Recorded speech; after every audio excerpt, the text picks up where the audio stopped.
Drive 725, Charlie 6, Charlie Hotel to parking, monitor ground, good day. Charlie 6, Charlie Hotel to parking, drive 725.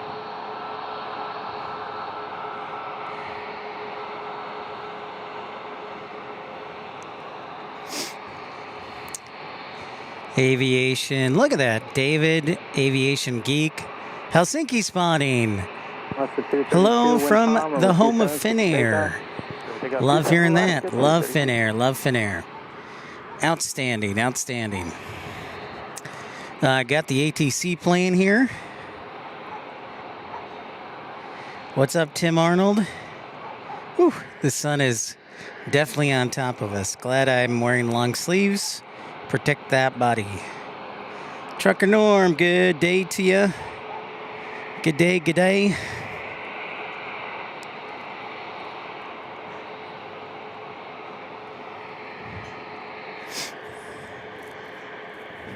Man, that was a long takeoff roll for that Alaska. What's up, Trucker Norm? What is up, Keith? Don? Look at you guys. Alaska taking off, and then we got a United 737. Looks like landing right now. Whoa! Here we go. The butt action.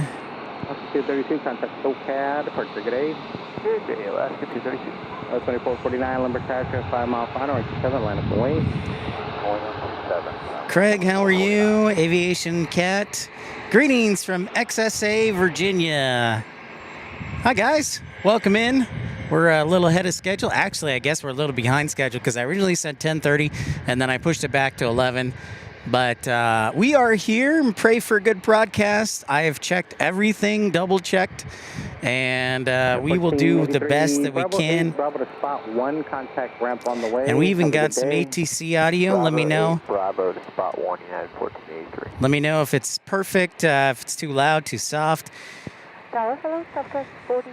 I'm doing well. I know, Tim, you texted me. You texted me. You texted me that you got the house. That's wonderful. 4333, Limber Crash, traffic holding into position, only 27 clear to land. So I guess I should tell you what planes are going where. That's 737 MAX 8. And it is going somewhere. Tim will help us for the first hour, and then he'll disappear.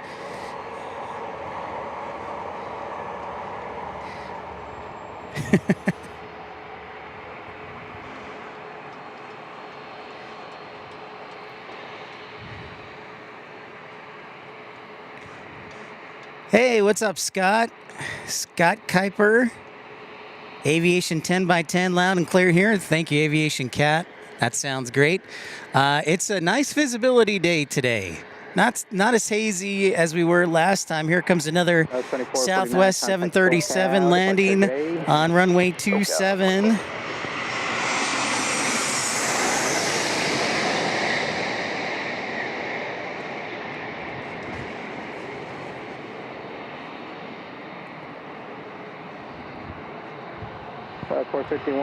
Company, 4.5 mile final. Go for those aiming points. Boom! Slam dunk on the aiming. On the aiming point. That is plus 10 points for that captain in the unofficial world of plane spotting points. See those white boxes? That's what the pilots aim for. Those are called the aiming point. That's called the aiming point. Thank you, Tim. I appreciate you keeping track of everything. All right, Tim, you're not allowed to leave. You have to stay here for the entire broadcast, and you can only leave to go eat or use the bathroom. That's it. Otherwise, you lose your moderator status. I'm just kidding. I'm just kidding. Sandra, what's up? My Seahawks won the Super Bowl. I'm sure if the Vikings won the Super Bowl, Sandra, you'd say my Vikings won the Super Bowl. I want commitment. You cannot be, you can only be fans of one team. That's it. You have to stick with them.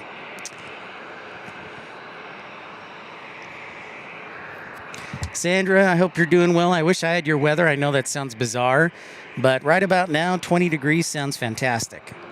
Tower United 19. Welcome in, everybody.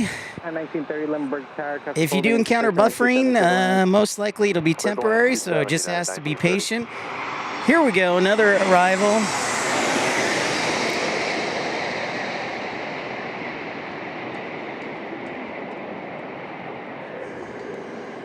Another beautiful Southwest. Southwest 1714, Limburg Tower, 5-mile final, 7. Denver, huh? All right, Sandra, I put it in the books that you're a Southwest or you're a Seahawks fan. You're not allowed to cheer for any other team now. I've made it official on the broadcast.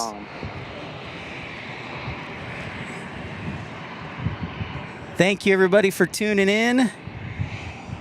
Welcome, welcome. Don't forget to hit that like button. Our next arrival will be Southwest 493 from Nashville.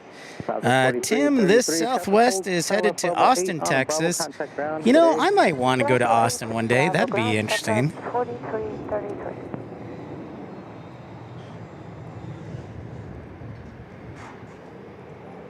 No delay. Austin, Texas. If you're just tuning in, don't be shy. Say hi. Welcome in. A friendly welcome to you. Episode 397. You know, I'm just joking. Sandra and Tim, you guys are awesome. Damon Smith, good evening from windy South Wales. Trinson, Bitson, and Plain, what is up? This is my favorite airport that you are at. I think the view here is the best ever. I would agree with that. Trinson, Bitson, and Plains. I think your username is probably my favorite username ever. No vowels, all consonants. Duncan, how are you from Aberdeen in Scotland? Aviation Cat, bringing us some knowledge. Busiest single runway airport in the United States. And one of the busiest in the entire world. Another Southwest 737 landing next. What's up, Carolina Aviation?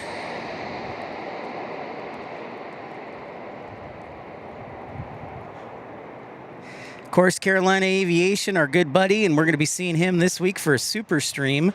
Thank you, first off. Before we go any further, and I'll say it throughout the day, thank you, everybody, for your generous contributions to help me cover some of the travel costs associated with flying across the country and visiting Carolina Aviation. So thank you, everybody, and I would just ask that you pray that my flight goes well and that both of us are healthy and strong and don't get sick. So thank you, everybody. Christopher Brown, what's up, Buzz Bros? How's it going? So yeah, I will be flying to Raleigh-Durham, North Carolina on Saturday.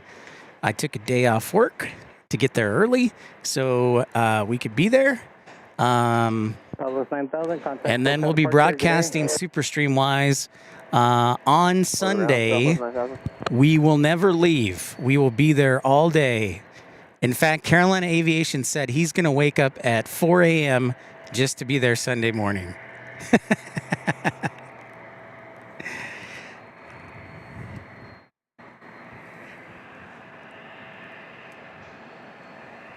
Yeah, you should have gone to visit Carolina. Tim, since you're moving to Colorado, what's the point of coming back to Arizona?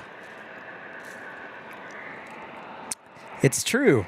The sun's right on us, so as the day goes on, it'll get better. But right now, it is hot, hot, hot. Reflecting off of the bay, which actually is quite lovely today. It is a little bit warmer. Utah. United 1930 737 MAX 9 from Dulles is about 2 minutes out. And then the C-175 is going to San Jose. Do you know the way to San Jose? Well, if you are looking to get to San Jose, this flight could get there to you. Skydogs Aviation, what's up? Rick Rizzo. Rick, you have like the greatest reporter name ever. Or anchor name for that matter. Rick Rizzo. I love it. Carolina Aviation confirming he will be up starting at 6 a.m. That would be amazing. So I've got a lot to do. Oh, here comes our United.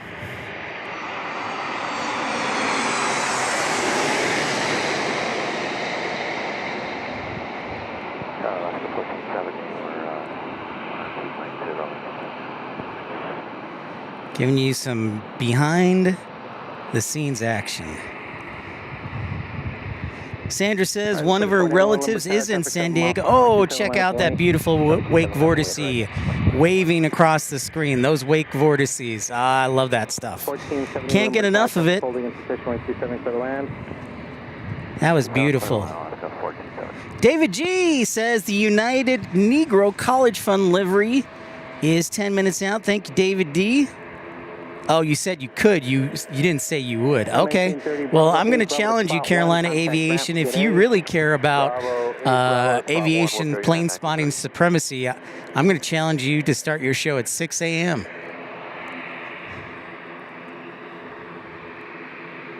Boom. Yeah, the winds are very light today. I think the top winds are going to be about 10 knots at most. Aaron, what's up from the UK? G'day, or good evening. G'day is Australia, night. My poll question had to do with the Super Bowl, and right now, I agree. The kicker should have been the MVP.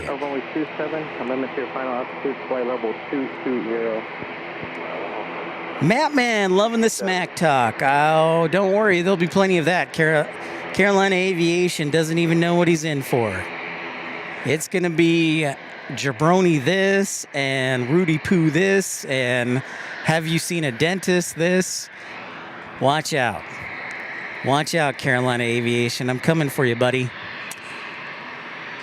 Sure, Sandra. I'll give you a view of the harbor in just a second. But right now, one of my favorite planes that we see here, the ATR, is lining up for its 15-minute flight to Tijuana.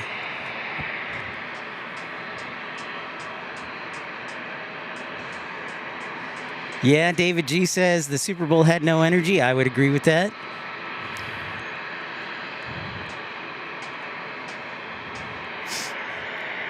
We're here at the Laurel Street parking garage. Thank you to Laurel Street for being supportive of spotters as we have another landing here. Looks like Alaska.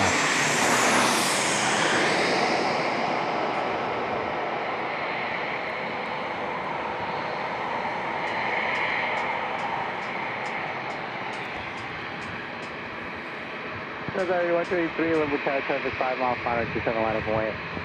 27 line up and wait, transit 81.3. Great to see everybody. All right, ATR. Give me some ATR action. Yes, sir. This gets the preference, probably because wake turbulence. So these guys feeling pretty good. Bravo to the gate, monitor ground, get in. Bravo 8, Bravo to the gate, monitor ground, thank you.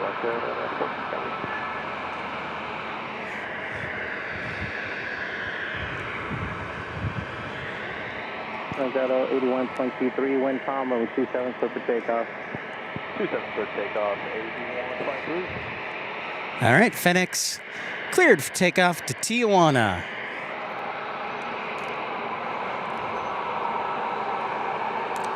Yo, yo, what's up, ERB? Jeff, how's it going?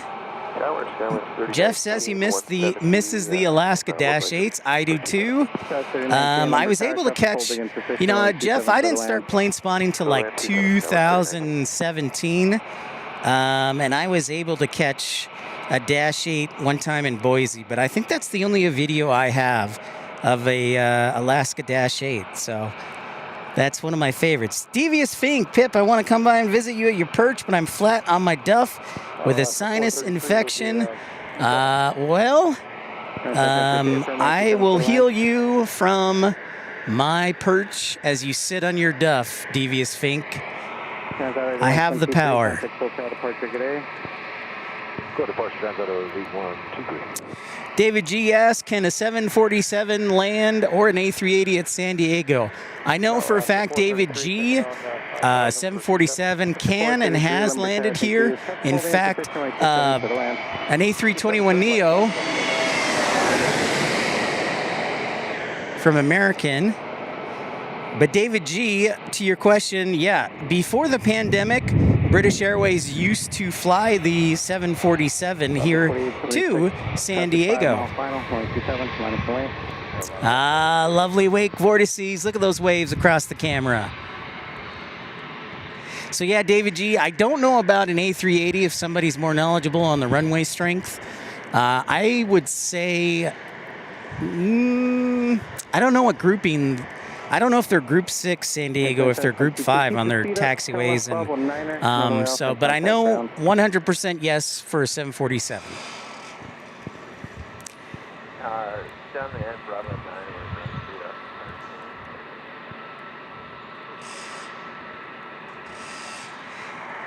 If you're just joining us, thank you. Thank you. Welcome in. Don't forget to like and subscribe. Consider contributing to the channel so that we can make more of these journeys to San Diego and other great airports like Carolina, North Carolina, and Raleigh-Durham, which will be this weekend. Hey, Christopher Brown, $5 Super Chat says, talking about the Dash 8, I look back at my Flighty app and totally forgot I flew a United Dash 8 to Dulles twice. What a difference a few years makes. Thank you, Christopher Brown. This much for you. Thank you, Harry. Thank you for the generous contribution of Christopher Brown starting off the show. Thank you so much.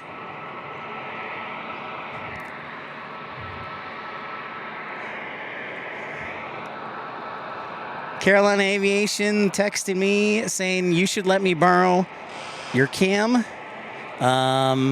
Only if your wife is nice to me. That's the one caveat. She's already... Listen, let me tell you something. We've got an E-175 landing here.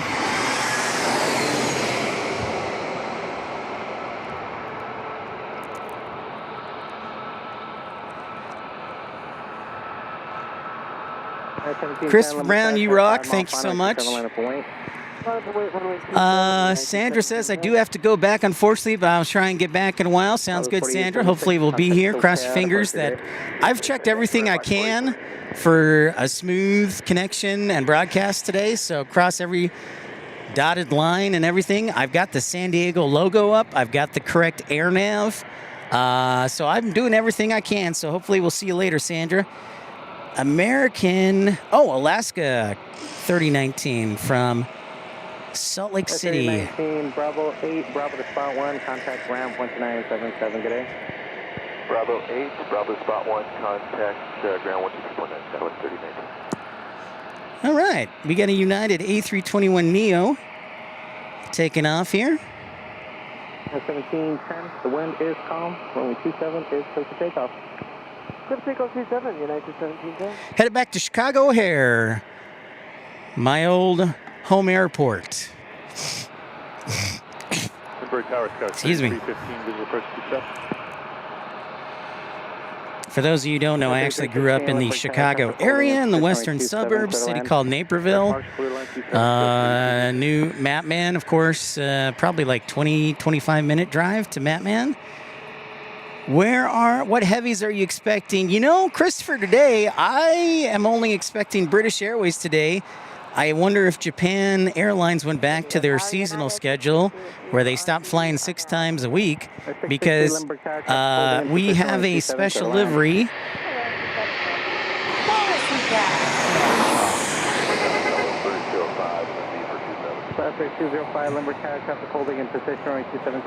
There is the United Negro College Fund special livery for Alaska. Oh, look, Mrs. Carolina's here. Yeah, that's right. I'll let Carolina Aviation borrow my camera if Mrs. Carolina is nice to me. That's the one condition. Kevin Kelly, hope you had a great birthday last week.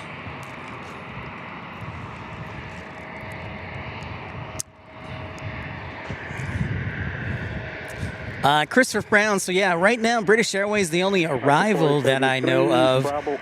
We should have a few FedEx departures later this evening or afternoon. But yeah, for some reason, no Japan Airlines on Monday. So I don't know if they're taking a quick break. El Toro says there is the ever famous displaced threshold right here. That is correct. These chevrons or arrows are part of the displaced threshold, which means you cannot plan to land on those. You cannot plan to land on those. Technically, the runway begins where those threshold bars are. But a displaced threshold can be used for takeoff, as you can see there.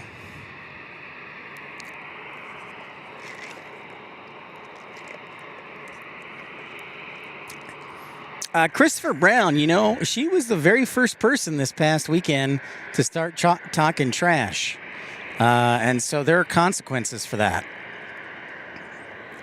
You know, that's all I'm saying. Hey, we got another E175 on final. I'm guessing it's in Alaska. From Santa Rosa, Tim Arnold. Well done, sir. 4018, contact SoCal, departure today. Contact SoCal, Scout 4018. Thanks so much for everybody tuning in, liking, and subscribing on a busy Monday. Let your friends know we're broadcasting. Because we are.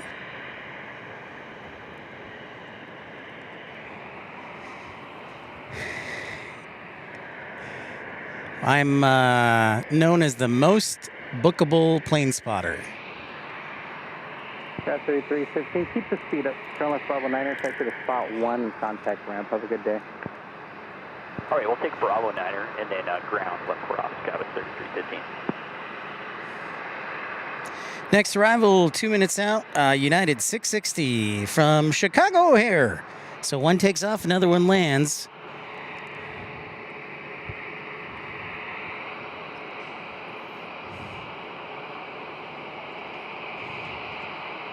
And then United 2491, 737-900.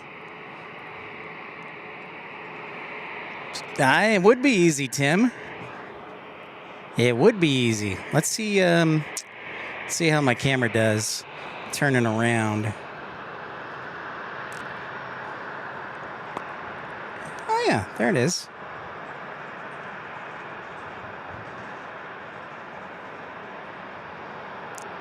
Let's see how good my camera skills are.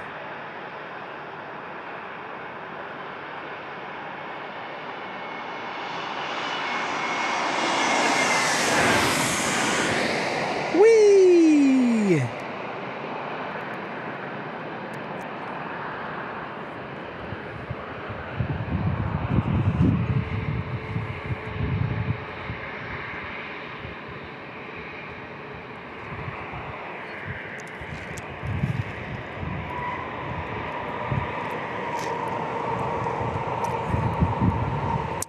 Nothing like a wake vortice to cool you off. Love it. Okay, Sandra asked for a bay shot. Let's give it to her. Here's the Coast Guard over there. The bay's looking good today. You got a pretty good view of the island, the naval base over there. And this is a big old ship. I don't know what it is. I'm not an expert in ships, but it sure looks like an aircraft carrier. So that's pretty cool.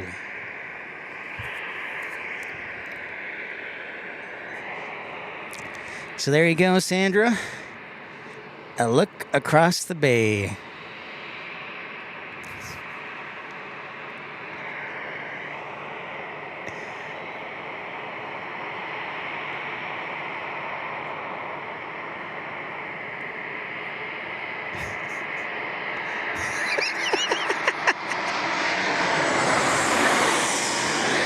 Carolina Aviation is texting me some things. That's why I was laughing.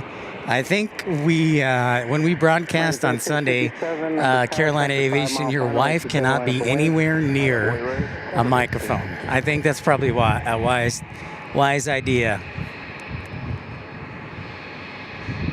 Bill, what's going on? It's sort of a carrier. I think I've watched it on the live feed.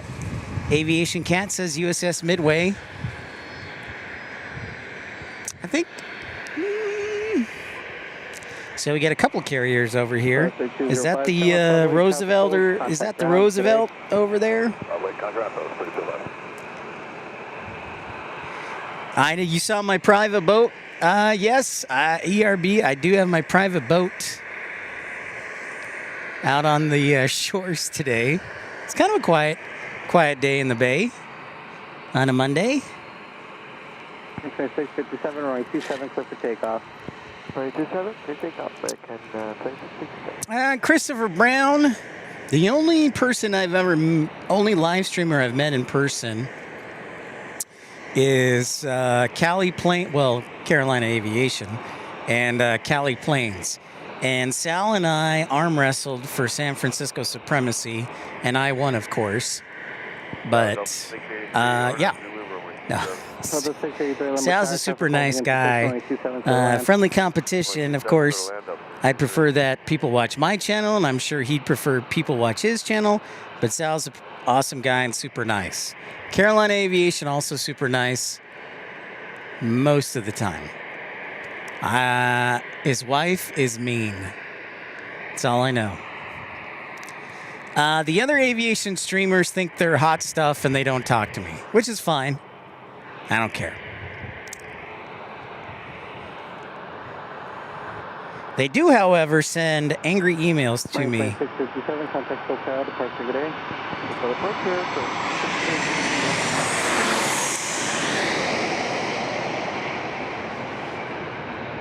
Oh, Scott Kuiper. I forgot about Scott Kuiper, too. Up there in Philadelphia and Lancaster and Bewee. Christopher Brown, I kid. Most everybody's super nice. There are a couple exceptions to every rule, but most of the other live streamers are nice. And they do their thing, and it's competition. This is called America, capitalism. And if we get a chance, I always say hi and don't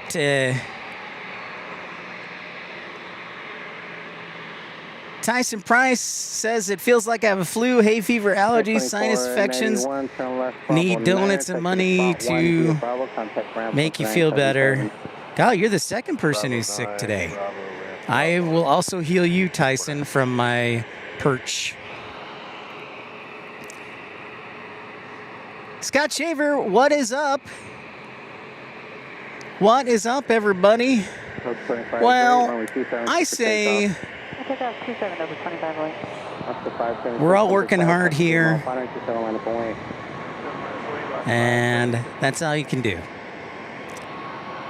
You can all work hard. I love my good buddy Carolina Aviation and Scott, and so Sal. Everybody I've met has been super nice.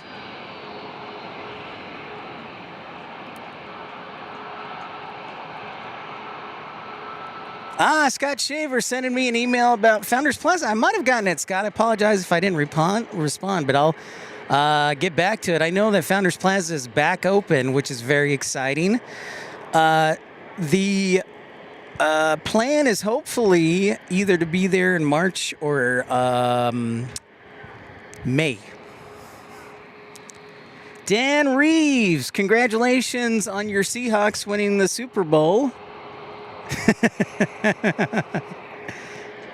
You know what? I should have said congrats on your Patriots. That would have been.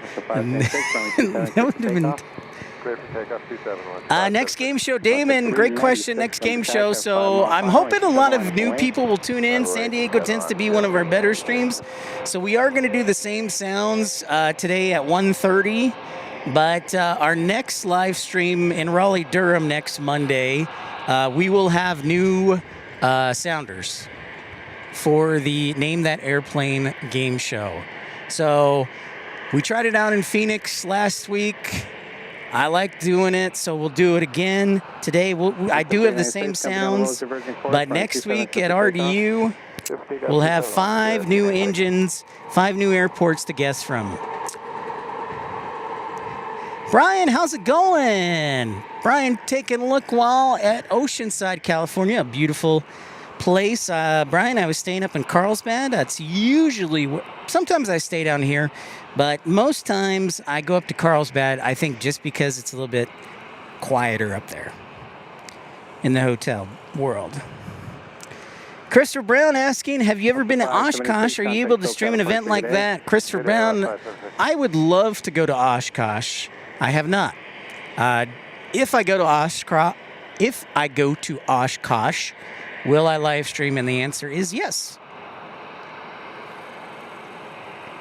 It's just right now, having a full-time job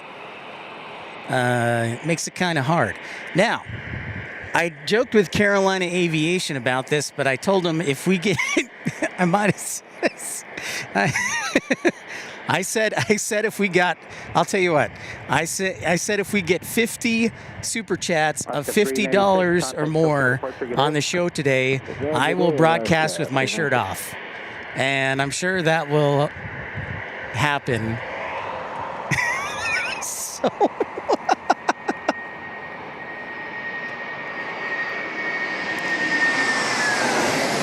Maybe I could get 50 super chats of $50 or more to keep my shirt on.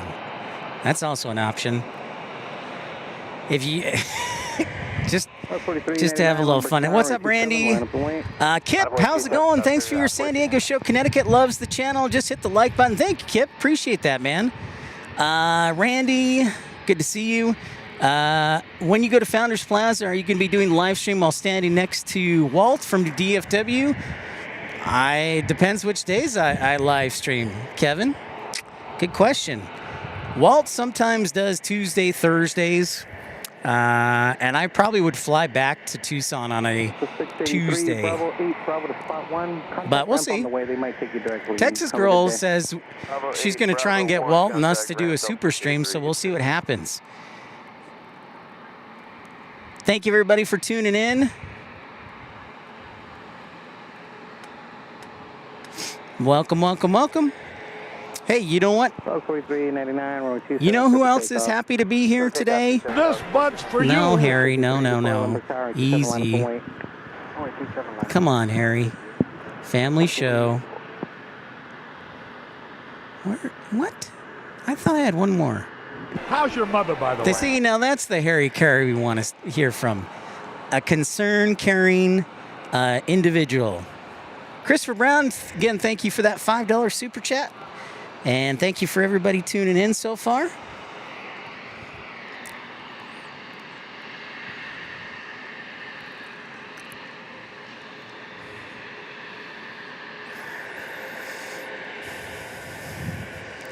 My hope is that, like Lionel Richie, we're here all night long.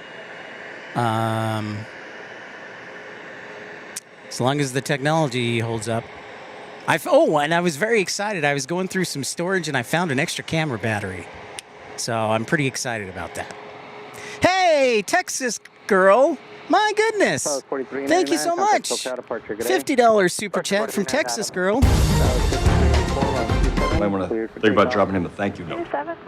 Thank you, Texas Girl, for being so generous. Speaking of, we were just mentioning your name, Texas Girl. See if we could get together with Walt and do like a super stream from Dallas. Thank you so much for your generosity. And I guess technically only 49 more super chats to go to broadcast without my shirt on. I kind of sound like Harry Carey. I'm like a young Harry Carey, a sober one. But just as intriguing and interesting. Thanks so much, Texas Girl. You know, I've been looking at flights, Texas Girl, and from Tucson right now, they're running like 300. And that's a little steep.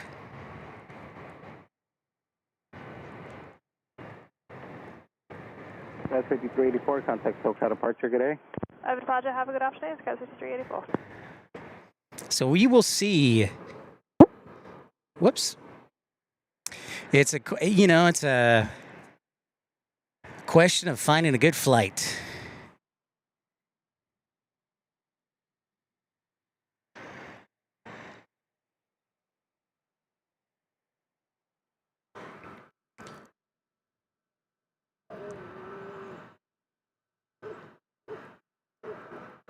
Delta 725, Limburg Tower, traffic 12 mile final. Runway 27, Hey, clear for 604 takeoff. Lobos, how are you Delta today? Robbie 725, Batista, how's it going, Robbie? Thanks for tuning in, being part of the coalition. Afternoon Tower, American 2647 on the RNAV 27. Alaska 370, contact SoCal departure, good day. Yeah, I'll definitely have to fly. Might have to do Love Field, Texas girl. You know, American and Southwest will typically match each other on fares. Nobody, they collude with each other. I call it collusion because they, in my opinion. But enough of my opinion. Let's focus our attention on the 757 going back to the ATL.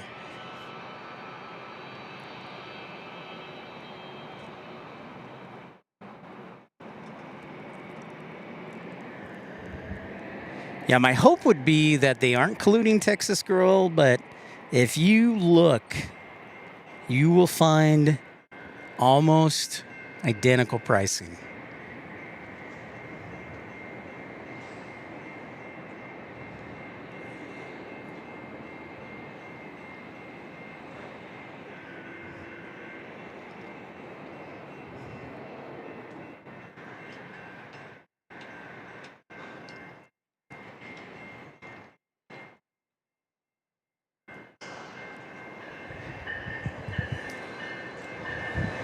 Here comes the coaster by.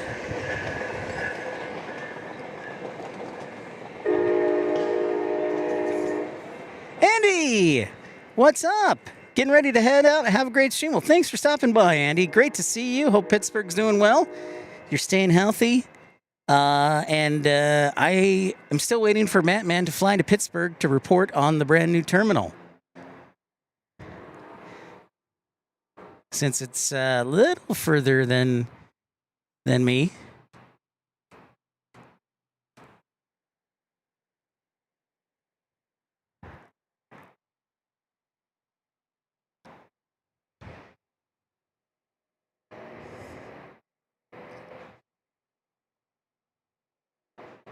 Next arrival here, American A320 Flight 2647 from Phoenix. Colin, oh, look who showed up. Colin, the big boss. Colin finally telling me he's not, he didn't tell me you were going to go on vacation for 2 months. That's a demotion right there. Matt Man's now the chief moderator. Good to see you, Colin. How are you? Tower, good morning, Sky 3491, visual 27.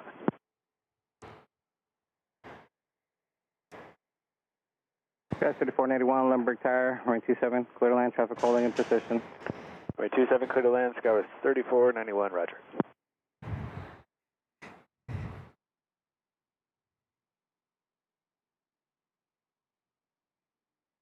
So welcome in. Yes, the hope is today that just like Lionel Richie, we'll be broadcasting all night long.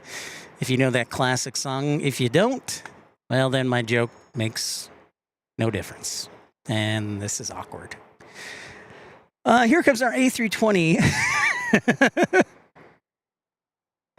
But that is the hope. We are here into the evening.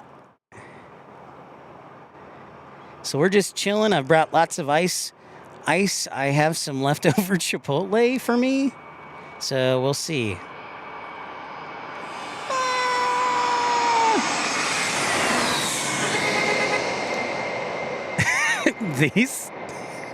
There is a truck next to me.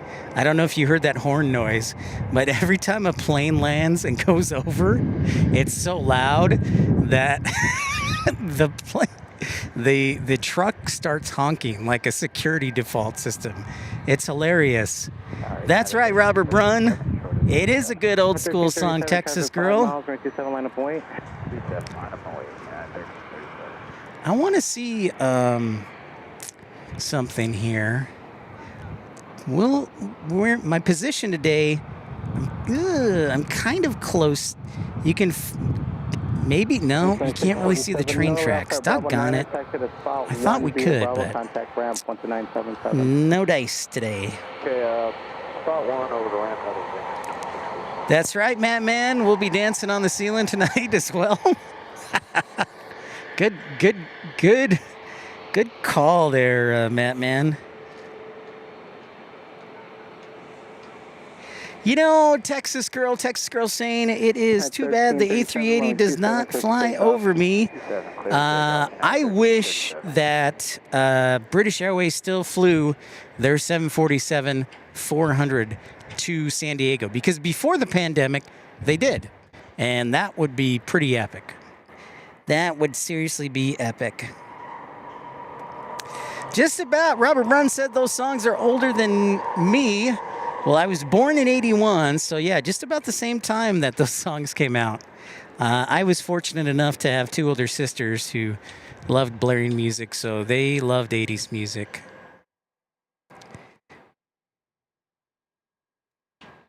STL is Lambert Airport, actually, El Toro. It is Lambert.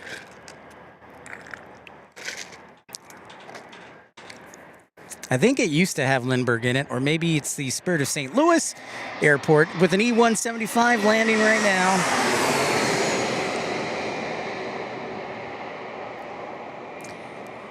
Yo, Jonathan. Buenos dias from Chile. Actually, it should be Buenos tardes because I'm on the West Coast here. Hi, Ro. How's it going? Hello from Arlington. Have a good day, United 1335. I very well could have been dancing in my diaper, Texas Girl. That is correct. Very possibility. Hey, happy Monday, Barb G. Happy Monday to everybody in the great state of Wyoming and you in Sublette County. God, Barb, I know this won't make any sense, but I wish I had your weather right now. Because the sun is right on top of us. And, you know, I tend to be a warm-blooded fellow.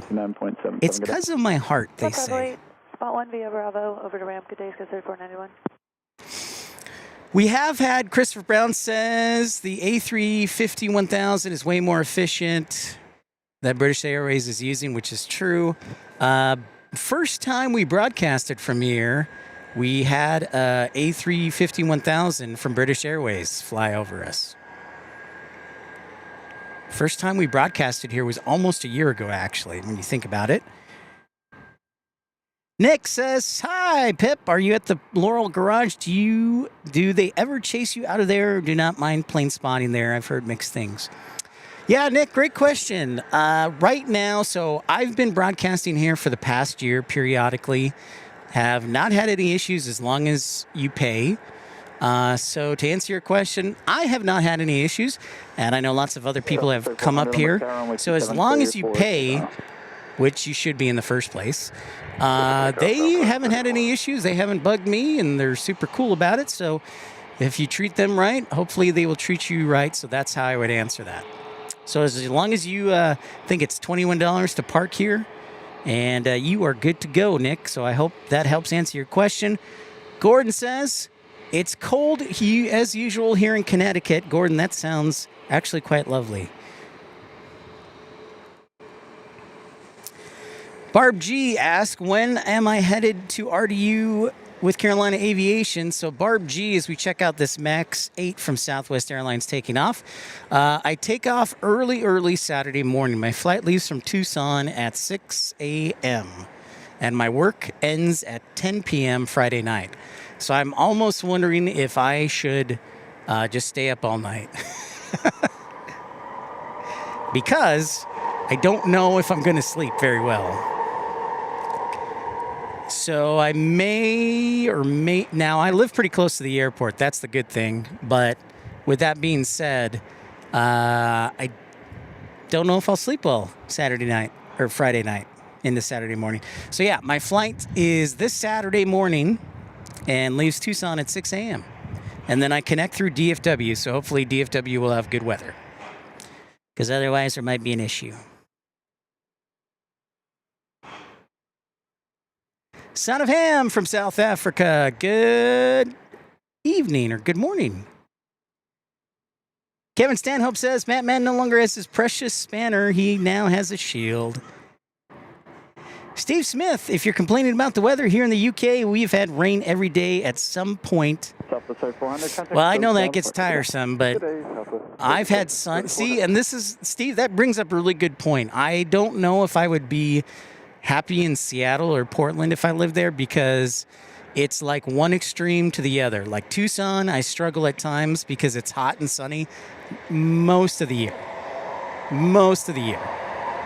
And so I love it when it rains in Tucson. I love it when it's cold in Tucson. I love it when it's cloudy in Tucson because those days do not happen very often. Hey, you know who's been a first-class Premier member for a year? My goodness, thank you so much. I will be a member of your channel for at least one more month if you eat a peanut butter with salsa sandwich on your live stream today or tomorrow. Tyson Price. Okay, you got it, Tyson. Might want to think about dropping him a thank you note. Mark Bright Spark. What's up, Mark? Lenny, how's it going? Welcome, welcome. Welcome to San Diego, everybody. It is 11:33. We're on Pacific time. Another Southwest 737-700 landing right now.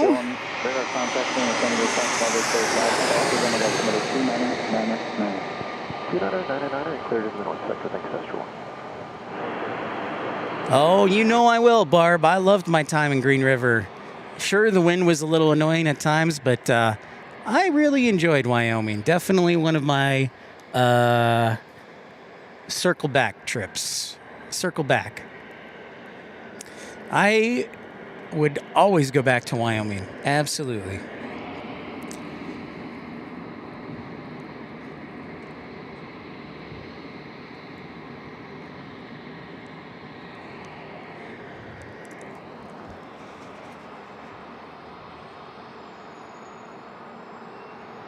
Next arrivals are Southwest 4041 from San Jose. Meanwhile, waiting to take off, holding short is American 1147 going to Philadelphia on a Neo. If you missed it, we did have the ATR earlier today. Well, we haven't been on for that long, so like, I don't know, half hour ago. Dragonfly Drones, what's up? A San Diego spot, a great spot to film. San Diego, a great spot to film. Honorary moderator Kanik being the defense for both teams were the MVPs of the Super Bowl. Right now, Seattle kicker Jason Myers leading the poll question with 42% of the vote. I agree. 5 field goals is a record for a Super Bowl. Uh-oh, I've got an ops alert.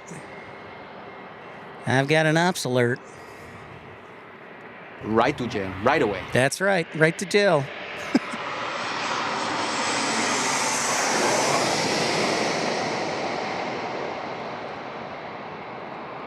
So our San Jose arrival, right here. Single runway airport for those new viewers here in San Diego. It's world famous for being the single runway airport.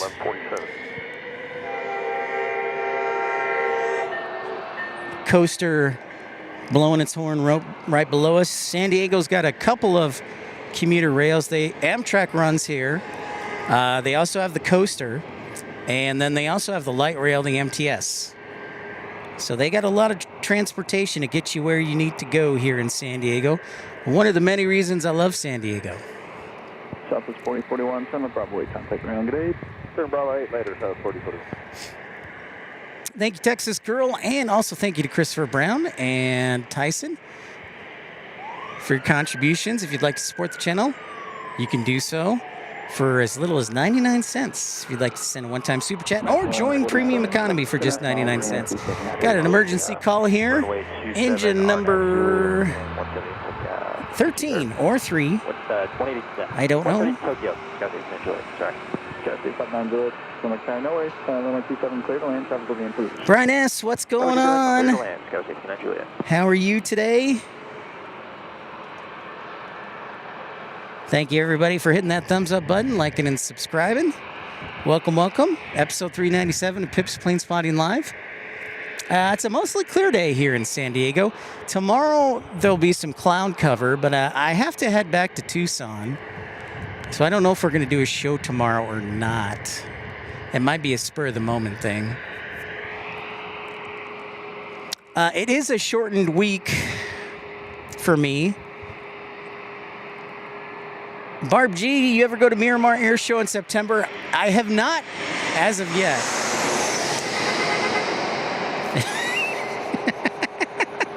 There. That truck is going to entertain me all day with its honking horn. Barb G, I have never actually been to the Miramar Air Show, so I may have to check that out. I talked with a channel friend, Aircraft Expeditions. He's got a live stream set up for the Heritage flights already in Tucson, so that'll be interesting. Stefano, Idaho. That fire truck must be from Mexico with its flag on. Maybe it just likes Mexican food. Last 15, taxi spot 1 via Bravo, contact ramp 129.77, good day. This departure in view is Southwest 4005 going to San Francisco on the 737-700. I will definitely, Barb, I may have to do that. That'll be fun. That sounds like a lot of fun, Barb. And it's not too far away. I thought about, and that's what I may do tomorrow, Barb, is drive around Miramar. I've never actually driven around there and looked for a good spot to spot. Clear to land runway 27, Air Canada 1093.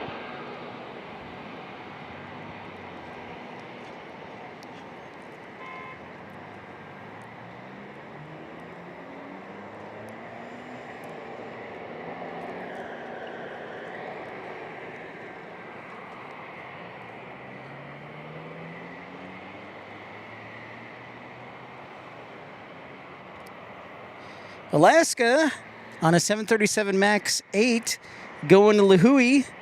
Mass Fucker, what's up, man? Thanks so much for that gifted membership. Might want to think about dropping him a thank you note. To ERB. So MAX 8 going to Hawaii here. Nick says, Stefano, Idaho, that's an Italian flag since the fire truck was from Little Italy Fire Station there in San Diego. Thank you, Nick. That makes perfect sense. We are just basically right here in Little Italy. Nick, excellent job there. Thank you for that. And I say it all the time, and I still continue to say it. If I have to take a week here in San Diego and just eat. See, the problem is I spend all my free money on traveling and broadcasting in the channel. So I never have any left for vacation. I got to do better at that. Robert says there's no spotting errors at Miramar. Thank you, Robert. Another E-175 landing here from Alaska.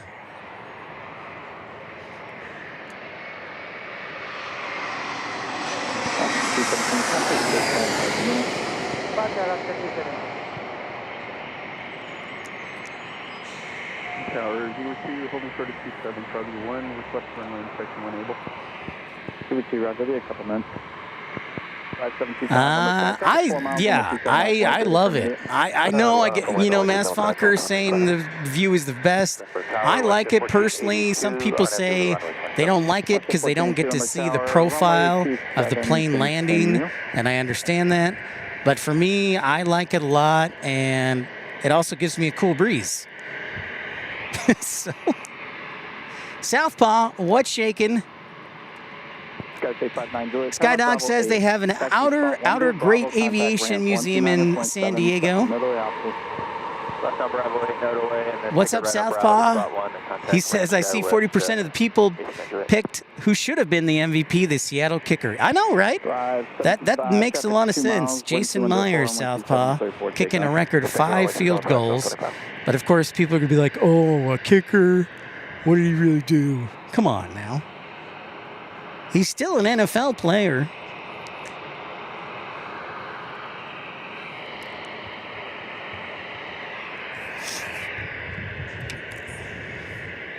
Nice latitude there. 680 citation latitude.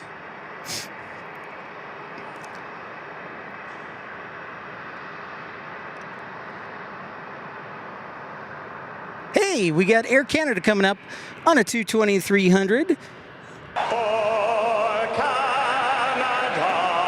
So we'll sound the alarm for that beauty. Oh, it's just around the corner here.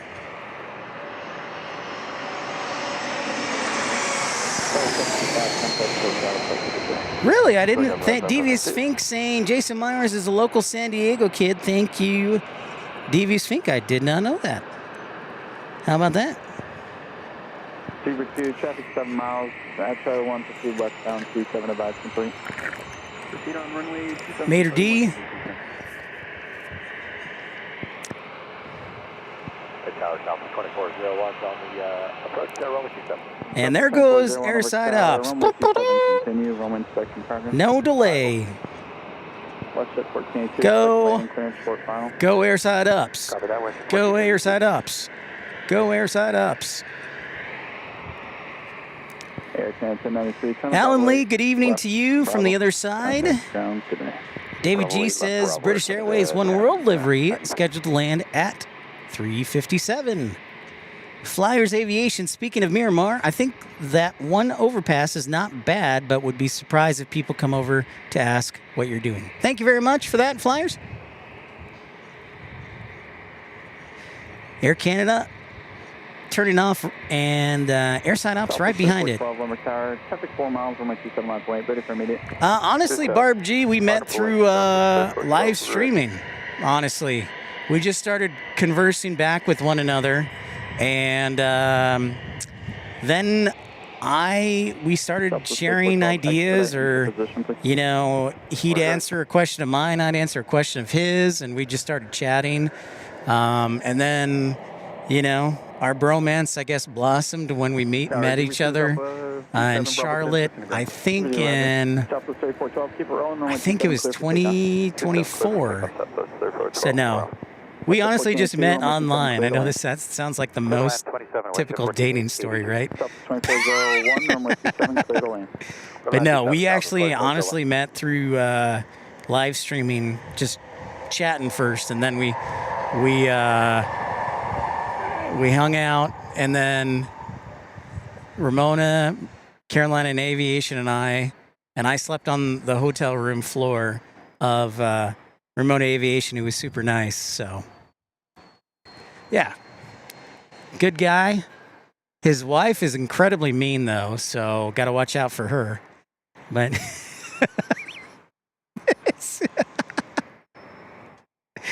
all right, so 737 and then landing here next.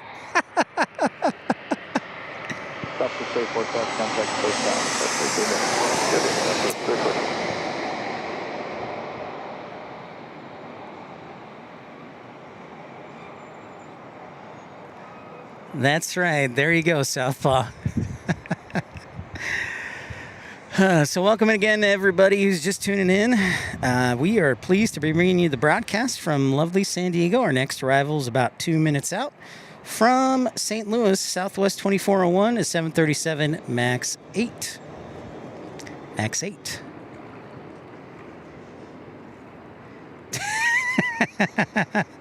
Well, I don't know why you need to even specify. I said we met on YouTube. God. Good old Carolina Aviation kids these days.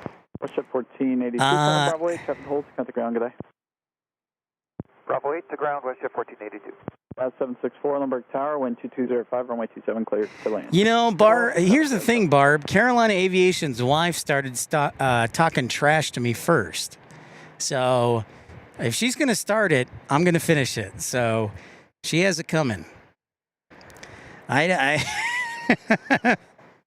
eye for an eye, my friend. Most times I turn the other cheek, but I'm going Old Testament on her. Oh, was that WestJet? Dang it, I didn't even know. All right.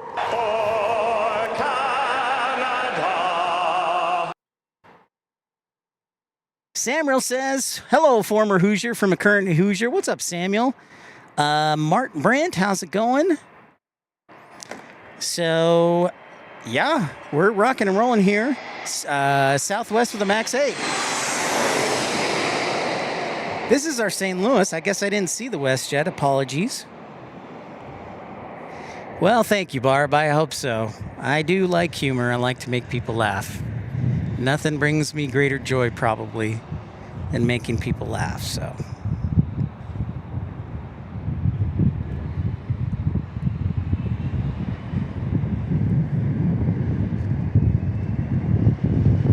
Oh, that was a nice wake turbulence right here. I'm getting a nice breeze. Oh, that's good stuff right there. No O Canada's during the Olympics? Kevin Stanhope, does that mean like during ice hockey? Southwest. Yeah, you know what? That's a good idea, Kevin Stanhope. Maybe we should put a tariff on any Canadian viewers. So, John Southwell, watch out. Brent Driscoll, Mike Wick, we're putting a tariff on you. Hey, we can't float 20, we're 170. We'll float approach speed, though, right now for you. Christopher Brown. I'm missing red flag in Nellis. I thought it, well, I guess it is, yeah, right around this time.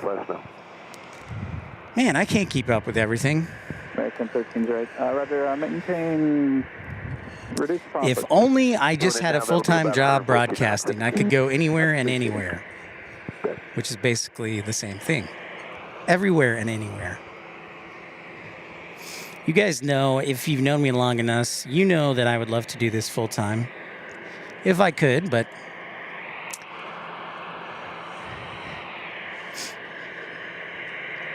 I don't have a wife or kids, so I got that part. I just need the other part, which is kind of essential, called money.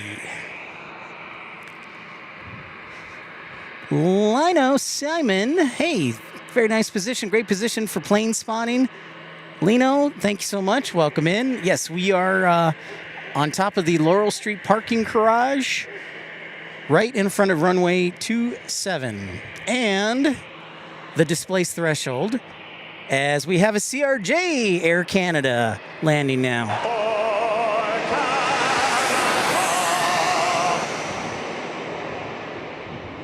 A lot of Canadians right around this time. This is our CRJ Air Canada Express from Vancouver. 425, traffic 4.5 miles, 125, runway 27, last way. Thank you, Samuel.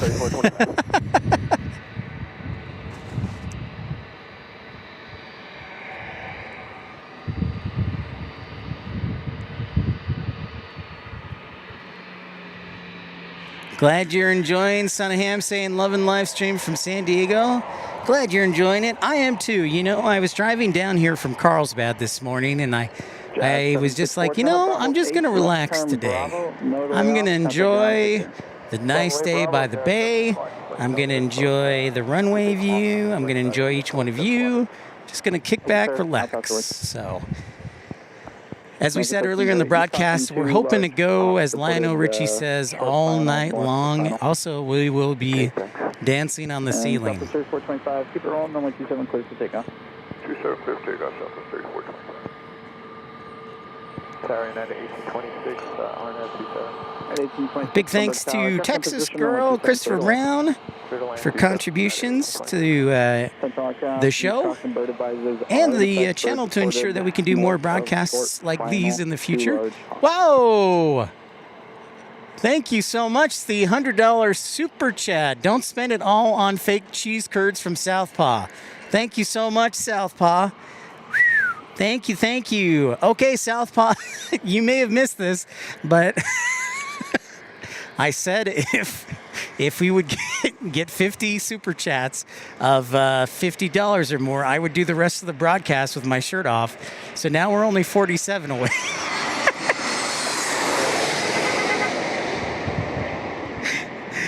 Thank you so much, Southpaw, for that generous, muy generoso super chat of $100 supporting the channel. Many thanks. 155 likes. Thank you for that, Mattman. Hans, what's going on from Norway? Thank you, sir. And Barb says, speaking of Lionel Richie, he's a very nice man. I met him one time, and he was very down to earth. Well, that's awesome, Barb. That is cool.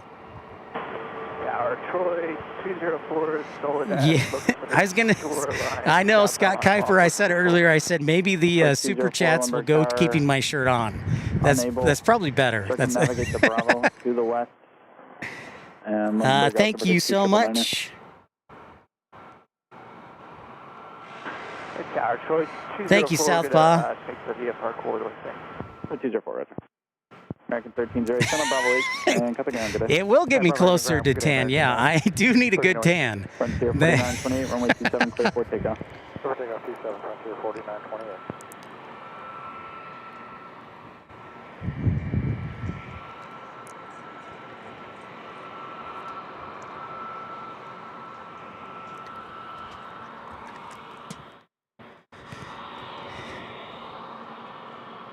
Then we've Tower Horizon 2450. We're on a visual approach runway 27, speed 170 or less. Horizon 2450, Lundberg Tower. Traffic in position, runway 27, clear to land. 27, clear to land, Horizon 2450.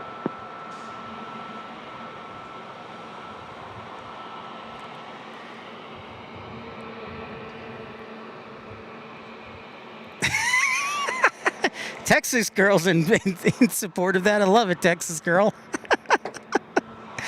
Oh boy, I'm in trouble now. We only need 47 more. All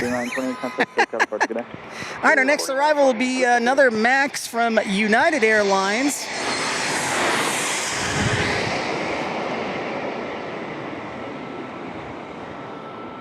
Whoops. Gregory B., what's going on? Good to see you back in San Diego. Well, thank you, Gregory. I'm pleased to be back in San Diego. I haven't been sleeping well, so I drove later yesterday and got here about 7:30 or so, and just tried to go to bed and woke up and headed down here. All right, we got some nice A321neo action here from Delta Airlines.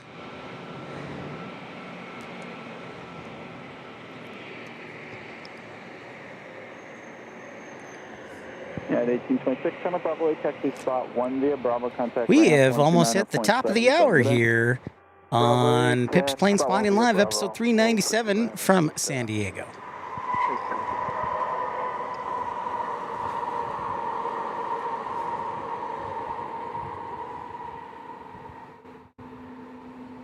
I still count them as, well, I still count Southpaw as two separate ones. So the cumulative effect is still the same. So I count them as two. So we actually have three. So yeah, I still count them the same way. The cumulative effect. So thank you, my friend.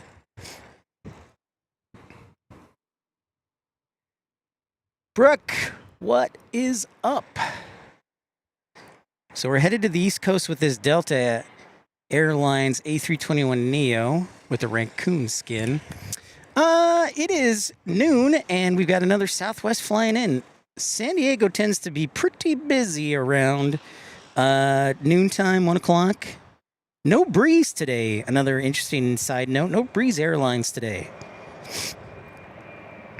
So we got, we got the Washington Horizon, the Washington Huskies livery here.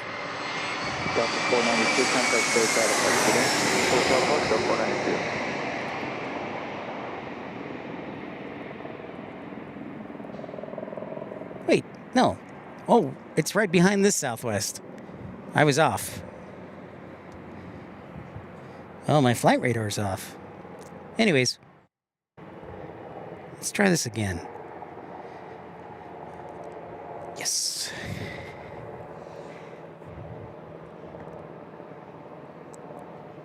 Dana Beach. I don't know. I'm not familiar with the beaches as well, Barb. You know, as you can tell, I probably don't go. I was thinking though, Barb, I need to pick up surfing because every time I drive down I-5 from Carlsbad, and you go right by Mission Bay and Mission Beach, and I said to myself, I need to pick up surfing. Sure, when you said you're leaving to the east. Yo, Travis, what's going on, man? Sure, I'm leaving Bravo airspace to the east. Squawk maintain VFR frequency change for Travis Michaels joining us today. And here's, well, we have a quick moment. Let's take a look at the bay today.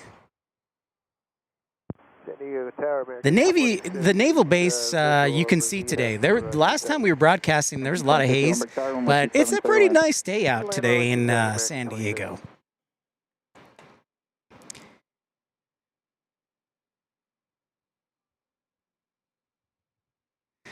So there is the naval base. In fact, let me, you might be able to, I wonder if those are they're Ospreys or if they're just regular Blackhawks.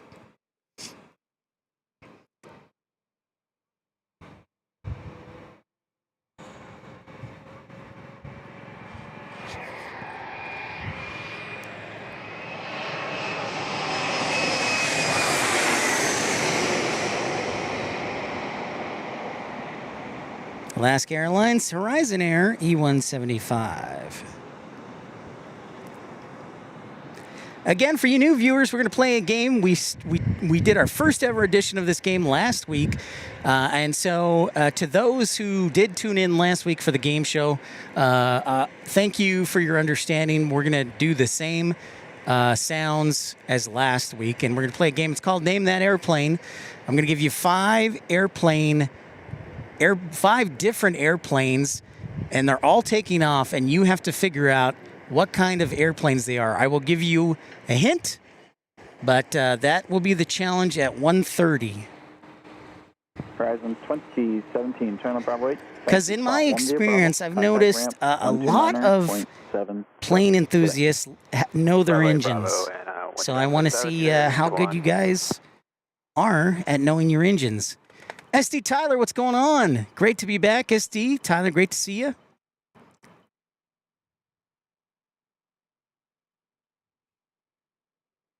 They're Seahawks, ironically, Dan Reeves says.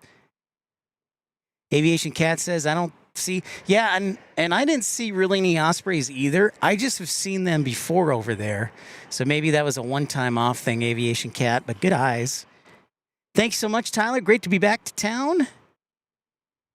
I mean, come on. I mean, you don't have to twist my arm. Honestly, I think if somebody said, hey, Pip, do you want to spend 72 hours in jail in San Diego? I would probably have to think about that because I would probably say, you know what? If I get an hour of outdoors time, I would probably say yes. Not that I have a desire to commit any crime. But that's how much I like San Diego.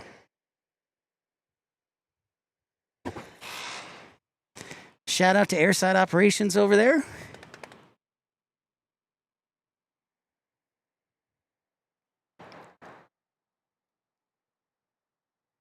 So they're doing a FOD check. FOD check stands for Foreign Object Debris. So it can be anything from plastic bag to metal screw to honestly birds, dead birds. I've picked up a few dead birds in my day. Usually it's when you get a phone call from the tower because the pilots are really good about noticing bird strikes. I'm always impressed. They're like, hey, I think we hit a bird. And they're right, like 9 times out of 10. In fact, I've been 3 for 3 on bird strike calls. A321neo coming from the East Coast, American Airlines.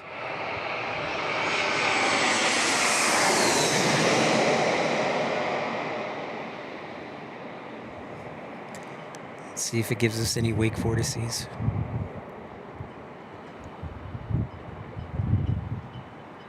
There we go. Those little waves across the screen, those are wake vortices that you can see thanks to the sunlight and also the heat coming off the exhaust of the engines.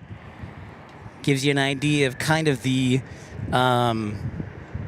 wake that these planes create. You know, and that's why ATC, one of the great things that they do is they have to figure out how much space to give each plane so each plane doesn't run into each other's wake, which is very interesting. Bravo 9er, turn left over to ground, American 26. No, surprisingly, Scott Kuiper, no dead roadrunners. I've had one yellow, I've had a flycatcher and 2 doves. 2 doves and a flycatcher. No, no roadrunners. Roadrunners are quick. You want us left turn on Bravo for 20? I would be shocked. And roadrunners don't fly a lot too, Scott. They move a lot on the ground. They use their wings. It's typically temporary. Like they are quick on their feet. Proceed on to Bravo. It'll be ramp towers control there. Mike, how's it going? Welcome in.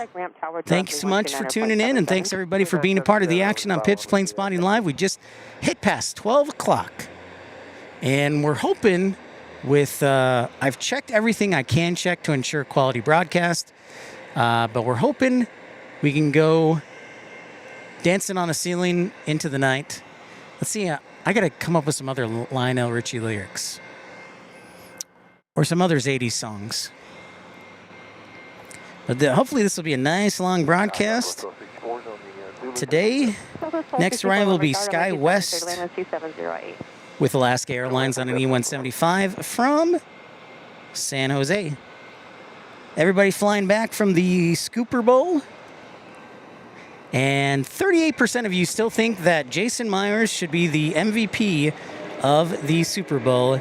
It was, in fact, Kenneth Walker, by the way. The Seattle Seahawks running back.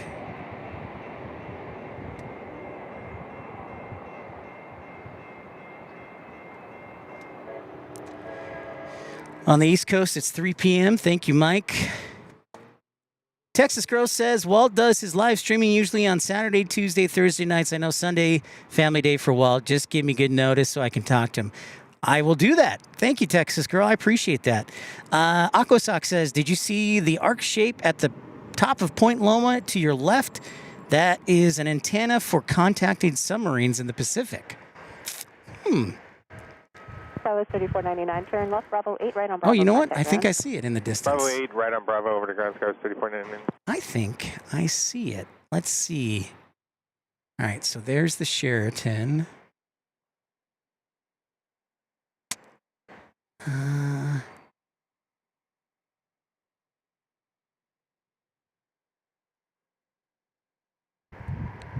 little bit to the left there. You mean that arc?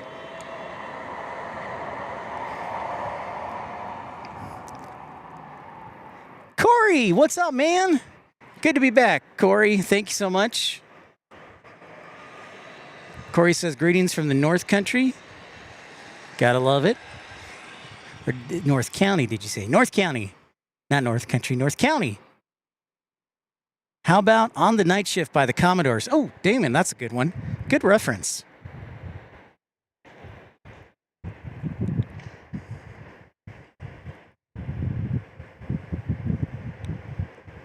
Journey, there's a song from Journey.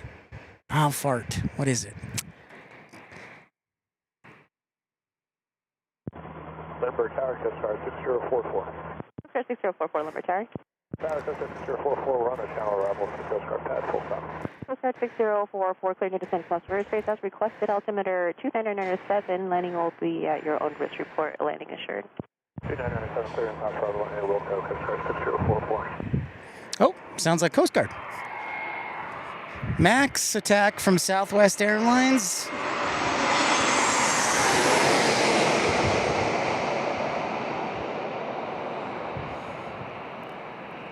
I've been told by our Southwest source that the MAX 7s may appear on Southwest property at some point this year, but won't go into service till 2027. Oh, that was a nice wake turbulence. Feel that breeze. That's pretty cool, Aqua Sox. I did not even notice it. Yeah, Corey, I might sneak by Carlsbad, Palomar, tomorrow morning. Just maybe. I may not do a live show. I just may kick back, relax. We'll see. I am interested, though, Corey, in maybe showing up for the inaugural United flights from Denver and San Francisco. Because Palomar Airport's becoming a hotbed for commercial aviation activity.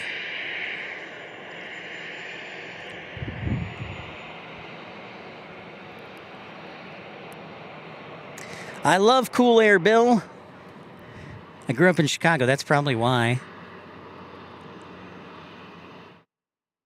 Oh, is not a Max? I thought the... You know what we're going to do? We're going to switch over. We're going to catch this little helicopter.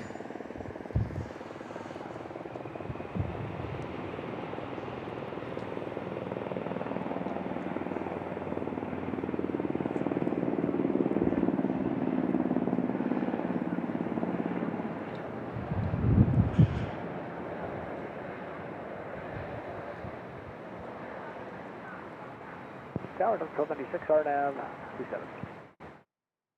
Also 1296, number tower, runway 27, clear to land, 1300 at Niner. Seattle, clear to land, 1296. Journey did too. Don't stop believing. That's right. JB, what's up? Glad you're enjoying from the Midwest.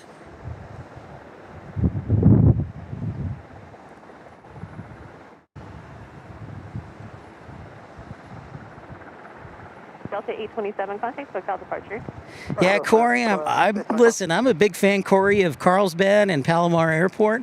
I know, obviously, a lot of residents have noise concerns, and I understand that, but the airport's in a perfect location, I think, for mitigating noise. That's just my 2 cents.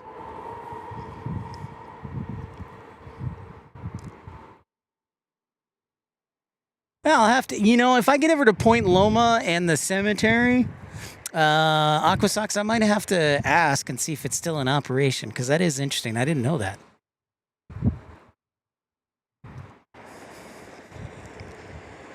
So a nice little Coast Guard landing. Love when the Coast Guard helicopters fly in. We actually had at Tucson last week, we had a DC-3 and a J-27 or C-27J Coast Guard Spartan land in like a matter of 4 hours. Unfortunately, they were in the morning, and I missed them when I wasn't at work, and I missed them.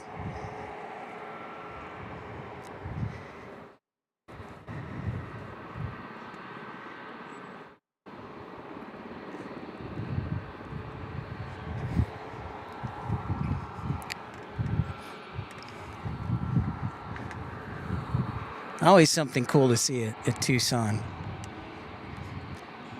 Maybe I just, we've talked about this idea before, but I've thrown out the idea that building apartments right by the airport for plane spotting, like at major airports.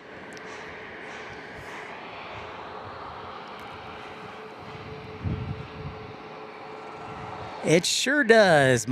It sure does, Bill. It sure does. Now, I'm fortunate I sometimes get to, occasionally, Bill, I get to have that dream and be at work. But, so I'm grateful for those days once in a while. When I get to both do dream and also be at work.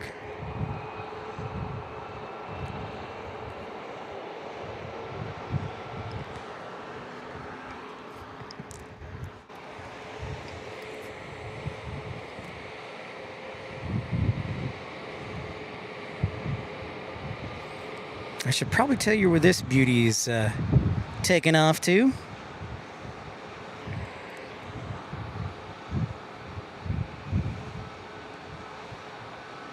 Going to Kailua Kona. Southwest 3168, Limber Tower, runway 27, clear in 13108, traffic hold. Another Hawaiian Island takeoff from Alaska Airlines, and I bet the other Alaskan behind it is also going to Hawaii.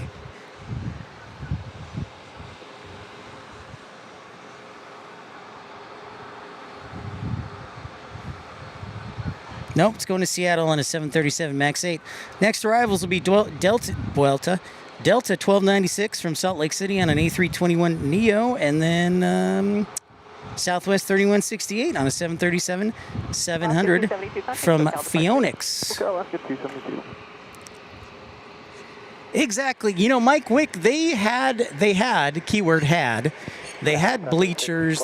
They have bleachers at the Chicago Executive Airport, formerly known as Palwaukee. They actually do have bleachers. And then my friend, First Officer Mark, who's made appearances on the show before, told me in Oaxaca they actually used to have plane spotting bleachers, but they actually tore those down, which is kind of sad. But true story. Here comes our Neo from Salt Lake.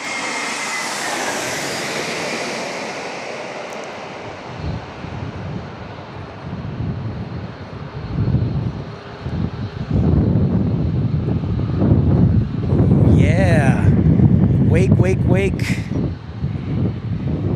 He touched down before the aiming point. Alaska 685, Limber Tower, runway 27, line up and wait traffic 5 miles, final 3108.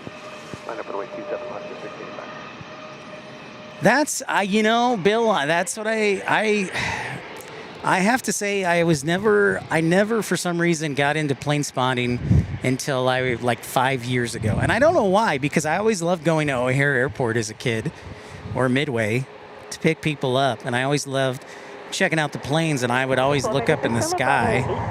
But yeah, for some reason, I never started plane spotting till till 2017. If you're just joining us, welcome into episode 397 of Pip's Plane Spotting Lives. Thank you for hitting that thumbs up button. It's free. Thank you for subscribing. And thank you to Southpaw, Texas girl, Christopher Brown, and Tyson Price for their financial contributions to help keep the channel going. If you'd like to see more great shows like this on the road, consider contributing. You can do so for as little as 99 cents or join Premium Economy for 99 cents. We will be on the road. Speaking of being on the road, we're excited. If you didn't know already, we're going to be headed to Raleigh-Durham this upcoming weekend for a collaborative super stream with Carolina Aviation. The flight is booked. The hotel is reserved. The only thing missing is the surety that I won't get stuck in an airport, because the last time we wanted to go on the road, we got stuck in Phoenix because our Hawaii flight got canceled. And by the way, in case you were wondering, no, I have still not received my refund. That was low, Scott. I just got a haircut. If Scott Kuiper is still in the chat. That was extremely low. I'm glad I didn't turn around, because that was a little close.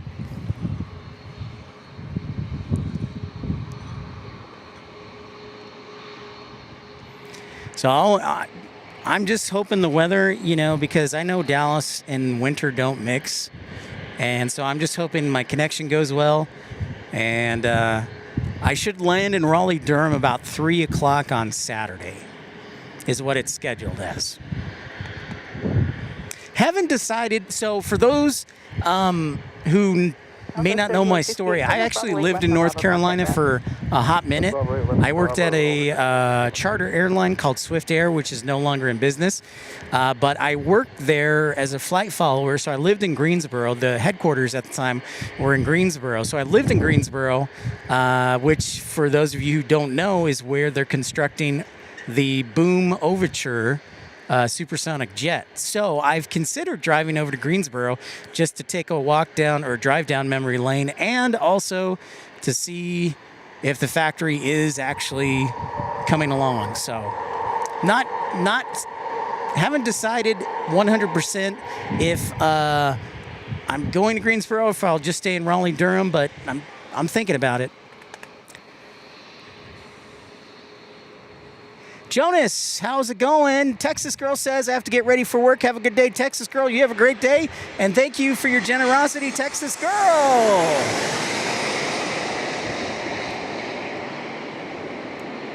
Thank you, Texas Girl. Lenny with a $5 super chat. Lenny, thank you so much.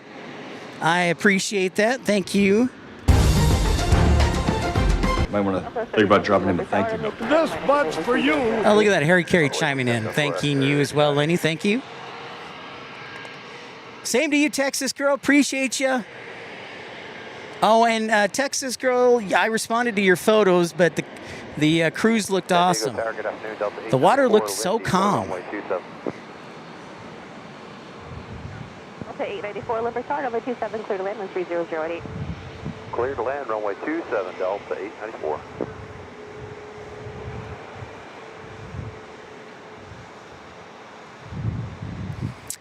That's correct, Corey. The Honda Jet factory is also there.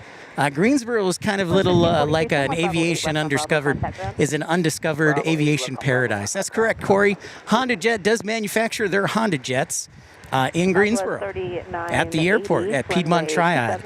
So Boom Overture is over there. Honda Jets. There's also a cabin. There's also an MRO company called HACO. They do a lot of the cabin refurbishments for Alaska, some for United as well, and other airlines. And you will often see Air Force One doing a lot of test touch and goes there at GSO.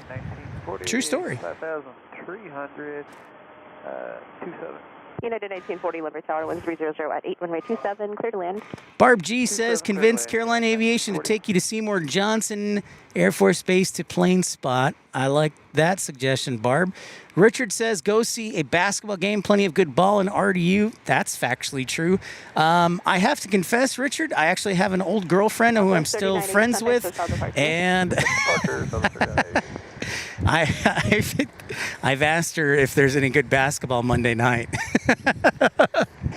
So I think Duke and North Carolina are like out of town or something. Otherwise, I would go to a game. Of course, you got UNC Greensboro there. You got High Point. You have Wake Forest at GSO. And then, of course, in Raleigh-Durham area in the Triangle, you got NC State, UNC, or, Duke. Definitely a hotbed of college basketball. Great suggestion. SD Tyler says there's a Piper Aztec just to the west of you at 10,000 feet. I'm assuming it's doing aerial survey ground mapping based on its flight path. Oh, very interesting. Before I worked at an airport, I didn't even know what an Aztec was except Pontiac. But now, thanks to my experience in aviation, I'm learning so much, ST Tyler. I'm looking for it just to the west. Okay, so I'll have to keep an eye out for that. We got a couple of arrivals in the next 2 or 3 minutes. Oh, we got the nice big one, the 757 foot long, the 300 variant from Atlanta. Then we got United 1940, an A321 Neo, landing from Denver after the 757.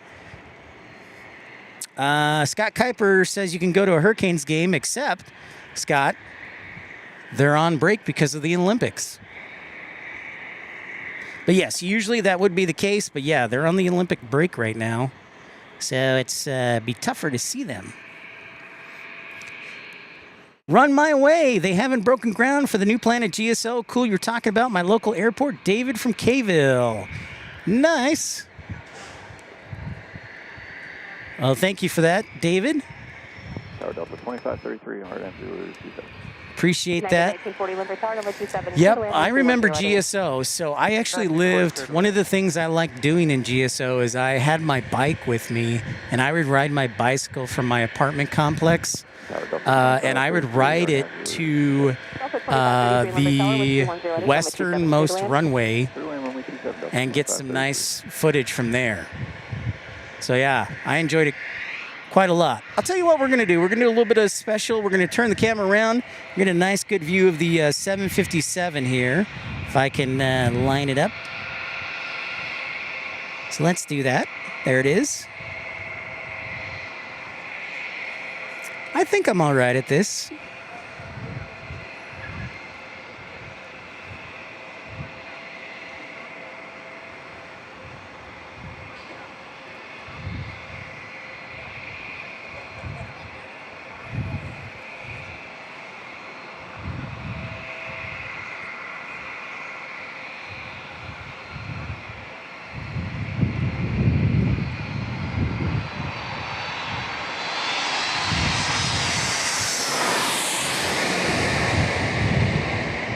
Flying footlong pencil. Tower right, 2122, 12 miles out to 7. With Wake Fortescue. 2122 Limber Tower, number 27. Clear to land with 320. Drew, what's going on, man? Great to see you. Drew says, I started plane spotting back in Portland back in the 70s. I have shoe boxes full of great photos.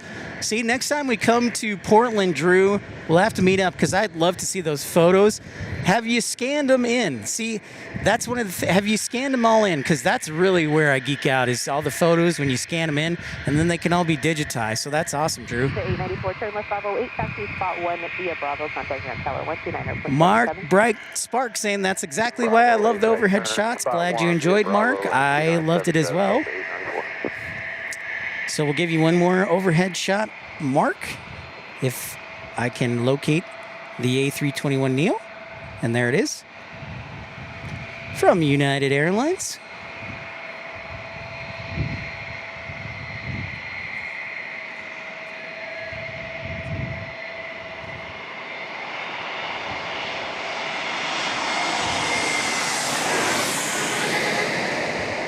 Complete with horn.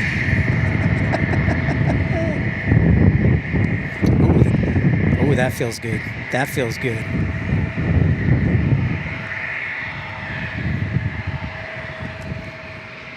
For all departures waiting to go, I have minimum spacing on funnel between the next 2 arrivals also. You can expect departures behind this. Jerry, what's going on? Jerry says we're going on a bender after work at the Pacific Shores. Why you always... See, you got to email me, Jerry, when you're going on these. Then I can schedule. That's awesome. What's up, James? How's it going? Scott Kuiper says North Carolina State men's basketball has home games Saturday and Tuesday. Thank you, Scott. I would. All right. Thank you, Scott. I might check that out. Appreciate the help.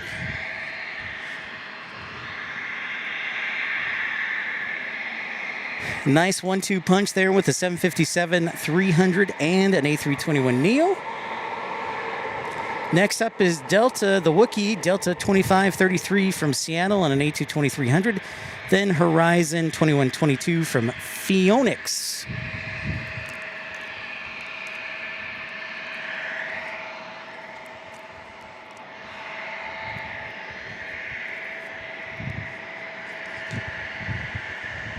My personal plane, my favorite plane is either the A220 or the 787 Dreamliner. So here's one of my favorite planes coming up.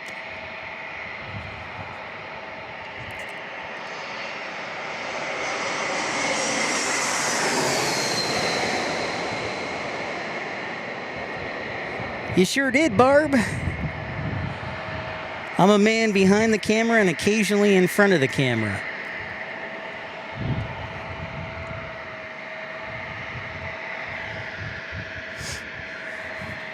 Yeah, I'm covered up today, Barb, with all the sun. So I have my like fishing, lightweight, long sleeve shirt, and also my I don't know what else to call it except like flat sombrero, I guess. I don't know what you call it.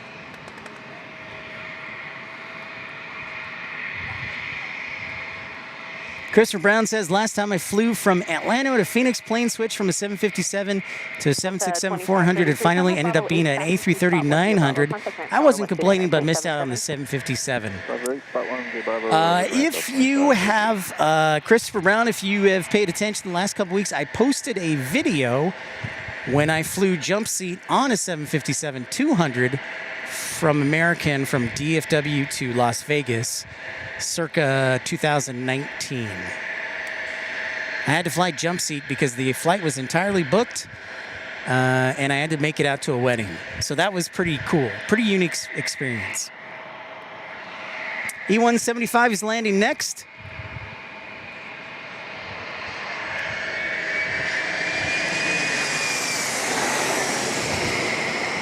Barb, I don't know. They say I have a face for radio, Barb, so I don't know about no.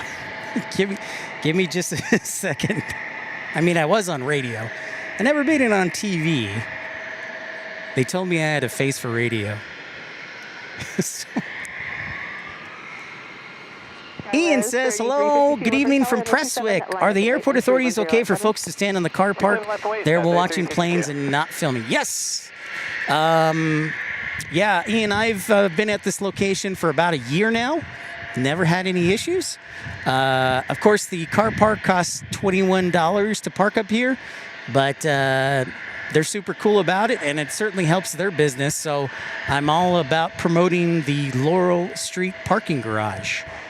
So they're cool with me, and I appreciate that. And so come support Laurel Street Parking Garage.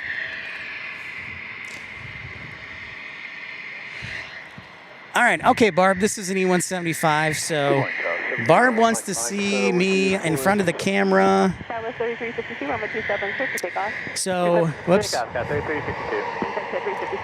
So this is me in front of the camera. You can't really see me because my head is giant, so it creates a shadow. However, you got to protect the head, so that's why I'm wearing the big hat and the long sleeve, so I kind of have shade so I don't get sunburn, because sunburn is real, especially here in San Diego. Even though it's 70 degrees, that has nothing to do with how you get sunburn. I've gotten sunburn in Aspen, Colorado when it's been 32 degrees. So there you go, Barb.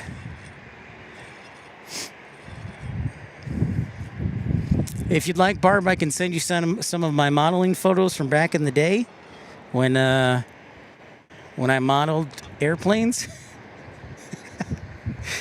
There's a model for airplanes. Little joke there.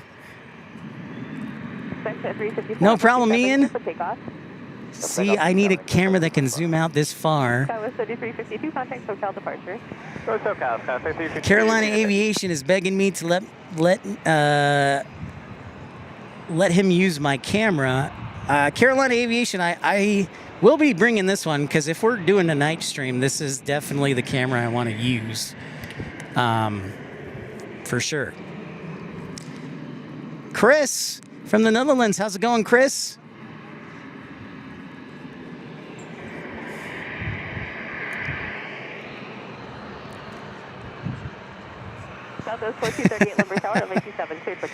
You know, I have to confess, so people sometimes ask me, am I much of a model airplane collector or airplane collector?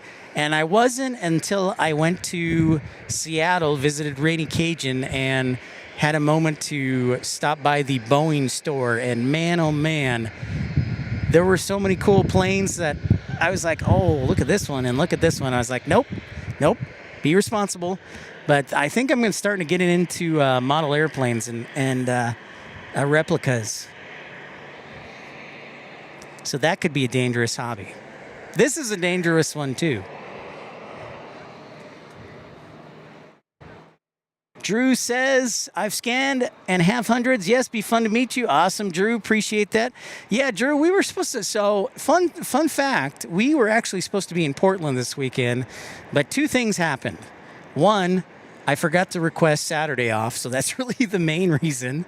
And two,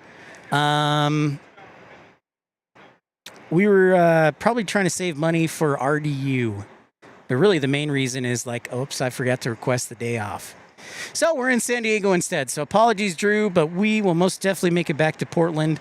Freaking love Portland. So when the timing and the fundage is right, we will be back in Portland.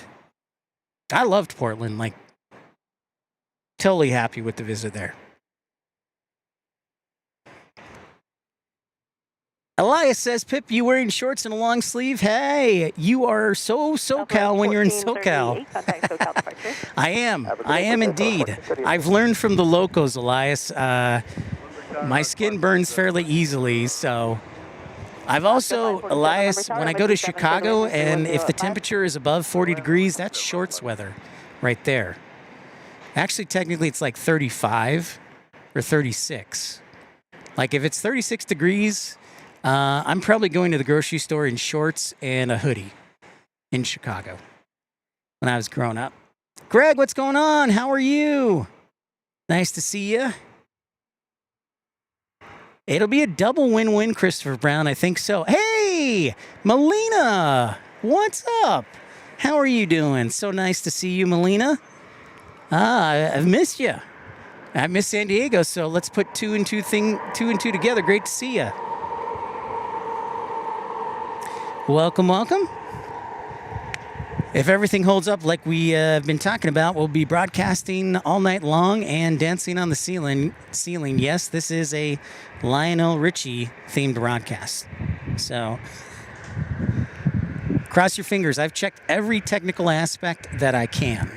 I've checked my data usage, the batteries. I've checked the weather. I've checked my laptop. I've also checked the Chipotle box. I bought some last night, so it's really leftover, but I do have dinner. Any old time is lurking. What's up? Easy Rhino says, did you say you worked in Charleston? I didn't work in Charleston, but I did live in Charleston for 6 months. So I served, Easy Rhino, I served a church mission in Charleston for 6 months. So I actually got to live in Charleston. I lived right by the Air Force Base. This was long before Boeing was even a thing in South Carolina. So it was 2001. I lived in Charleston. Actually, right after 9/11. So I love Charleston. And I've made it back once for like 6 hours, but would love to stay there a little bit longer. So yeah, I lived in Charleston, South Carolina for 6 months. And that was long before the Boeing factory. Whoa, we got a special E190, I think, here. Is this the Profit Hunter? I don't know. But this is looks to be a special one.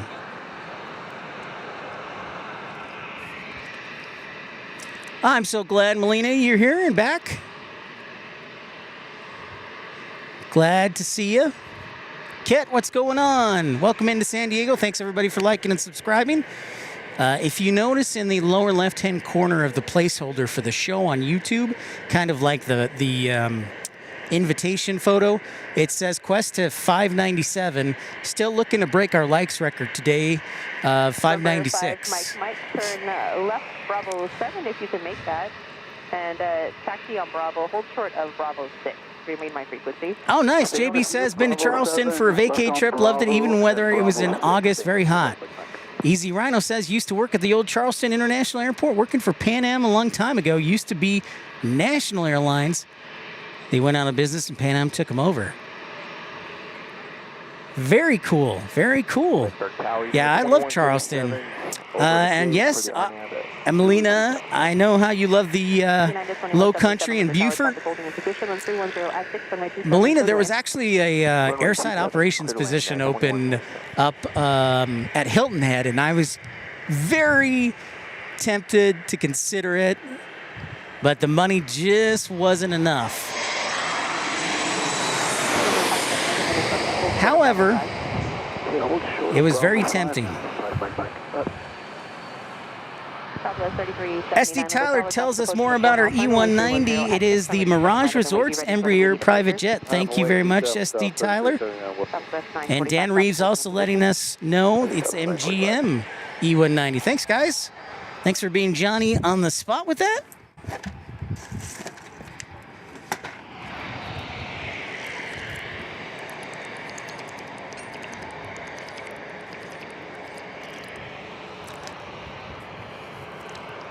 221 likes. Thank you very much for the report, Matt Man. Let's keep that going into the evening. Christopher Brown says, I'm quite the traveler. That could be why. Yeah, I am quite the traveler. I just like experiencing new things, see new things. 379, runway 27, clear for takeoff. Takeoff 27, South 32. Yeah, it didn't hurt Christopher Brown that I was also worked for American Airlines for almost 3 years. So I traveled pretty much every weekend till almost every weekend till COVID happened, and then I kind of scaled back, and then I started traveling again. But yeah, for sure.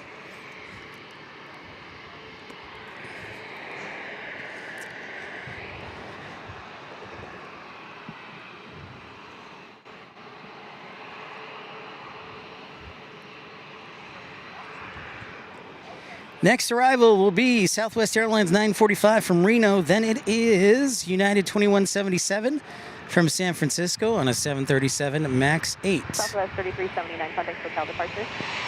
What? Southwest 3379.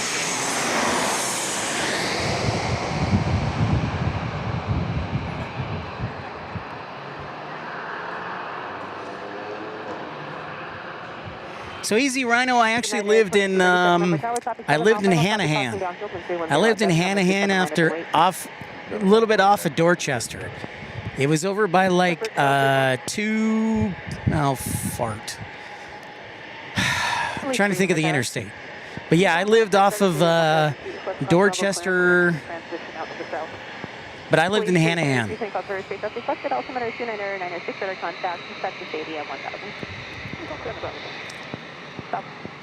Number 5, Mike cross runway 27 at Bravo 5, taxi to the ramp via Charlie Hotel. Just monitor ground on Charlie. So I think Matt Man, both Brian and I will do our own streams, and then we'll also collaborate. So he has to work Monday, so I'll be live streaming Monday, most likely from RDU. And Saturday, I know he'll be catching us. I might do a live stream Saturday night, but then Sunday we're going to do like a super stream together. So I hope that answers it.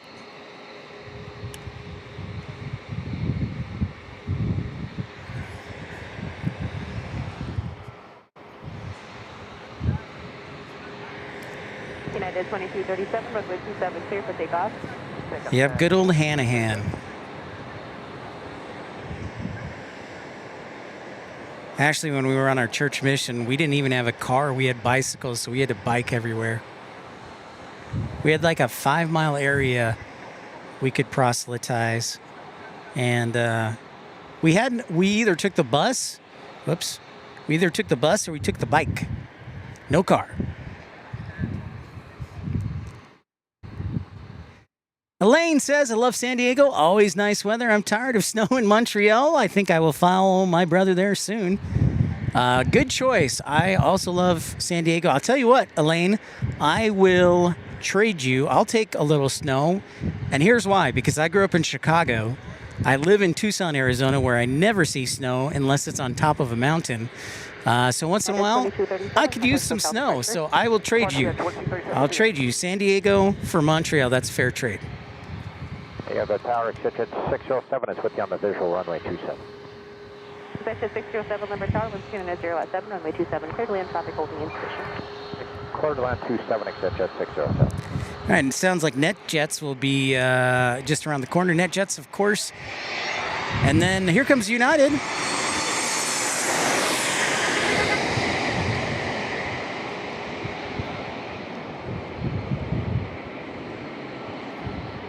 I get easily distracted with San Diego because there's so many cool things to see.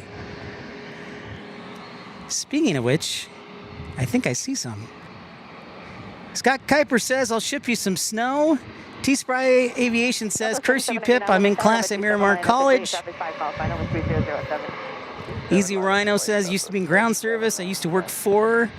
Oh, in Melbourne down there, the airport authority had a contract. Then I came back down to Charleston. Nice. See, it's tough to escape aviation, the aviation bug. You want to, but you can't. Because you're like, this is awesome.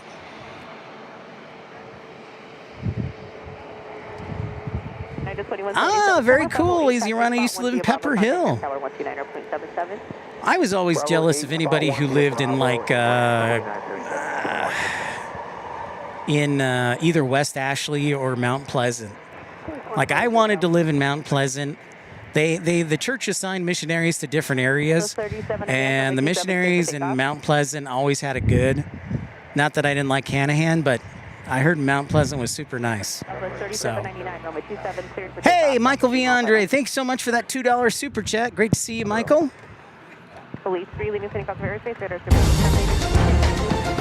Thank you, Michael, for that very generous contribution of yours. Contribution of yours. Also, thank you to Texas Girl, Southpaw, Christopher Brown, Tyson Price. Thank you, guys.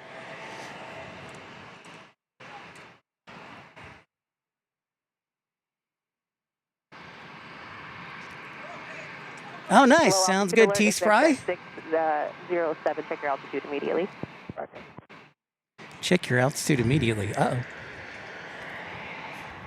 Southwest 3799, contact hotel departure.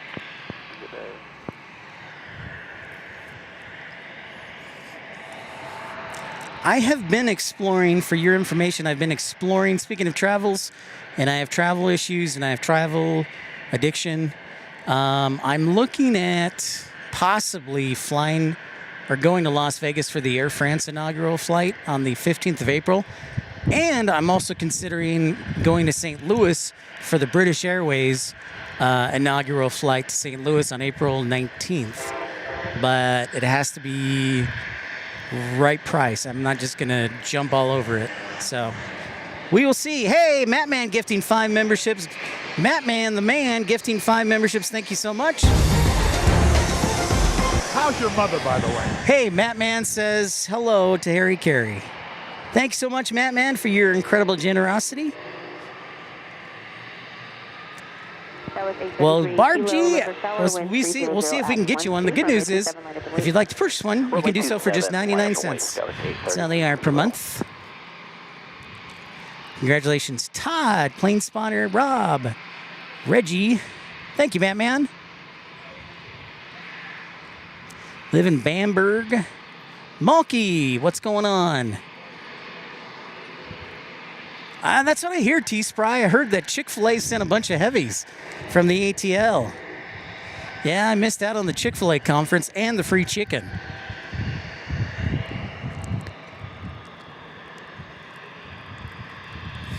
So I also, Easy Rhino, I also lived in Walterboro, too. I lived in Walterboro. I lived in Walterboro, Hanahan, Myrtle Beach, Chirac. I lived in Chirac, and Orangeburg, and then also Spartanburg. So, yeah, I love South Carolina. A lot of good folks down there. A lot of good people.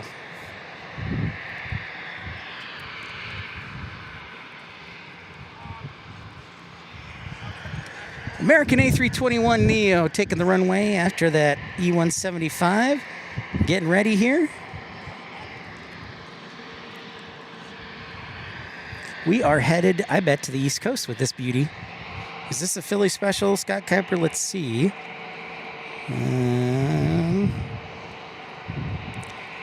We are headed back to DFW with this A321neo.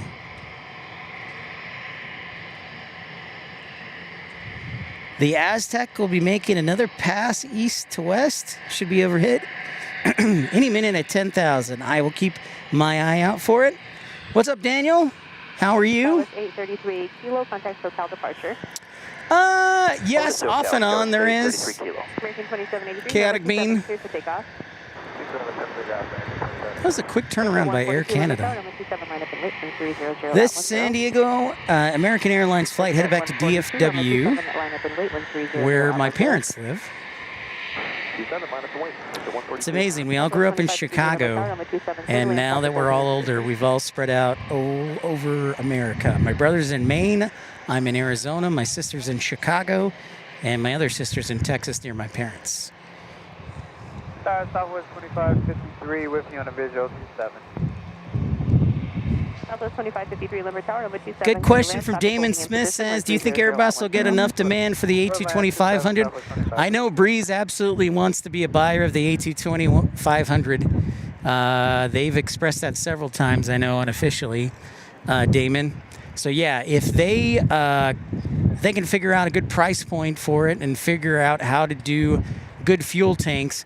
The problem, here's the catch with the A220, is at that point of having a 500, you are at the A320 level. So the question is, do they keep both the A220-500 and the A320neo? Do they kill one of them? Do they modify the 220 to be small enough, but with long enough fuel range? Like, that's, if it were me, if I was Airbus, I would design an A220, as we get this global taking off, NetJets, I would design the A220-500 so it had approximately the same seating as the 220-100, but I put an additional fuel tank on it so that it could go further. I wouldn't increase the seating capacity at all. Maybe like 5 seats or 6 seats. I would focus all the energy on putting an additional fuel tank. Because with that, just like the Dreamliner, you could open up to markets that have never been marketed before on a narrow body and at a lower price point. So that would be my take. If they did the A220-500, put your energy into Air Canada 1094, runway 27, cleared for takeoff. Air Canada taking off. I guess need to do this. JG, what's up, man? PSA Steve, good afternoon from Ontario. Most of my family and friends are now in Buckeye and Prescott. Choppy buffering. We'll see if we can get that buffering right out. Thank you for the report, PSA Steve. Tower, Medevac reach 102, passing through 3,700 feet en route to Scripps Mercy. Medevac reach 102, Limber Tower, cleared into Cloud Airspace as requested, altimeter 2. Melina's birthday is this month. Melina, when's your birthday? We'll have to put it on the birthday brigade calendar. You'll have to email me at pipsplanespottinglive and I'll put it on my calendar and we'll sing happy birthday to you. Actually, I don't know if people want me singing happy birthday, but we'll say happy birthday to you. Good afternoon, PSA Steve. Great to have you aboard. Prescott, I have yet to be... That's a place I do want to go, PSA Steve, is definitely Prescott. So. Departure Air Canada 1094. Air Canada going back to Toronto on that 22300.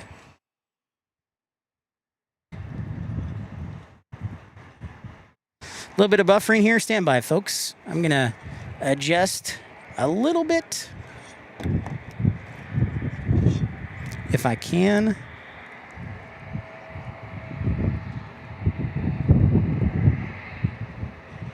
Overall, we've had a pretty good signal, but I've done pretty much everything I can, except sell my soul for broadband. Alex, Old Town San Diego, it sure is. Alex, great to have you here. The 19th of February, very nice.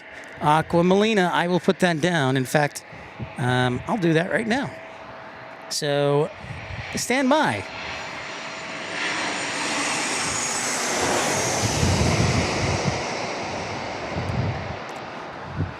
Okay, give me just a second. I'm going to put that on the calendar. If you would like to join the birthday brigade calendar, all you have to do is email me your birthday email to pipsplanespottinglive@gmail.com. All right, Melina's birthday is the 19th, which is a Thursday. So...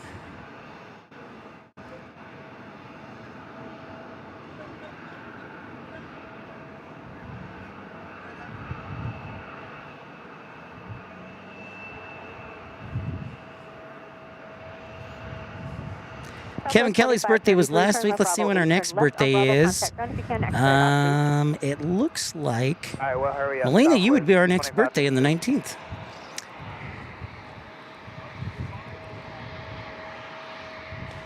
Dave from North Little Rock, got any jet blasts up there yet? LS 3194 traffic, 7 mile final, runway 27 clear. I've gotten some jet smell, the jet fuel smell, but Dave, I've gotten some nice wake turbulence wind, which has been nice. It's kept me cool here in San Diego. Runway 27. What's up, JG? How's it going?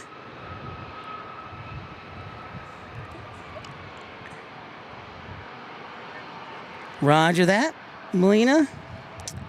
Rainy Cajun, no heavies just yet. We did have the flying 757 footlong, though. 757-300. British Airways, it'll be here just shy of 4 o'clock. And we could call this, I guess, a Lionel Richie-themed broadcast because we're hoping to broadcast Rainy Cajun all night long. And then we should have some FedEx heavies for you then. I don't think that San Diego gets too many diversions. Now that they've got a new terminal, though, that might change. Oh, look at this. No delay. Americans getting lined up. It's turn and burn if Alaska can take off soon enough. This A321neo. Winglet boy, what up? Yeah, Spirit doesn't even fly here anymore. So Breeze, no today. No Breeze today. No Japan Airlines today. Rainy Cajun, you'll have to check on that since you're good. You're in tight with Japan. See why Japan isn't flying right now to San Diego. Night Watch, how's the fun for RDU? Well, we did reach the, how do I say this? It's not going to cover the entire cost, but we did reach the fundraising goal that we had set. So, Night Watch, we are in fact headed to RDU this weekend. So I want to say a big thank you to everyone who is kind enough to contribute not only today, but also the past 2 weeks to make RDU a reality. So the flight is booked, the hotel is booked. All I need is basically 3 things. 1, most importantly, to wake up early Saturday morning to catch my flight. 2, to make sure both of us aren't sick. And number 3, to make sure my connection goes smoothly in DFW on Saturday. But we are good to go, Night Watch, as far as raising that.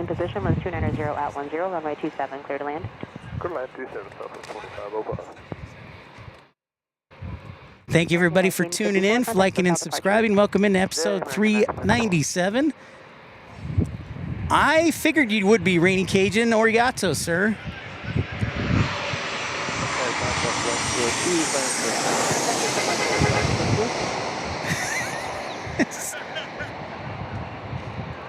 I swear I don't know if anybody can hear that horn doing that honking in the background, but occasionally whenever there's a plane that goes over, it's like it's the F-16 at Tucson where the car alarm goes off. So whenever it flies over, it does this beep, beep, beep honking. And I wonder if the Boeings are like at the right frequency, their engines. So very interesting. Fun side effect. Oh, nice. Night Watch. Sounds great, man. We will be there. We're planning a big Sunday super stream, and then I'll probably be broadcasting Monday at RDU, and I might do Saturday. 2505, did you define what first speed now? We are rolling up at 2505.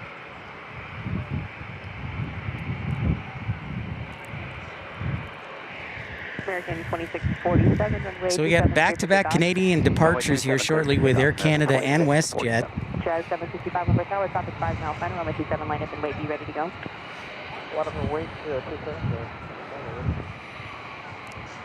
And Melina, I'm just going to take a guess. You're probably turning 35 on the 19th? No, no, it's. I wish it was honks of support. Maybe it is, Melina, but no. Like, it's the funniest thing. Like, we have. I don't know if it's like a frequency, the wavelength or something, but whenever a Southwest Boeing almost exclusively it goes off. We're going to Vancouver on the CRJ 900 Air Canada Express. Route 765, traffic approaching a 2-mile final, wind 300 at 10, runway 27 clear for takeoff. American 2647, do you need any assistance? Not at this time. We'll let you know, ma'am. Roger, you can hold at your spot right now and just monitor ground 12349. Let them know if you need anything. We'll do. We'll monitor ground. Thanks. All right, so we're going to American A320 actually hanging off on taxiway Charlie. Perhaps some maintenance issues or a disorderly passenger. We will see. We'll show it to you in just a second.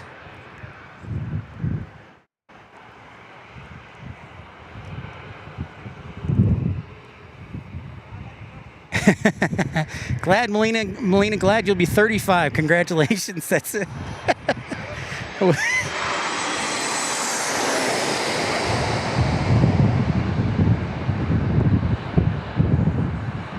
So if you're looking to cool off, Laurel Street parking garage, rooftop parking is nice with the wake vortices.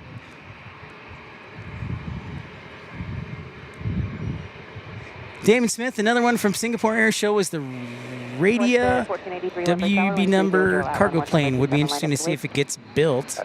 Hey, Lowlander, how's it going? Trucker Norm says it's a left engine problem for that American flight, which is, sorry, I said I was going to show it.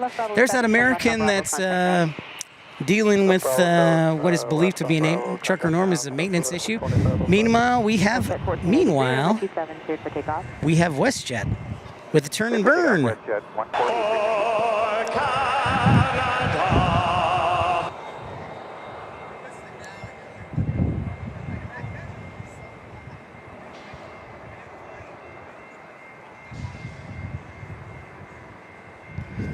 American announced Rennie Cajun saying that he is not a fan of the A321 going on narrow-body transatlantic flights. Well, that seems to be the way of the future, unless Boeing designs the 797 or something.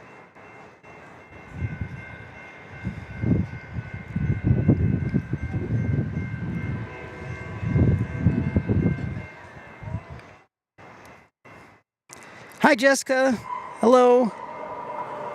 Life begins at 40. What's going on? Welcome in. Alaska 260 Lindbergh Tower, wind 300 at 11. Kadra Hassan, thank you for chatting as a subscriber. Thank you so much for tuning in. Welcome into episode 397. I'm PIP Pip. And I think my camera battery is almost out of juice, so I'm going to grab the next battery here. In standby mode. We got the United Negro College Fund livery here from Alaska, special livery. 1, 2, or taking 3, off here. Tower, are you on frequency?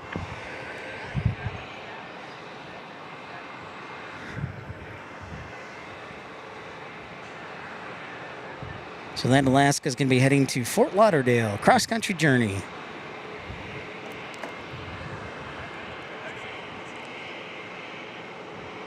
There it is. Patrick, what's up? Come see us in Boston. Bring us some warm weather with you. Double check. I would love to come to Boston. I will most certainly, Patrick, bring you some warm weather when I can.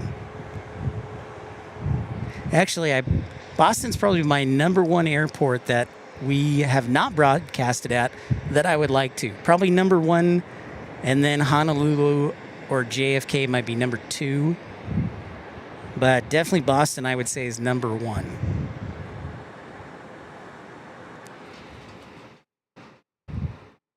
Night Watch says Boeing really lost some luster when they discontinued the 757. They could have developed it so much more. I think we all agree with that one. 100%.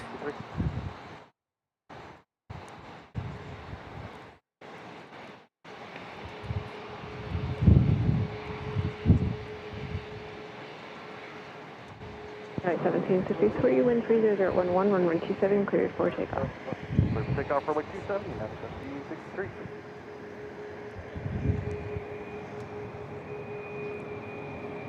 The most exciting airport. This is a single runway airport, if for those of you who don't know. One runway in, one runway out. Busiest single runway airport in America, one of the busiest in the world, and one of the most challenging airports to fly into as well, as a pilot.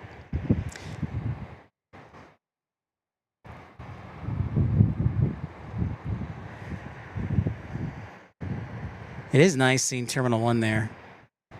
If you missed it, we were here in December and we did a walkthrough tour of San Diego Airport on my phone as I got off the plane. So you might want to check out that video.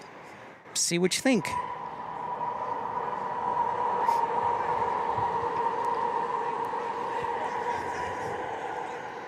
American looks like it went back to the gate or is over in the FBO ramp area.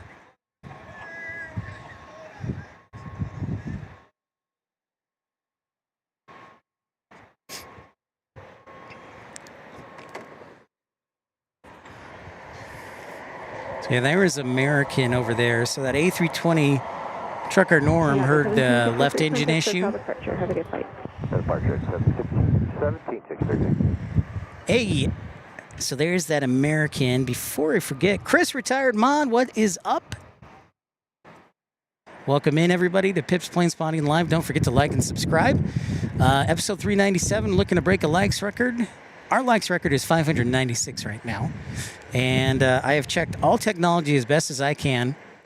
And if everything functions properly, we'll be here and broadcasting Lionel Richie, dancing on a ceiling, and all night long. Before I forget, one of the most challenging airports I said San Diego is, one of the reasons is the building I'm standing on top of. The building I'm standing on top of is the Laurel Street Parking Garage, which is directly in the flight path and glide path of San Diego's runway 27. Because of that, the pilots have to take a steeper angle of approach to land, slightly steeper.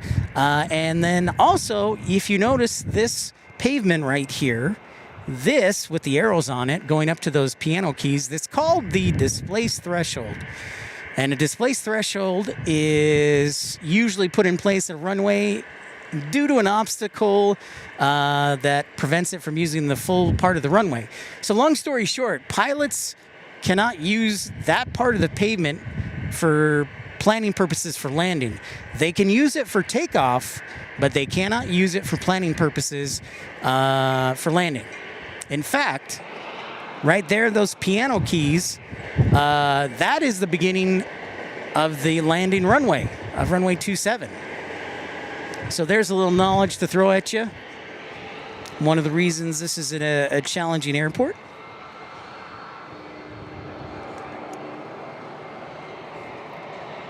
Alaska Airlines taking off next, headed to DCA, Washington, Reagan,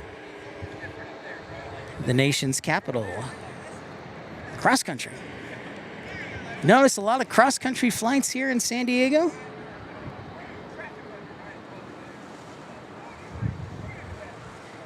John Driscoll, what is going on? John, how are you today?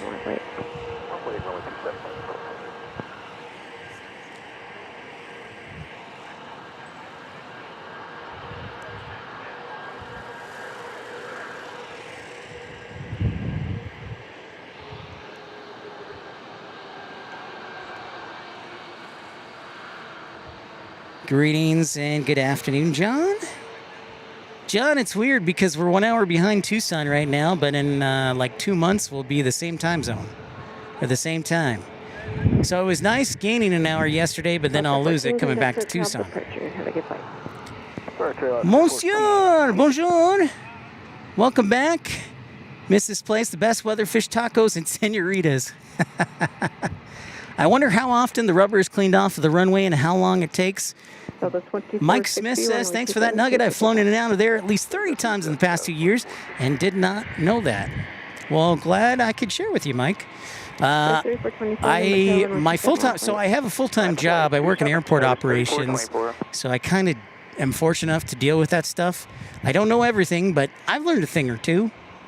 But yeah, that is an important component of the FAA runway inspection. So, yep, the displaced threshold, taking off pilot's best friend and landing pilot's worst friend. Lowlander providing us the San Diego METAR. San Diego at 2051 Zulu has winds out of the northwest at 9 knots, 10 statute miles of visibility, and a temperature of 22 Celsius, which I'm guessing is like 73?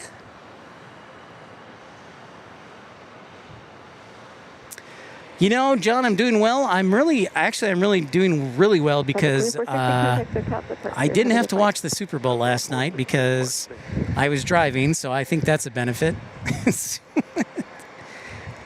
Can I get on my soapbox for a second? I would just like to say something. I love football. Football is great. But the Super Bowl has become so much of a spectacle other than football. I don't like it. I want to watch the game. I don't want to watch a half-hour halftime show. I want to watch the game. And that's just me. And I'll get off my lawn now.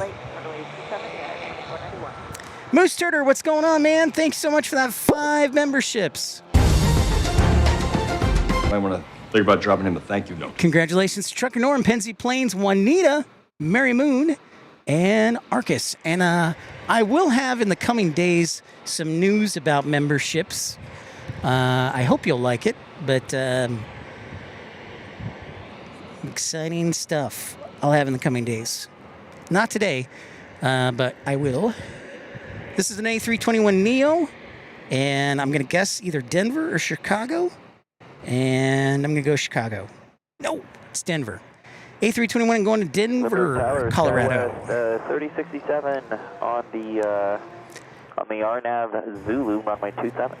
It's an interesting, and it's quite a displaced threshold. It's like a 2,000-foot displaced threshold. The total runway is about 9,400 feet, and so if you take out the displaced threshold, pilots who land here have about, I think, like 7,200 feet. So it's almost like landing in LaGuardia, almost.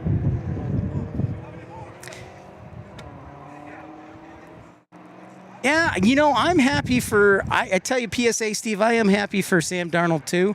I got to give a guy credit. He could have easily given up, but he kept going, and now he's at the top of the world. 27 clear for takeoff tonight, 24. All right, Melina, thank you so much for tuning in. We'll see you later. Appreciate it. Oh, my goodness, Nothing Polished, gifting 5 memberships as well. Thank you so much, Nothing Polished. Appreciate you. How's your mother, by the way? Well, Harry, well, I'm sure. Thank you, Harry. Thank you, Nothing Polished and Moose Turner. Appreciate you. It's just a sales pitch and a commercial nightmare. Best part was Bad Bunny. I've seen better high school games. Yeah, I heard it was a bit of a snooze fest, John Driscoll, through three quarters last night. And I got to give it up to you folks. Right now, 39% of you say Jason Myers is the Super Bowl MVP, and kudos to you, because at one time I was a kicker in junior high. And so thank you for supporting the lonely kicker. All right, so we've got a little bit more time to kind of tail off on the displaced threshold. Here's another little bit of knowledge for you. Okay. See those piano keys on the pavement? And we'll go back to the rubber removal question as well. But for now, the piano keys right there, this is what's cool. If you come to this runway, if you come up here to the Laurel Street parking garage, you'll see those piano keys, and you'll wonder, what are those for? The piano keys basically designate the beginning of the runway. Not only do they do that, they also are a designator for how wide the runway is. So San Diego is pretty unique in that it has a 200-foot wide runway. Most runways, commercial runways within the United States, are 150 feet. But San Diego is a super wide 200-foot runway, which is pretty cool. That's why the 747, one of the reasons they could land here with no issues, a wider runway.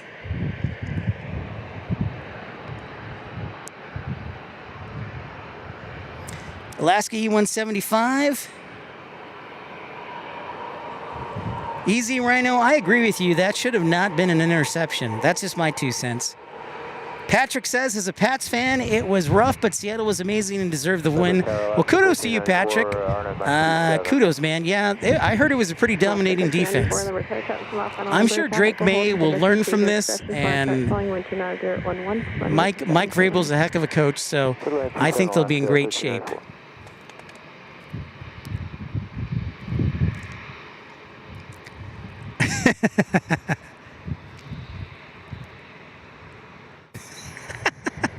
Carolina Aviation says, I can take him out to dinner next weekend. Wow. Thank you so much. Thank you, everybody, for tuning in. Thanks for all your kindness and support of the channel. And cross your fingers our technology continues to behave, because we're going to be like Lionel Richie and do all night long. Nope. Okay, battery goes out, no problem. I got a new battery right here. Stand by.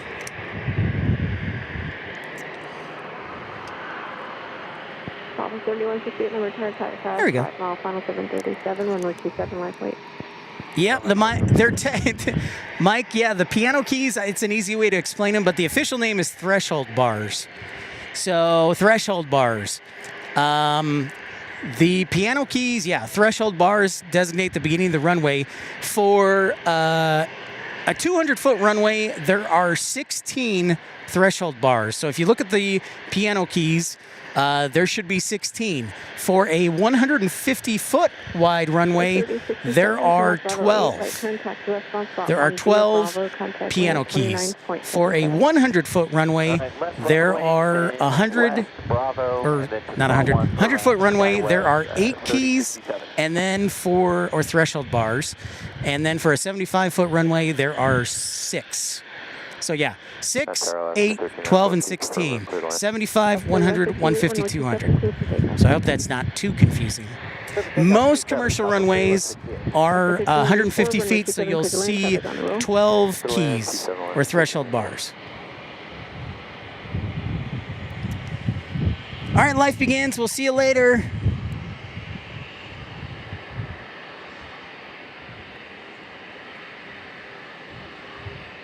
Oh, I see a question about large box, then 2 sets of 2 after. Okay. All right. I think I know what you're talking about.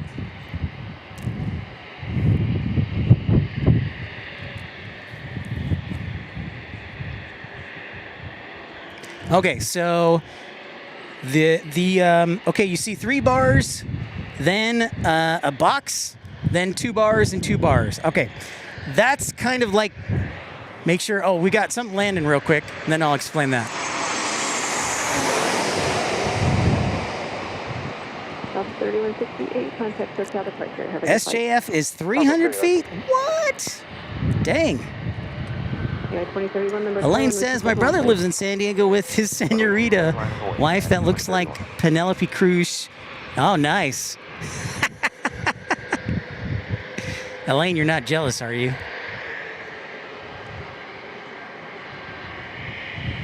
No problem, PSA Steve. Happy to help bring knowledge and entertainment.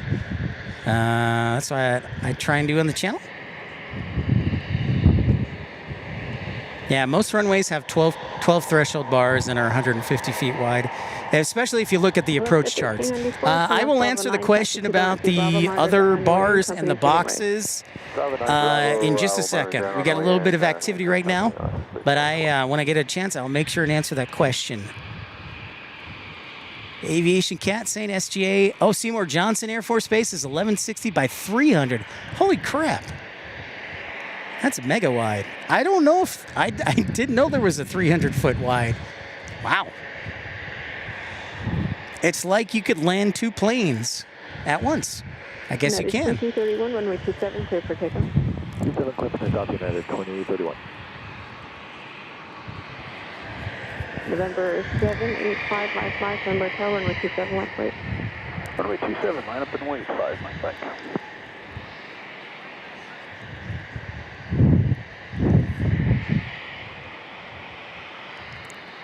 Jacob, what is up? Yeah, looks like in Alaska. I did not see where it was going. I apologize. I was keeping an eye on this MGM E190. Little private jet action. I'm assuming going back to Las Vegas, but maybe it's an undisclosed. Mike, runway 27, clear for takeoff. Runway 27, clear for takeoff, 5 Mike. It's got to be a fun little plane to land. I bet it has good range with the executive seating. Speedbird Heavy is the One World Livery Heavy today. Thank you. 27 line up and wait, horizon 2224. And welcome in, everybody. Thanks for joining us. Thanks for liking and subscribing. Thanks for the contributions, everybody. If you'd like to support the channel, you can do so for as little as 99 cents via Super Chat, PayPal, or GoFundMe. But thank you, everybody. Okay, we got this Alaska taking off. Then I think I got a minute. We'll explain more of the runway. Legacy 5 like flight, contact SoCal departures, yeah. Talk to you on the way back. Amazingly, Aviation Cat says only one F-15 at a time. Well, that seems a little bizarre. For a 300-foot runway? Are you kidding me? That's like basic. Okay, so that's a football field. That is a football field wide runway. That's insane. 650 on MI 26. Alaska 650, number tower, runway 27, continue, wind 2909. 27 continue, 650.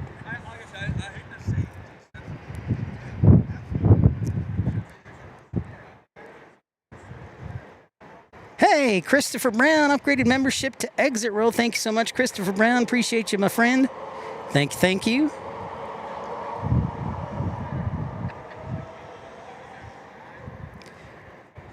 Party in RDU this weekend, Christopher. Okay. All right, so a question was asked about the rubber removal and then also these boxes and the other keys. So if you look at those 3 keys beyond the, again, they're not called piano keys, but it's the best way to describe them. From the 3 to the last set of 2, that's kind of the landing zone. That's the landing zone. And those big boxes you see on either side of the center line, that's your aiming point for landing as a pilot. So you want to try and aim and land on those boxes.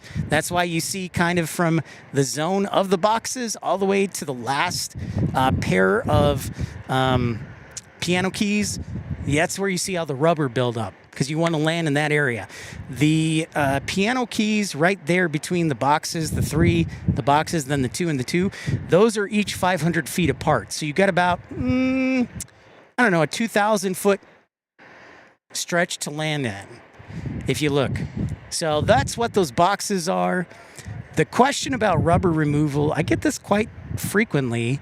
The FAA actually has specific standards for, depending on how many landings you have, for how often you do rubber removal. Now, you can do more than the recommended, but they do have a minimum standard for how often you should be doing rubber removal on a runway, depending on how many landings there are. And I think I have a photo.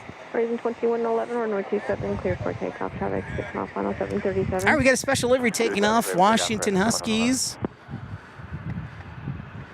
Well, isn't that special?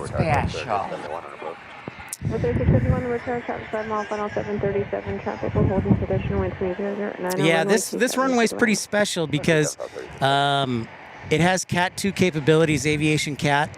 So you got the runway ending identifier lights, but then you also have centerline lighting as well, and the the reels. You'll see it at night tonight. Good point, Aviation Cat.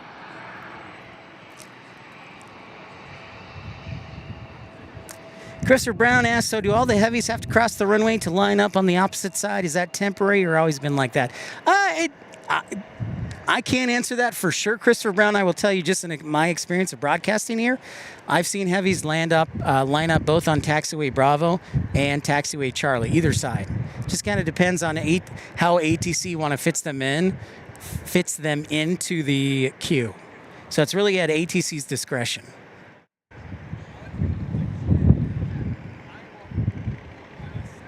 I mean, a lot of times they will wait for the heavy aircraft to take off last if there's a lineup, at least in what I've seen, because of the wake vortices, the wake turbulence categories, right? So a smaller plane won't cause as much wake vortices as another plane. Well, F-150, San Antonio, Texas, thank you so much. $20 super chat. Thank you. Might want to think about dropping him a thank you note. Thank you very much, F-150, San Antonio, Texas. Shout out to good old San Antone. Moose Turter, I think it's temporary due to taxi repairs on Bravo. Thank you, Moose Turter.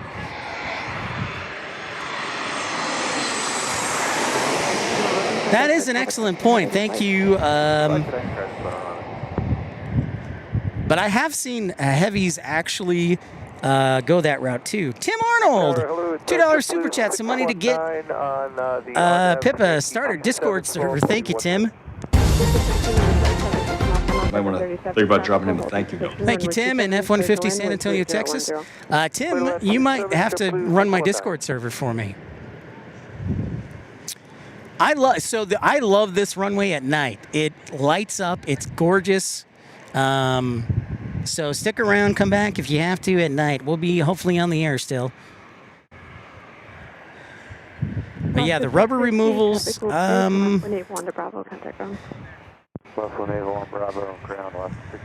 me see if I can find that photo.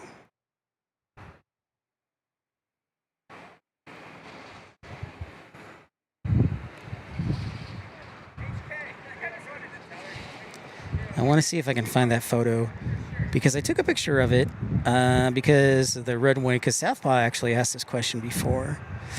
Where is the runway removal photo question? Let's see if I can find it offhand.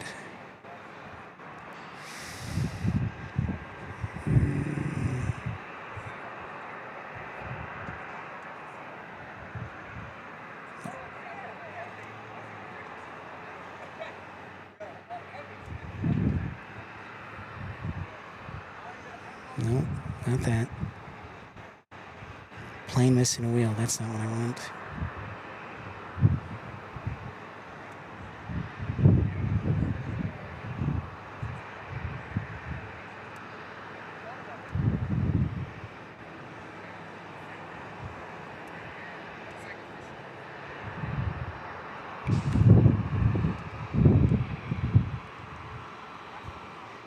Lowlander asks a question, if the plane landing overfly the last small boxes, do they have to do a go-round? Excellent question, and you will see that, Lowlander. If they go long, it's really at the pilot's discretion. There's no official rule that says they have to land within that zone. However, a good rule of thumb, though, might be to do a go-round because you don't have a lot of space left. That's a really good question, Lowlander. If there's a pilot in the chat watching, I would encourage them to answer that. But yeah, you ideally want to land within that zone. Otherwise, you're running out of runway, and you will see if planes go long. We've actually seen it before here. If they go long, they will go around. Zoya, how's it going? All right, Trucker Norm, we'll check back with you later. Thank you, sir. Appreciate you.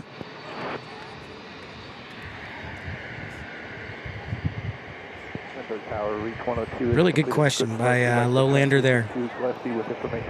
But yeah, you'll see pilots do a go-around if they're outside of that landing zone, because I think at that point you have about 5,000 feet left. And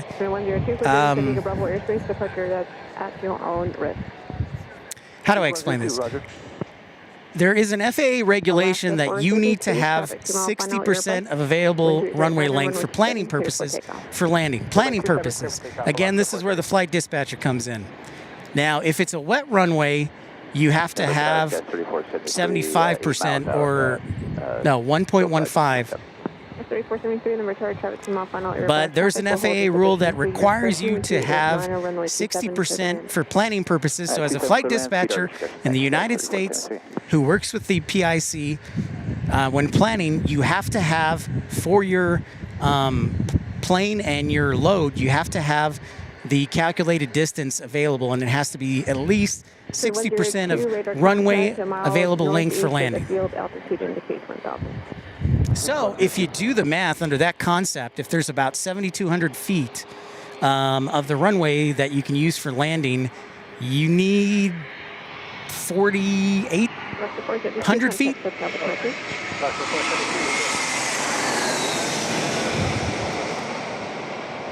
Now again, I'm not a pilot. I was a flight dispatcher for a long time, but that is a federal requirement. Elias, hey Pip, but do the pilots have to drop so quickly once they clear the hillside of Bankers Hill? It feels like a violent drop for 10 to 15 seconds. Aviation Cat says overshoot. Thank you, Aviation Cat. I couldn't think of the right lingo to put. Yeah, there has to be. So we know for a fact that the degree, so typically, to answer your question, Elias, the typical approach for a runway, for like a commercial runway, is 3 degree, a slope of 3 degrees.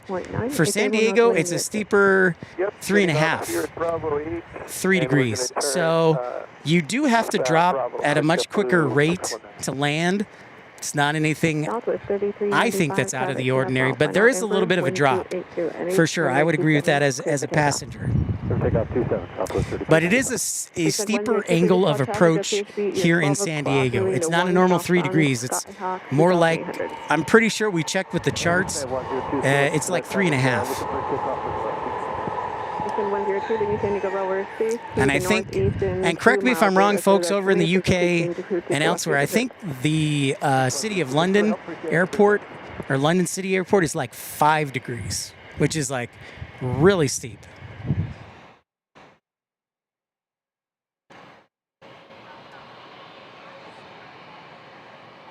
Lowlander, high traffic hubs. Most international hubs, Dubai or Heathrow, may perform rubber removal 3 to 5 times per week or every few weeks to prevent safety hazard. And moderate traffic airports runway with 210 more daily landings are often checked weekly for deposits. Thank you very much, Lowlander, for looking that up. I appreciate that. American 2050, the retired traffic 5 mile final, Amber, runway 27. Oh, really? Nice. Aviation Cat, lots of 135 experience. My man. Very nice. So like Jet Suite X. Very nice. Whoa, hold on. Can you, hold on. No.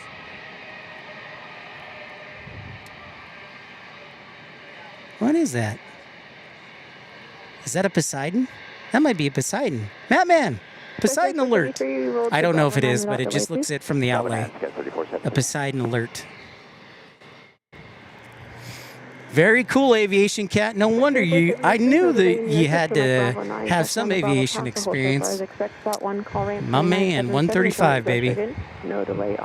So that would be even like, is 135 like FedEx too? And UPS. Most of my flight dispatching was 121 and then supplemental 121. I don't think I ever dispatched a 135 flight.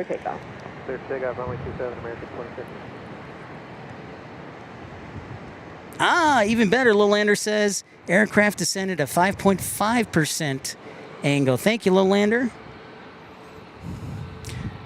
I think we're like nerding out here. I hope everybody enjoys the nerdery. Welcome to the nerdery in Pip's Plane Spotting Live. Thank you, everybody, for tuning in. We do have occasional buffering right now. Just stay with me here, folks. Sometimes you gotta slap the hotspot, and then it starts behaving. So forgive me. Forgive it. Oh, FedEx is still 121? I couldn't remember.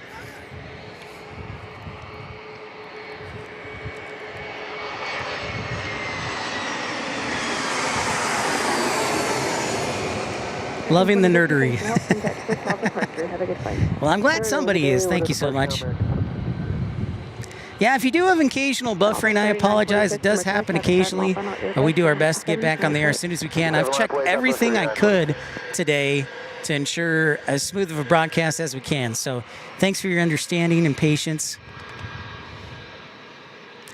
Mike Smith is enjoying the nerdery. Well, I'm glad to hear that, Mike. Hold on, everybody. My Wi-Fi is being stubborn, so I'm going to slap it.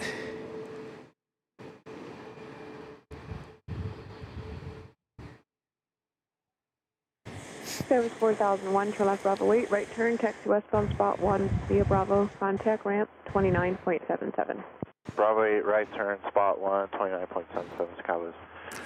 Hey, Chris from the Netherlands. Good night, sir. Sleep well. Thanks for tuning in and subscribing. Monsieur says he feels like you're landing in a hurry in San Diego over the ocean.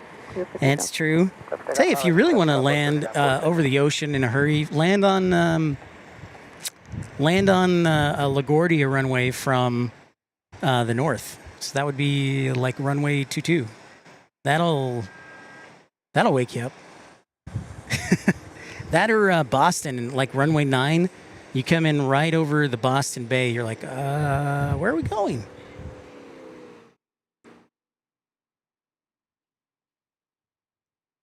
Spank the spot in case of a nursery emergency. Thank you, El Toro.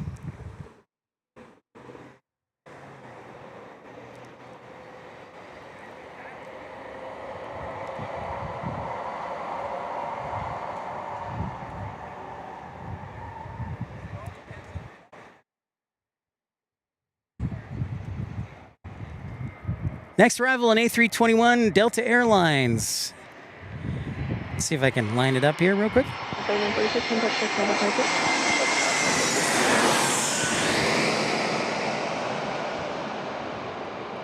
SFO, yep. SFO, you definitely land over the bay. 1491 number tower, runway 27, clear to land, wind 280 Hey, Rod, what's up, nerd? Yes, welcome to the nerdery.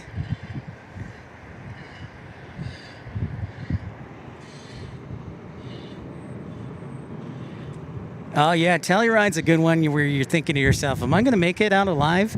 I haven't yet to fly to Telluride, but I would like to.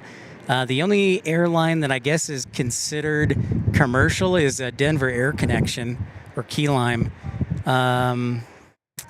I think they fly the Dornier out of Phoenix to Telluride Aviation Cat.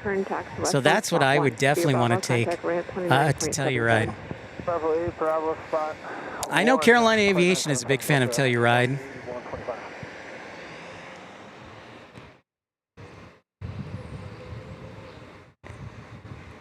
Folks, if you're just tuning in, welcome in. My name's Pip. Welcome to the nerdery known as Pip's Planespotting Live, episode 397. Thank you for hitting that thumbs up button. It's free and it helps the channel. Thanks everybody for contributing. Michael, and thank you, Michael V. Andre, Tim Arnold, San Antonio, Texas, F-150, Moose Turder, Nothing Polished, Matt Man. Thank you also to Texas Girl, Southpaw. Thank you guys, you all rock, and thank you also Christopher Brown, you rock, and Tyson Price.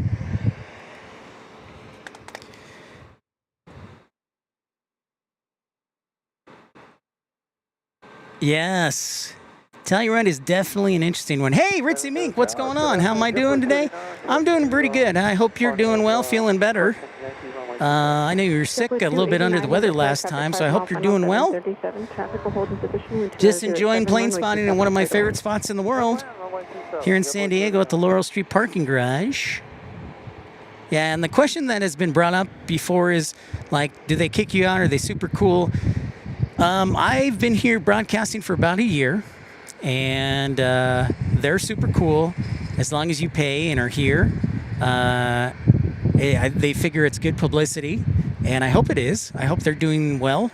I try and give them a little pub and shout out, and appreciate them letting us be here. So yes, this is called the Laurel Street Parking Garage, spelled Laurel, Laurel Street Parking Garage on Laurel Street here in San Diego. So thank you to them. Jerry says, Pip, tomorrow we're going to go play the ponies at Del Mar. You still want to put 200? I'll Venmo you that, Jerry. Good to hear it's above freezing, Ritzy Mink. A lot of times the Telluride flights end up going to Rocky Mountain or Rifle.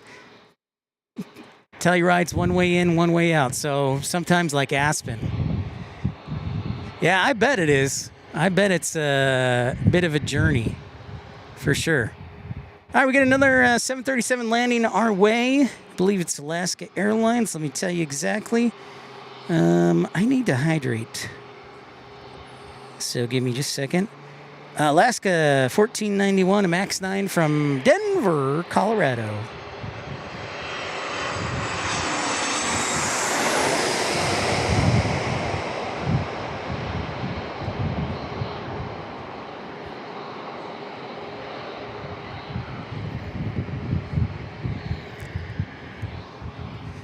American 3300, the return traffic, 6 mile final Airbus, runway 27, line of flight.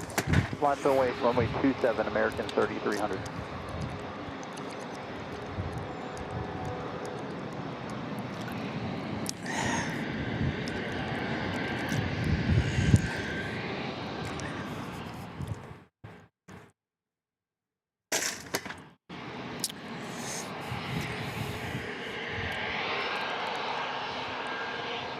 Alaska 1491, turn left. When able, check westbound spot 1 via Bravo, contact ramp 29277.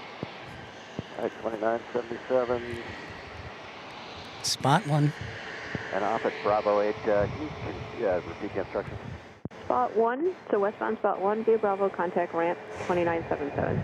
Alright, westbound spot 1 and then over to ramp for Alaska 1491.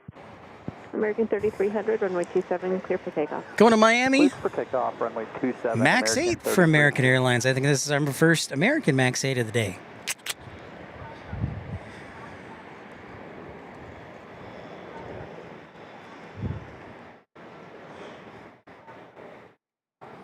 $272 likes. Thank you, Matt Man, for the report. Thank you, everybody, for liking and subscribing. We're trying to break the record for likes, 596. That is our goal. Tower National Pressure 604 is on the approach for runway 27170 to the final approach. 604 on the return traffic, 1 mile final Airbus traffic will hold in position, runway 27. I think I see a helicopter over there. 307. All right, yep, there it is. Clear to land and speed at my discretion, pleasure 604. American 3300, contact SoCal departure. Have a good flight. It's your departure. Good day, American 3300.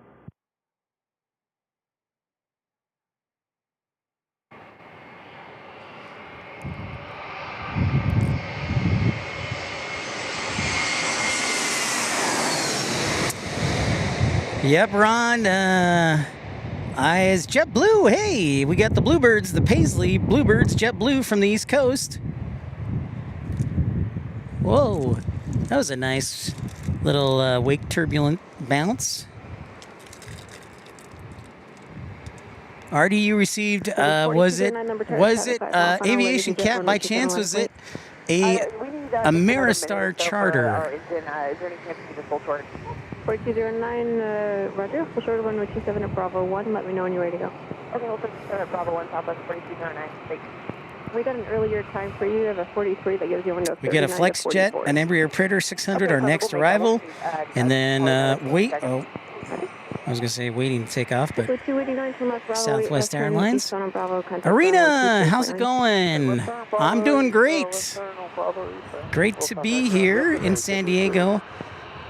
Yeah, Rod, I kind of enjoy driving here during standard because I gain an hour, but then I also lose it. So it'll be nice once it's daylight savings time to just be on the same time.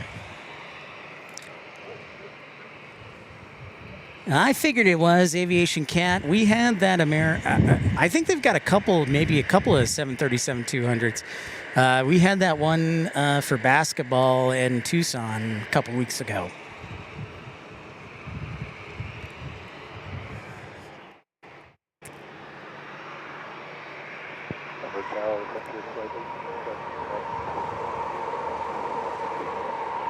Great, 277, number car, traffic 2 mile funnel, legacy jet, traffic will hold in position 12908, runway 27, clear to land.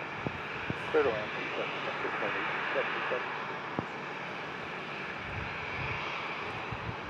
Papa, step 4209, ready to go 27. Okay, quick, so there's your traffic, 1.5 mile funnel. Mark says, I love San Diego. When runway 9 is in use, reverse ops, we need a good storm front or dense fog. Yes, we do. You know, for all the times I've been here, Mark, I have not ever caught in reverse ops, doggone it. And it's usually like in like November, October, December time frame, and I never can catch it. It's very frustrating, but yes, we do.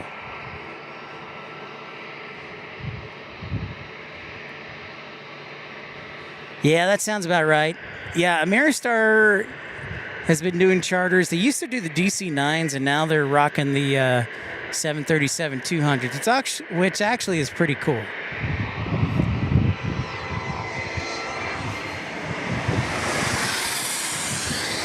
Here is the FlexJet. The FlexJet charter.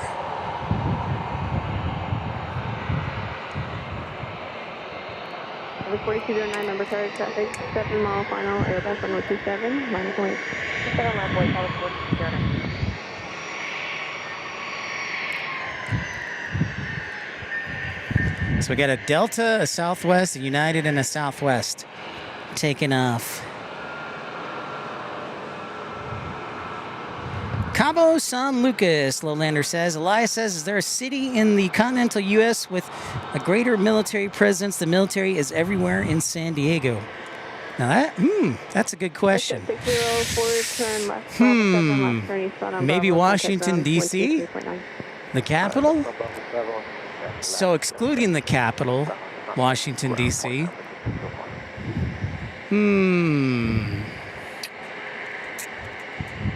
That's a really good... San Antonio might be. I think San Antonio would be a good one, Elias. 3007, runway 27, clear for takeoff. 2366, number car, traffic 4 mile final, Airbus, traffic on the runway diversion. Oh, nice, you know, and a couple of FlexJet pilots. I wish they knew me. Matt Mann says Norfolk. I thought that was one I thought of too.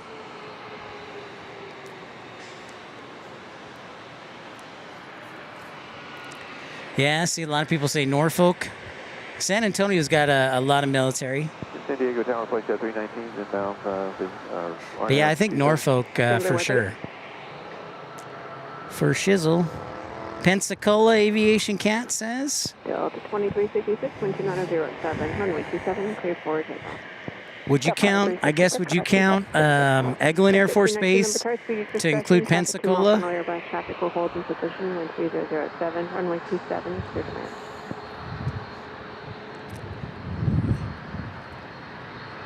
FlexJet 319, number car, speed your discretion, traffic from off on Airbus. Traffic will hold in position, runway 27, clear to land, wind 31007.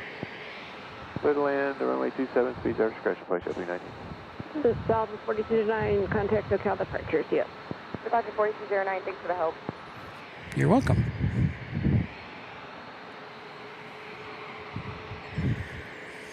Delta head back to the East Coast on an A321neo.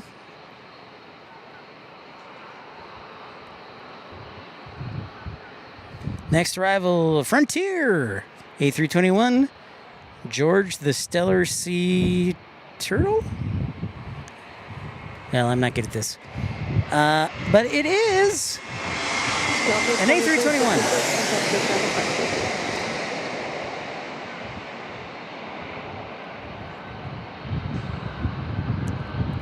427, number charge, traffic 5 mile final, legacy jet, runway 27, minus weight. Runway 27, yeah, 420. George the Sea Lion, thank you, Lowlander. Departure. Sea Lion. Next departure, United 427, max 8, going to the East Coast and Newark. Newark. American 2131, have Zulu 27.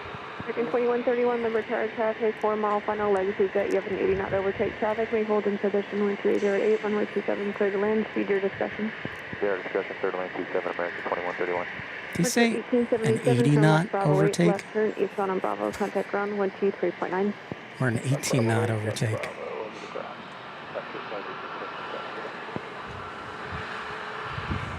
Eglin and Tyndall are closer to Panama City. Thank you, El Toro.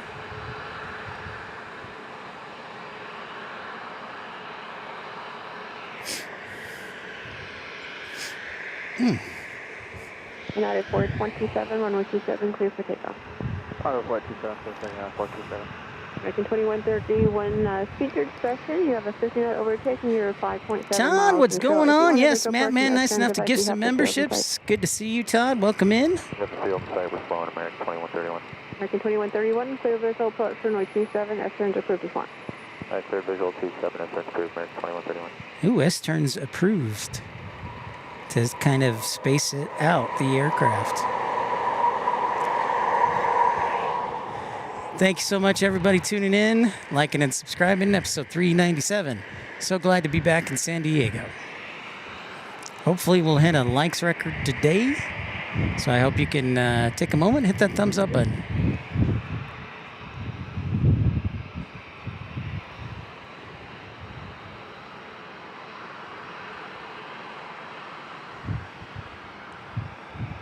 United 427, contact SoCal. Next arrival will be a Praetor 500 from FlexJet. Cabo, another Cabo. And then American, I think, is right behind that. Yeah, American 2131. 737-800 from Chicago O'Hare.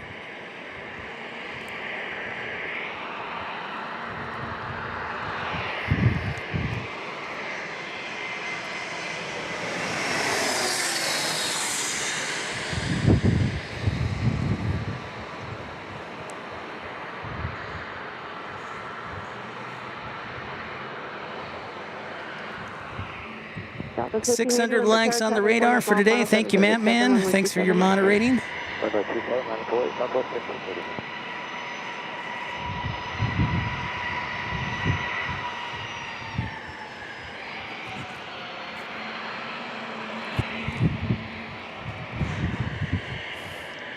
I tell you what, man, I'm going on a hunger strike until we hit 600 likes. Actually, let me say that before. Let me have a little bit of beef jerky before I say that. Starship 319, no delay near exit. Turn left, Bravo 7, left turn, eastbound on Bravo, contact ground. That sounds good. I'm going to be right back. Left turn, Bravo 7, and then Bravo, contact ground, like that, 319. Southwest 1580, traffic 2.5 mile final, 737. Wind 2809, runway 27, clear for takeoff. Runway 27, clear for takeoff, thanks. Southwest 1580.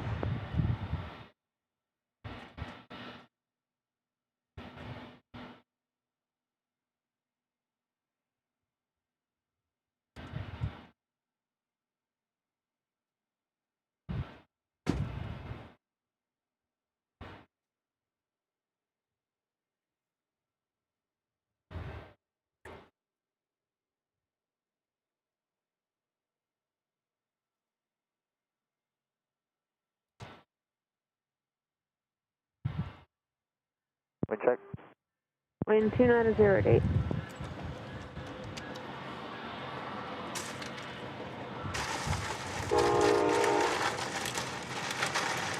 Number 872, number charge, traffic to our final 737. Traffic will hold in position. Wind 28010, runway 27, clear to land. 27, clear to land, Southwest 87. Level 1580, contact SoCal departure. Have a good flight. SoCal departure, thanks. Southwest 1580. Delta 1645, number chart, traffic 8 mile final 737, runway 27, line of weight. 27 miles away, Delta 1645. Mm-hmm.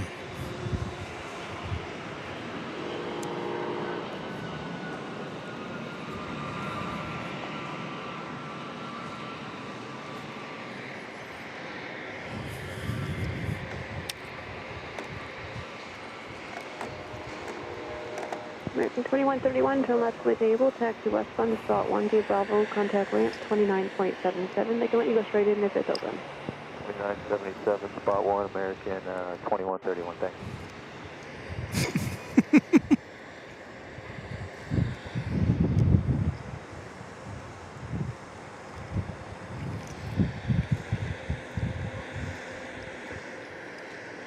Southwest 1645, runway 27, clear for takeoff. Runway 27, clear for takeoff, that's 1645.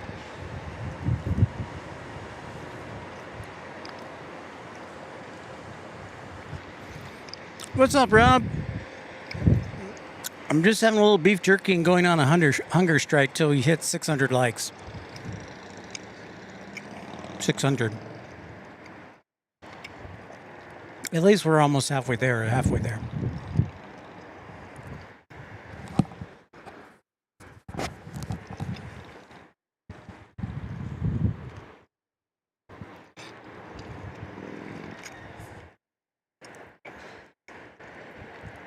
Thank you, everybody, for liking and subscribing.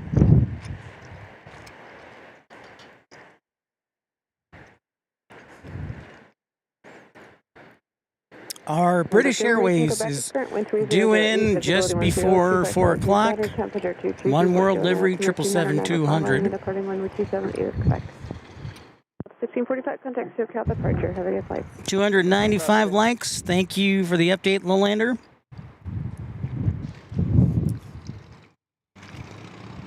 There you go, Aviation Cat. Get the dog and cat.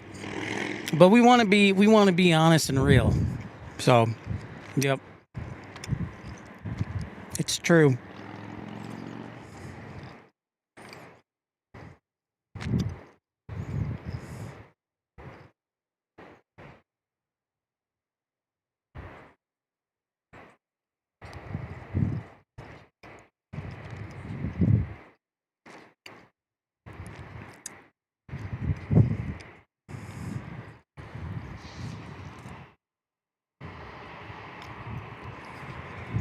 Here comes Southwest Airlines landing on runway 27.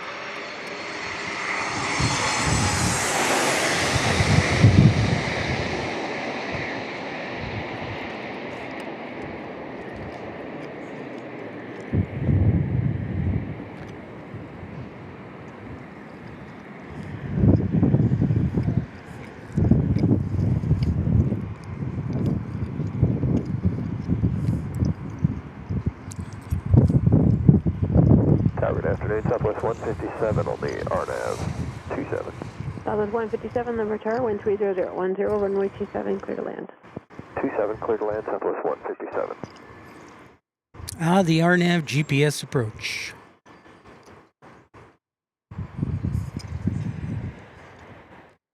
Southwest 872, traffic holds for you. Christopher Brown asked, do you ever dress like the animated version of yourself in the lower left?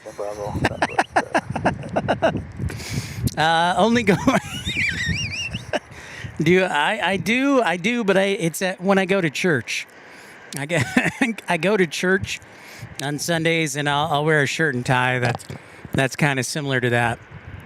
I also don't have dark hair, but ChatGPT gave me dark hair, and I was like, I'll go with that. So yeah, I do. Occasionally. But yeah, I usually wear a white shirt and tie. All right, the sailboats are out in the bay. Starting to get some high cloud cover moving in.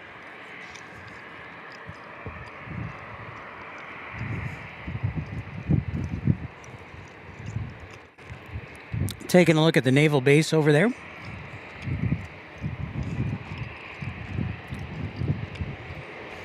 Then, of course, some historical ships, the Midway, the Roosevelt.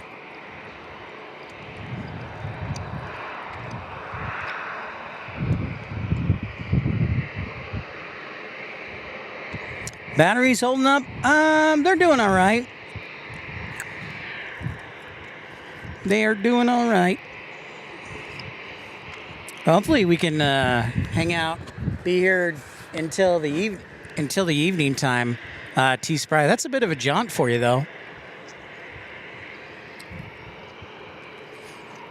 Yo, T-Donji, what's going on? How are you? Good to see you. Thanks for hitting that like button. Yeah, I don't really have any plans to go anywhere. I'd like to break the record today, so after this beef jerky, I'm going on a hunger strike until we get 600 likes.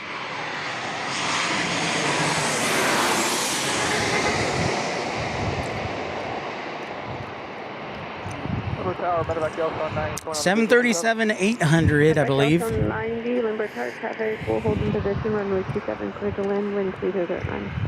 Runway 27, clear to land, medevac Delta 9. Airbus 444, Limber Tower traffic, 11 mile final, 3 now, runway 27, line of wait. 7 line of wait. So, excuse me, adjusting my headset. Rattleade, what's up? Good day. Can't stay long. Well, thanks for leaving a like and stopping by, though. We're episode 397 today from San Diego, busiest single runway airport in America. So I think I've narrowed down the honking. This is no joke, folks.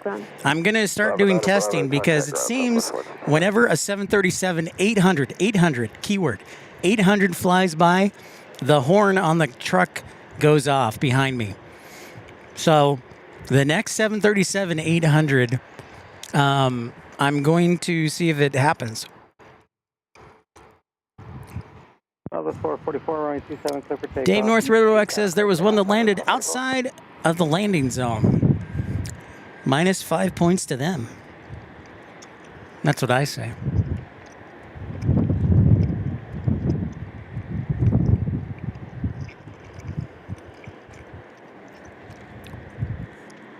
So I am chewing on a little bit of beef jerky.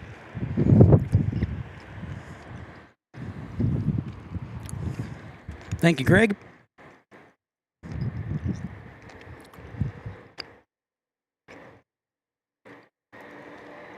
Embraer Phenom 300 is next.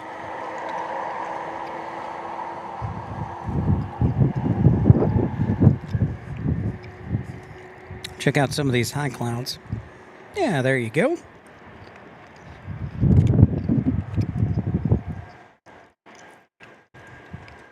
Southwest 444, contact SoCal departure. Good day. Good day. Good day. Oh, there we go. There's Matt Mann's private yacht right there. It's called the Excel in honor of the Microsoft Word program Excel. The Microsoft. Yeah, Matt Mann's ship is named the Excel after the Microsoft Word program.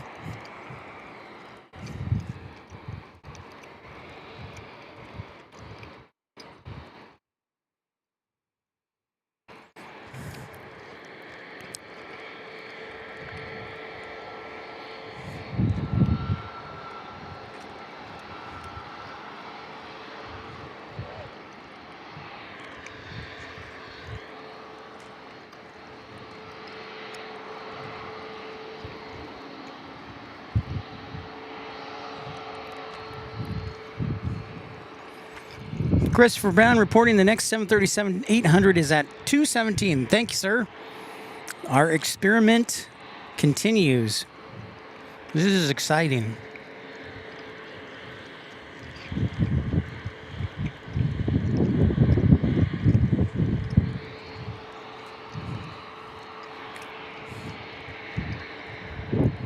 This would be a good time for another runway check.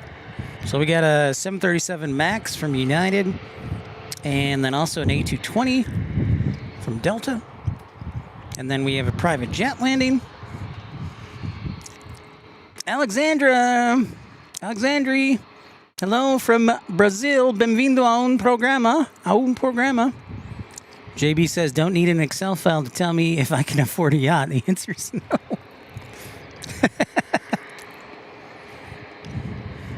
I do like using Google Sheets a lot, too.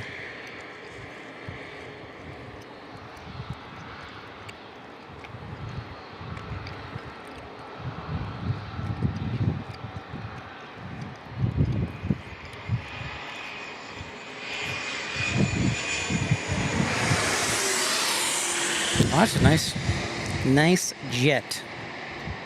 Nice Phenom. It's got like an all black paint scheme.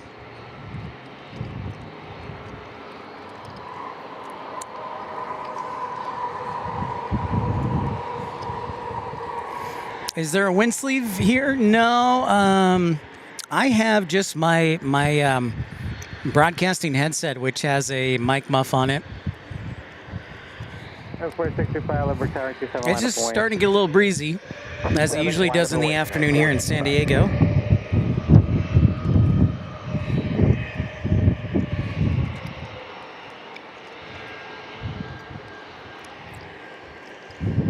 Quebec Yellowstone 90, turn right Charlie 6, Charlie Hotel to parking, monitor ground, good day. Charlie 6, Charlie Hotel, monitor ground, Quebec Yellowstone 90, talking about. Welcome in, everybody who's just joining us.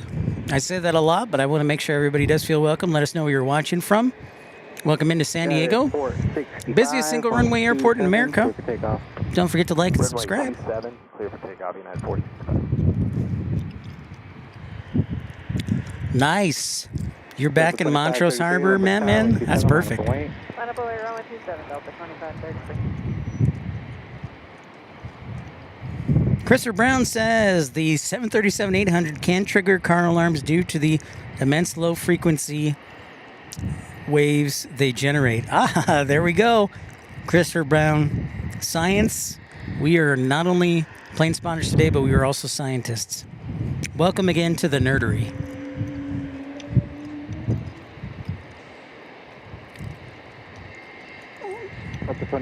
Lift off and turn and burn for this A220-300. The Wookiee.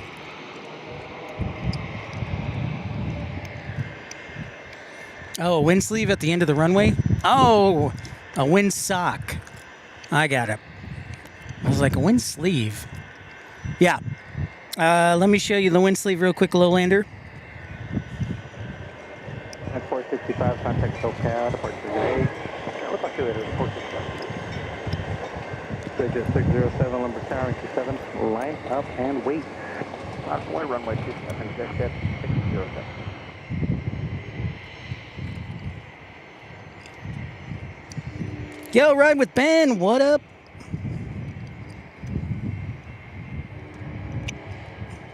Ah, yes, the Olympics. Who can forget the Olympics? Okay, so the wind sleeve that Lowlander asked about, yep. We call that in America the wind sock. But yeah, there's the wind sock right there. The 2533, contact SoCal, departure today. Departure see at the 2533. That's all right, JB. I bought a bunch of beef jerky, actually, just for lunch. Oh, and it's quitting time for the Solar Turbines. Shift change. The Caterpillar Solar Turbines shift change. It is 2 o'clock. It's time for work to be over. Across the street from the Solar Turbines factory. From the parking garage. Lot of activity around this. This is like my favorite spot. There's always something happening. Whether it's trains, boats, planes, a lot of activity. The windsock has a hole in the top? Uh-oh. Well, that's probably on the NOTAM list. John McLaughlin, watching from Olympia, Washington, spent many hours plane spotting from the top of that garage. Awesome. Olympia, the state capital of the Super Bowl champions, no less. How's it going, John Molina? Welcome back. Yeah, it is like the shift change. Shift change at 2 o'clock. Everybody disperses. Yeah, it was like a horde. It was almost like watching ants marching. Just like Dave Matthews. 330 Lumber Tower, traffic 10 mile final, runway 27, clear for takeoff. Clear for takeoff, runway 27, Scout 3330. Jet 607, contact SoCal, departure today. For departure, jet 607, yeah. 2138 Lumberg Tower, traffic reporting prior to arrival, runway 27 to the land.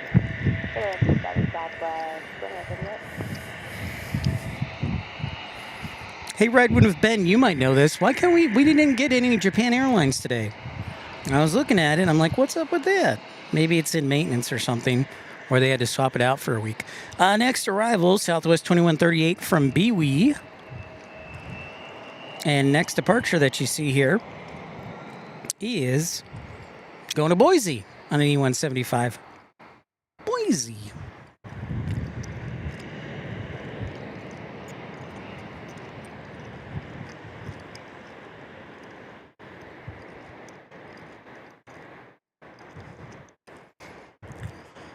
I'd like to thank the clouds for covering the sun.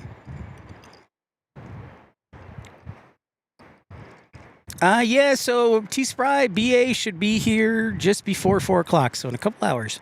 And we should be here before when it's here. I got nothing else to do. And that's not... I'm here to break you... I'm here to break a record here. Dang it. Groundbreaking. That's what I'm here to do, be groundbreaking. That is the word I wanted to use.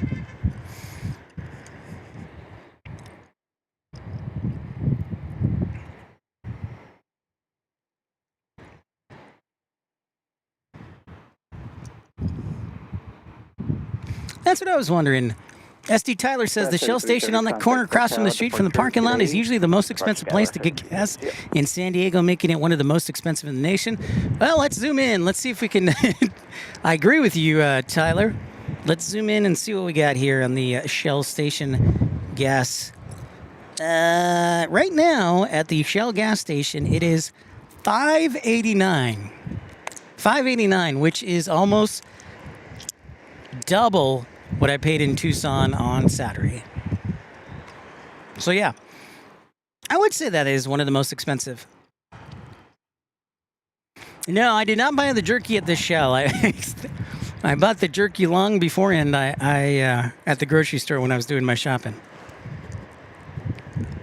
Oh, helicopter check.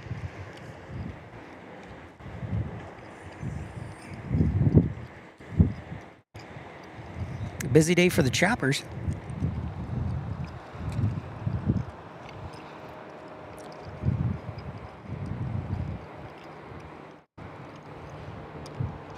Tower 3159, 3159, Lumber Tower 27, cleared to land. Yeah, I was sad. I like the Dreamliner in the morning, right when we start the show, but c'est la vie. C'est la vie. Think about dropping him a thank you. No. Get to the chopper! That's what I wanted.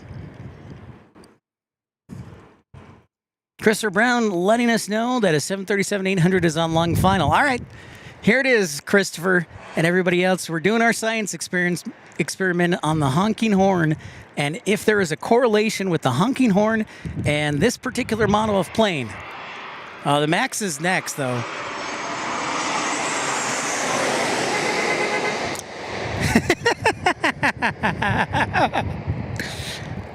It's got to be the body.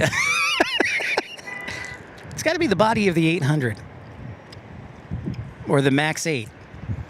See, now the plot thickens because that just.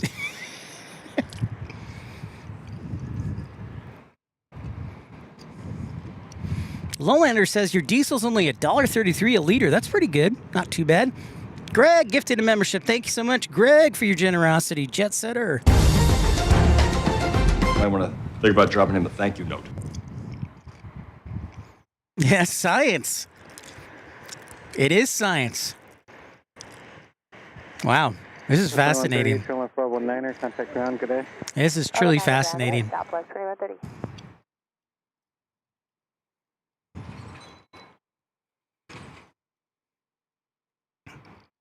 Christopher Brown says maybe it's something with the ILS on the 800s.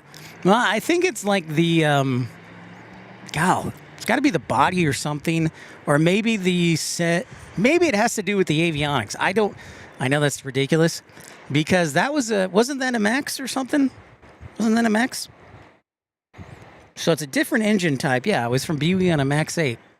It was a different technically engine type, but the body was the fuselage, I think, same amount of seats. So now maybe it has to do with the size of the fuselage. Very interesting. No, it is a Chevy Silverado. Diego Tower Horizon 2492. Dave, it's a Chevy Silverado, or not a Silverado, a Colorado, excuse me. Here, I'll show you. It's if you can see it, it's right here. There's a Toyota RAV4, and then I'm pretty sure it's coming from this Colorado right here. So this is fascinating. As Melina said, this is science. 27, clear to land. 27, clear to land, Horizon 2492.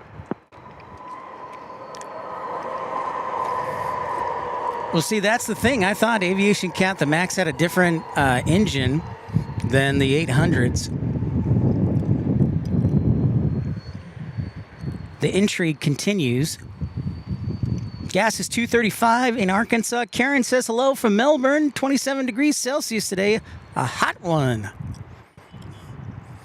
All right, next up for us landing here in San Diego is, in fact, a 737-800 from Kansas City. Okay, the intrigue takes another step forward. We do have a 737-800 next.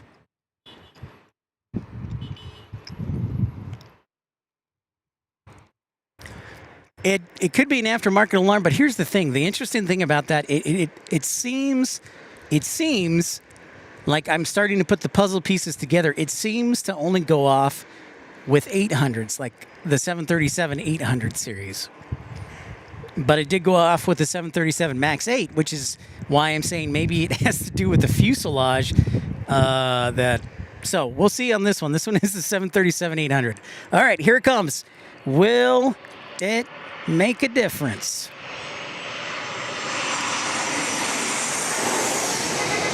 Yes! We got a honk horn. We got a horn honk. We got a honk horn. Honk horn. Oh, this is freaking hilarious and fascinating at the same time. I love it.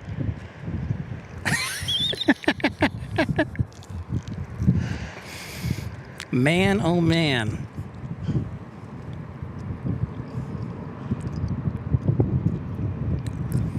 Hey, Bow Bow. Bow Bow says it's 75 degrees in Kansas City. What? 75? My goodness. I think it's the same temperature here.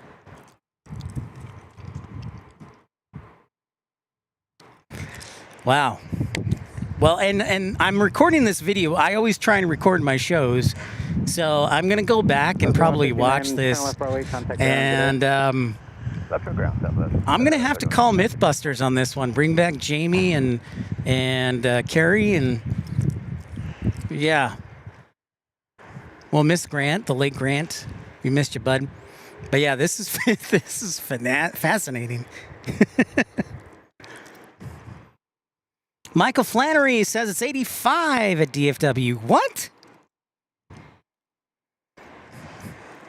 Rob Viking 1 Aviation, good news. We have British Airways landing in less than 2 hours. Our next arrival will be from San Jose on an E175, which I think we saw take off earlier. John McLaughlin says there is a guy scrunched down in the cab of the truck messing with all of us. It could be, except when I got here, John, this morning, it was already going off before I even set up.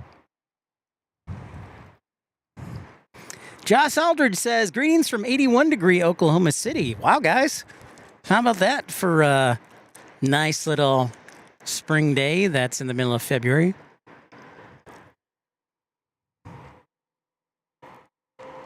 Yeah, that is super warm.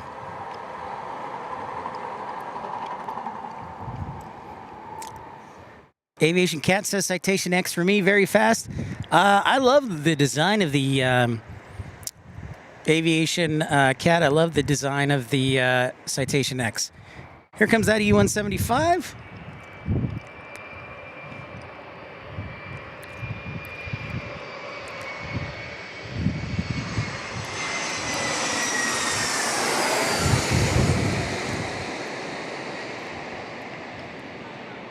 From San Jose, Christopher Brown telling us there is a 737-900ER coming in from Puerto Vallarta from Alaska Airlines. Will they make the same sound? T-Spry says that truck's battery is going to be dead by the owners by the time they get back. Moose Turtle saying there, John, are you messing with us? I love it, everybody. I love it. I don't know if we'll do a show tomorrow, just FYI. I might sneak... Listen, the last week I've gotten not a lot of sleep, so after the show is over, I'm probably going to take some NyQuil and or some ZQuil and knock myself out. But if for some reason I am up early, I might sneak over to Carlsbad for a couple hours. We'll see. But I might just drive around, or I might do maybe some train spotting, eh? But I haven't driven around Miramar. I haven't driven around really Carlsbad or Encinitas, or I haven't even gone out to the Point Loma, so I might do that. I do have to get back to work by 12 o'clock on Wednesday, so I'll probably drive home tomorrow afternoon. 63 with you, just outside of O'Kane for the RNAV, Yankee 27. Good evening, Ellen Lee. How are you? Clear to land 27. Dan Reeves says it's a whopping 8 Celsius. Not that other ludicrous scale you use over there. So Dan is telling us it's just shy of 50 degrees Fahrenheit because 10 degrees Celsius is 50 degrees Fahrenheit. And fun fact, you are potentially likely to you are potentially likely to find icy conditions when temperatures are less than 50 degrees or 10 degrees Celsius.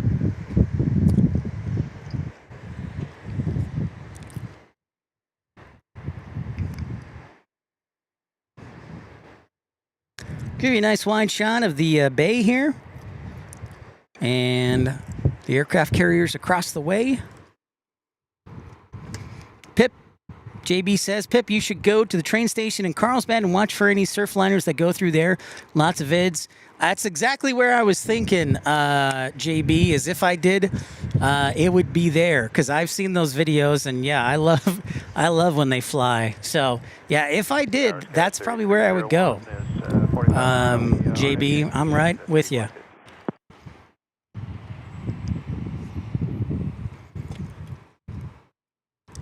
NJB MD 2002, it was 4 degrees Fahrenheit when I left my house this morning. Now it's 28.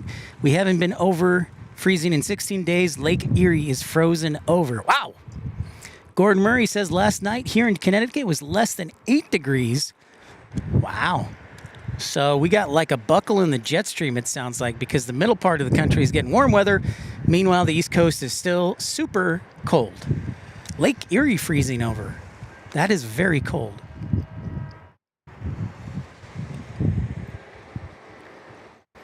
Next arrivals here shortly will be NetJets Citation Longitude, and then SkyWest 3301.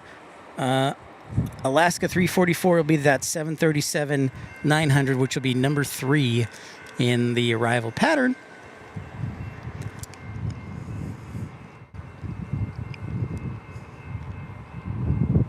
Kelvin is on, Dan Reeves of Kelvin is only the proper temperature scale. Ride with Ben says it's a very nice 40 degrees in Chicago. And thank you everybody for liking and subscribing, tuning in to Pip's Planespotting Live. Trying to break a likes record that stood for, I think, almost 6 months, which took place here in San Diego. Trying to get to 597 likes before the end of the broadcast.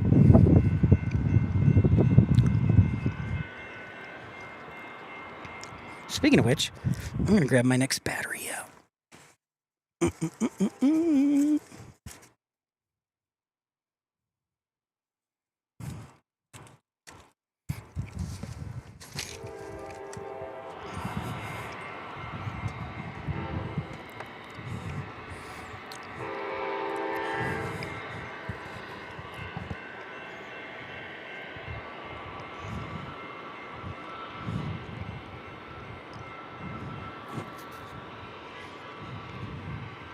Wow, even Iowa, JB says is 63. Whew. So yeah, sounds like a buckle for sure in the jet stream. Another A321neo here lining up. I'd like to thank the high clouds for blocking some of the sun rays. Alaska 244, outside say, RP micro 27. 68 degrees, Davy Dog says in Denver. Alaska 344, Limburg, Tower, 27, clear to You guys land. are almost as warm as Tucson, which, by the way, I think they're close, either Phoenix or Tucson today, and tomorrow is close to setting a record.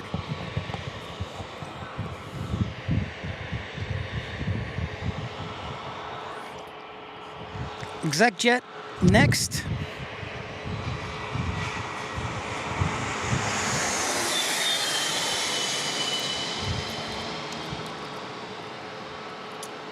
That's some serious warm-up, man.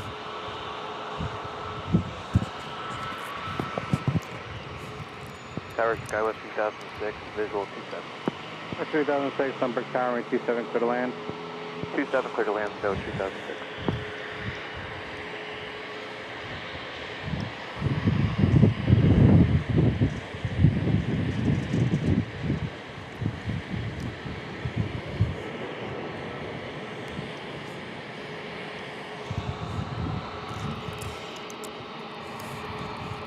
Aviation Cat, Slushy Ice.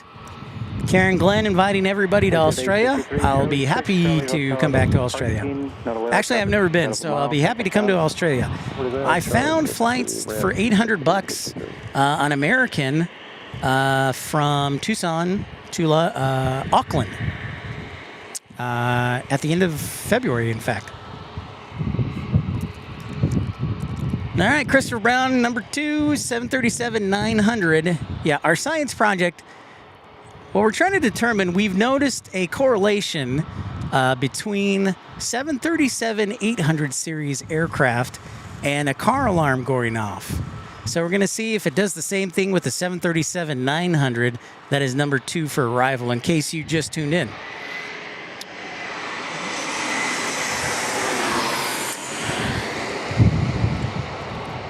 Oh, no, don't do that.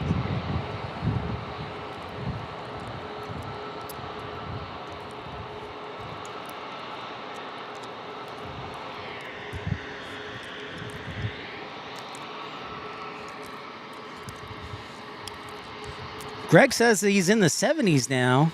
Dang. Or wait, is that your age? Well, either way, Greg, that's awesome. Thank you so much.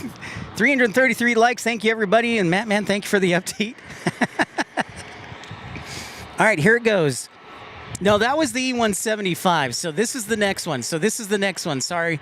Just for clarification, the Alaska 737-900 is our next aircraft.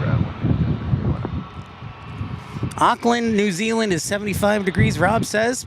Perfect weather. We'll do the tilt-a-whirl here. Tilt around.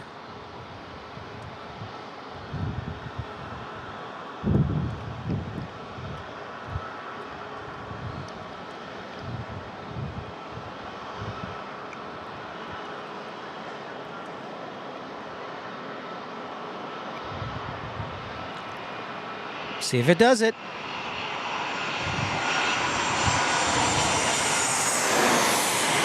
Oh, it did it! Oh no!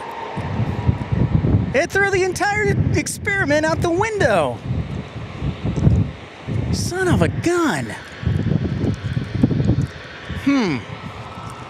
Well, now I got to go back to the drawing board.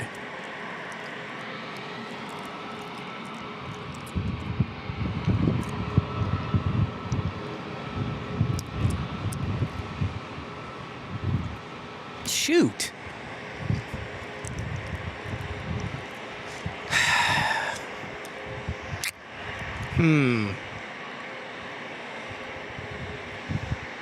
What we need now is a 737-700. It doesn't do it with the 175. It's never done it with the 175. I don't think it's done it with any Airbus. So from our research, we can determine it's not Airbus or Embraer. So the real question is it specific to the 737? I need a 737-700 to validate whether it's just all Boeing 737s.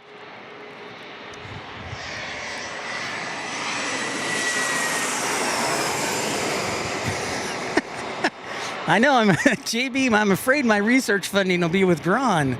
Dang it.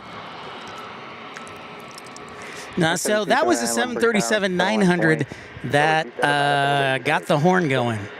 See, on the E175, nothing. On Airbus, nothing.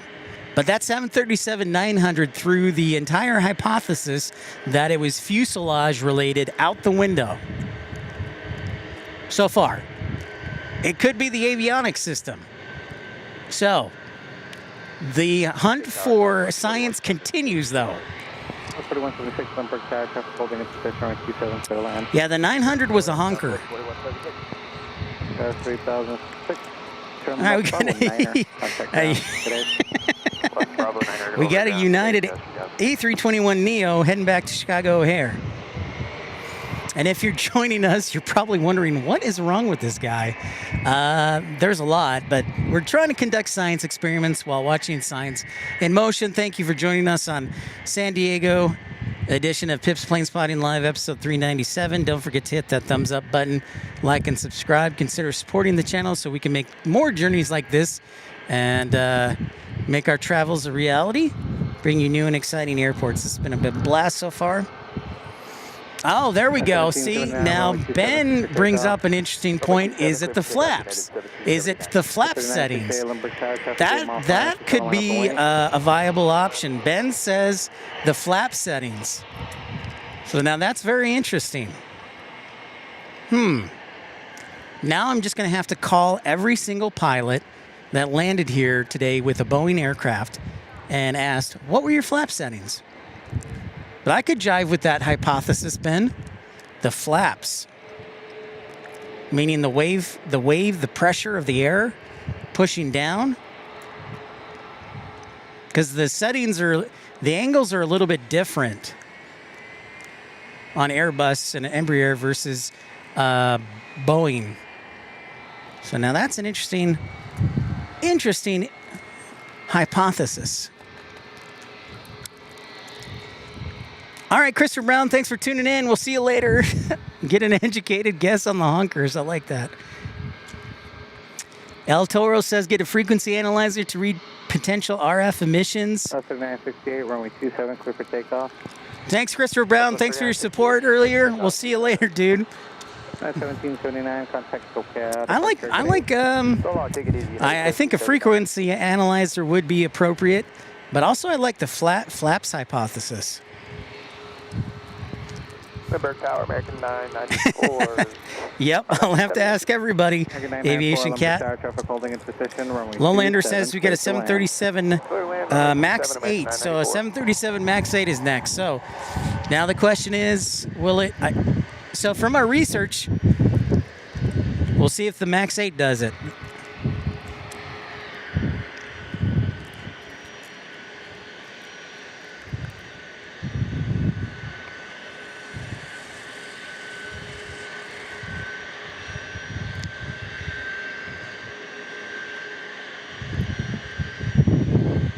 Oh, 3968, contact SoCal Port Brigade.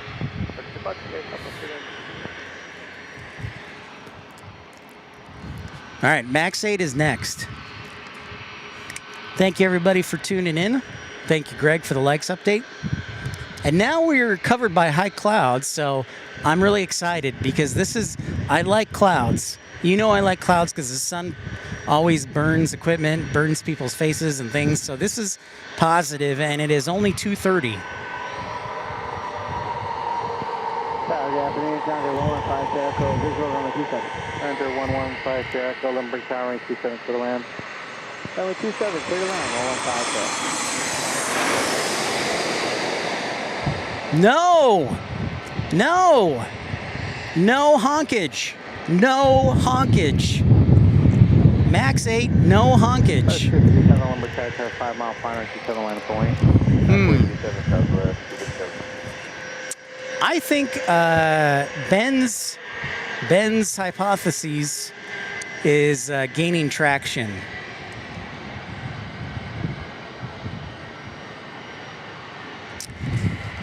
I don't know, El Toro, but that was a Max 8.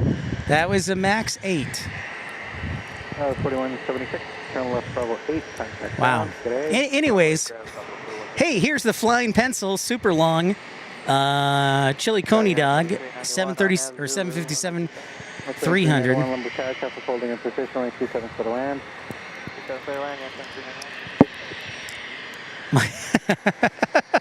T-Spry, the car battery is dead. 27, clear for takeoff. Well, you know, this is groundbreaking analysis. This is going straight to the FAA. I'm sending my entire show to the FAA and see if they can figure it out.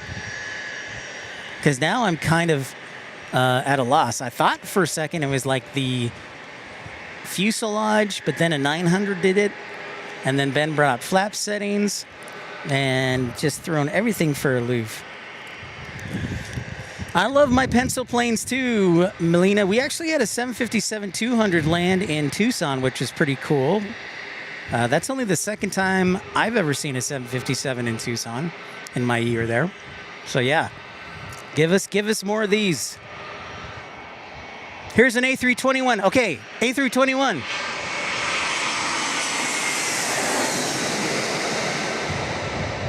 Nope. No honk. No honk. No honk. All right. Can we say we've isolated it to just Boeing products? Thank you, Karen. I'm glad you're enjoying. I love this view. This is the Laurel Street parking garage. They're nice. You have to pay, I think it's like $21 US to get up here, but they're super cool.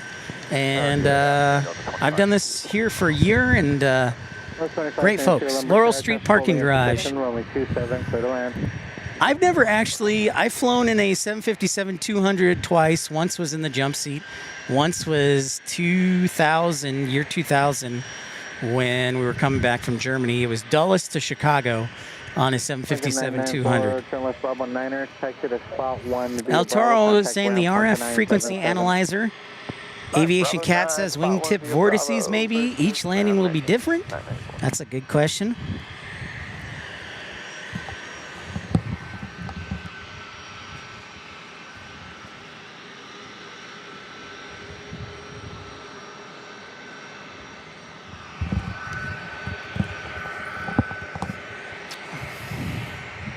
Excuse me a second.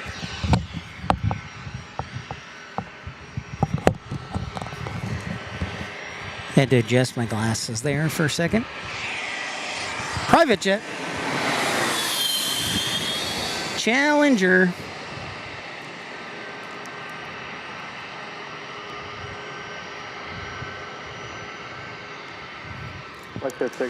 Got to go after the 757, Pip. We will look forward for a full research abstract and proposal to be posted. Roger that, JB. I'm on it. First, they're going to send us a Embraer Praetor taking off for FlexJet, JB. Pip, Rob says, Pip, glad you're doing scientific stream. Parents will be happy that other kids is being educated. Parents will be happy their kids will be educated. Absolutely. We were talking about runways earlier, so this show is full of education today, Rob.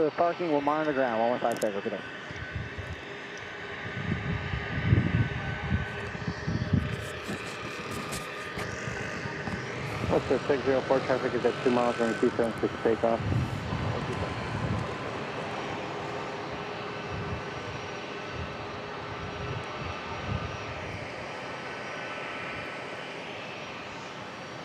FlexJet.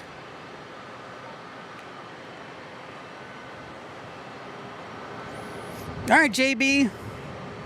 That would be great, man. Yes. Research money, incredibly important. We have another arrival. It is a 737. Tim, what is up? This is a 737-800 for United Airlines. It's an 800. Let's check this out.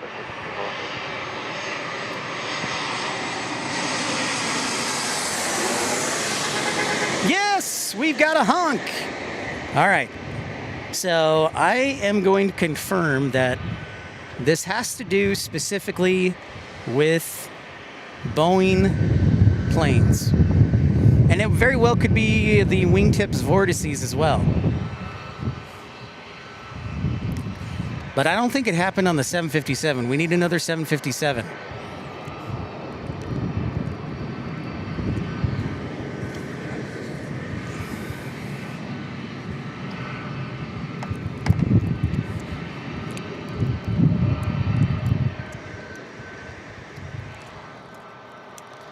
All right, we get another arrival. And thank you, everybody, for tuning in, liking, and subscribing. We are here in Seattle. Or we're not here in Seattle. We're here in San Diego. But we're about to see an arrival from Seattle, Delta 2572 from Seattle on an A220-300. Yeah, 757 definitely has strong vortices.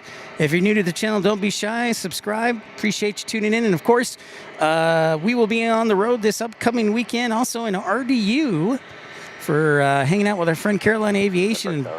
And first time ever broadcasting for me from RDU. Traffic holding in position, crossing Sterling, Boeing 757, runway 27 for the land. Our A220-300 is up next. Let's see how this rolls. A220 is probably about the same body size 300 as like a 737-700. Oh yeah, shoot. Dang it, Tim.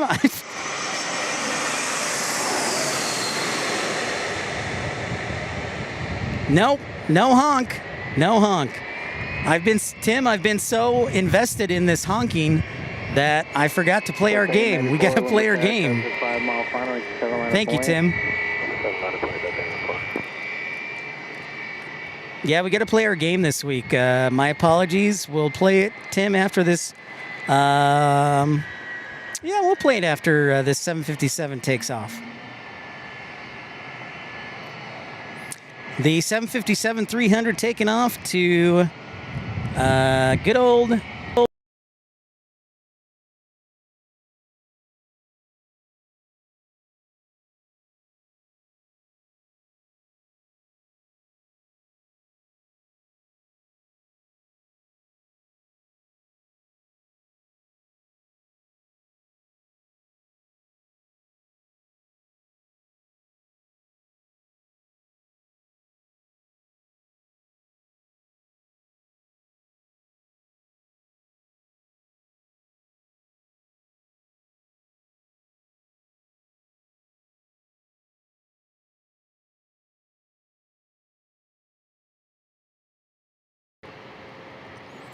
Hello, hello. Can anybody hear me? Can anybody hear me? Can you hear me? Can you hear me? Hello, hello.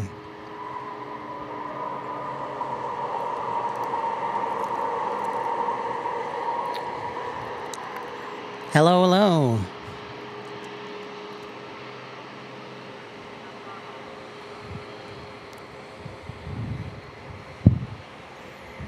There we go. Thank you. Yeah, my battery died. My battery powering my soundboard died. So I had to replace it with another battery. So apologies. All right, cool. All good in the hood. We have a nice private jet. It is landing a Global 7500. Oh, let's see if the Global does it. And then we have American 1915 from Phoenix to San Diego. So we're going to try it on that one next.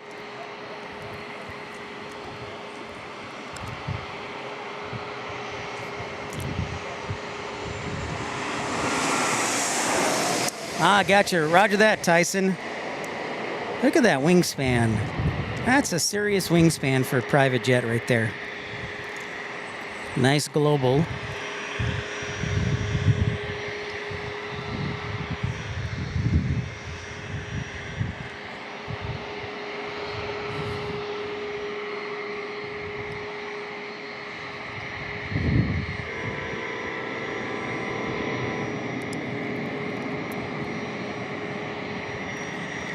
Hey, thank you so much, Mark Bright Spark, a 5-pound super chat for more batteries. Thank you, Mark. Might want to think about dropping him a thank you note. Thank you so much, Mark. All right, so I think the Alaska trio is waiting for maybe our American. It has enough space, but I guess it'll wait for a second. And we will. I'm so sorry. I said we'd play our new game at 1:30, and I totally failed you because we were so focused on the scientific research. I guess this is what happens when you get involved with stuff. You forget about everything else. It's like the equivalent of like, honey, where are you? Mike Cruz, what's going on? Buenos Adidas sports fans.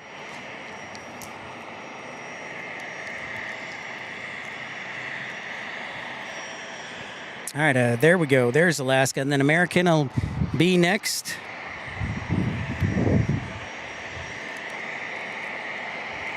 I got to turn the ATC back on, though, I think. So give me a minute here.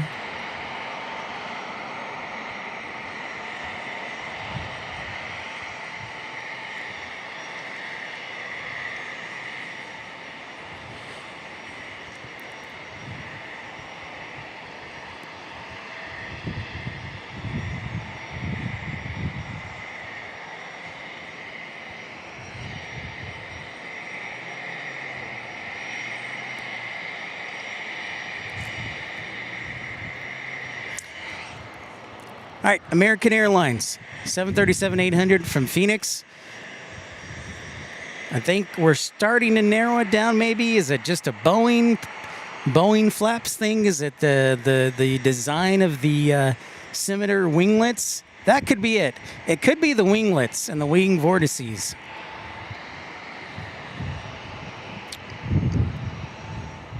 Maybe, or maybe not.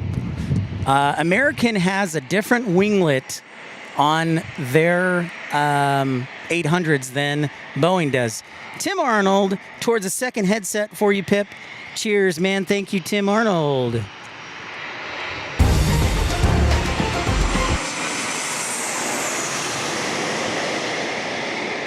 Oh, no horn. No horn. No horn. I think it has to do with the winglets. The scimitar winglets, the split winglets. So, we'll try it again. But, no honking. Maybe it's the scimitar winglets.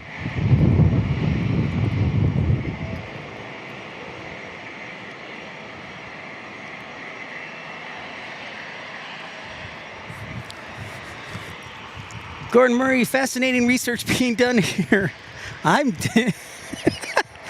going to be applying for a scientific grant through the FAA. I could probably do that. So, as I said, American, different winglets than Southwest has. But Alaska has some of the old winglets, and I think some of the new winglets. So now we're going to be looking at winglets.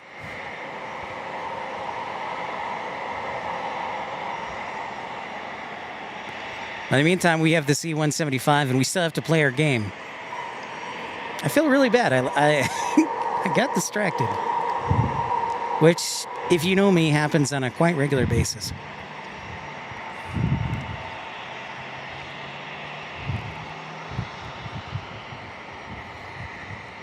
Thank you, Will.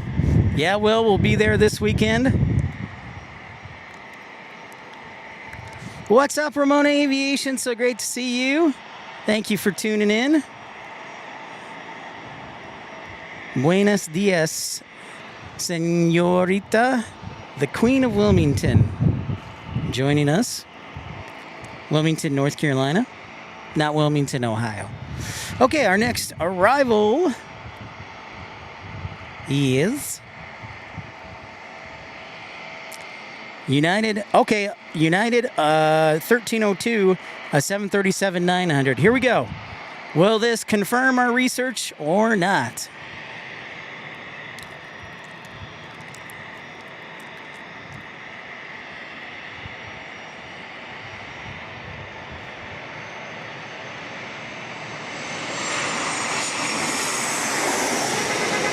No! There we go! Split winglets!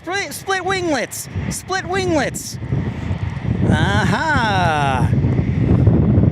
And a nice little wind wake vortice on top of it. I think we've narrowed it down. Science! Got nothing on the Pip Pals. What up?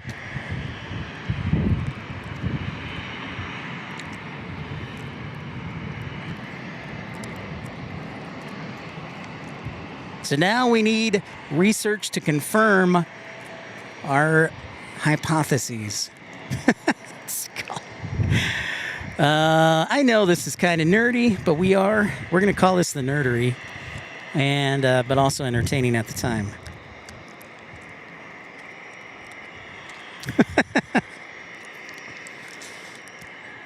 All right, Mark Bright Spark, as you head to bed, thanks so much for your contribution, and great to have you aboard on the program as well.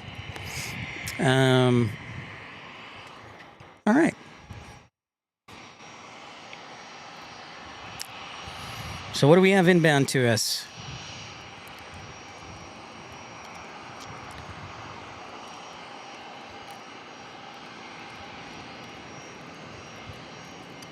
We have a few different aircraft. My flight radar will work. Stop it.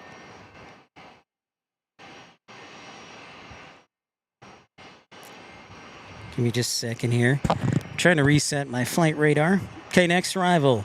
A MAX 8, the split scimitar winglet. MAX 8 is next.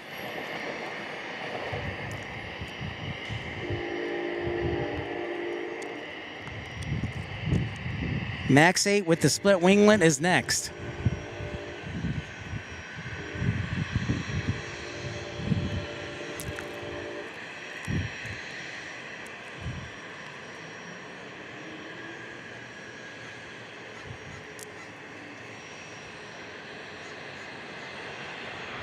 Here we go.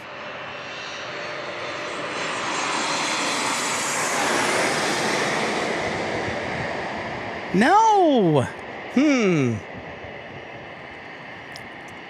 I still think it's the split winglet. Dang it. No honk. Ugh. Science. Tempting me.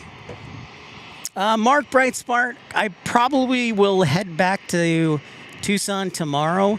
I might do a live stream from Carlsbad. Not sure, though.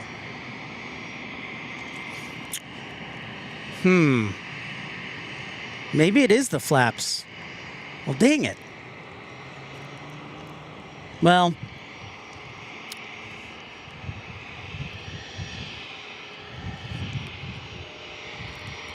that's right, Science, another 80s song. All right. That's not enough to disprove our theory. That could be an anomaly. We've got another 737 MAX 8 from Honolulu, Southwest 1809. Paul says, what is the make and model of the car? It is a Chevy Colorado, Paul. Great question.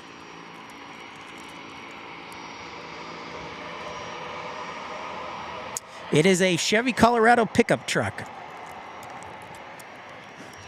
Here comes another split winglet MAX 8 from Southwest Airlines.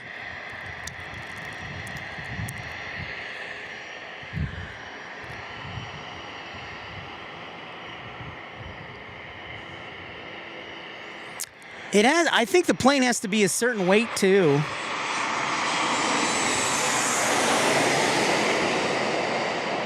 Ah, no. No. No honking. No honking. That was a honk free. Well, now I'm starting to think flaps again. At least we've isolated it to Boeing products, because it's never done it with an Airbus or Embraer. So we've narrowed it down to the Boeing products.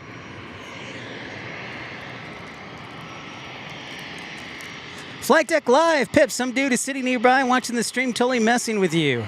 Well, that was that is certainly, we've thrown out that hypothesis as well, and very well could be true. Good night, Mark Bright Spark. Thanks for your contribution. Sleep well.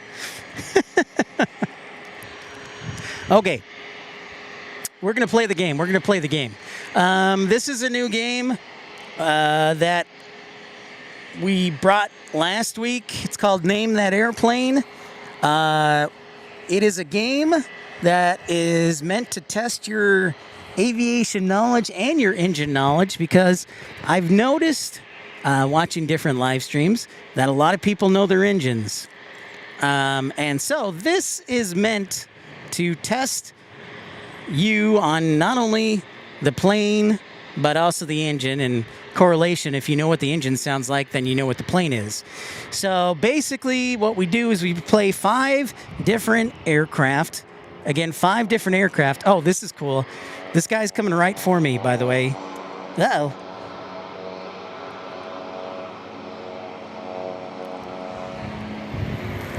And we use 5 different aircraft. I've got 5 different aircraft, both heavy and narrow body aircraft.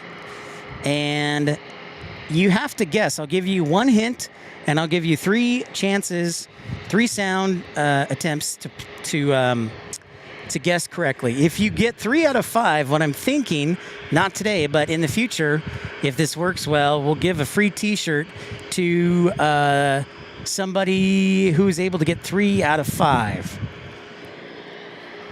So last week we had 2 people who got 3 out of 5.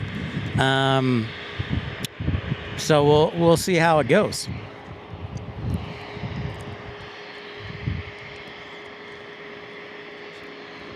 Timothy Wayne Thomas, thanks so much for tuning in. Thank you for hitting that like button and subscribing. All right, so yeah, I'm going to give you a hint. I'm going to play the sound of 1 aircraft. I'm going to give you a hint, and then I'm going to play the sound 2 more times. And then you'll have to guess. Capiche? Capiche. Oh, it's coming in. Uh-oh. Guys, it's coming in again. It's trying to attack me. Ah!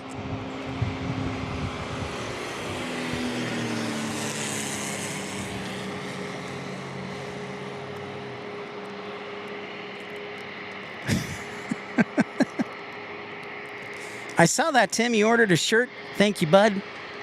All right. Here we go. Here is the first sound. The first sound today on Name That Airplane. Here it is.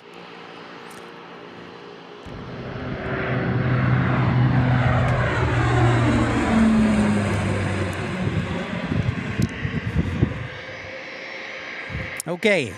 That was your first airplane. And the hint is it's a military aircraft, and it is a prop. It is a military aircraft, and it's a prop. So think about that for a second, and I'll play it 2 more times as I get me some water.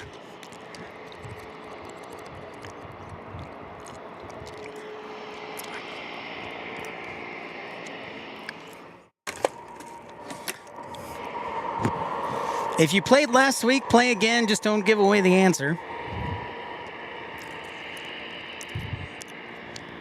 C-130.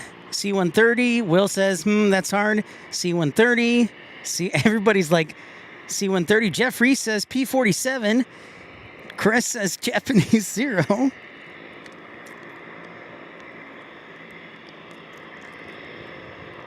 Everybody is saying Taxiway Lima, saying the 130. Okay, again, military aircraft. I'm going to give you two more tries on this sound. Military aircraft, and it is a prop. Here we go again.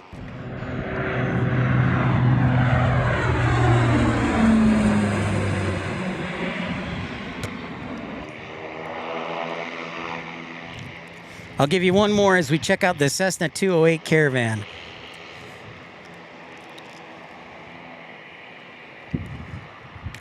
El Toro says C-47. All right, one more guess after this one.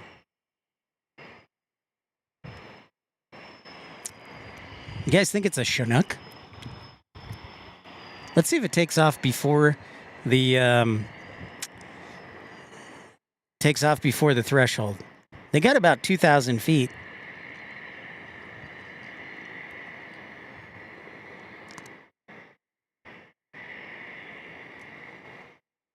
Yes, right at the threshold.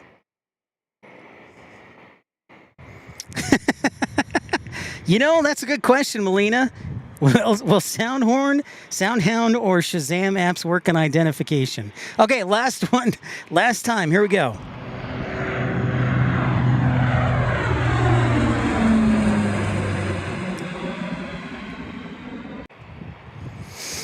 Okay, so the hints are it's a prop and it is a military aircraft. And I will give you one more guess. I'll give you one more hint, bonus hint. One more hint is it is not, I repeat, not a C-130. It is not a C-130.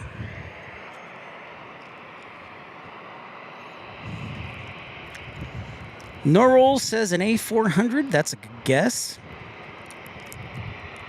B-26 Mitchell. Oh, and I'll give you one more guess, or one more hint.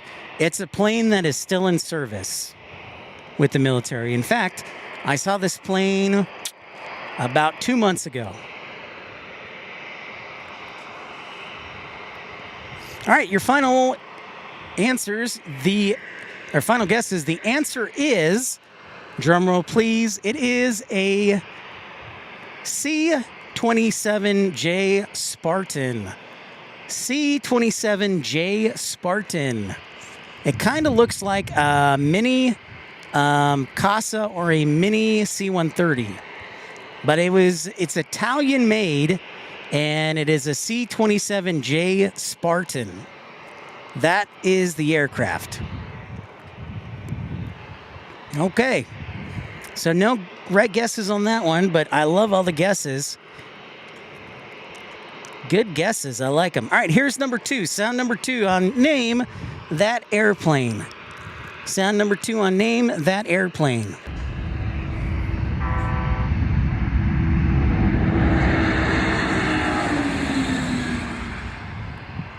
Okay. Your first hint is this aircraft has 4 engines.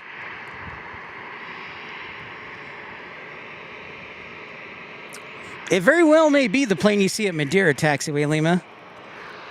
This plane has 4 engines.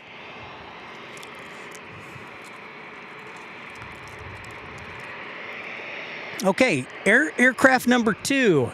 Here we go again. Aircraft number 2.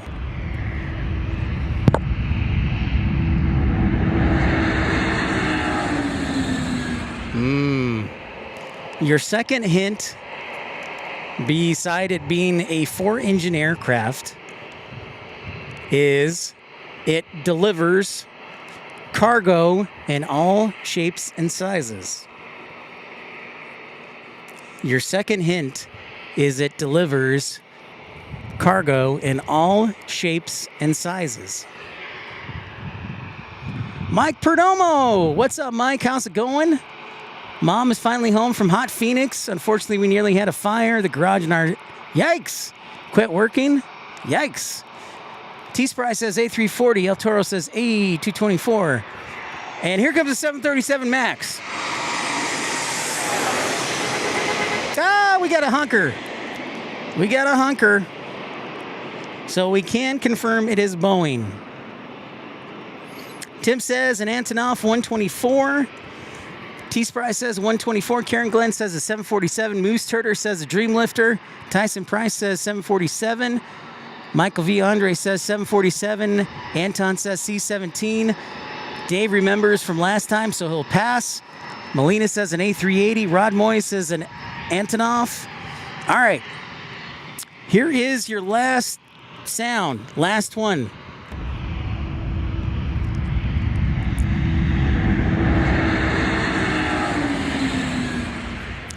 Final hint. These planes are not made in the United States. These planes are not made in the United States. Ride with Ben says a shorts. Magnolia, what's up? 747. Mike Cruz says 747. Okay.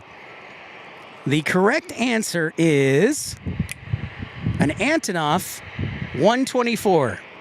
The correct answer is an Antonov 124. I saw a couple of you guys guessing 124, so good job on you. We would make a point system. Salt Lake City Flights, what's up?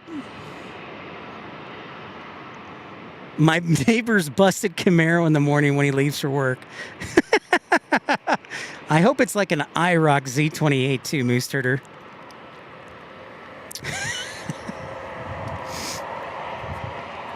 All right, good job to everybody who guessed it. It is an Antonov 124. 124. Okay. Sound number 3. Good job, everybody. Sound number 3. Here we go. The next aircraft, and name that airplane. Oops. There we go.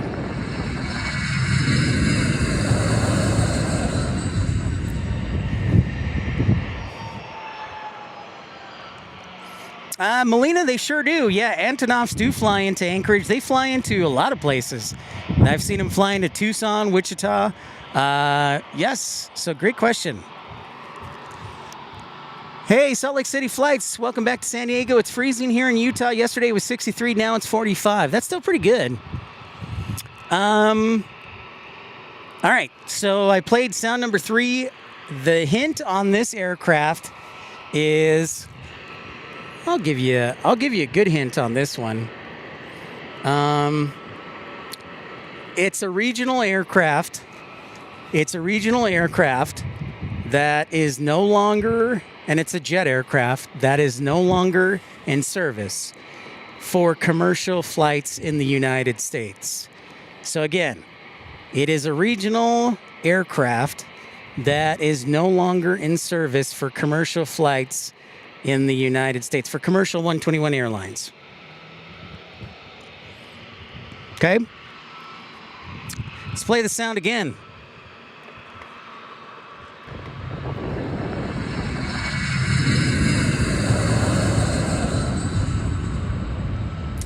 Chef says you've seen an Antonov at ORD. Yeah, it gets around.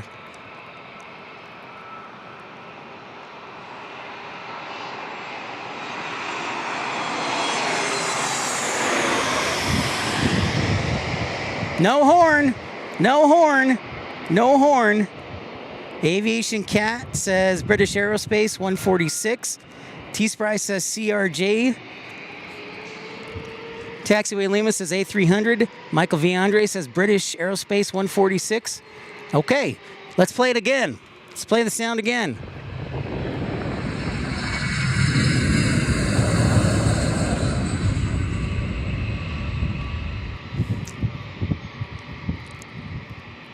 All right. Another hint, this aircraft is currently being used at times to fight fires. And I can tell you that for surety because I saw it in Tucson getting ready to fight fires. So your next hint is this aircraft is being used to fight fires.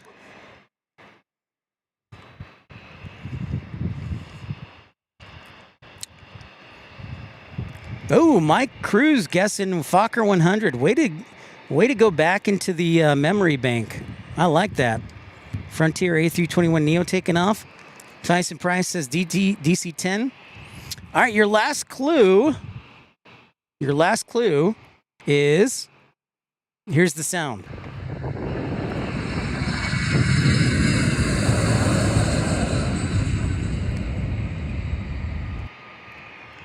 All right, your last clue is, I said this aircraft within the last 2 minutes. Either somebody got the correct answer and I said it out loud, or I said it separately. So your 3 clues are, it's a regional aircraft that is no longer in service for commercial airline 121 airlines in the United States. It is an aircraft that fights fires. And the final clue is, I said the name of this aircraft within the last 2 minutes, and somebody guessed it right.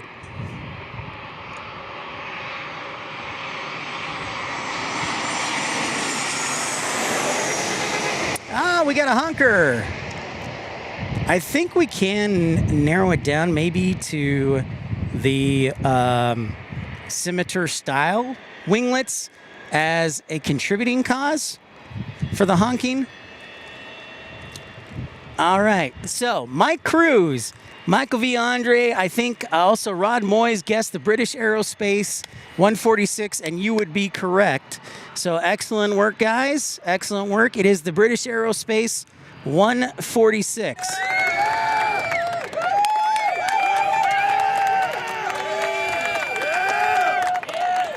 Well done, well done. So yeah, it was the British Aerospace 146. Good job, guys. I'm impressed. I am impressed. All right, we got 2 more planes to go. And excellent work. What's up, Texas girl?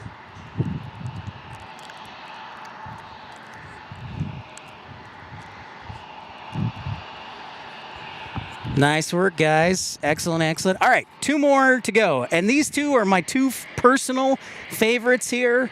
And I think you should guess one of them fairly easily. And I'll tell you, I'll give you one hint for both of them. No worries. Swap out the battery. I got another one here.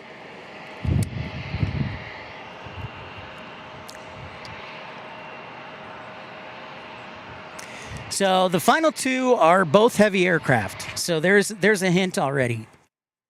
The final 2 in Name That Airplane is our heavy aircraft. So here we go. Sound number 4. Airplane number 4. Here we go. Well, let's get up to it. Okay, sound number 4.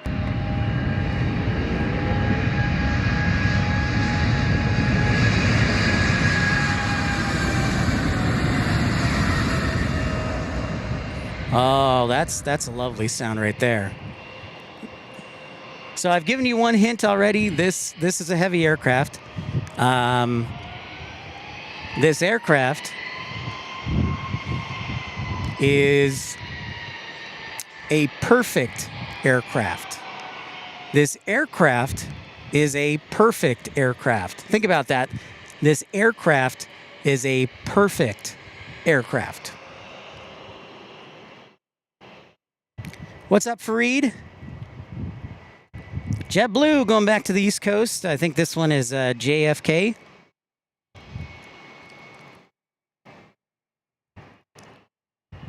All right, let's play that sound again.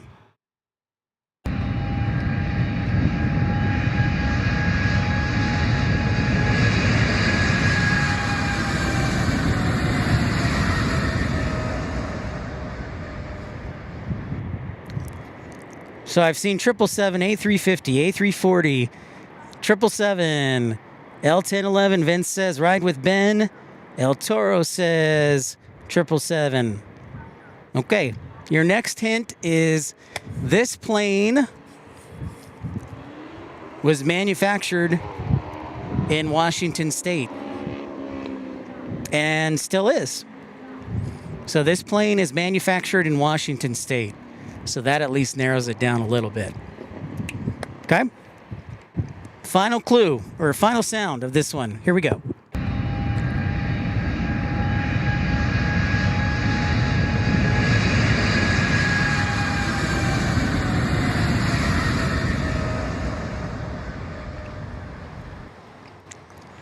This aircraft does not have 4 engines. It does not have 4 engines. So you can throw the A340, the A380, and the 747 out the window. Again, this aircraft does not have 4 engines. Let's see what people think. Mike Smith says 787. Michael says 767. Charlie, what's going on? Welcome in. We're playing Name That Airplane. Fareed says 787. Karen is a 747. Tyson Price says 767. 777. Melina says 787.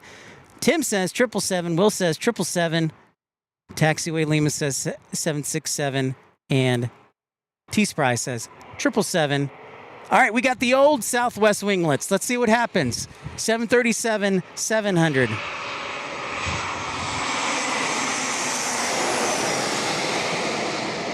Nope. No honking. No honking on the 700. No honking. All right, ladies and gentlemen. So the clues are, this aircraft does not have 4 engines. This aircraft is manufactured in Washington. This aircraft is a heavy, and this aircraft is a perfect aircraft. Perfect. All right. It is, drum roll, I gotta get a Dremel or something. It is a 777. It was a 777-200 Iraqi Airways. 777-200 from Iraqi Airways. So good job to everybody who guessed 777. You didn't have to guess 300 or 200. I'm not going to be that picky. But good job to everybody who guessed the 777. The hint of a perfect aircraft corresponds with the number 7, which for many people of a religious persuasion corresponds with a perfect number, 7. So it is a 777. All right, we got one more aircraft. One more aircraft. Good job, everybody. Hope you're enjoying this game. One more aircraft. Here we go. The final aircraft, also a heavy. And here we go.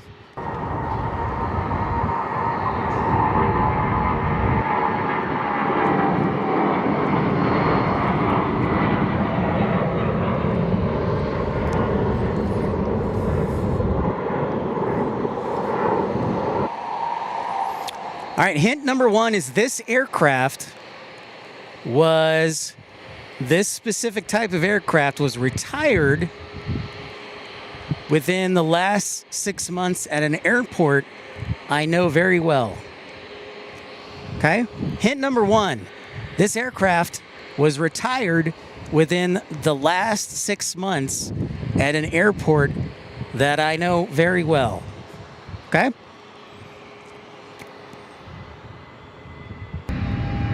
Whoops, not that one.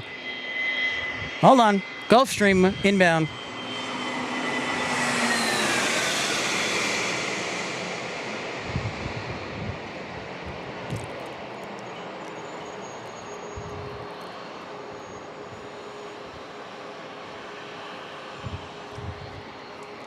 All right.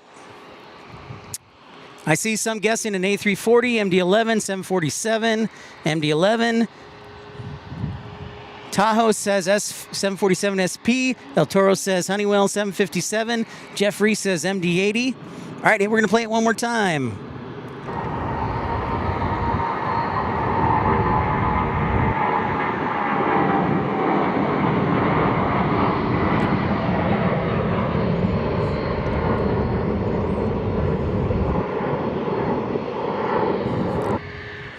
Okay, second hint.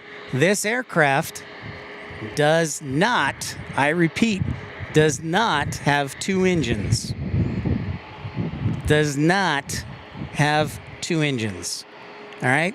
So this aircraft was recently retired at an airport I know very well within the last 6 months. And this aircraft does not have 2 engines. One more time. It was a Gulfstream 550 from Dulles.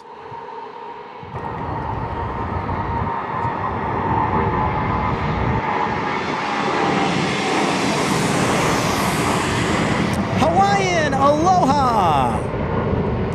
Hawaiian from the islands, an A321neo. All right, Jeff Reese guessing MD-11. Tim guessing 747-200. Ramona 747-200. John Southwell 767.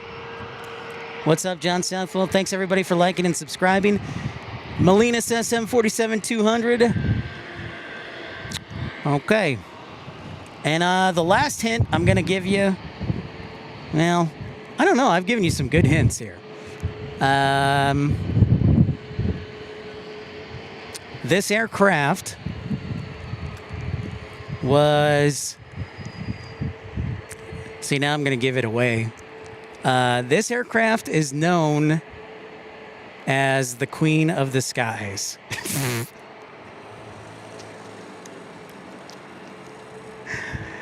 I ran out of hints. I was super generous. This aircraft is known as the Queen of the Skies.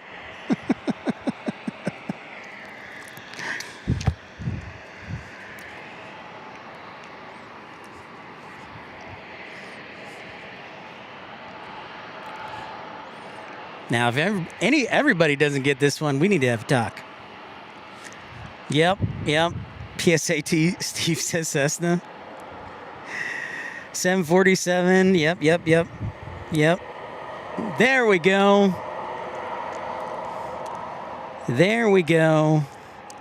Good job, Magnolia. Chris, 747. Jeff, 747. All right, good job, everybody. All right, good job.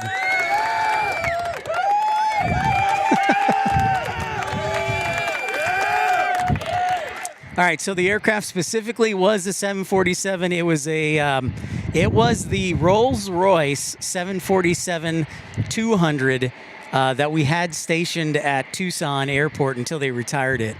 So yeah, it was the 747-200 with Rolls-Royce engines. So I kind of gave that one away, but so that's how we play the game, folks. Let me know what you think. Let me know if you like it. Let me know if it takes too long. Let me know if I should do more or less hints. Let me know. What's up, Frank? C72, what's going on? Taxiway Lima says, good stuff. That was fun. Good job, Melina. I'm proud of you. 747-200. Excellent. Charlie. Yeah, the 200.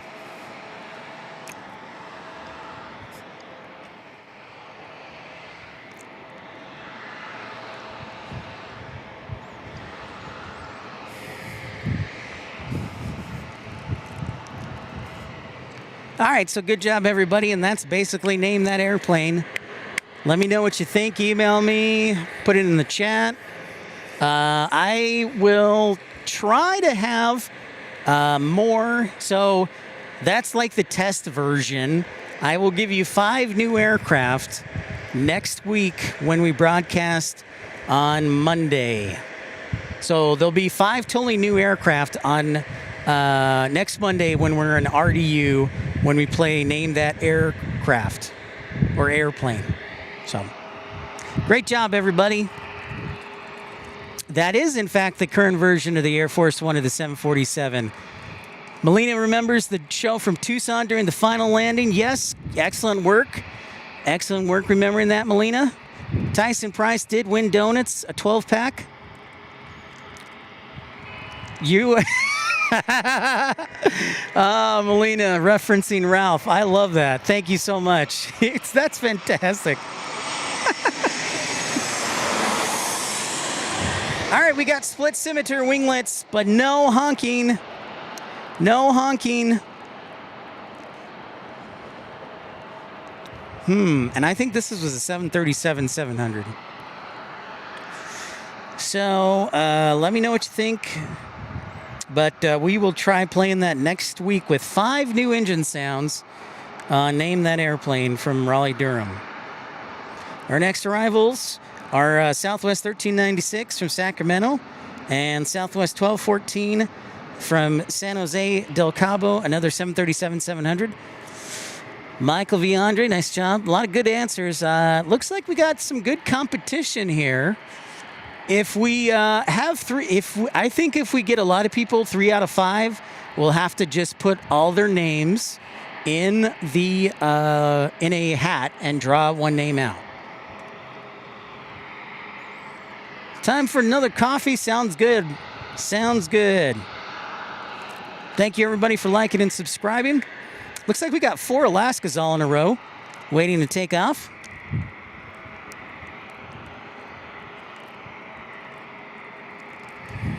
Yeah, you know, maybe it's just the 800s. That's what we thought. Maybe it was the body T-Spry, but then a 900 did it. So that's what threw me off. Here comes a 700 with the split winglets.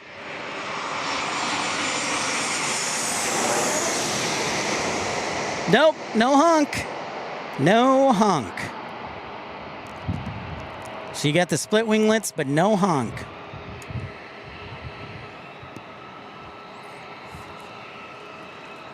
I will send donuts to you in the mail, Tyson. You got it.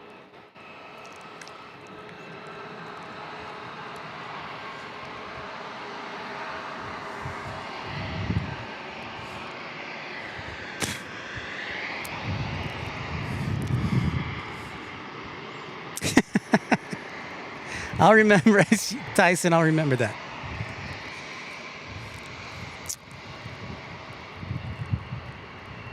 FedEx and pick it up for you? I'll see if I can do that, Tim. You'll have to text me about that. Oh, Charlie says, be down that way this summer, debating if I'll take one stop from GSO or direct from Charlotte or Raleigh-Durham. Good question.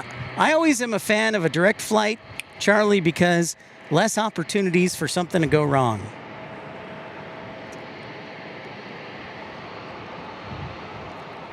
Especially in the summertime when thunderstorms erupt at times.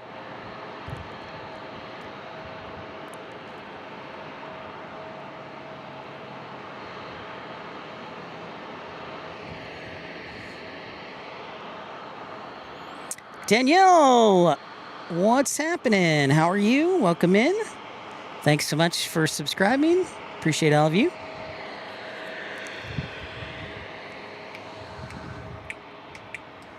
There we get another Southwest 737-700 inbound. So I think we've confirmed it is not 700. It's not a 737-700, even with the present winglets or the new winglets. So we can eliminate the 737-700 with the honking. I got you, Tim. The shirt is in San Diego. I got you. Again, I'm on a hunger strike until we reach 600 likes. I'm doing all right. I'm drinking a lot of fluids. And maybe I'm losing weight, too. All right, night, Dan Reeves. Have a good night, Dan.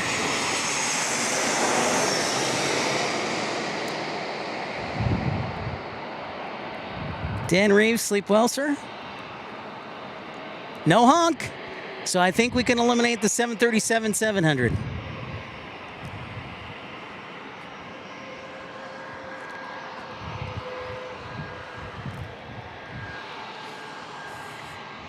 I will be right back, folks. Give me 1 second.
All right, welcome back to me. Jamie, what's going on? This is cool. Well, I'm glad you're enjoying it, Jamie. Just had to get some hydration. Chug-a-lug.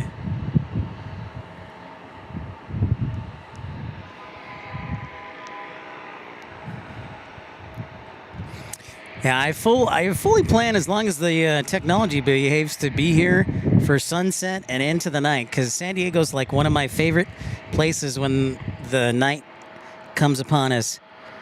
Jamie asked a really good question. Is it challenging for pilots to land in San Diego? Well, at times it can be. It was rated as one of the most dangerous airports by the History Channel.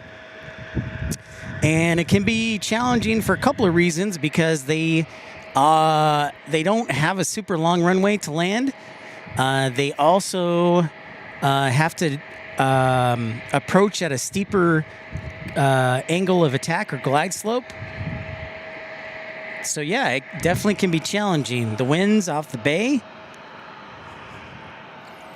Yeah. So Jamie, that is a really good question, and the answer is yes. We got another Gulfstream on final. I'll give you a 360 up view.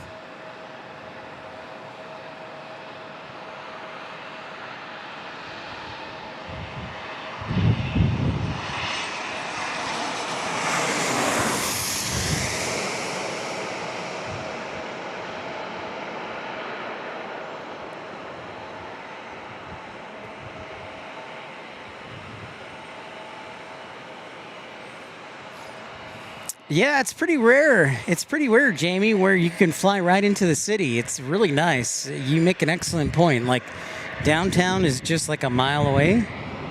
It is pretty awesome. People keep liking this airport because they never want to build a new one or take over Myanmar, or Miramar, not Myanmar. David G says, I just read a noise article about noise. It is the type of engine 737, 300, 400, 500 uses the CM56, 737, 600, 700, 800, and 900 ER uses the 56-7, which is quieter. Thank you very much, David G. Doing some research for us.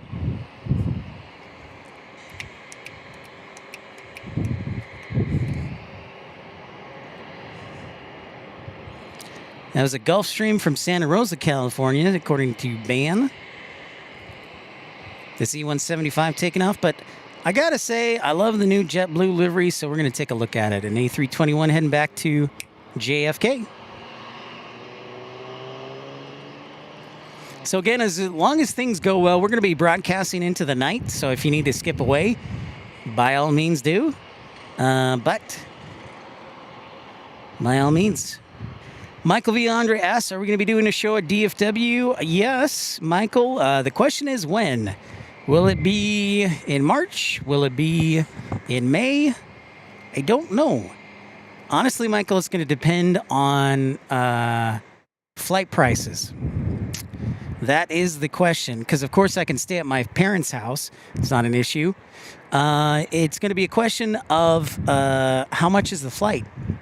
But yeah, Michael, either next month or in May, I'm thinking.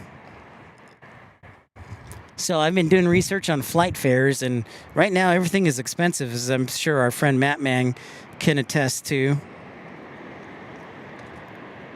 JetBlue A321, no Neo, going back.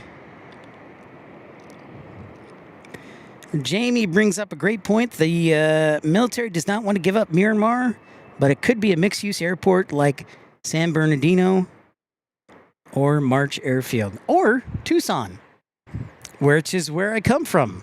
Tucson has the largest Air National Guard base in the country and is also a commercial airport. So good information, Jamie. Michael, I would love to come back to DFW. It's just flights. Last time we were in DFW, when we flew in there in November, were super cheap. They were like $180 round trip, but now they're more like $300, and that's kind of steep.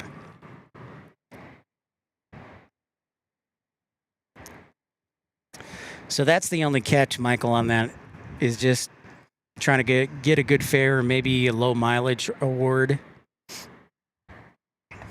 Because I would love to. Because the last time we were there, Founders Plaza was, of course, closed.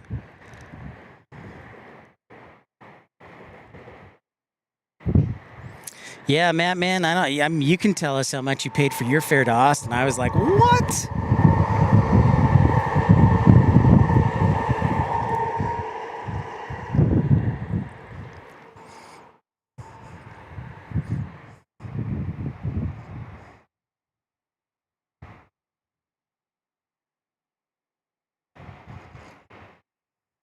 Actually, you know, what I might do, too, is a possibility, is on my way back, sneak by El Centro, the Navy Blue Angels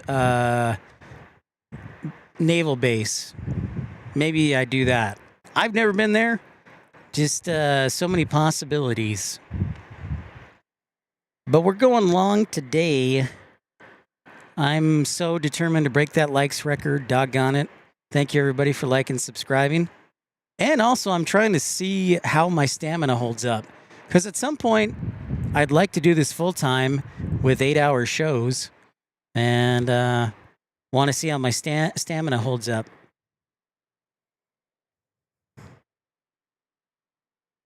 Oh, really? Aviation Cat? Sorry about that. Yeah, sometimes the F-16s can be taking over the airport at times, so my apologies. Doing South Bend to Clearwater again next month. Fly back on the MAX. Nice, Ben. Taxiway Lima says Louisville at Derby time is incredible with the number of planes need to pick up to film over the fence. Well, good thing I got a pickup, Taxiway Lima. I've wanted to do that for a long time over in Louisville, for sure. So I think that's a great suggestion. I've also wanted to be in Augusta during Masters Week. I think that would be a great chance to capture action. So I agree with you wholeheartedly. I agree with you. Mike Smith's asked, will you be going to AVCON in April in Atlanta? I would like to, Mike, but I don't think I have enough vacation days left.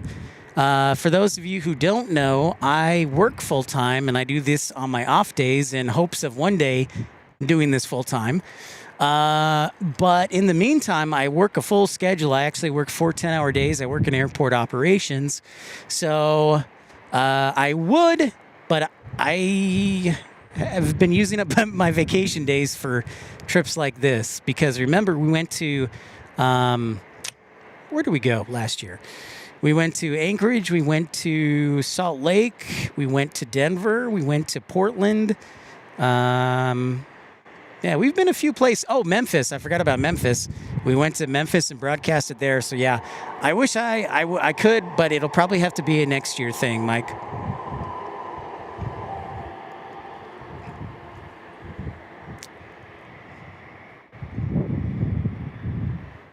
Good question. All right, we got looks like a Max 8 split scimitar. Let's see what it does for us. Honk or no honk?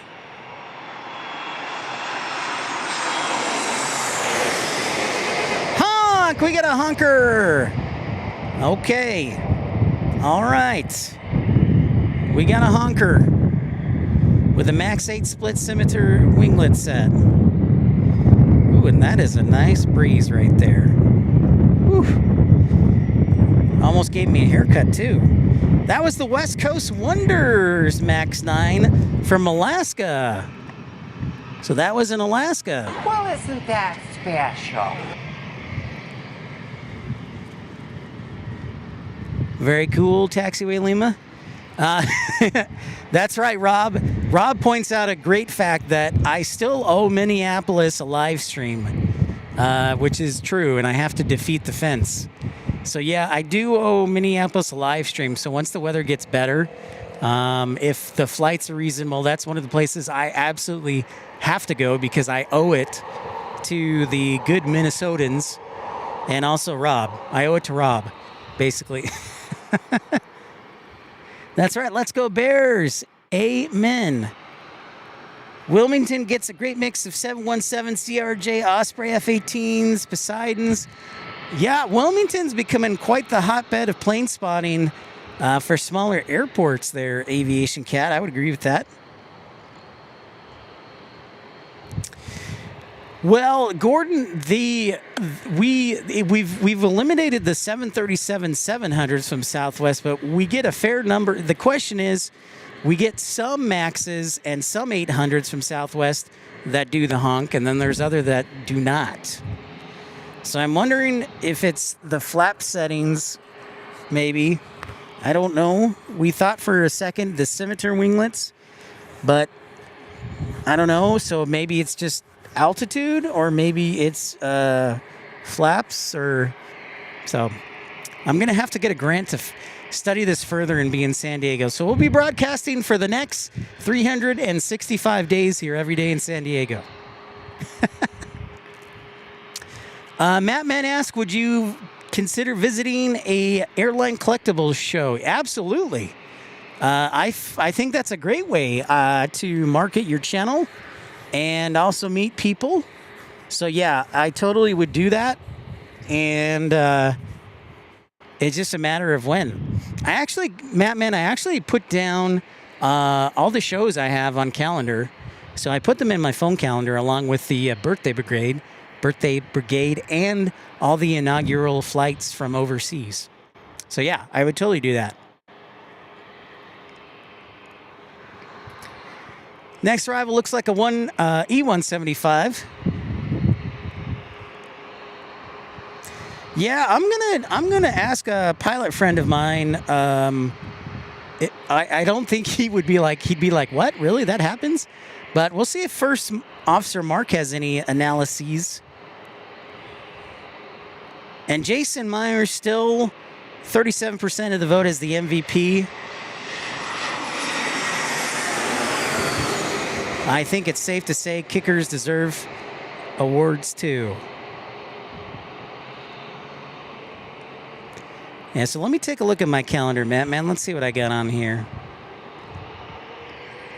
Melina's birthday is actually the one that's next on the birthday brigade.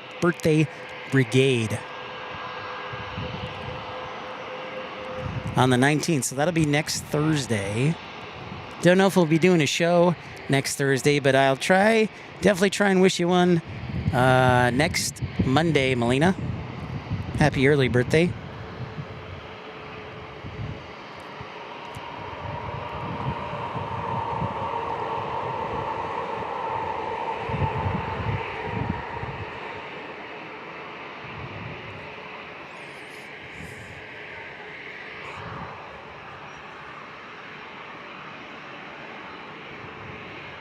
Next arrival will be American 1740 from Charlotte on an A321. Meanwhile, taking off right now.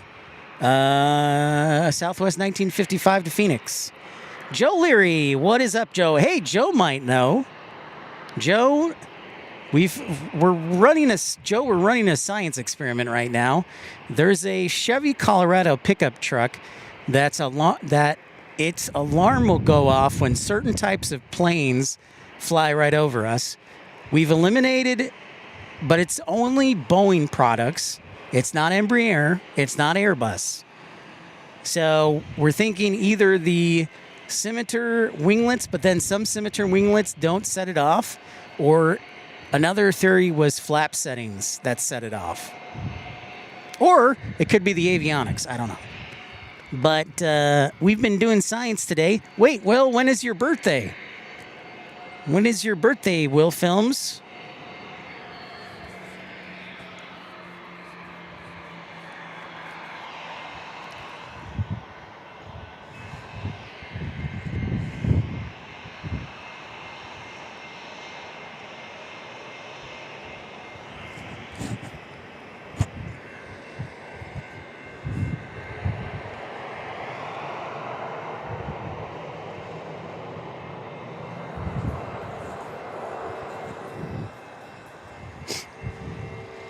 The 18th. Okay, Will's birthday is on the 18th. Well, you got to email us. Email me at pipsplanespottinglive@gmail.com.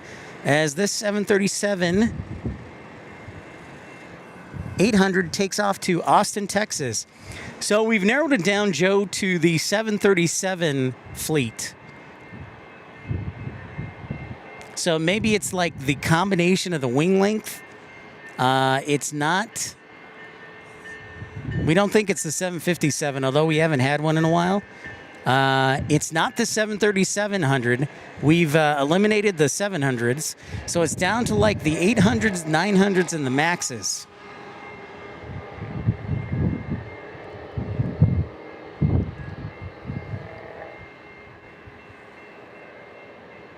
So that's what we've narrowed it down to. So we've eliminated the 700s.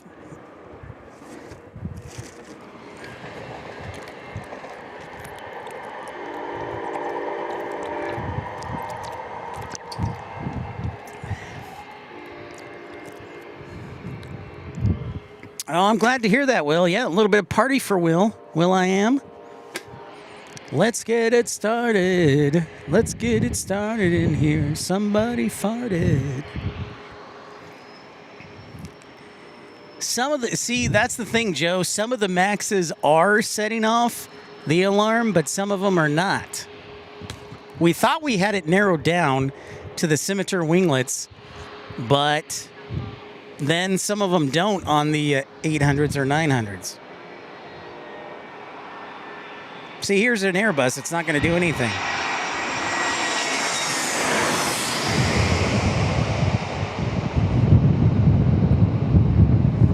This is in from Charlotte, North Carolina, where our friend Carolina Aviation was broadcasting on Saturday. Yeah, exactly, man. We wanted to test the Max 7, but it's nowhere to be found.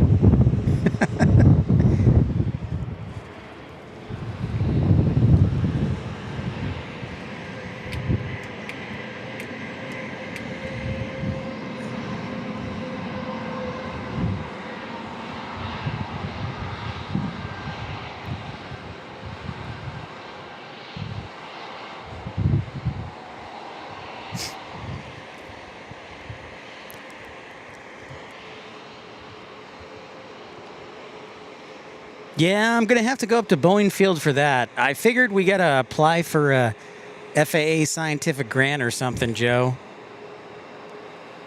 But I'm going to be sending my research. That was a really bad turn. Can I just say that? That was a horrible turn. Whoops.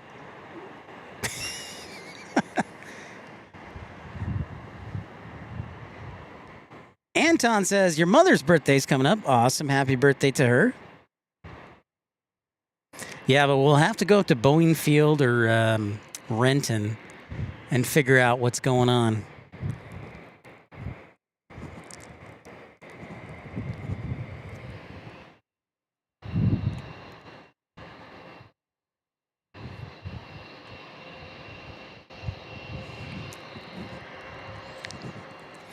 Thanks so much, everybody, joining us, liking us, being a part of the action. No, it did not. That was...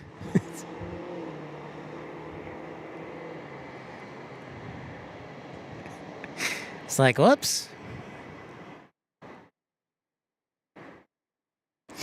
Ideally tonight, by the way, it's 3:45. Our British Airways should be just around the corner. Where's Tim Arnold? Where is our British Airways? British Airways.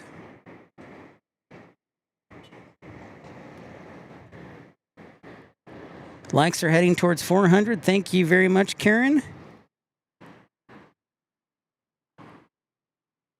Oh, nice, Ben. Traveling to Dublin? That'd be a pretty sweet gig. David G says British Airways landing in 30 minutes. Thank you, sir.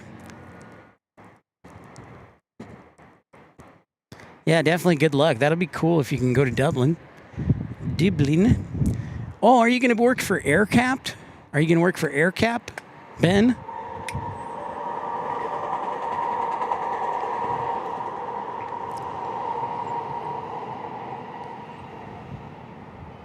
Southwest Airlines 2546 from Las Vegas to San Diego is next. Ah, there he is, Rainy Cajun. There he is. All right, we got a Max 8 with winglets here with the Scimitar. Let's see what happens. See, no honking. No honking.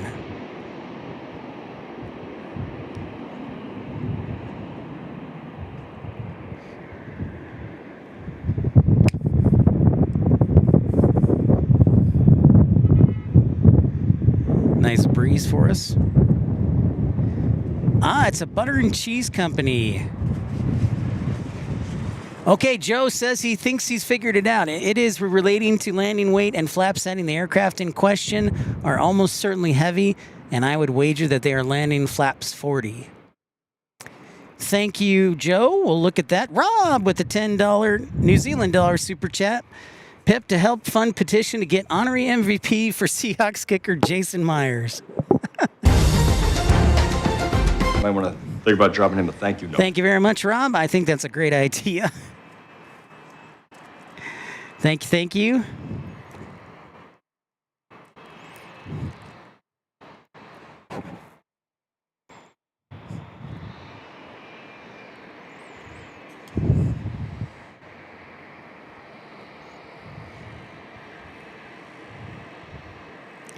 That is right, Will. The inaugural flight for Aer Lingus to Dublin to RDU from Dublin is April 13th.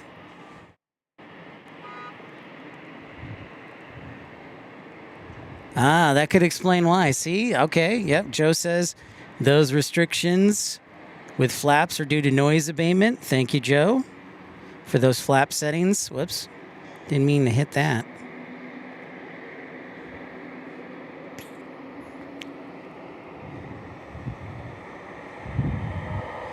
No question. Taxiway Lima says Dublin is now a great hub for European and Middle East.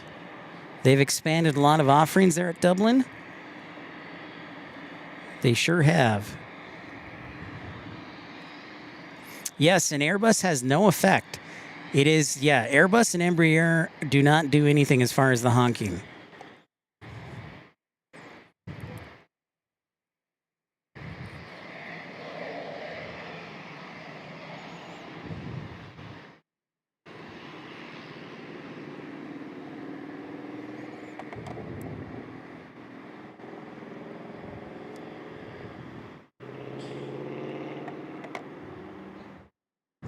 So again, please tune in tonight if you have to go step away or eat dinner or whatever.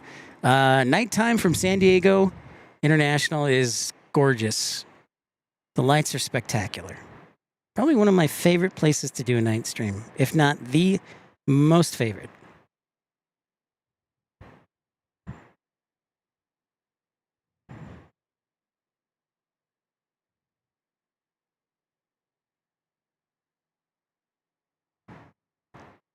This is a little Pilatus. Ooh, midstream break. Broadcasted almost 5 hours so far. We're still going. As we said earlier in the broadcast, this is going to be the Lionel Richie broadcast where we're going all night long and dancing on the ceiling.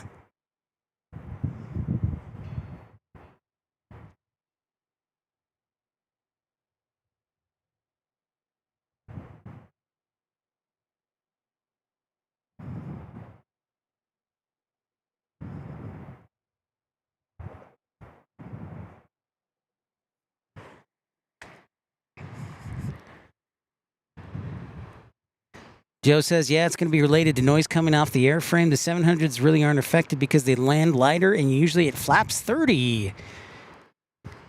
And Joe says the buses have a different shape, so that's why I'm sure. Anton says, thank you, Matt Man. Sure do wish someday I can become a pilot of the Grumman TBF Avenger. That would be a lot of fun, Anton. Joe, thank you for the additional insight. Dr. Joe, thank you for joining the nerdery. Backyard plane spotting. I have Dr. Pepper, the choice of champions. I've got enough battery, I think, to do I think I can get away with, as long as the data holds out, probably 10 hours. 10 hours? I don't know if we'll go to 10. I would like to do 10 hours. I would have liked to done like 11 because we got on the air just before 11. And I'd like to go to 9 or at least 8 o'clock if possible. That will have been 9 hours. I will have put in my 8 hours at least for work. I usually work a 10-hour day during the week at work.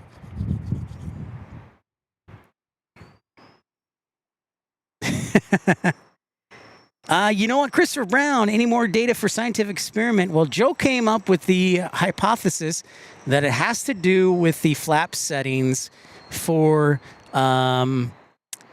the aircraft due to noise abatement and a couple of other things if they're landing heavy. So the specific flap settings to like the max 8s or the 9s and then also the 900s.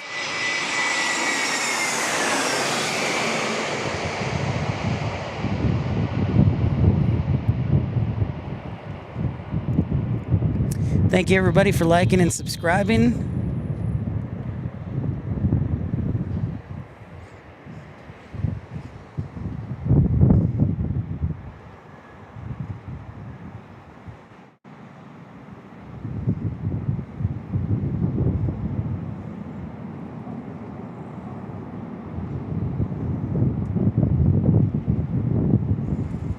Melina, I got your email. Thank you for your birthday. Birthday.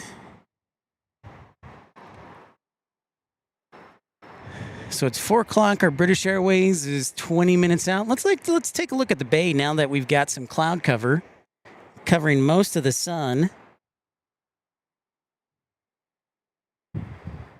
Joe says it's not really the type specific. It's just flaps 30 versus 40. They like to land 30 if they can, but sometimes they get better margins at flaps 40. Thank you, Joe. So there you go, Christopher Brown. Some additional analyses from our friend Joe Leary, Dr. Joe, scientist and flight dispatcher.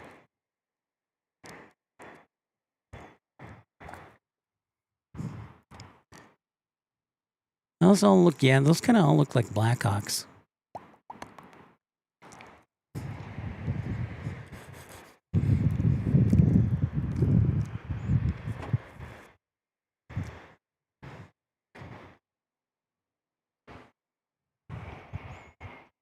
Another E-175 coming aboard.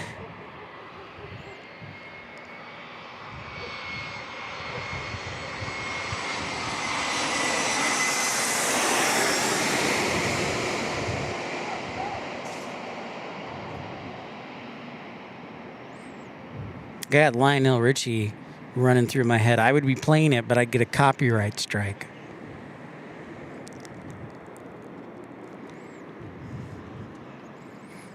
Dancing on the ceiling, floating just outside the touchdown zone.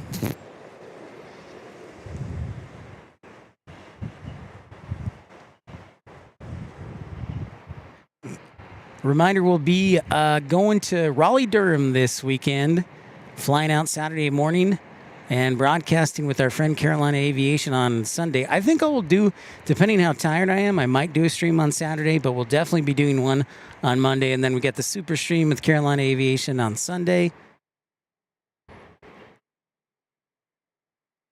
The backyard plane spotting was the Super Bowl and new snooze fest? Yes, sure was. Madman says the the color of the Southwest is interesting, that it's blue as well. Yeah, it's right over here. I think it's more of like a indigo, but yeah, that's where it's coming from. This Chevy Colorado. Amy, my dad is on the British Airways from Heathrow. Well, thanks so much for tuning in. That's awesome. It should be here in like 20 minutes. And we'll have it on camera for you as long as everything behaves like it should. I've said many prayers.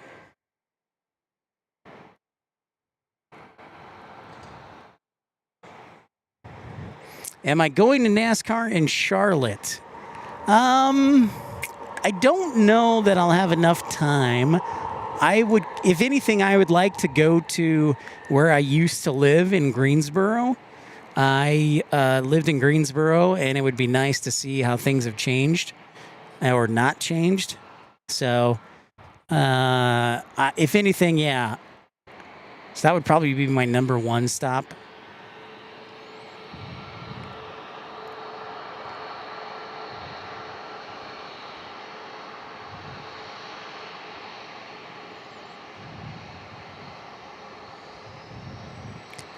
All right, we got a Southwest 3608, Max 8 from Salt Lake City, and then Southwest 2471 on a 737 Max, or 737-8.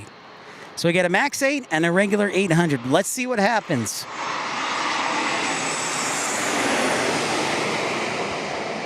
Nope, no honk. No honk. Yes, so T-Spry, Carolina Aviation said I should come live stream during NASCAR week or something, which definitely could be interesting. Definitely could be interesting. No honk. Hey, Ride with Ben, it's quiet and I have to make dinner soon. Understood. We'll still be here.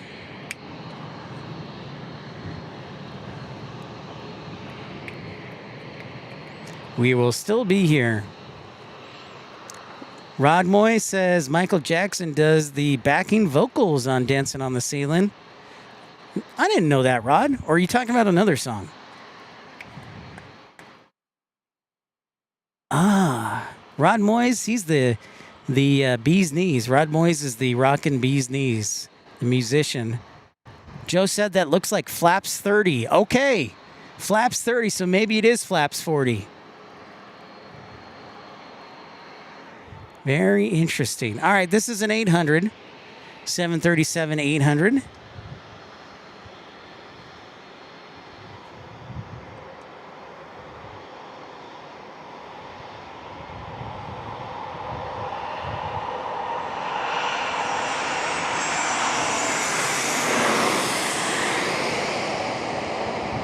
Also, no honking.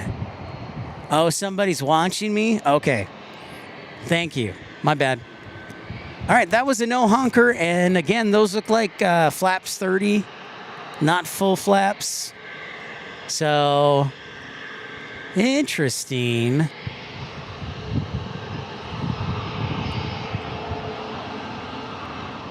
Interesting.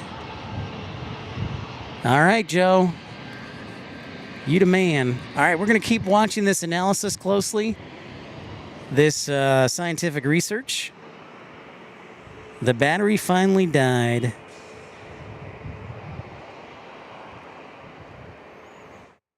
If you're just joining us, don't forget to like and subscribe. If you're new to the channel, say hi. Going on a hunger strike until we can get to 600 likes. We had a good first push.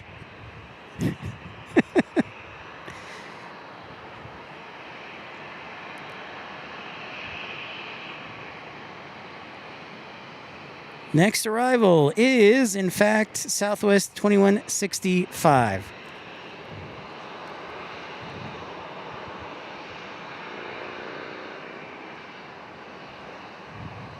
Yeah, my battery on my one phone is almost dead. I have like a Apple iPhone SE Generation 3 from 2022. And at some point, I'm going to have to get a new one.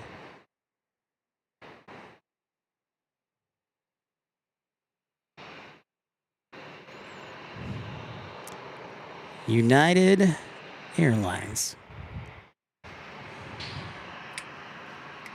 Dancing on the ceiling, do.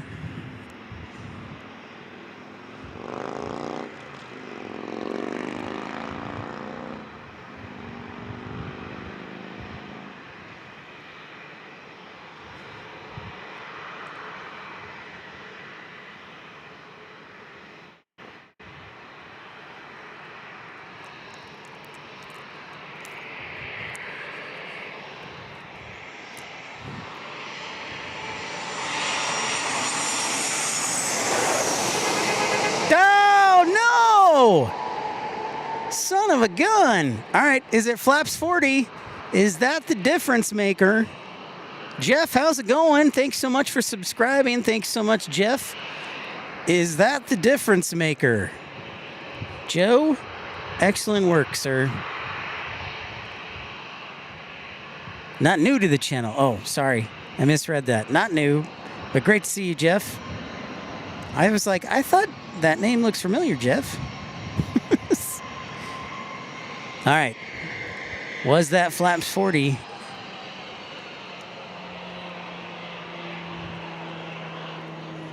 This is fascinating science.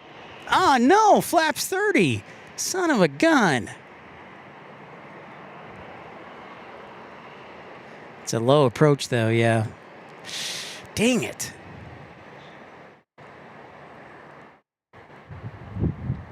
Don't quit the J job.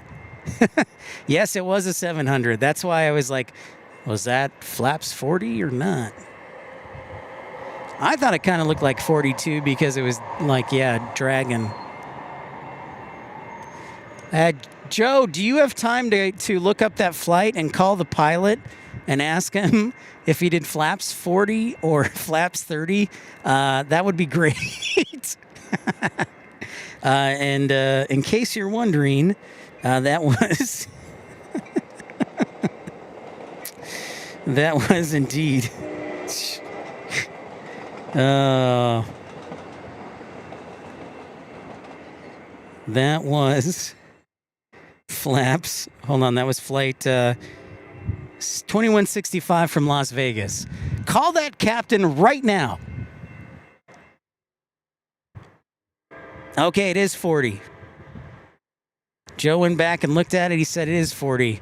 All right, now we've got a control in the experiment. We got flaps 40 as a control. Now we need to confirm it with another plane, a Boeing airplane that is landing flaps 40.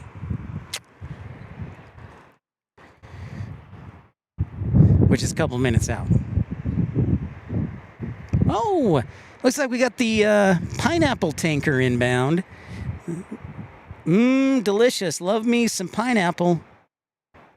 The Dole tanker.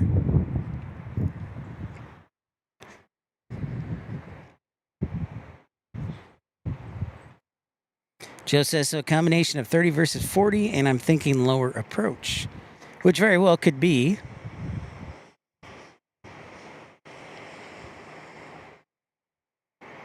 Love me some fresh fruit. Had me some pineapple yesterday, not last night. All right, we've reached the 5-hour mark in broadcasting. This is where I start to go a little delirious, so I will apologize in advance, but I hope you'll stay tuned. Backyard plane spotting asked, do you like pineapple on a pizza? The answer is yes. I actually had pizza last week with pineapple. It was delicious. It was a pepperoni and pineapple pizza. So yes, I am pro pineapple on a pizza. 100%.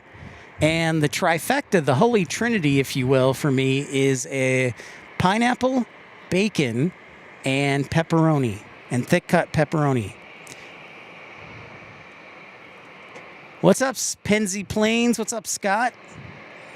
Man, I see you are being kind to us. You also Chicago Flights throwing in a little competition. So thank you for your time, man.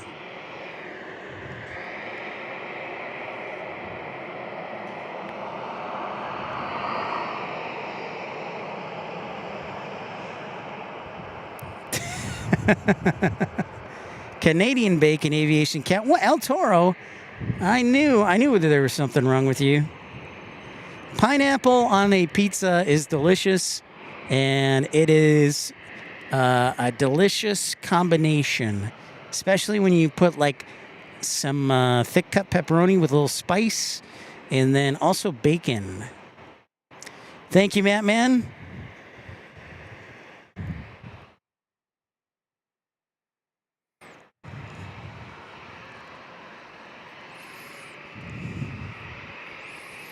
We did fall a little bit short of our 50 super chats to broadcast with my shirt off, but 300 votes says Jason Myers should be the Super Bowl MVP. Hey, you know what? I want to take a moment to say thank you to Rob, Tim Arnold, Mark, Bright Spark, Greg, Mike Smith, Tim Arnold, F-150 San Antonio, Texas, Christopher Brown, Nothing Polished, Moose Turder, Mattman, Michael Villa, Andre, Lenny S., Mass Fokker, Tyson Price, Texas Girl, Christopher Brown, and Vince for upgrading your memberships. Also want to thank Southpaw as well. Thank you so much. You guys help support the channel so that we can continue. It is a 100% channel-funded endeavor. So thank you, everybody, for your generosity. And if you'd like to support the channel, you can either join via membership, as low as 99 cents, or you can send a super chat, or PayPal, or GoFundMe. Thank you, guys. As we hit 4 o'clock, I'm not going anywhere either. I think we're good. Mattman, if everything goes well, I'd like to break our record for broadcasting today. I think our old broadcast record is like 8 hours and 5 minutes.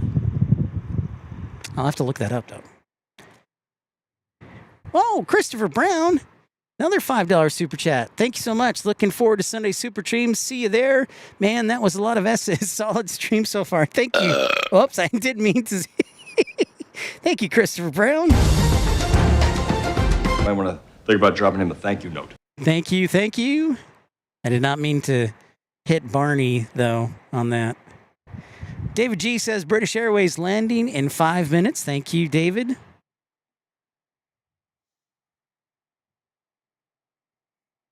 I'm going to have to switch to my other phone. I'm almost out of battery life. Indy Spawner, what's going on? Let's pull another all-nighter? Well, I could. I mean, if we do, Mattman, we're not doing a show tomorrow, I'll tell you that much. I'm going to definitely sleep in and drive back to Tucson late at night. I'm glad, Indy Spawner. I enjoy it. I was looking forward to it. I'm just glad to be here. I'm grateful for the cloud cover, and the visibility has been very good today, so feeling very grateful and thankful for all of you.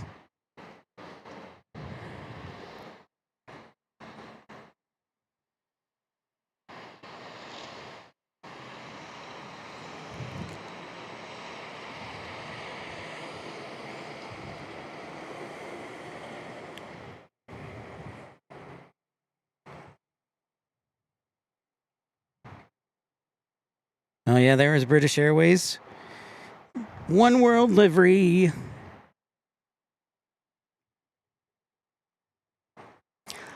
I've been looking a lot at a fare, trying to find a lowish fare to Nashville.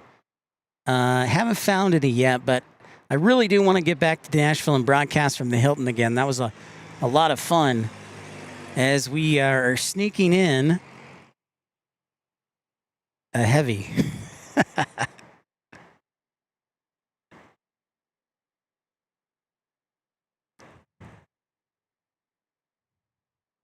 Absolutely. Cincinnati.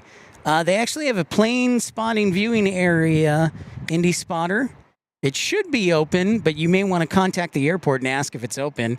But that's usually where I do my live streams when I was in Cincinnati, is the viewing area. It's right in front of runway 36 right, 18 left, and then kind of parallels runway 27. 760 Osai, nice to see you back in town, brother. Great to be here. Thank you so much. Yeah, you know, Christopher Brown, that'll be interesting. Will have the 777 set off. That's a giant right there. It's great to be back in town. I got in last night. We drove from Tucson this time.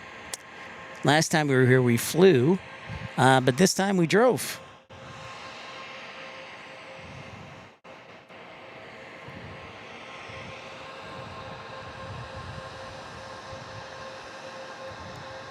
What do we got here at Dessau?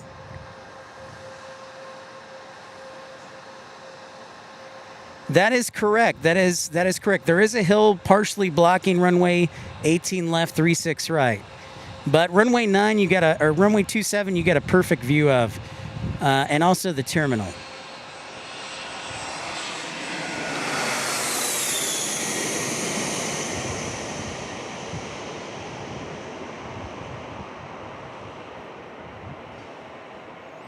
Yeah, I'm wondering, Aviation Cat. Depends how low it goes, too.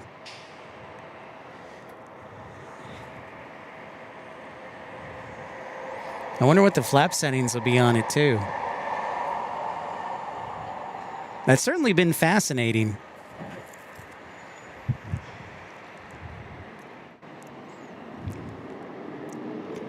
Andy Spawner says, supposed to be 57 in Louisville on Monday. That sounds great. That actually does sound great.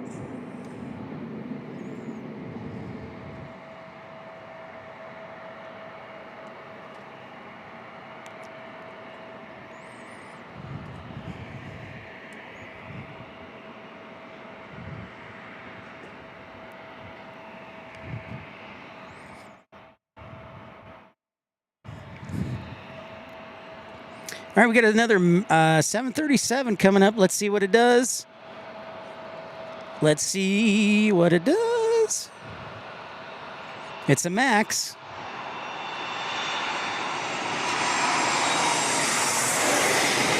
Yeah, we got a honker. Oh, look at that. Flaps configuration. I think, Joe, you nailed it. Dassault? Not Dessau. My bad. I thought it was, well, I'm never good with French, so that would explain why, El Toro. Yeah, I'm never good with French. So Christopher Brown, the camera we're running is the Canon XA70. I would encourage you to come back at night. It looks beautiful. And we're running, again, we're not Carolina Aviation. We don't have those big dollars to run 4K. I'm running 1K. But it still looks pretty good. Excellent work. So, Joe, excellent. All right, this is interesting. We've got number 2, the 777, but before that, we got our Tijuana flight on the ATR. So a nice 1-2 combo here. We'll go ahead and sound the heavy alert. I haven't sounded it all day, so this is fun.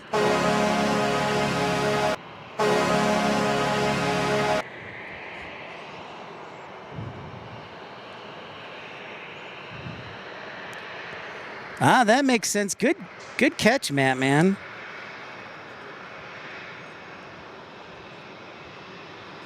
Yeah, nice visibility day. You can see number 1 and number 2. I think this British 777's kind of close. They may have to go around, guys. That looks pretty close to me. Well, I forgot to turn the ATC back on.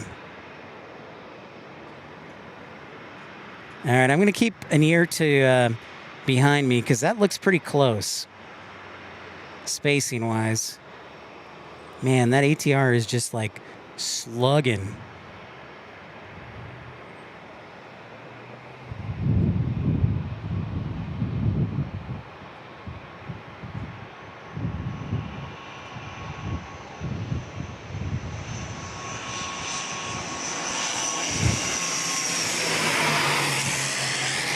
All right.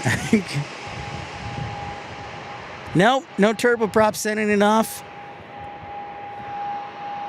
I'm trying to watch this and then also the 777 behind me.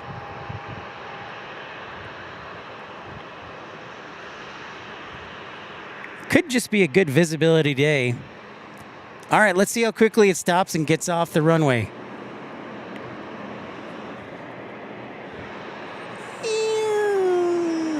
Okay, we're going to turn our attention to the 777.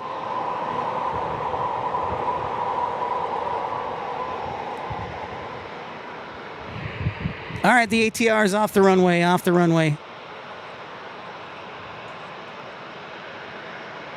Continue.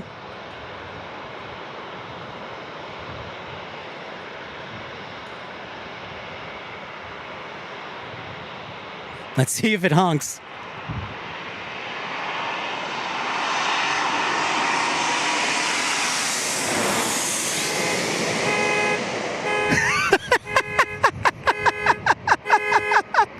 Now it's just going off. Oh, this is fantastic. Oh my gosh, this is hilarious.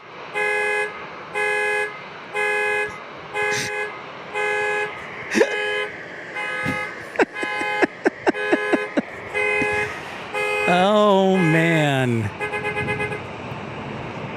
At least it shut it off. It went full honk on that one right there, folks.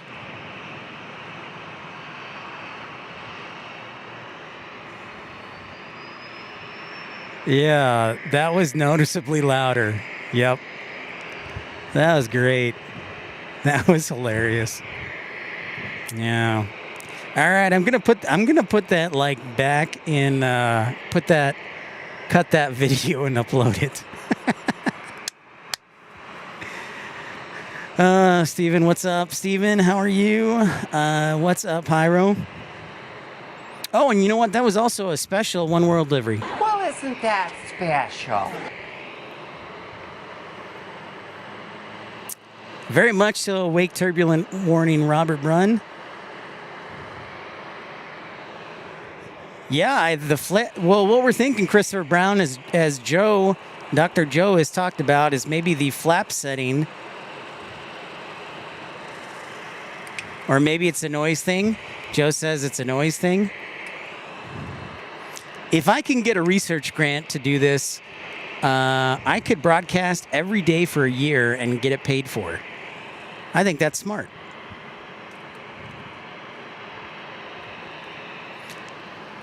Yeah, it's interesting, Joe. Unfortunately, Japan Airlines didn't send the 787. So British Airways, I think, is our only heavy for today. Thank you so much, Stephen. A321 is next.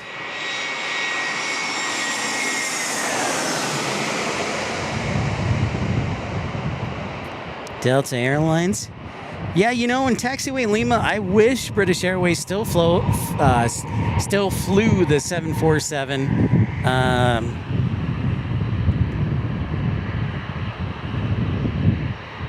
No, Christopher Brown, we haven't had a single A321 do it at all.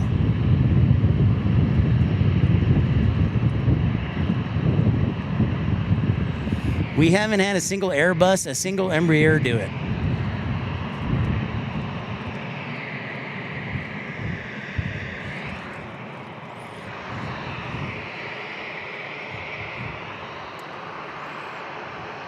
Next arrival, Southwest 3207 from Phoenix on an 800. And then we get a private Gulfstream G280. Well, we're right, Stephen, we're right below the arrival path, which basically means the wake turbulence or the wake vortices that these planes produce are smacking us right in the face. Roblox, what's going on, man? How was school today? How's the weather in Fargo? Is it like 80 degrees like the rest of the Midwest? All right, we get another Southwest 737 here next with the winglets. All right, we got a hunker. The question is, the 30 or flaps 30 or flaps 40?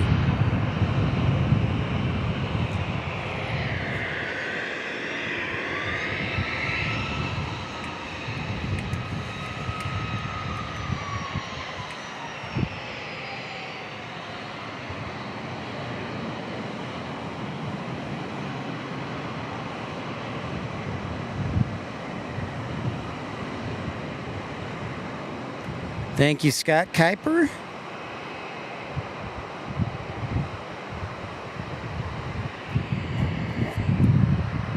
My understanding is that KLM will be back at the end of this month with their Dreamliner action. Oh, nice. Fargo's at 35 degrees. That might as well be 70. Backyard Plane Spotting pointing out that NASCAR will be at Coronado and San Diego. yes, that's something I'm keeping a close eye on, backyard plane spotting, because I might head here for that week. Stephen, sure do. We've broadcasted at 53 airports. I've said 54, but I double-checked, and it was 53, actually. So to answer your question, absolutely. That's one of the great things is I put the money that every one of you are so kind to generate and contribute back into the channel for travels, because I'm based in Tucson. So in addition to broadcasting from Raleigh-Durham this weekend with Carolina Aviation, I will also be broadcasting maybe from Greensboro, we'll see. But yeah, we'll be flying to RDU this weekend. But before that, we've been to Las Vegas, Tucson, Phoenix, Memphis, Anchorage, Denver, Salt Lake City, Portland, and also Seattle in the last 6 months.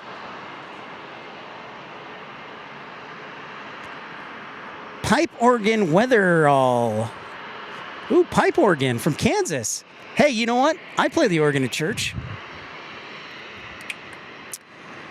Yeah, I noticed they were, yes, I've known that backyard plane spotting that they are closing one of the runways, which actually, to be fair, will actually be of some benefit. I know people are like, oh, runway closure on like runway 1. Well, that's just going to funnel more traffic towards the 28s. So, Aviation Cat says Pima Air and Space Museum. Let me try that again.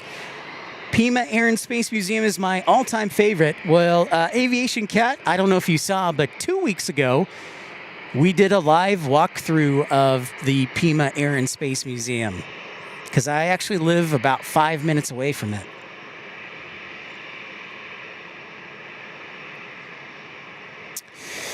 Yeah, Stephen, I'd like to keep up. I'd like to think I'm the original traveler. I mean, you can think what you want, but yeah, I'd like to get out there.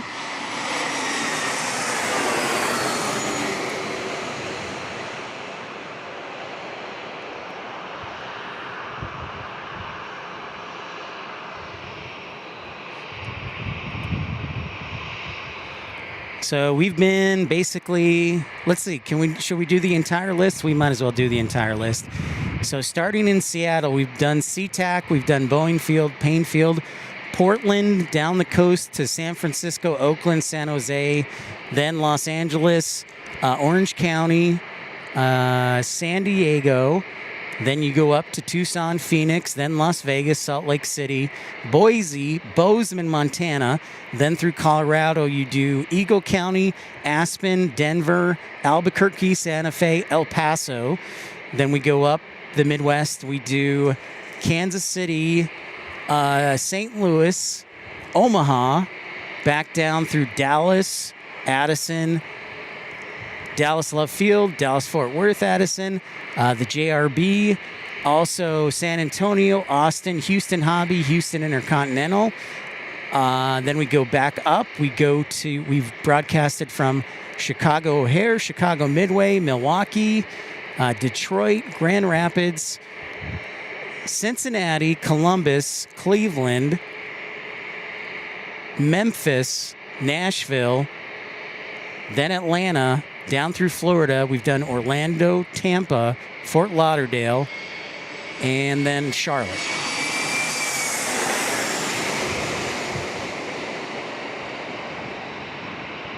So yeah, we get around a little bit. I think it's also because, oh, is this the E190? No. What is this?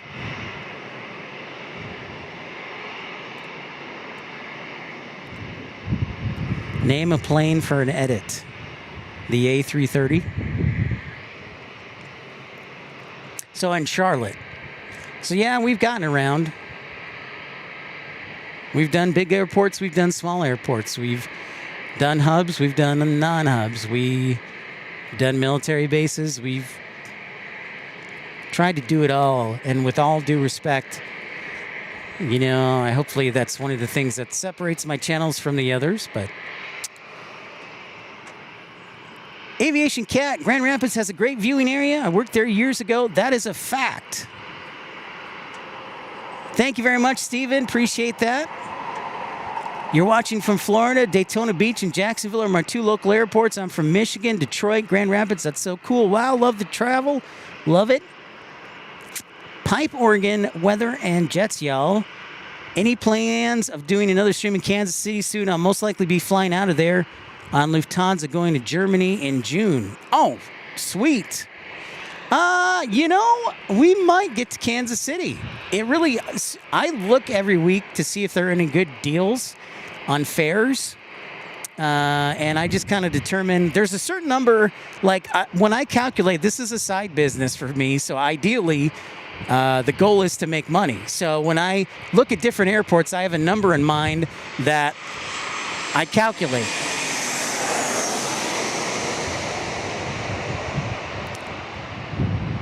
I know PSA Steve is going to be mad at me that I haven't been to Ontario or Burbank yet.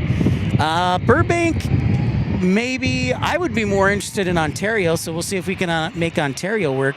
The MAX 9 from Copa will be a honker. You know, pipes, I have no problem going anywhere if it makes sense. So I don't want to sound selfish, but whatever we earn on this channel, we put back into it. So there's just a number I have in mind that when we do travels that it has to be under. Like, I try and budget out. Mattman knows this, Rainy Cajun knows this, some of my closer friends. When we travel and we go on the road, I say to myself, okay, is it possible I can spend this much each month for travel plans? So it just really depends.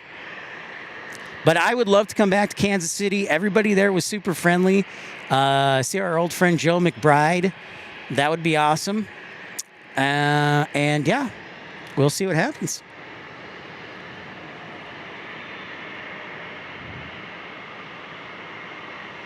From the garage at 1 to 3 p.m. Why 1 to 3 p.m., Indy Spotter? And all my shows are actually in the live section of the channel.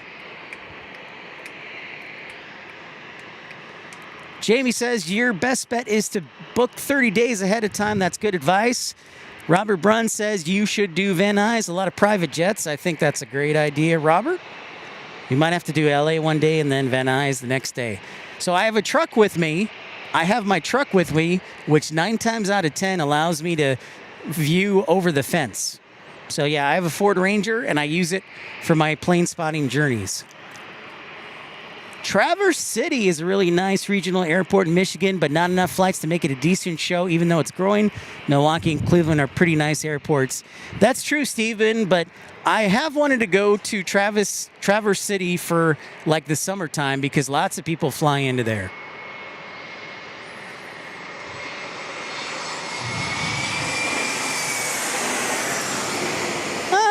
You know, I went Seattle, yeah. So Seattle, I ranked out of the 50 airports that I've broadcasted from.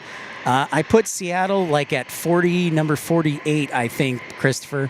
So yeah, it's not the best plane spotting airport to be at. You have to be really creative. Chicago's great, man. Chicago's great. I think there's just been some confusion. Spotters are still allowed there at Chicago O'Hare. There's just been some pushback from live streaming. So that's what I would like to clarify. Chicago is great for spotters at Chicago O'Hare. It's just they don't want live streaming there, or they haven't.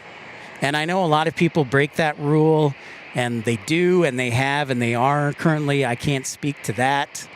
I just know what's been communicated to me in the past. So, Aviation Cat says Sacramento used to be a great place to spot. They're starting to get some new traffic in Sacramento, though. Pip Roblox says come back to Fargo. If we go back to Minneapolis, we may have to make a travel to Fargo. So, listen, I'll tell you the number. There's two ways to make sure that I go to different and exciting airports. One, you consider contributing to the channel either by membership or one-time super chat, or you watch the channel. You watch the channel, you get people to watch to help with the advertising revenue. That's really the two predominant ways. So that's how it works.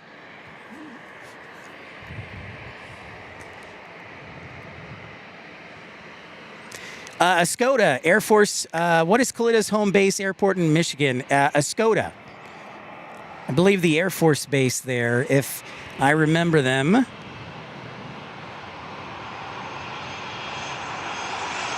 Here comes the Max. Oh, excuse me.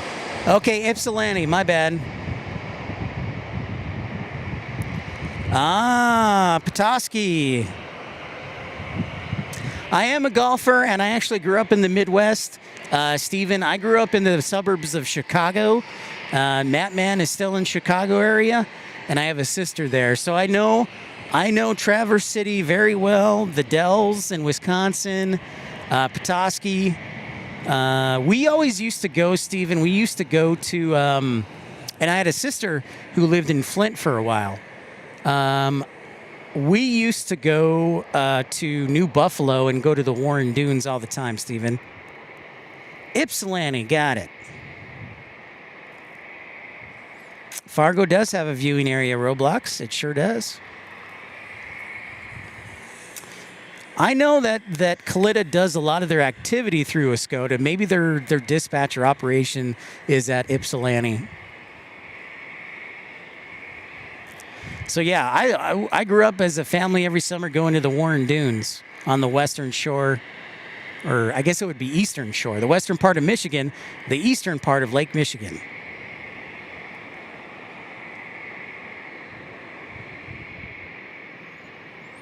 Awesome, Indy Spotter. I love Detroit.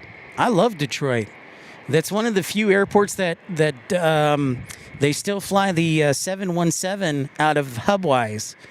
So I like Detroit a lot.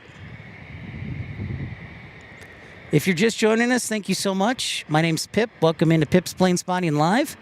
PSA Steve, joining Premium Economy. Thank you so much for 99 cents.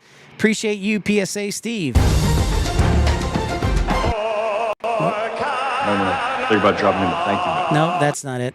Might want to think about dropping him a thank you note. Thank you so much. Brian Henry checking in. Hi, Pip. Hope all is well.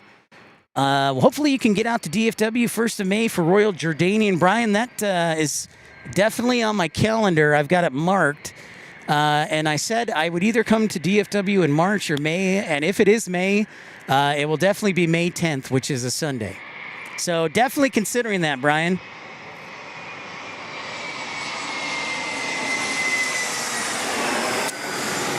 Okay, Stephen, that makes sense. So a lot of times Kalitta will fly the planes to Escoda for maintenance work and where other cargo planes are worked on.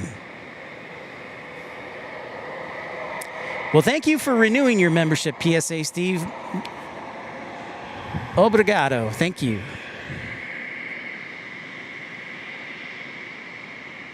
Oh, really? The DC-6 Flying Bulls flying into Oshkosh for 26. I did not see that. There's a bucket list airport I want to get to. It just needs enough time off. So basically what happens with my job is my vacation renews in October. So I've used a bit of my vacation for my travels. And I want to keep some days in reserve for emergency. So I have maybe really a day and a half of vacation that I can use before I kind of say, you know what, unless it's a really, really big deal or a family emergency, then I'm going to hold on to these days because you don't know what's going to happen in the future.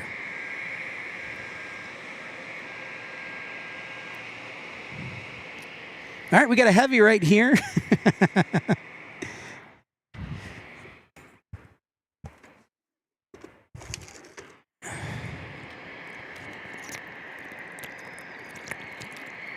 Still on my hunger strike, Matt, man. Thank you, everybody, for liking and subscribing.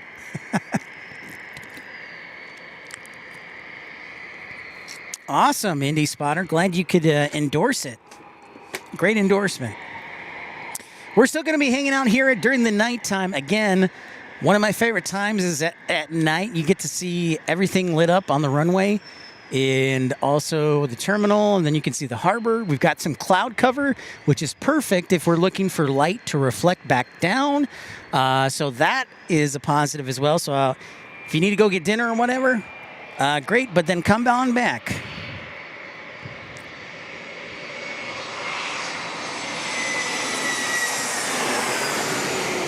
Steven joining Premium Economy for just 99 cents. Thank you very much, Steven, and so great to have another Midwesterner on the show. Appreciate you, good sir.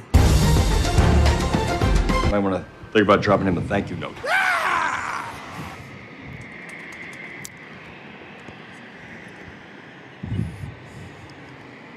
I think this is a Cirrus.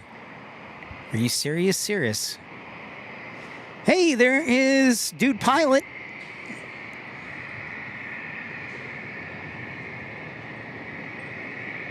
Penn, what's up, man? From DFW. How's it going? Yeah, DFW would be great. The fares, see, when we came to DFW in November, the fares were super cheap. Now they're like double, almost double.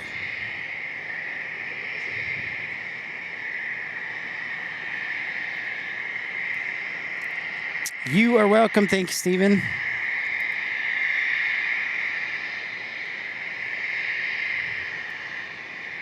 We will be headed to Superstream with Carolina Aviation this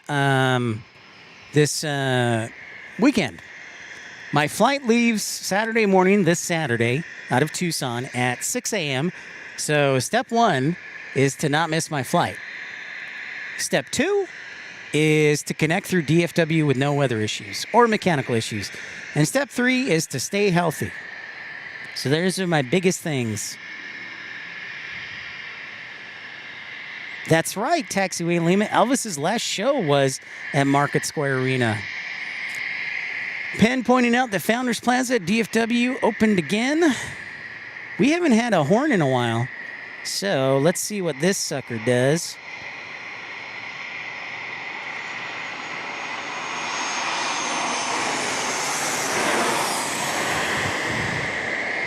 No. And that looks like Flaps 40s, but maybe I'm wrong. Pipe organs. That's actually been brought up before. I am all for it. Walt's a good guy. Friendly competition, but a good guy. So I would be down for doing a super stream. I would be down for doing like an all-day stream from like 6 a.m. to midnight. But that is his call. It takes two to tango. Go Seahawks, Jamie says. Yep. Seahawks Super Bowl champions. My sister got me this hat, Indie Spotter, but yeah, it's worked well. The only problem is when I put my headset on over it, it kind of like pinches my ears. But other than that, it's pretty great. You looked like a tomato. Yeah, see, it looks like a Flaps 40, so maybe... Man, I thought we had it figured out. I really think we need to apply for an FAA grant for the next year.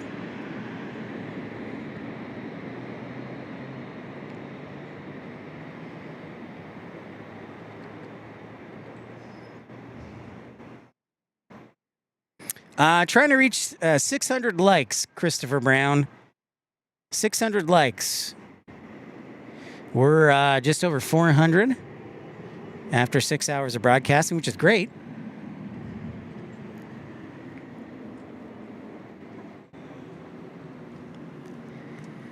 Steven says, my stepdaughter Ashley was stationed in San Diego at the Naval Air Station San Diego for 5 years. I got to say this. Anybody who's stationed in San Diego, it's like, wow, really tough. God, this is the worst. It's like being stationed in Chicago. If you time it right, basic training in Chicago is awesome. If you time it wrong, it's miserable. Gus, thanks so much for a like. Appreciate you, bud. Thank you, thank you.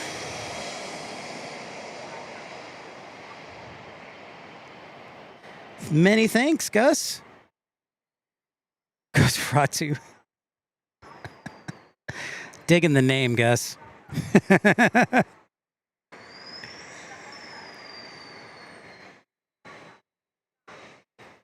Yeah, I would definitely, if I was in the military, I would definitely not be upset about being stationed in San Diego.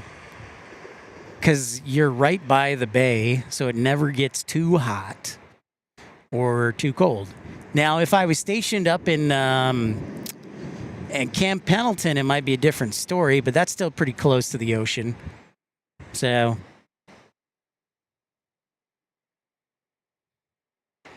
but yeah, pretty awesome, and thanks for her service.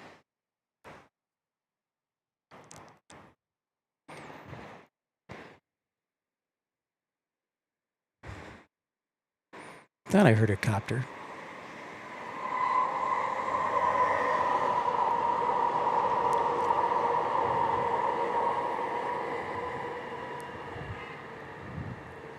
I don't think so, Christopher Brown. I would not. That's very nice of you, sir. No, I don't think so. I usually am about 30 pounds. If it's a model plane, I probably would carry it in my carry-on to be careful, unless it's big.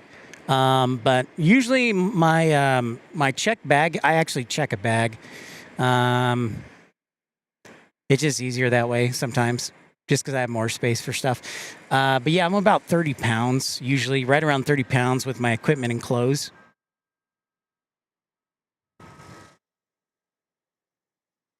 There is for sure a lot of traffic in San Diego, no question about that.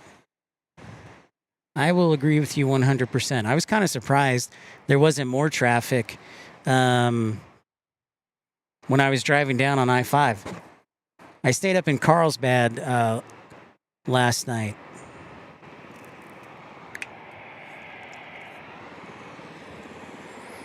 I hear a Coast Guard copter getting ready to take off, I think. As this next Southwest 737 taking off. Q, what's going on, man? I was waiting for you. I'm so glad to see you, dude. Penn asks, what airlines do I take when I travel usually? Partly because of me being in DFW at the time, but also having the credit cards, I usually fly Penn either Southwest or American Airlines. 9 times out of 10. There's a rarity when I don't, when it's like Delta to maybe Minneapolis or Salt Lake City, or Seattle. But 9 times out of 10, it's American or Southwest. Jackie Jones says hello from Richmond, Virginia. Jackie, hello to you. Welcome in. I'm Pip. Nice to meet you.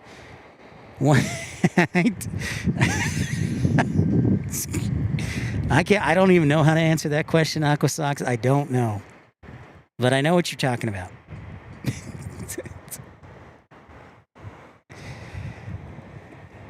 Dude Pilot says it's crazy driving also in the dark if you're unfamiliar with the area. That's why I struggle driving in Tucson. They don't like, for some reason, Captain Dude, they don't like street lamps, if you've ever noticed. They have very minimal street lamps.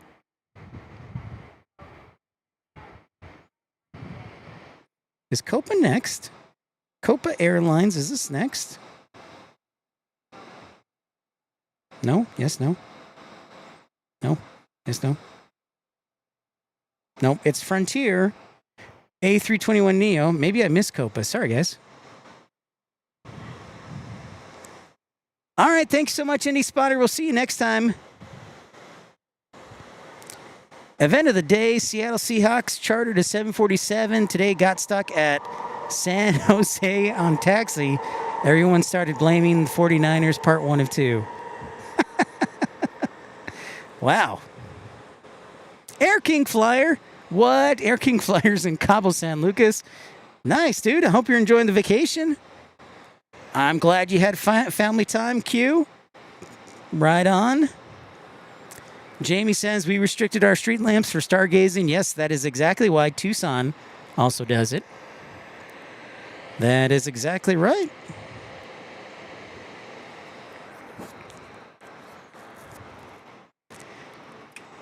Steven asks me, Pip, what is your favorite airplane? What is your favorite airplane you've flown on? Ooh, that's a tough one, and here's why. So, Steven, I used to be a flight dispatcher for the airlines, which meant that I could fly in the jump seat in the flight deck if needed. So, my first answer was going to be favorite aircraft I've flown in would probably be the 757 because there's 2 jump seats in the 757 and there was one right behind the captain's seat and I got that one and it's a little bit elevated so you could watch over his shoulder. So I'll say the 757, but my favorite airplanes, either the A220 or the 787 Dreamliner, that'd be a tie. Excellent question, Stephen. What is your favorite airplane, Stephen? I bet it is very warm, Air King Flyer. Yeah, just a little bit of a temperature change, I'm sure, than lovely Michigan.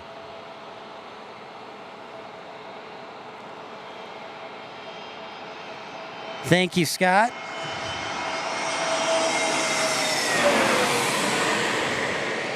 Frontiers A320. Well, we have made a lot of scientific progress today. We've determined it's not Airbus, it's not Embraer.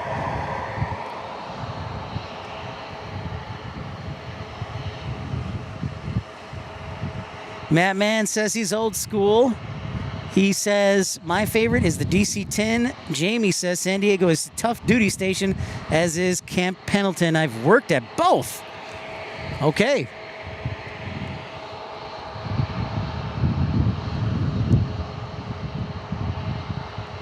What happens is that San Jose doesn't handle jumbos as a rule, so the taxi tow was too weak on quit on a grade, so they changed it. End of line. Wow. Crazy stuff. Crazy stuff, PSA Steve. They used to, you know what's funny, PSA Steve? They used to handle heavies, like San Jose used to have ANA, used to have Hainan, used to have British Airways, used to have Lufthansa. Now, maybe not in a 747 fashion, but when I was live streaming one day, we did catch a 777 49ers charter.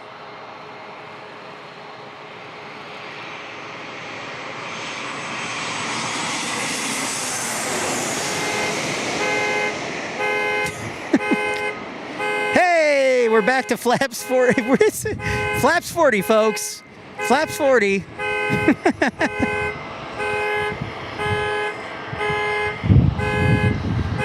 Steven says, Steven says the A380 is pretty cool. I used to love the 727 when I was young. I also enjoyed flying on the old prop planes. Felt like you were in a tank. Pipe, organs, weather, and jets, y'all. I'd say my favorite is the A350. One of the things I love about the A350 is the panda or raccoon face. Also, available on some variants of the A321neo.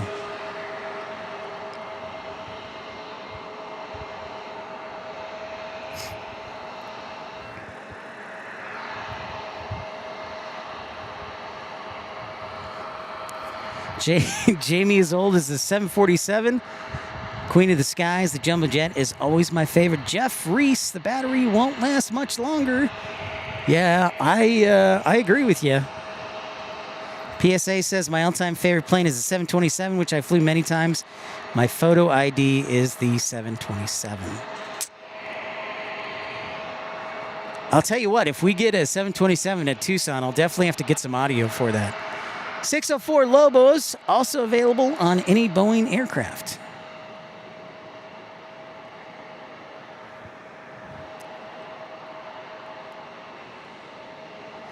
Into our 6th hour of broadcasting. Thank you so much for being a part of the program. For liking, subscribing, contributing, thank you, everybody.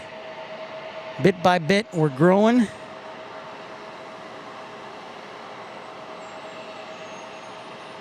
Thank you all. I'm looking forward to nightfall, night side. Shaft 615 says, my favorite is the 737 MAX. I do like how quiet they are.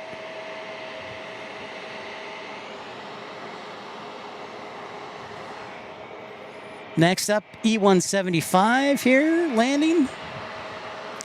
What up, Matthew Chesterton? How's it going, sir?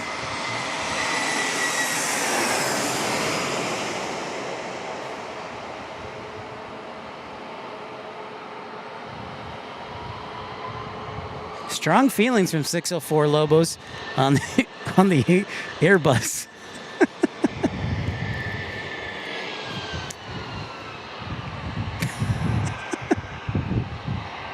All right, honoring those who serve a special livery for right there. Well, isn't that special?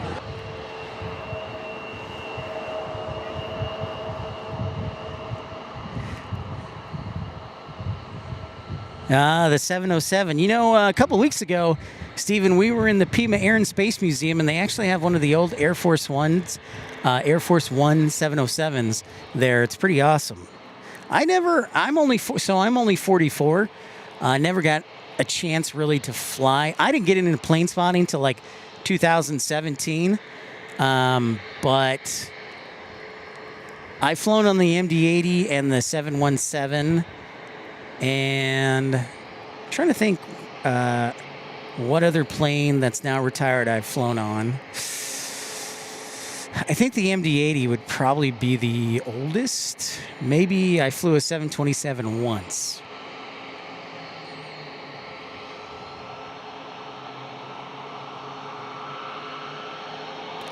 I bet, Taxiway Lima. Oh, yeah.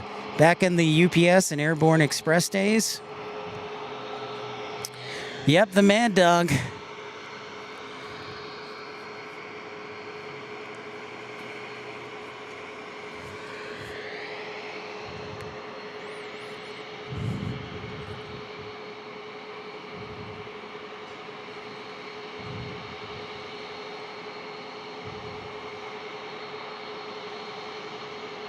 We had a 737-200 at Tucson a couple weeks ago, and I was able to catch that. So we appear to have a Challenger landing next.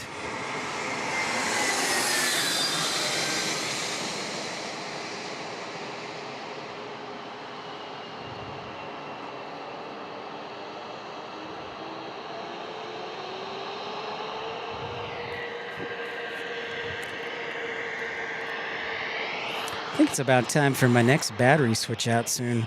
Oh, I got another one here. Yep, sure do.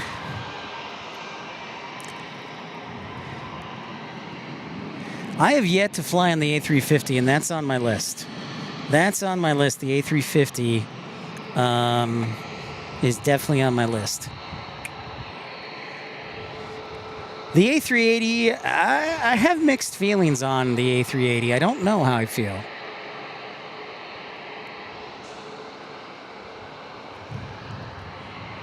Jeff Schultz says, no Maxes for him. Fair enough.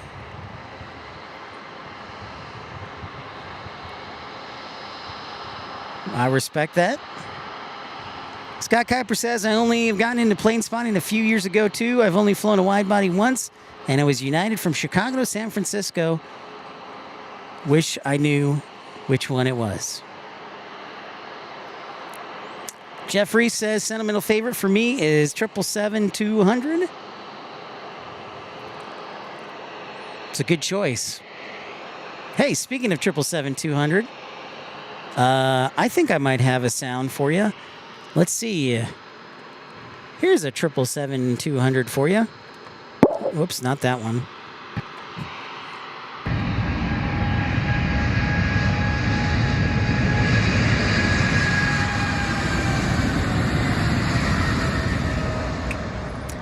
There you go, Jeff Reese. That's for you. 777-200.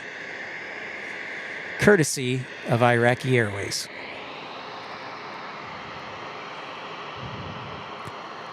Dayton Museum is great, too. The Milwaukee Airport has some cool World War II stuff. Love the old World War II planes. Awesome. I didn't know that about Milwaukee.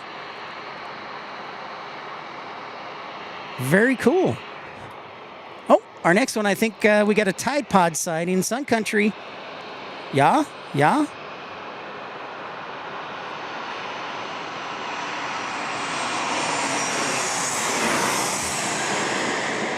No, what is it? Is that the new Tennessee one? What is that?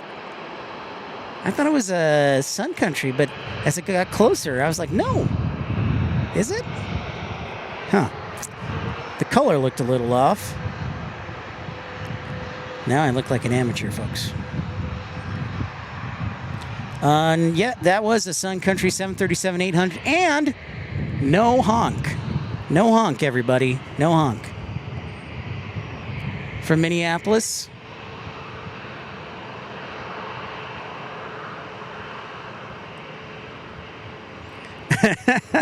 When the horn honks, you need to have a Ric Flair. Woo! I like that. I like that.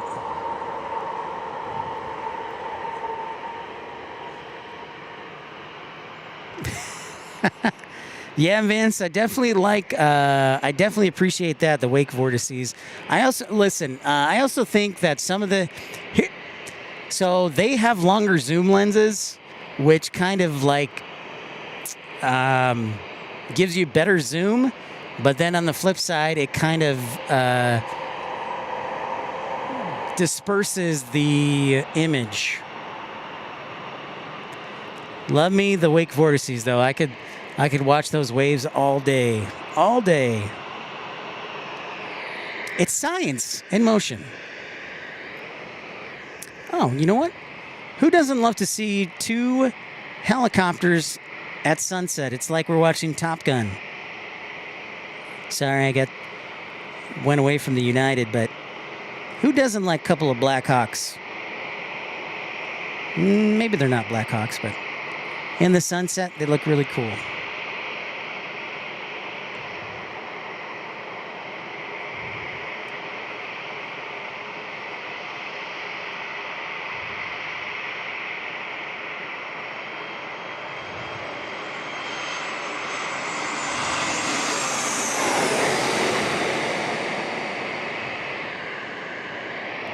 No honk.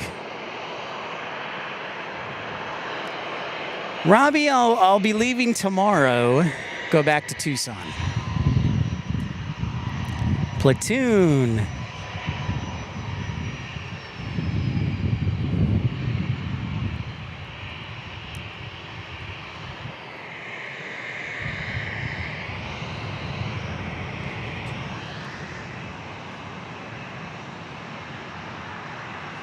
Next departure, Southwest 3975 to San Jose. And our next arrival will be Southwest 2125, Dallas Love Field to San Diego. Sikorsky MH-60 Seahawk. Steven said, my wife just said apocalypse now. Aviation Cat, flaps 40, but no hunker. Now I'm really frustrated, folks. But I think that was it a 737-700? That may be what it is. Little rudder tail wiggle there. Wiggle, wiggle, wiggle, wiggle.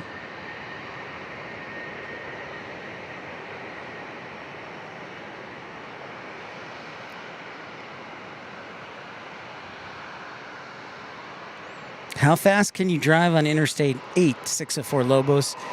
The posted speed limit throughout California, once you get out of San Diego, is 70 miles an hour. When you get into Arizona, you can go 75 is the posted speed limit. I got to put my sunglasses back on.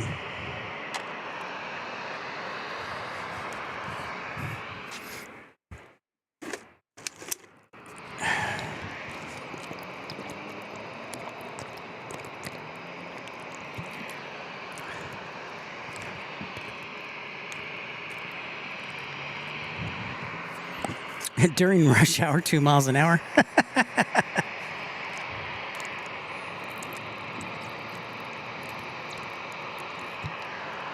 Yeah, Vince, this is very interesting. I think another visit to San Diego will be necessary.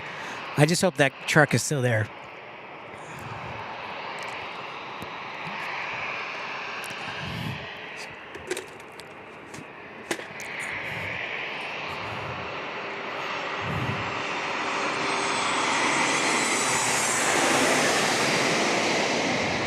Yep, no hunker.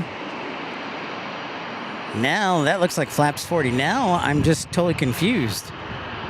Or maybe the battery is just dead.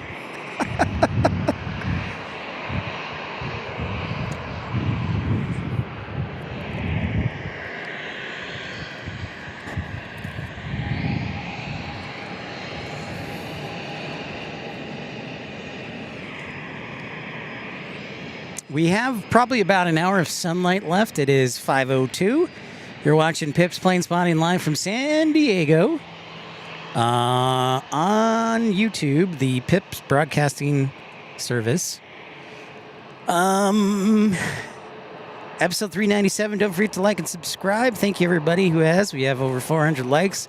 I'm on a hunger strike until we break the likes record.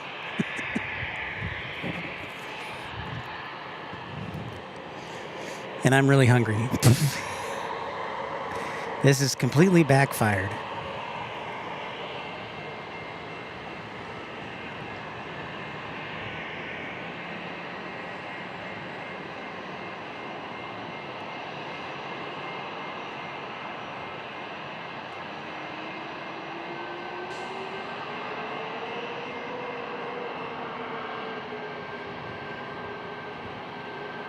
Evergreen Aviation and Space Museum, Steven's recommending. Thanks, Steven.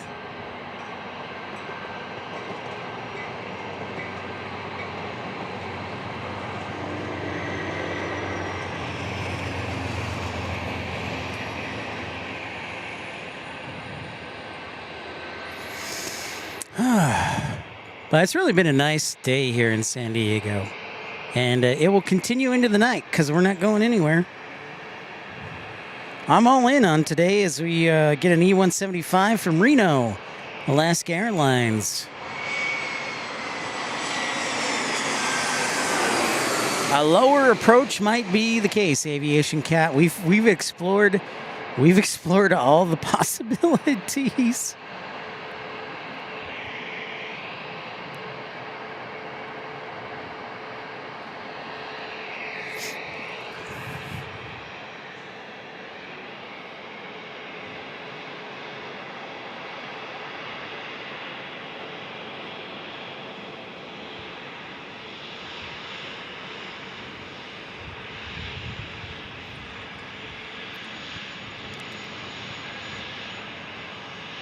Again, we will be here into the evening.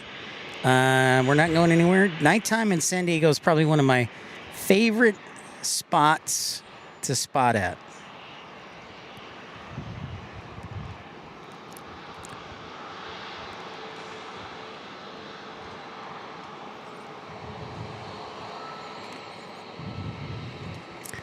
DoorDash would be nice. I actually do have dinner here. Steven, I have Chipotle and I also have beef jerky. I have just never, it's been 6 months and I have never gotten 600 likes on a show before. I've gotten 600 likes after the show ended, but I'm so motivated here.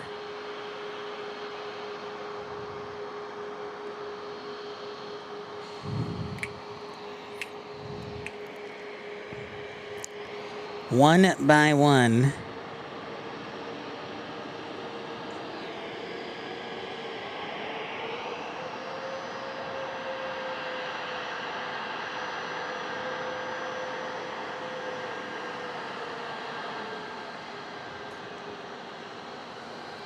You are welcome, Nothing Polished. Thank you for your generosity. This will be, guys, I'm telling you, this is going to be the longest stream I've ever done. I only have to be here for 2 more hours to break the record. And I think we can do that. I've got 2 more batteries left. As long as my Wi-Fi doesn't say I'm out of data, we're good. And as long as it connects, we're good.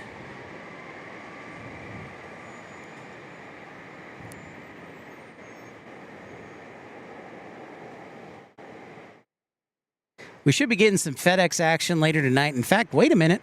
I think I seen a UPS in my best English with its beacon on. I think I seen a UPSer.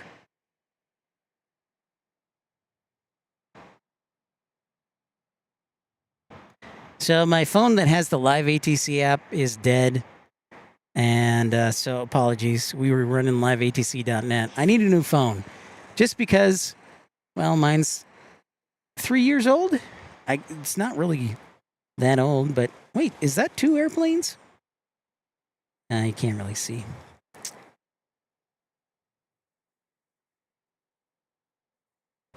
Is the beacon still on? They turned it off?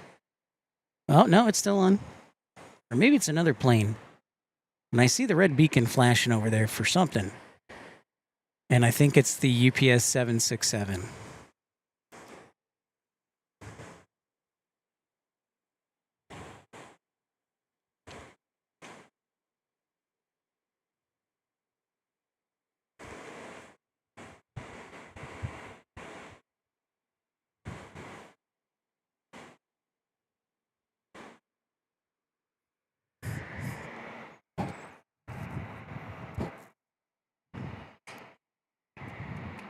And Batman has been a great moderator. I don't know where Dreamweaver is. She's been working a lot, so we miss her. Michael Walker, we miss him too. Colin stopped by earlier.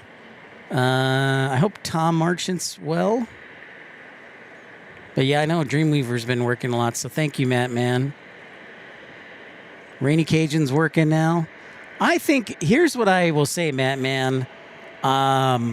We have a United Max arrival first.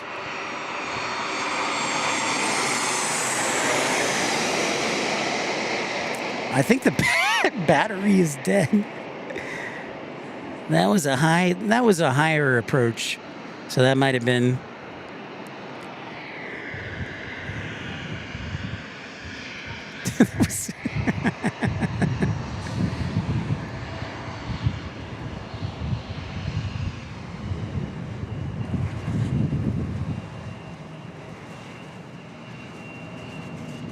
Yes, thank you, Christopher Brown. I appreciate it.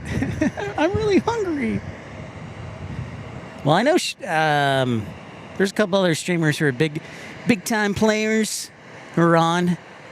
And so I think YouTube, it's kind of like a bigger is better, so they funnel viewers. I do my best, though. And that's all we can do. San Diego is one of my favorite places, though, without question. So I'm happy to be here. No, I don't think I need a break at all. No, man. I want to go hardcore. I wish there was a way, I know you guys will hate this, but I wish there was a way that YouTube would allow us to contact viewers and be like, hey, can you turn into the stream today?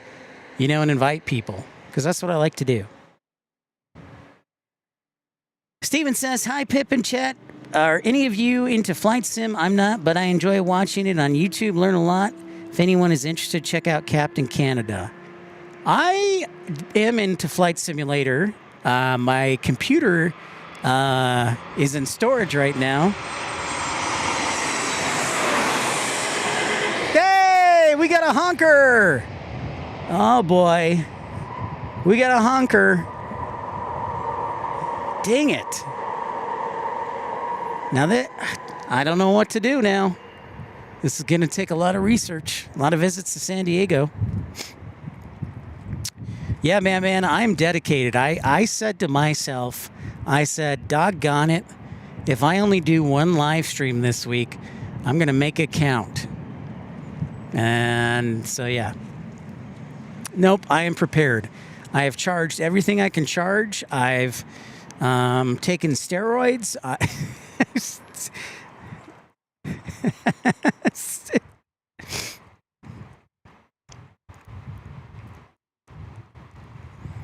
Yeah, it must be the approach angle or how many feet.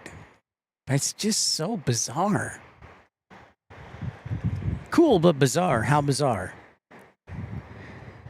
Hey, let's take a look at downtown San Diego, shall we? You're like, hey guys, what about downtown? There it is. I might stay at the Hyatt one night. But there's beautiful downtown San Diego. We'll see it lit up later this evening. Watching from Phoenix, Arizona. Well, thank you so much, Camacho. Because we were broadcasting in Phoenix last week, and I live in Tucson. So we'd love to come out to San Diego. This was actually thanks to every one of you contributing that we made our RDU trip possible last week. I said if we raised the money last Tuesday to go to RDU, I would come to San Diego this week. And so here we are. So thank you for holding up your end of the bargain. And here is my end of the bargain, and I'm thrilled to be with you.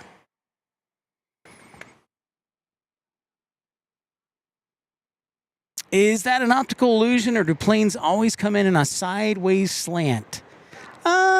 Sometimes I've noticed that too when I've gone back pipes and looked at the video. Sometimes they do kind of come in at an angle and then at the last minute. And I don't think they're necessarily crabbing, but just kind of depends.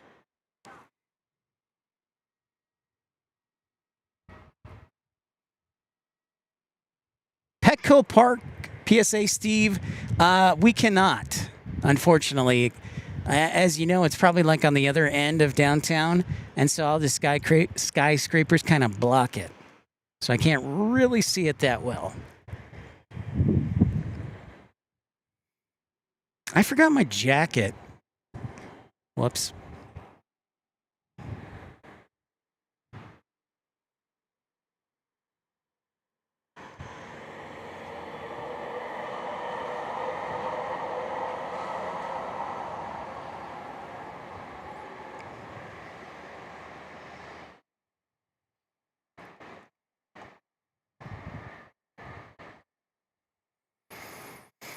Thank you, Greg. Yeah, unfortunately, you can't see Petco.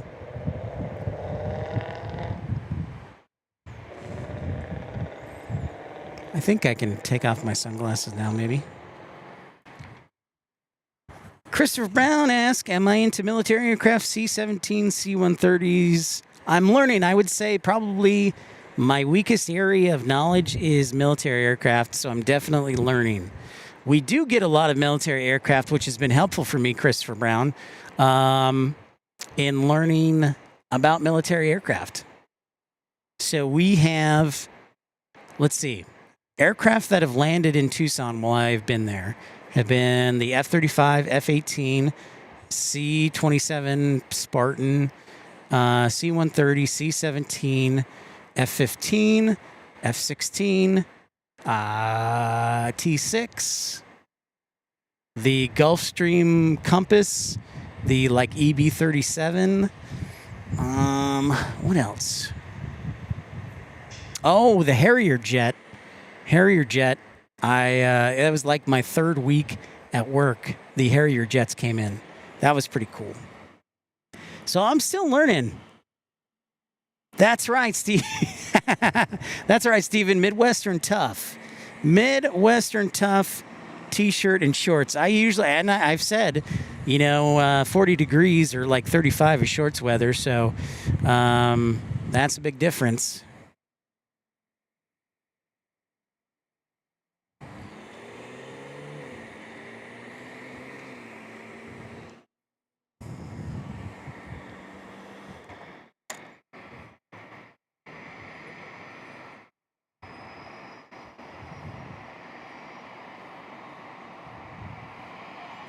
So yeah, I like military aircraft a lot.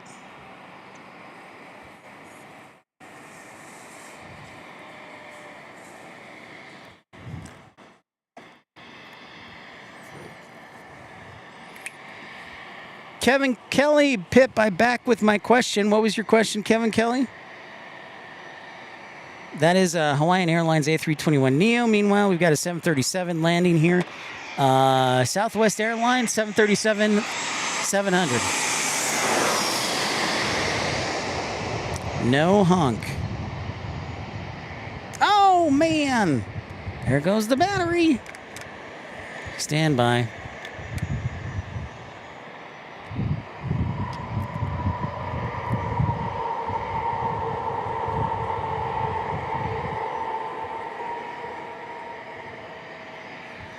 Southpaw says, just FYI, the Marines still use the Harrier, getting phased out shortly. That was pretty cool. I didn't know if they were phasing those out, or it was pretty rad to see the Southpaw, the Harrier jet.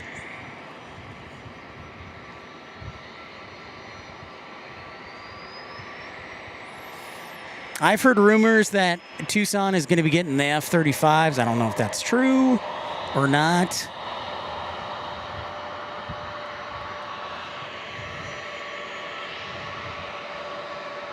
Aloha.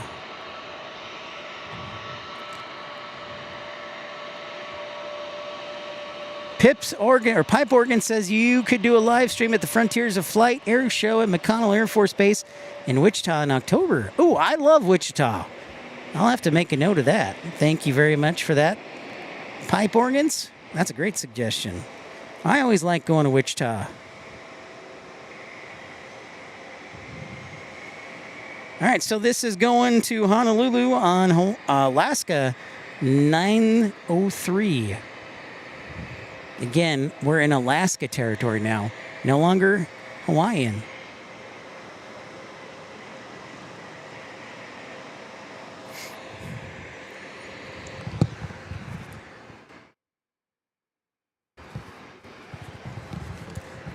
All right, I think it's safe to take my hat off so I don't get sunburned. Now, this has been a wonderful show, even in a very busy Monday. PSA Steve saying goodnight with a $5 super chat. Thank you so much, PSA Steve. Thank you for your generosity. You might want to think about dropping him a thank you note. Thank you so much. Thanks for all the great streaming info and sirens. Little help on the gas. Well, at California prices, half tank. Well, thank you, Steve. Regardless, I appreciate that so much. It will help, and I appreciate it, man. Thank you, thank you.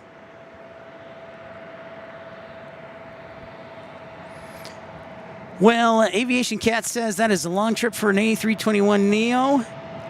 Well, that's becoming the norm. I mean, they've flown A321neos from Portland to Honolulu, Sacramento. They've done, and then of course Southwest will fly the MAX 8 from Las Vegas to Honolulu. So that is becoming the norm.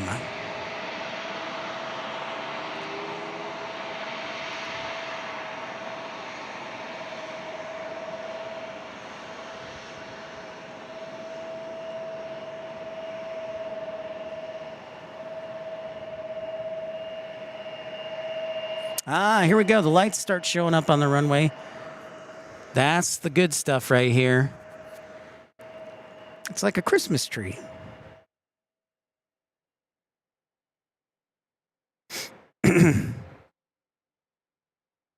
Oh, okay.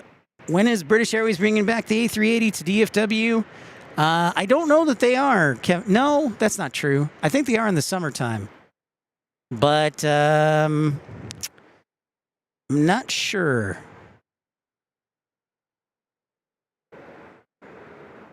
Whoa, Steven! Thank you so much, family. Claim to fame for aviation. My dad and uncle flew bombers during World War II. The actor Jimmy Stewart was a co-pilot on a handful of flights. Get the heck out of here. Well, first off, thank you for that contribution. I want to think about dropping him a thank you note. Thank you, Howard Dean. Thank you for that generous contribution. That is pretty cool. Does he have any, Steven, I wonder, does he have any photos of him and Jimmy Stewart? Or Jimmy Stewart.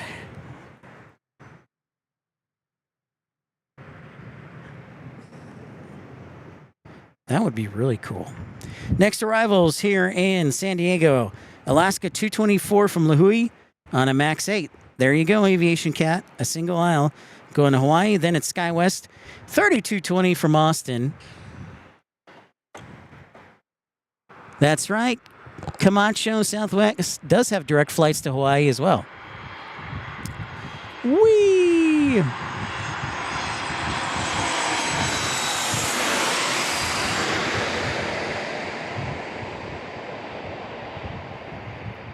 In from Hawaii, aloha.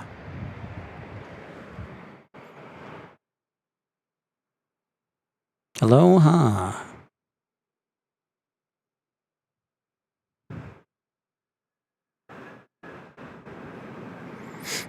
So another, oops, my audio is way up high there.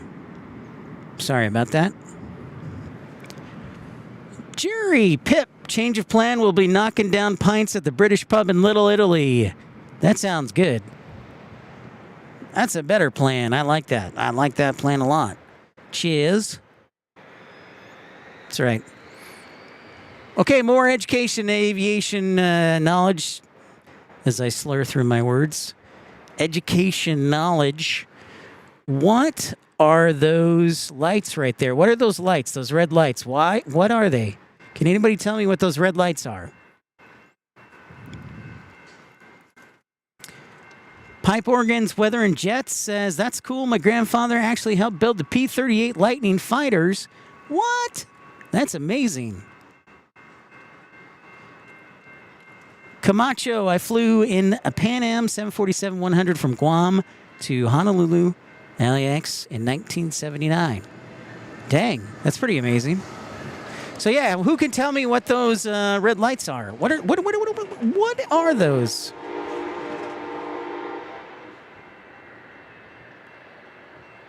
What are those red lights right there? Do not taxi lights?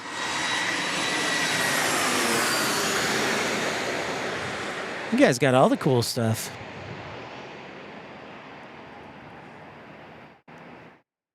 Hey, Jane, what's going on?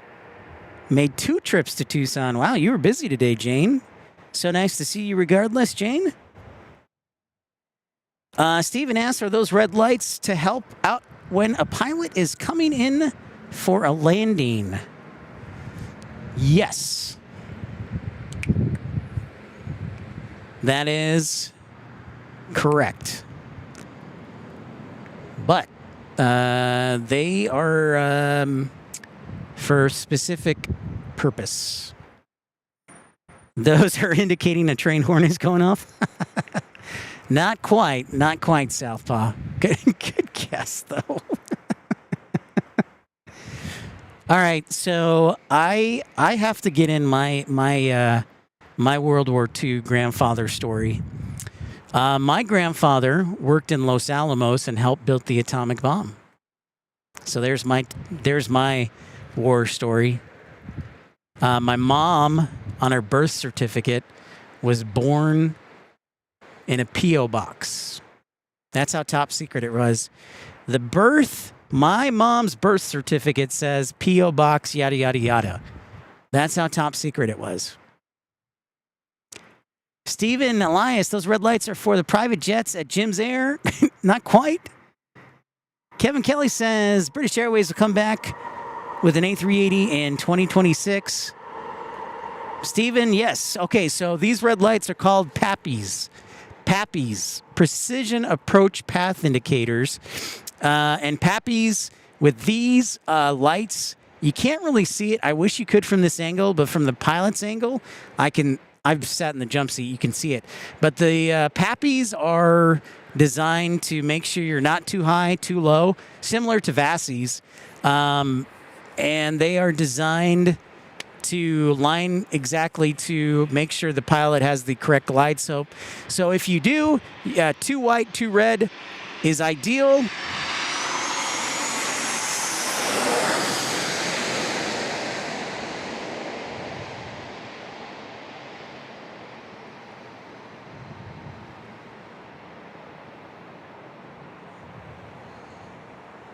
Am I calling the ball?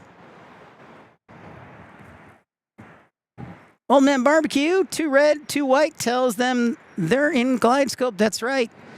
That's right. So 2 from the pilot's view in the flight deck, 2 red, 2 white. That's where you want to be. If you are 3 red, 1 white, you probably want to be a little bit higher. If you're 2 white, you would probably want to, or vice versa. I can't remember. But the lights are designed there, and you'll see them a lot on the runways, are for the pilot to make sure he's got like kind of the correct glide slope. So again, those are called PAPIs. PAPIs, precision approach path indicators. VASIs are 2 red on top of 2. They're the boxes. It's a box on top of each other. 2 lights instead of like 4 across. They're 2 and 2. So VASIs, visual approach slope indicator. PAPIs, precision approach path indicators. So those help the pilots. Yeah, you can't really see the white ones from here because of the angle of the laser. But from the flight deck, you can. It's just from here, you can't really. I thought you would be able to.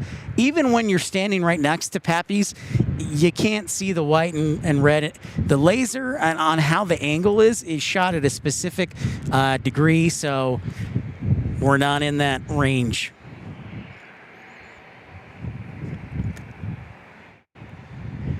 Old Man Barbecue from North Alabama was in Phoenix for the Waste Management Phoenix Open this past weekend with family and flew home today. Well, right on, Old Man Barbecue. I had promised the viewers that we would be in San Diego this week, Old Man Barbecue. Otherwise, I would have been plane spotting, hopefully from Scottsdale Airport.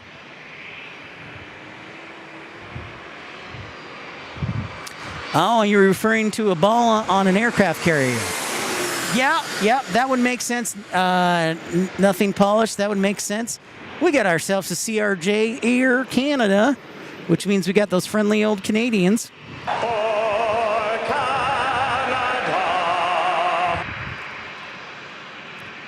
Uncle Sock says, I bet the truck with the horn going off has a...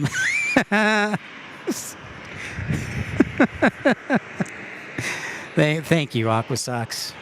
Yes. I wondered that at first, too. Yeah, so we were definitely going to go, if I didn't promise San Diego this weekend, I was definitely going to head up to Scottsdale for the plane spotting at Scottsdale Airport. Family show, Aqua Sox.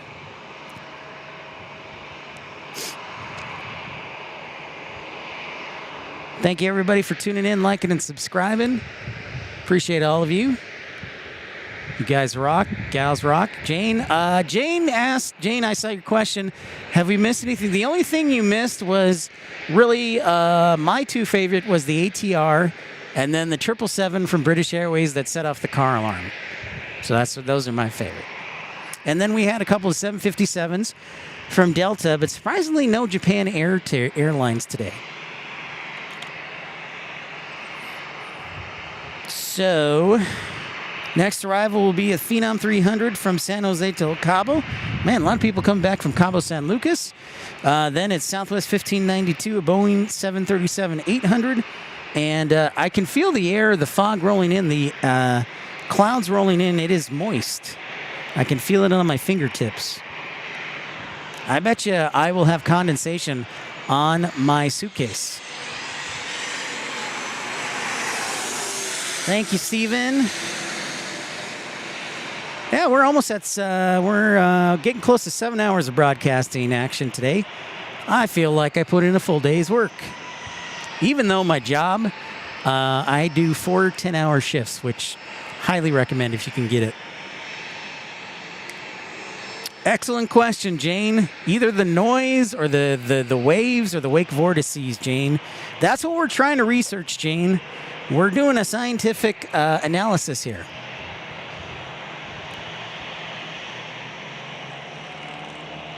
I think a lot of them go to Japan. That's a good question, though, Southpaw.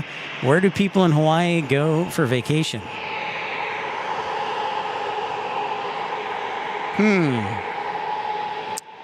Maybe to the desert? I don't know. I don't think they go to the snow, I'll tell you that much.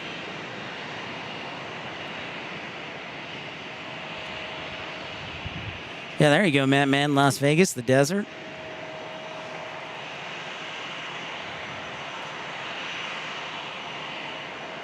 Anchorage in the summer. That makes sense because they have seasonal flights. I think Alaska does up to Anchorage.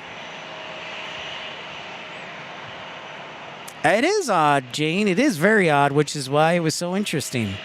We've spent the last several hours determining if a particular wake vortice or type of plane with a wake vortice or flaps causes the car alarm to go off. And we can't figure it out.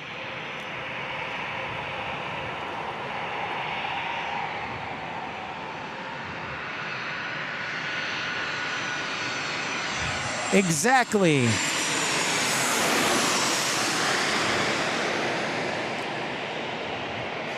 Pipe organs, weather, and jets, y'all. Whoa.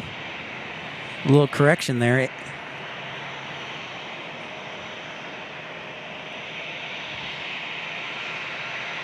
They go to Japan and Japanese come to Hawaii. Yeah, it's like a family affair there. Aviation Geek, what's going on? How are you? Yes, Jeff Schultz 410s is quite awesome. I would concur. I wanted, at work, I've been talking to some of my coworkers, Jeff, about doing 8 on and 6 off. That would be like exhausting, but to having basically 6 days off, you're basically on vacation every 2 weeks. I think that would be pretty awesome. So I've been trying to convince, no takers yet. I've been trying to convince my supervisors to consider the 8 on, 6 off shift, but no takers yet. It looked a little off, Aviation Cat. I love it, Aviation Geek. Finer than frog hair, smooth. Oh, we got a Cessna 208 Caravan. I wonder if this is our Caravan from the Imperial Valley over by El Centro and also Brawley.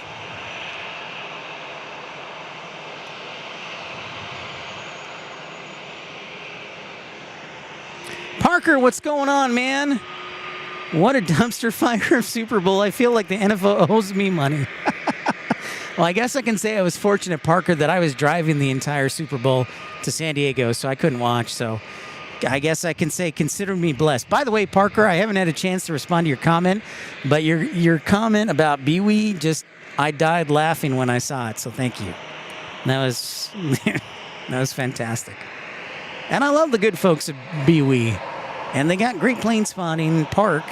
We just need to give them more variety. Jeffrey says, when I was younger, I did a shift that was 12 a day, 3 on, then 4 off, then 4 on, 3 off. Felt like I was never at work. Yep, I've worked that shift too, Jeff. I remember that. I remember that shift very well.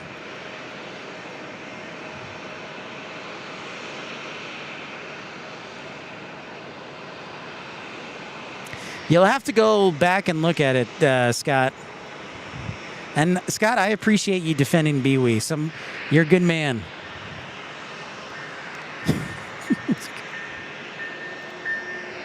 Yeah, 4 on, 3 off, 3 on, 4 off. Yep, I've worked that too.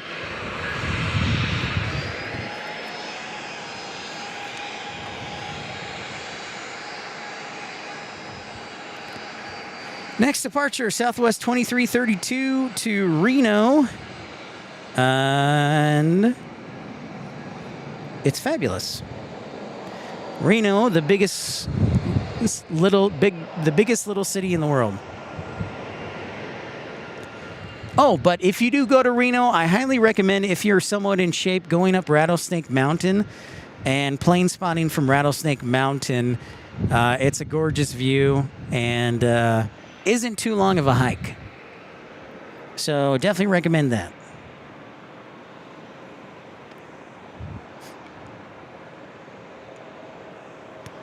Definitely recommend that for sure. Check my battery here.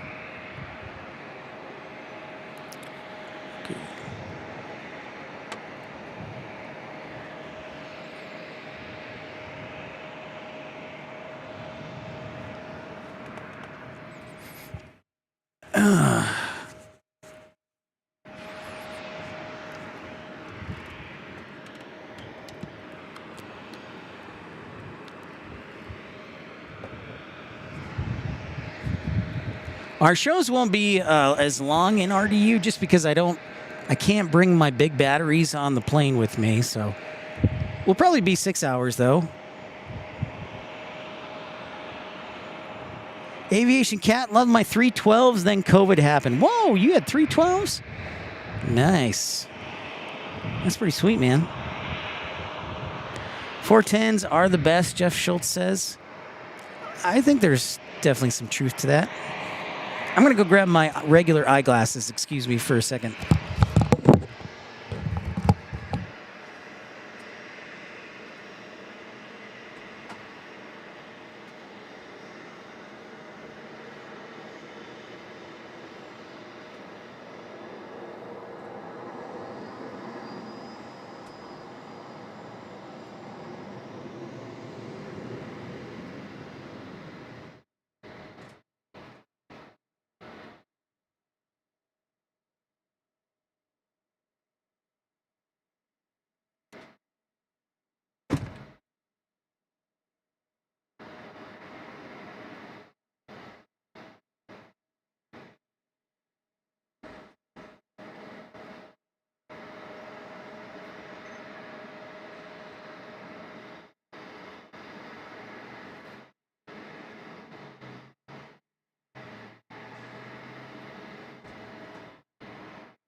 Welcome back, Mike. Okay.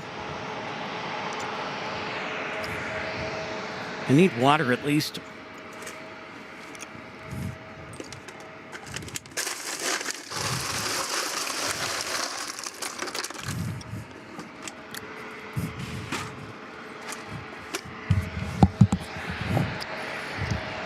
I also need to not hit the tripod too.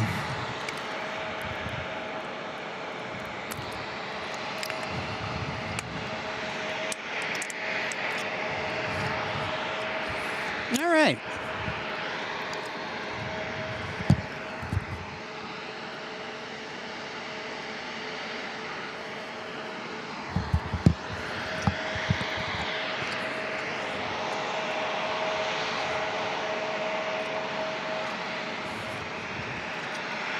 Welcome back, Roblox and Mike.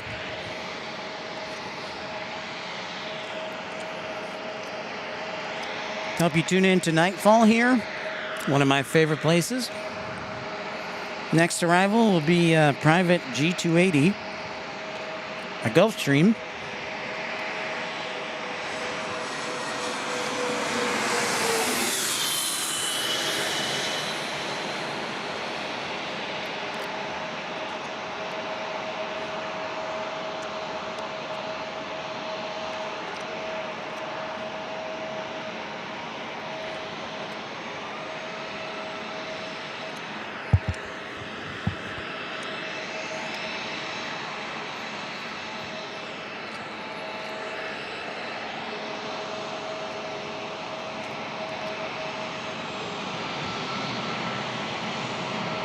Any Biscoffs? You know, Ramona Aviation has tons of Biscoffs.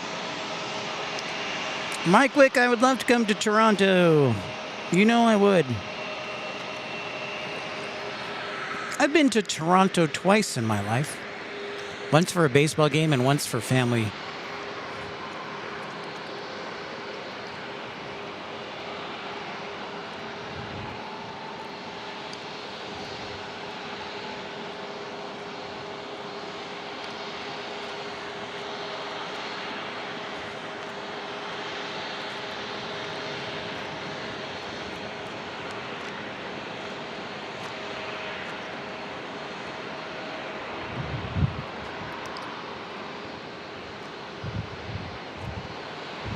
Just waiting.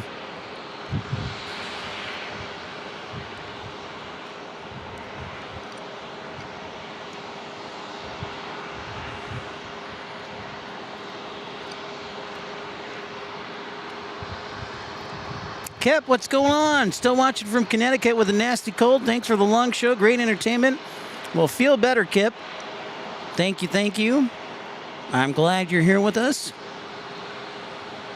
And hopefully we're making you feel better.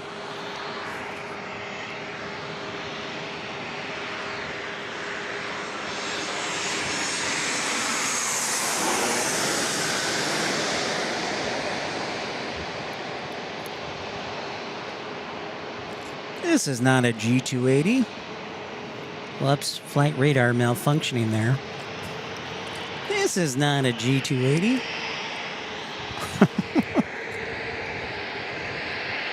That is a 737-700 from Boeing, or from Boise. Next arrival will be Southwest 2949, Oakland, on a MAX 8. Taking the runway is Southwest 1721, going to fat. Getting some fat. Yeah, it was a no honker. Very interesting. I've learned that I need to do more research. That's all I've learned today. When we think we've gotten close, an aircraft totally throws us off. Feel better, Jane. Lots of vitamin C.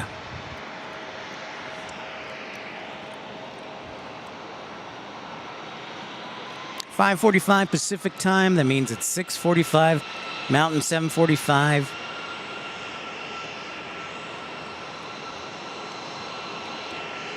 Central time. 8:45 East Coast.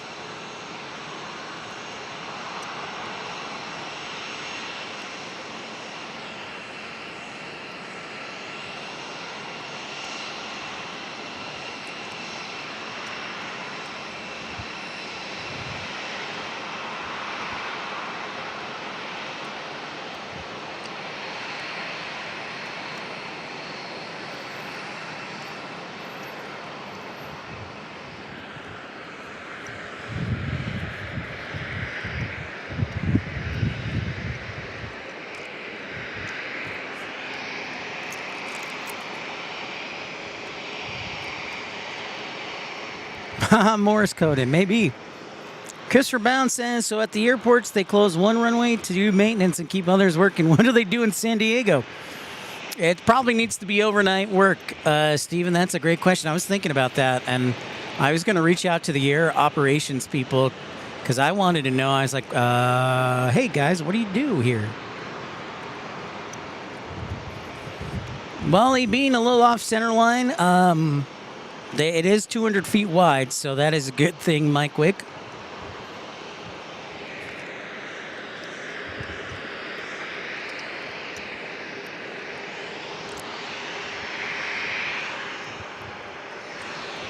You know what? Let's give you some lights here, hey? We got an arrival. Let's see how well the camera does at night.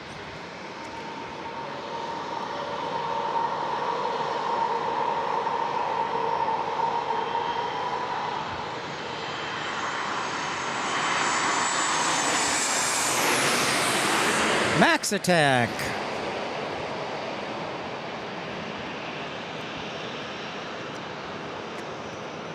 Kansas City.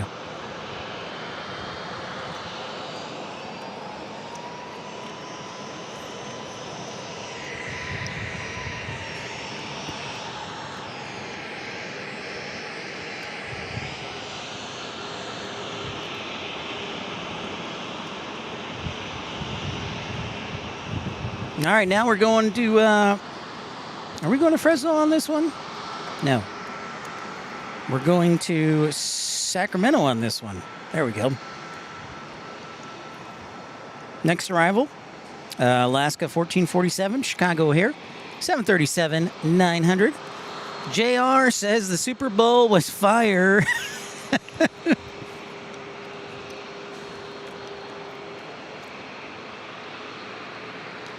Ah, well, look at you. You got the connections, Aviation Geek.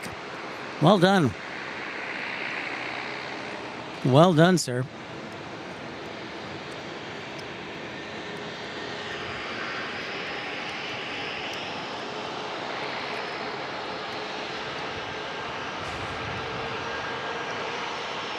Thank you, man.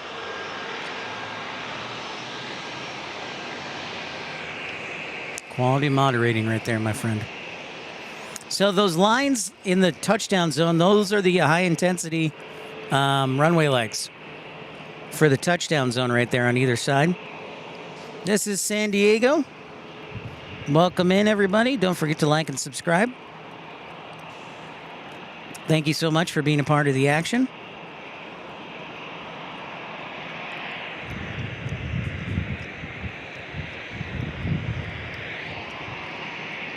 Honorary moderator, it is a nice view. That's why I come here is nighttime. If I want to impress a lady, this is where I bring her. The whole lady part, though, is another, or finding a sugar mama is another problem. Now, that was flight that just took off, JR. That was Southwest 3435.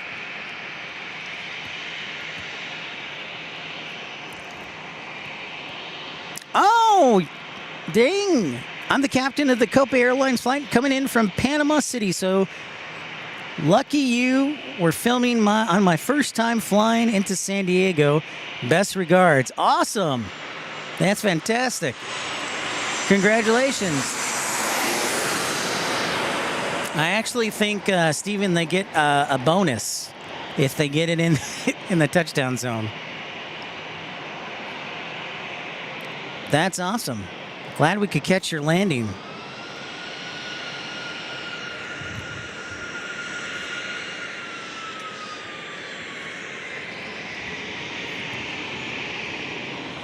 Guys, we've hit the 7-hour mark of broadcasting. Thank you for being a part of the action. Today, Delta 1210 going to San Diego is next.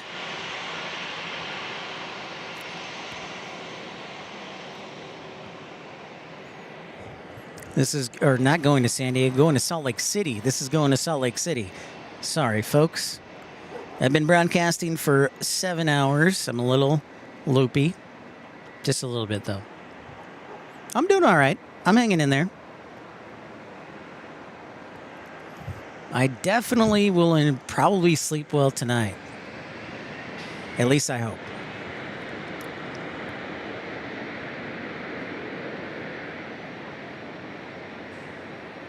What's up, Jake? How's it going? Yeah, I've always wondered that, Pipe Organs. Why are Copa and United the same? Very similar liveries.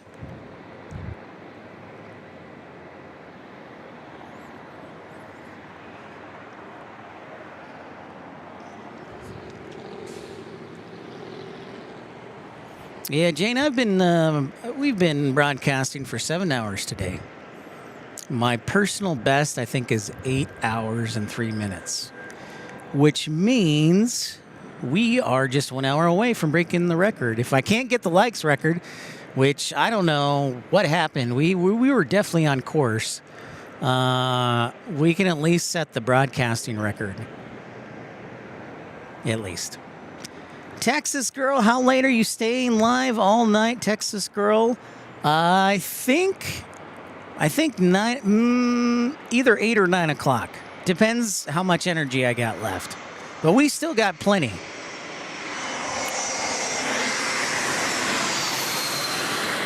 We got plenty from this Delta A220 from SeaTac, I believe.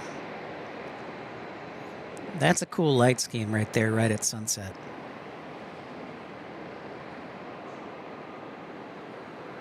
I know, Jane. Yep. We were going to make this broadcast worth it. And I think we have, or close to it. So again, our next broadcast there's a small chance we might do a broadcast tomorrow morning at Carlsbad. Not sure. But our next for sure broadcast will be Sunday in Raleigh-Durham, Superstream at Carolina Aviation.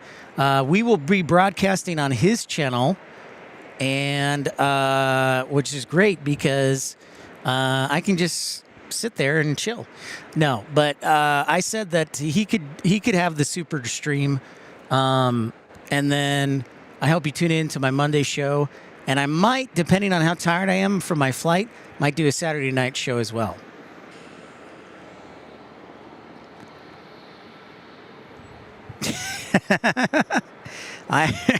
Parker, I heard it was like a field goal festival in the Super Bowl for 3 quarters. And then all of a sudden people started scoring.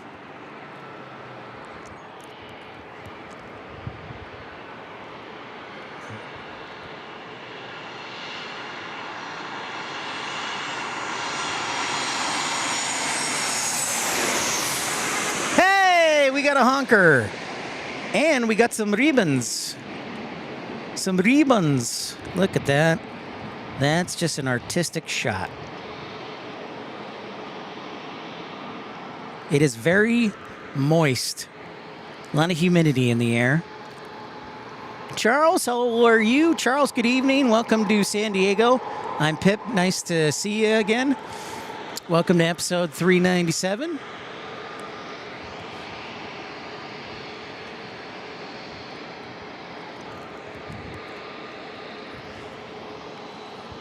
See, I love it when it's cloudy or when there's clouds. It helps reflect the light back to the ground.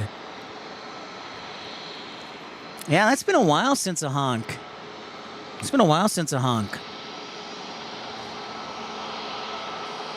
Further research is necessary. Our next arrival will be Southwest 4126 from Phoenix. Then it is Delta 2613 from Seattle. I guess that A220 wasn't from Seattle. No, I'm going to still say Seattle.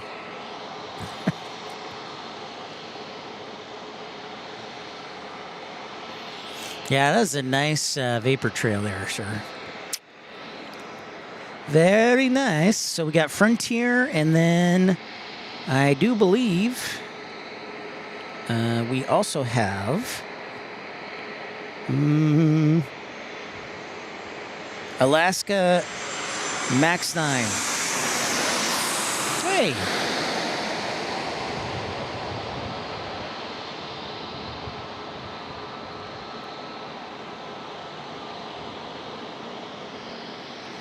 No honking on that one. So Alaska Max 9 going to Chicago O'Hare, and then also Frontier, I believe, going to...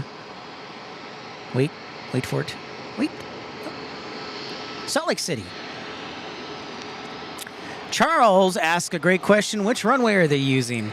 Well, Charles, that is a good question. And the answer is the only one. This is the only runway. San Diego is the busiest single runway airport in America. So they have one runway runway 927, and that's it. They have one runway. Thank you, Ashley, selling us that Frontier Mojave, the Desert Tortoise. Christopher Brown, I definitely would go to Charleston, not only for that, but also just to get a Boeing vibe. There's a lot of Dreamliners over there.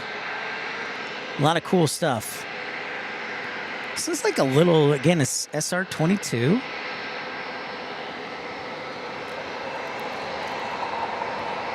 That's correct, the only one. Yep. You're welcome, Charles. Yeah, San Diego is the busiest single runway airport in America. Pretty cool.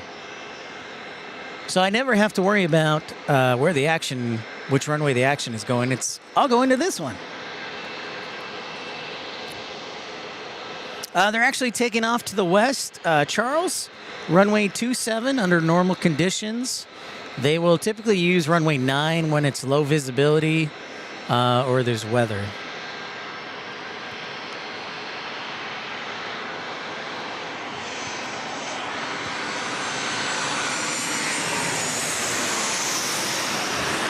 Delta 737-800. Oh, look at those ribbons. Yes. In from Seattle.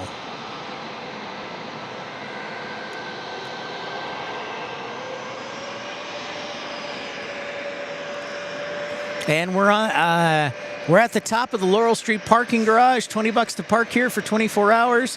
And they're super cool with spotters, so support the people that support the spotters and make broadcasts like this possible. All right, the Chicago O'Hare MAX 9 is about to take off for Alaska Airlines.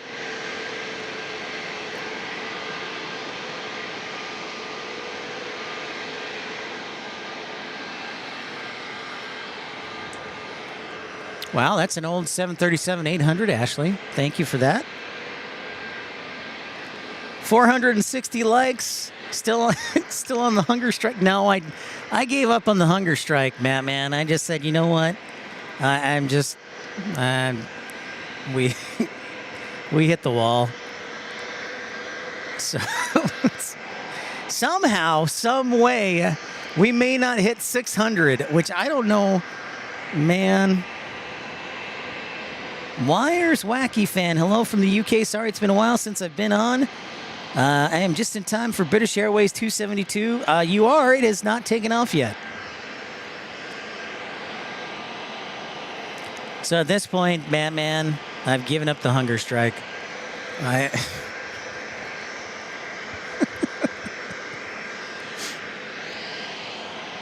don't know what the secret is. I asked Carolina Aviation, what's the secret? Because he gets people beeping and bopping in there, and then, I don't know. Maybe it's, the fact that he has a mustache. I don't know.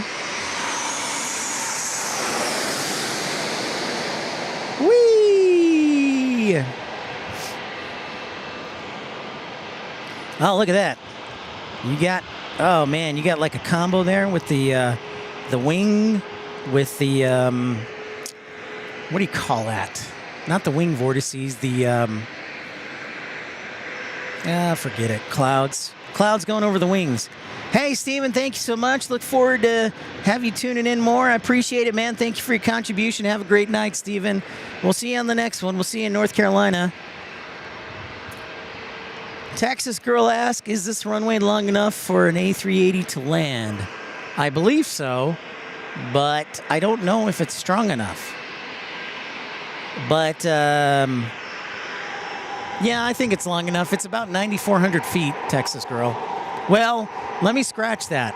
To land, I don't think so, because really the landing is only 7,200 feet. So no, probably not.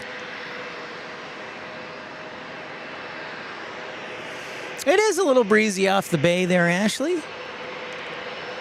Condensation, that would be the word, Ramona Aviation. Thank you. Condensation. See? I'm out of oxygen almost. Thank you, Ramona. Come on, you can think.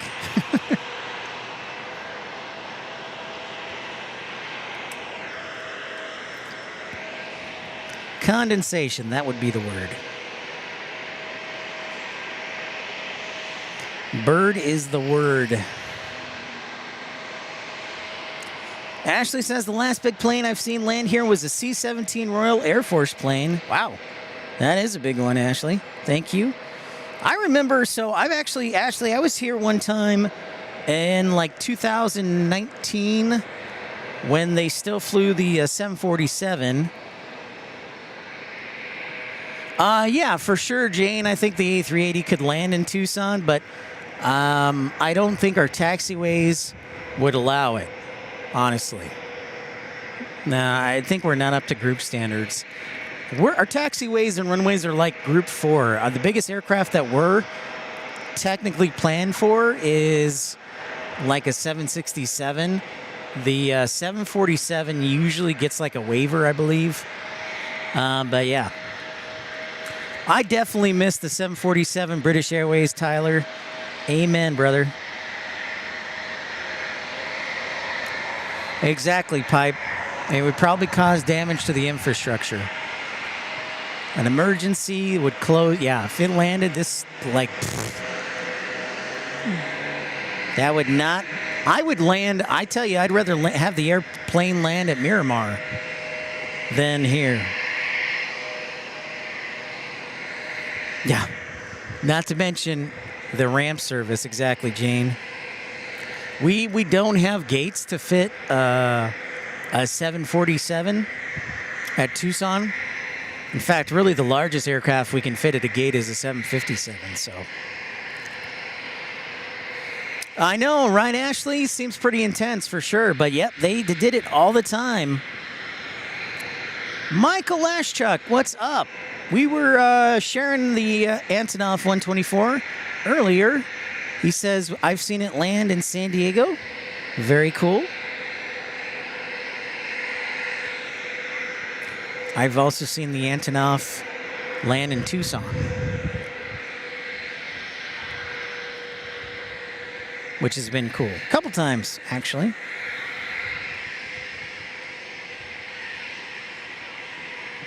Couple of times.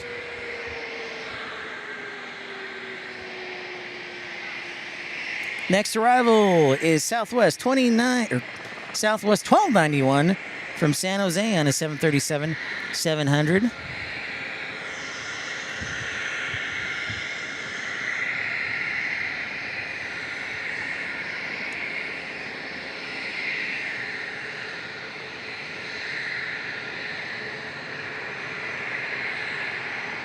Come on, how can you not like San Diego at night? You gotta do San Diego at night plane spotting, man. There's the Coast Guard where they're, that beacon over there, that is the Coast Guard.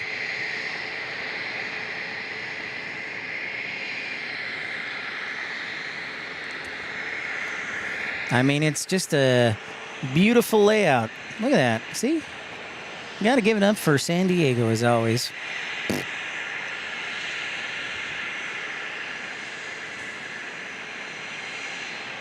The old military aircraft carriers there. Red, white, and blue, baby. These colors don't bleed. This has been a great show. My second greatest accomplishment this weekend is not watching the Super Bowl. My third greatest accomplishment is driving, and that's my third.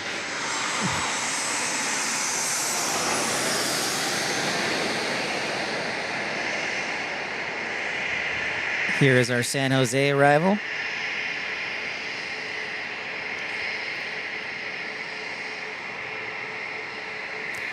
Yeah, pipe, organs, weather, and jets, y'all. I know the longest runway at Wichita has the length and weight bearing capacity for an A380 emergency landing. Thank you for that. I did not know that. I know it can land some serious stuff like a 747. So that would make sense. I have been live solo for 7 hours. That is correct, Parker. That is correct. So we get a takeoff. Looks like an Embraer Phenom. I mentally prepared myself, Parker, today. I took steroids as well. Performance enhancing.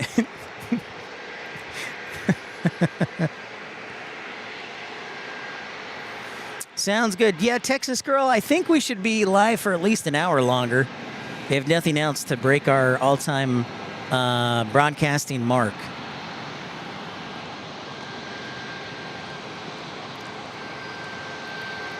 I've had a little help, that's true. 463 likes is still pretty great. Thank you, Texas Girl. And thank you to everybody who's been so generous in their contributions, supporting the channel.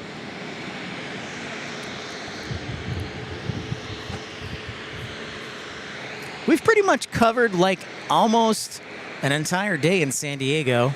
Maybe one time we'll have to do an 18-hour show or something.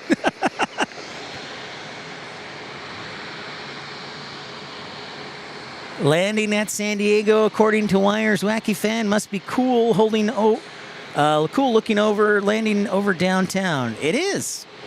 It for sure is. It's beautiful here.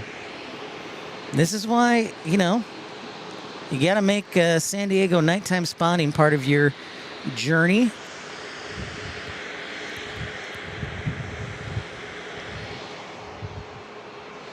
Got a smaller jet landing. I think this is a Thrive Cessna Citation next.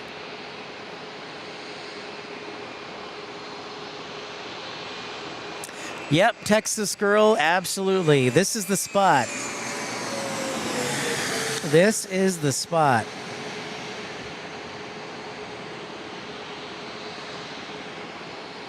And it only costs $20 to get in.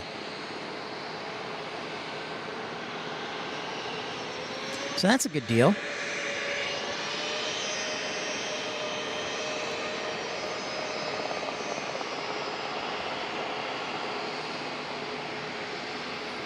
Next departure, United 285 to San Francisco on a 737 MAX 8. You know, it's a nice little quick jaunt, probably just over an hour. David says, good evening from Tempe, Arizona. David, great to see you again. Welcome into San Diego at night. I bet, Jane. Yeah, because on the hobby approach, yeah, you probably do get to see downtown. That is pretty nice.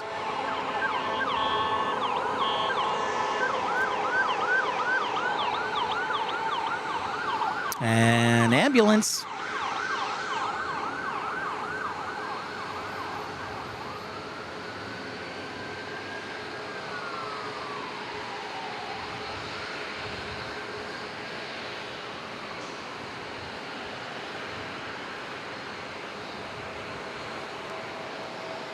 Window seat spotter, what? What is going on, man? We had the 777 for British Airways land earlier today. We had a couple of 757s. We should have some FedEx departures on the 767 and UPS. They're coming for me. All right, and here comes our next landing.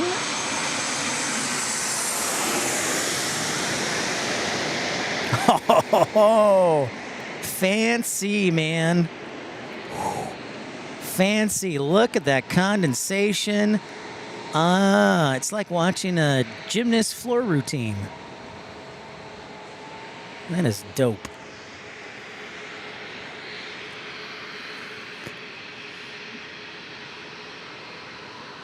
I know, it is kind of like they have their own very own Christmas tree, Anton. Yeah, no question. Oh, look at this. We got West Coast Wonders going to Honolulu on a MAX 9. I think. Oh, no, it's on this side. It's on this side. There it is. It's on that side. This side, Southwest Airlines. My bad.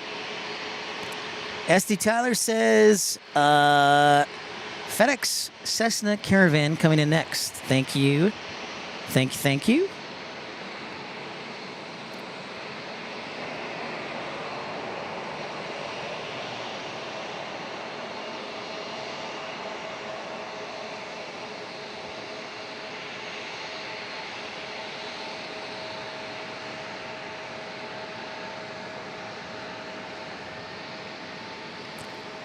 David G's got a trivia question for me. Here's a trivia game, Pip. Ask what the different color lights mean. Oh, that's not a bad suggestion. David G? Hey, Rainy Cajun's off the clock and here for the duration. What's up, Rainy Cajun? Did you make the world a better place today in Seattle?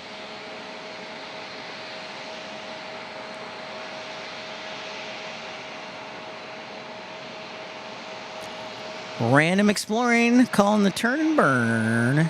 So West Coast Wonders hanging out over here.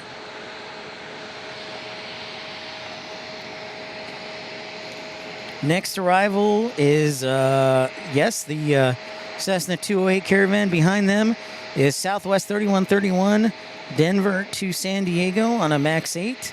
Then it's Alaska 474 from Atlanta on a 737 MAX 9.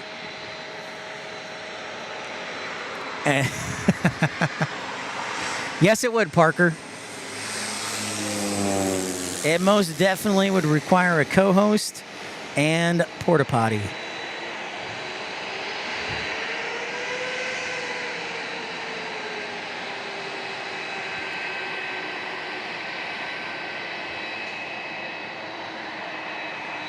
I can plane spotter.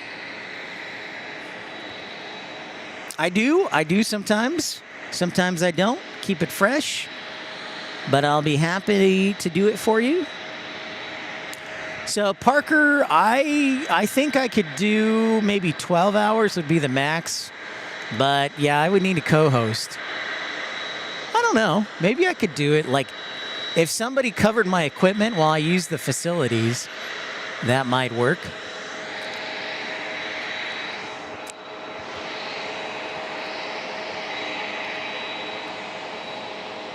Oops.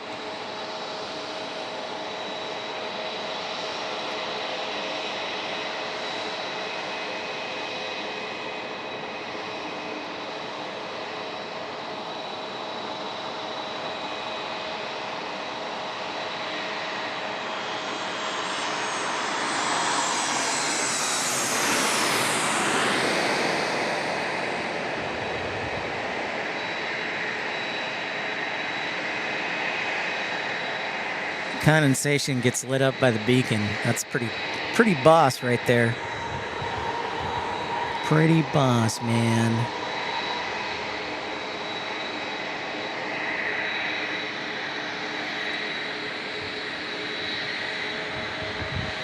Well, when it's dark, you can only see the nose lights, and so that cancels out a lot of the aircraft frame. So you got to be careful you don't zoom in too close. Rod Moyes, I knew you would, Rod. I'm going to be tired, so I don't know about Carlsbad tomorrow, Rod. But I'll count you, Rod, for co-host, and then you can take over. I may, Rod, I may just honestly just grab like a energy drink, kick back, and watch the planes go by tomorrow. It is tempting to go to El Central, though. Next arrival on the way. Oh! We're back to the horn with the MAX 9 for Alaska Airlines. This is some awesome footage, folks. Plane spotter boss, I will probably not be back in San Diego tomorrow. Got to go back to work. For those of you who don't know, I do this on my off time to try and build it into a full-time gig eventually. For right now, I do this on my off days. My full-time job is in airport operations, so I work 40 hours a week and do this on my off days. Mike's channel says the British Airways Boeing 777 will be departing in a little bit, heading from San Diego to London Heathrow. Thank you very much, Mike. Appreciate that. I would say that would probably be the star of the show, is the 777 that also set off the car alarm. That's probably my favorite part. It was so loud and so powerful, it set off the car alarm. Yeah, I'm very tempted, since I'm leaving early or somewhat, So my work schedule changed, Rod, a little bit, so I don't have to show up to work till Wednesday at 12. So technically I could party tomorrow and still make it back in time, but I have no groceries left, and then I'll be gone this weekend, so I might need some groceries. I'm out of laundry detergent, that much I know. Also fabric softener I'm out of, and bleach. So I do need those 3 things at least. Charles, give me 1 second. I will tell you exactly what I do. We got our next arrival here.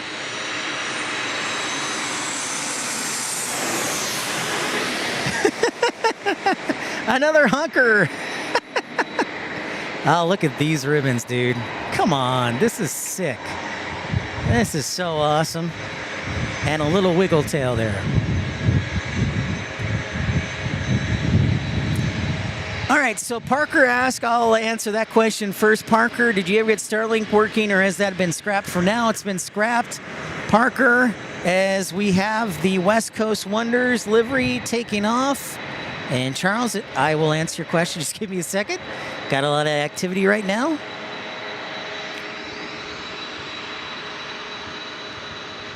Well, isn't that special? It is. It's a special livery. Yeah, Starlink, Parker, was very frustrating because the download speeds were fine, but I need upload speeds, and it was very inconsistent, so I just blew it up.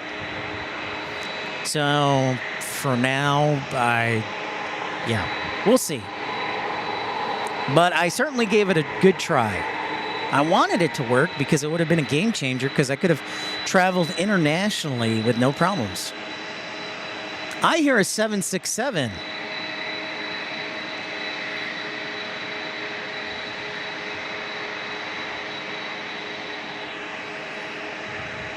I hear a 767, and I hear it's a DHL looking over.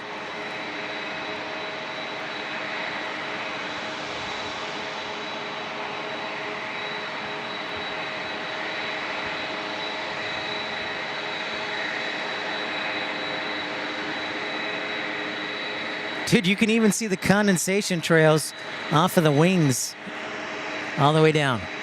All right, so Charles, do I have an arrival coming next? Oh, I do. Never mind. Busy time here at San Diego in the 6 o'clock hour.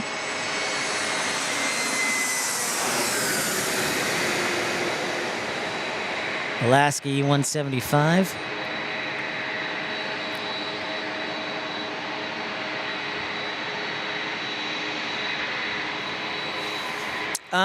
Which is my favorite vacation spot, Anton? Probably Denver, because it's closest to the mountains. And I like Orlando, but there's also a lot of tourists, too. I don't like being a tourist. I just like being a weird guy just walking around pretending I'm part of the community. So I'm going to say Denver because I'm close to the mountains, and also because Denver has ice hockey. Some good ice hockey, too. All right, Charles, your long-awaited answer to the question. In airport operation, Charles, I help assist with the upkeep of the field to ensure that it's safe for planes to land, and then also doing inspections, a whole lot of inspections, and things like that. So I do that.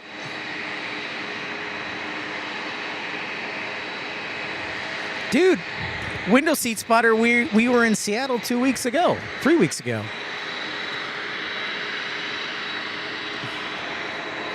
So yeah, Charles, a lot of inspections and making sure the runway and taxiways are good to go.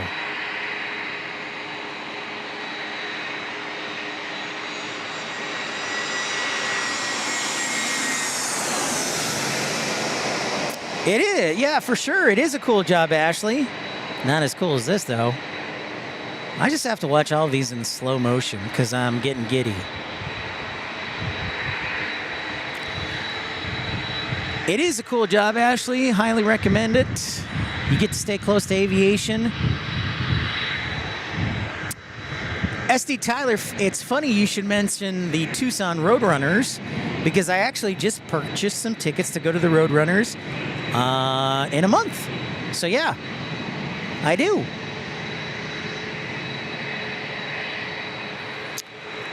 Every job is important in aviation, Charles, because if somebody doesn't do their job, then bad things happen. So every job is important, but yeah, I would say it's pretty important. The ladies don't seem to be as impressed because, you know, I haven't had any second dates yet. No, this is not my full-time job, Plane Spotter Box. Nope, or Plane Spotter Boston. No, I do this on my off days. I would like it to be my full-time job, but I haven't built enough of a revenue stream just yet.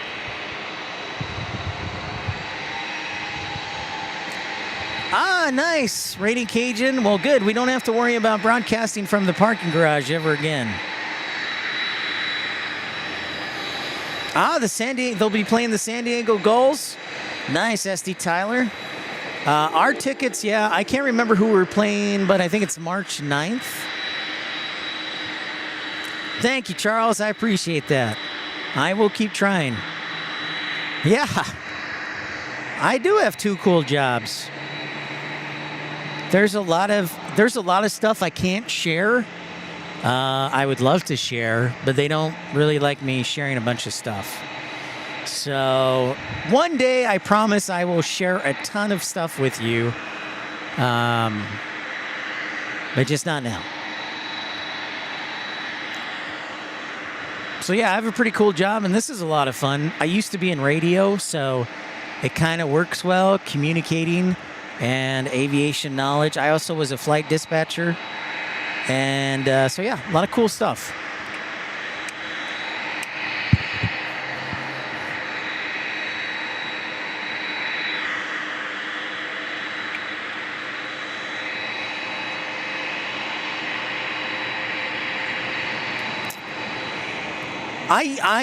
Window seat spotter, you asked the question, would you do airport operations at a larger airport? I actually have applied in the past before I got this job in Tucson, but they never got back to me. So I mean, obviously I would be interested in that because it'd be closer to family and being at a bigger airport. As we're going to sound the heavy alert for the first time in a while. For this DHL 767.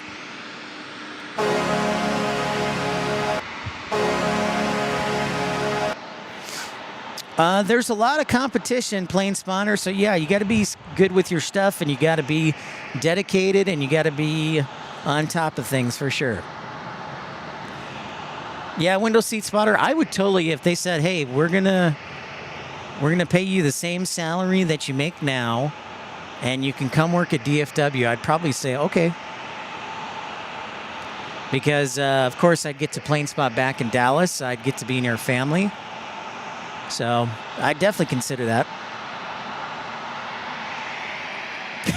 I wish there was an ops supervisor role, Rainy Cajun.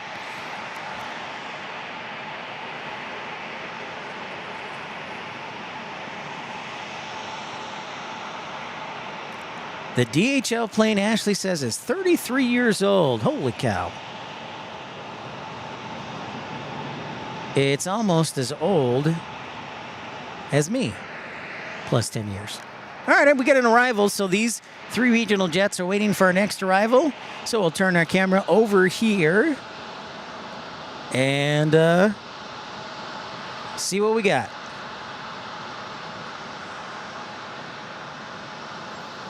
Come on.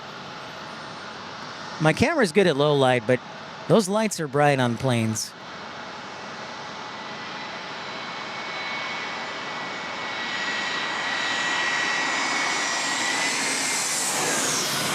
Delta. You guys are making it easy. Beautiful.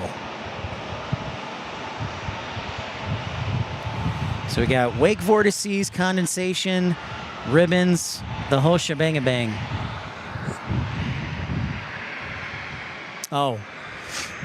Window seat spotter, if LAX called, I'd be like, okay, when do you want me to start? That's an easy one. When do you want me to start? JFK. I'd have to think about JFK. That's a good question. Man, Air Canada does a quick turn on their planes. FedEx should be in the next hour. Yeah. Yeah, my truck is like already has significant condensation on it. Good night, Jonathan. Thank you so much for tuning in again.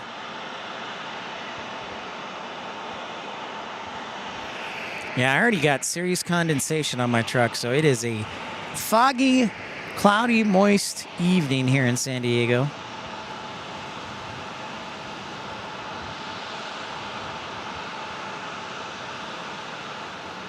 It's like I'm at the gym permanently. I'm just sweating. Yeah, JFK in winter would definitely be like, I made the wrong decision. No, I would definitely consider JFK, but I lived in New York City, or not New York City. I lived in Long Island once. I would have to think about that. LAX would be like a, when would you want me to start? Like a no-brainer.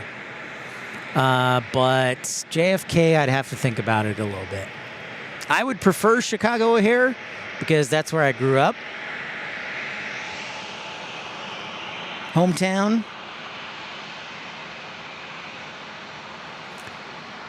The G280 landed first. You had it on the live. Huh.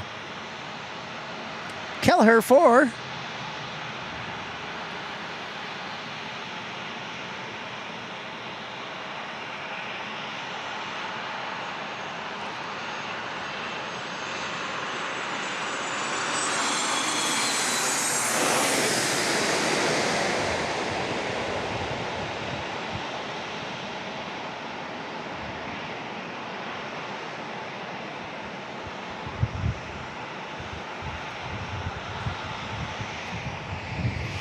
So I'm going to kill one of my phones because they're basically useless.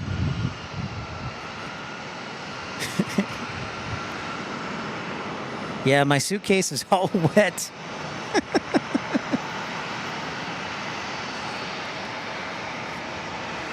Monica says, hi, I'm from Tennessee. Well, Monica, you're only the only 10 I see. What up?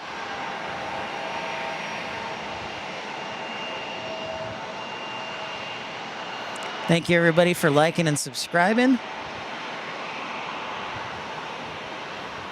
Seriously moist. I'm going to need like a towel to wipe this all off.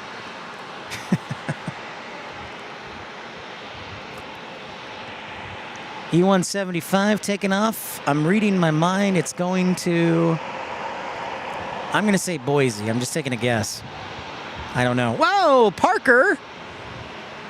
$50 super chat. Parker saying thank you for hanging in there for a marathon show.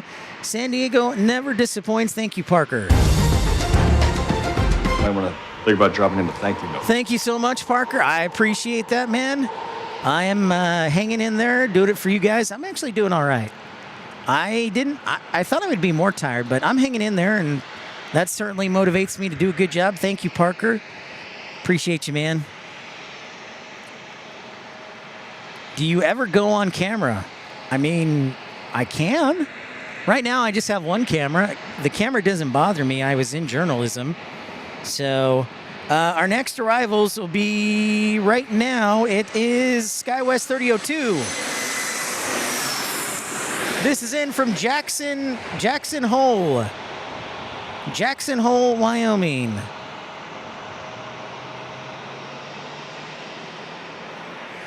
Jackson Hole, Wyoming. This is actually, so the Jackson Hole, Wyoming to San Diego is a new route they started this year.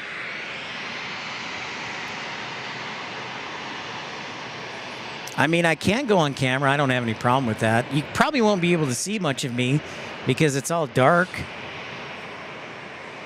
But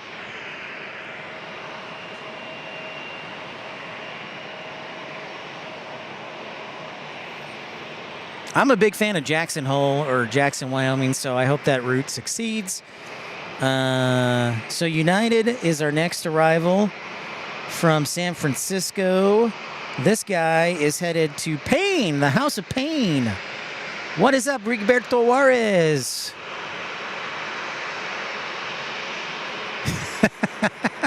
It's true. Finally, I can eat. The hunger strike is over. Thank you again, Parker. Really appreciate your generosity.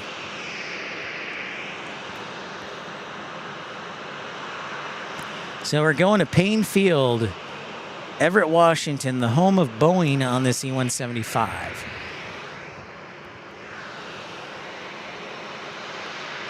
Would I consider working in Denver? Yeah, I think so. I think I would. I think the pay would have to be good because it's expensive to live in Denver, and they'd have to give me the latitude to do what I want. Like when I'm not doing stuff. Hey, we got a honk. We got a honk from the 737-900 here. Mike says, I just checked the status on the British Airways 777 flight from San Diego to London. It's delayed, expected to depart now, 7:30. Uh-oh. That's not a good sign. So that tells me it's either maintenance related or I hope it's not crew related. It could be like my Hawaii flight where we were short 2 flight attendants. For those who are new to the channel, we were supposed to broadcast from Hawaii 2 weeks ago, and our flight got canceled because we were short 2 flight attendants, which I get, I understand, I worked in operations. But never went to Hawaii. Still waiting on my refund, though. So American Airlines, if you're watching, flight 693 on January 25th could sure use my refund. Pipes, Oregon's weather. Would you consider Miami and Honolulu to broadcast or to work at? To work at... Miami, you have to deal with hurricanes, and I'm not a big fan of hurricanes. I've been, funny enough, I've been in an earthquake here in San Diego. I think it was like 5.2, but it was 50 miles east of here. But I'm not a huge fan of hurricanes, so I definitely would have to think about Miami a lot harder than JFK. Honolulu I might do, but I hear that Honolulu is expensive and they don't pay that great.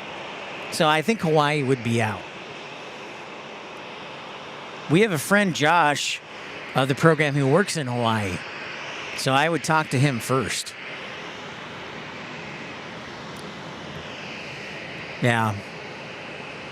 But if I had to go somewhere, I think LA would be pretty high. I would say Chicago would probably be higher than LA just because it's where I grew up and it's my home. It feels like home, I should say. But O'Hare would be there. LAX. San Diego I would definitely consider. I'd probably also consider Bozeman. I know that sounds weird, but Bozeman is a fast-growing mini-tropolis and near Yellowstone. Sorry, guys. My arms are probably a little tired or weak. Yeah, that's true. You can run from hurricanes, but not from earthquakes. That's not true. You can run from earthquakes, but you'll probably fall in one of the crevices that crack open right in case.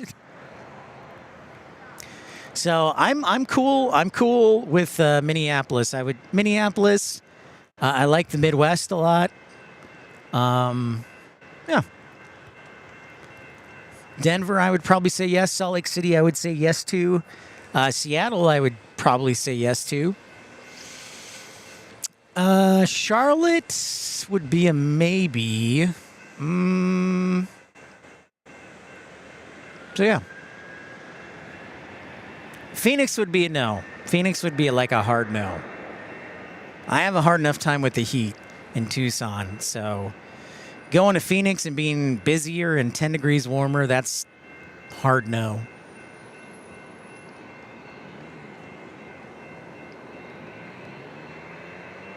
Although we do broadcast from Phoenix all the time, and they're great for plane spotting, and the parking garage is awesome.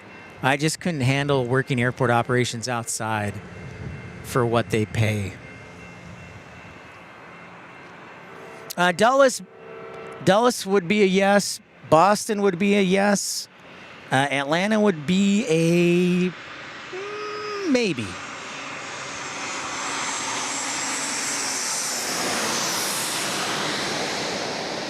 Sometimes when you get really big airports, you don't get to do a lot of the cool stuff, like responding to emergencies or wildlife inspections. But, you know, also when you're in big airports, there's like tons of you, tons of like 50 airside operations officers or something. I don't know. There's just a lot. Hey, you know what? Speaking of airside operations, how about that? Perfect timing. It is time to do the 638 runway inspection. All right, Will, we'll see you in Raleigh-Durham, man.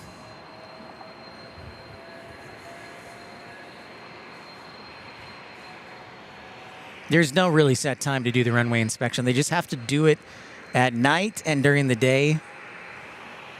And this is another thing. The smaller airports, you get more time on the runway. At a big airport, it's like on and then off. So unless you see something that's of immediate concern, you're like, we'll have third shift figure it out or something like that. See you, Will. Jane, I would do Cleveland. Yeah, I would do Cleveland. Cleveland rocks, as you know.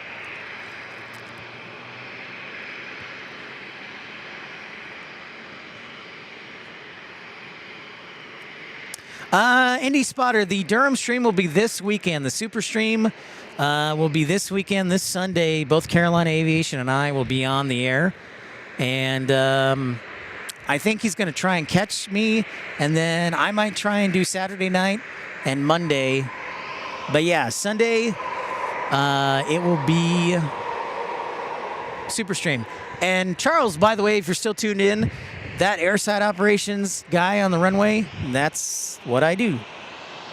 One of the many things we do. All right, Wires Wacky Fan, we'll see you next time. Good night. We'll see ya. TK, what's up? Great to be back in San Diego. Thank you so much. I am also loving the night stream. Again, I don't understand, and I know guys are going to do it now. Why is it? Listen, I would love to live in San Diego. I haven't hit that at all, and I can't come here every day, but sometimes you'll see other streamers, and I'm like, why are you not doing this at night? This is amazing. It's like artistic and hypnotic and all that jazz. And now that I've said it, I'm sure somebody will do it. And that's cool. But yeah, if I could, I would be here every night and every day. I asked the parking garage if they have any full-time openings. They said, no, we only have part-time openings. I was like, oh, dang it. But I would totally work here. If they had a full-time opening, I would totally work here.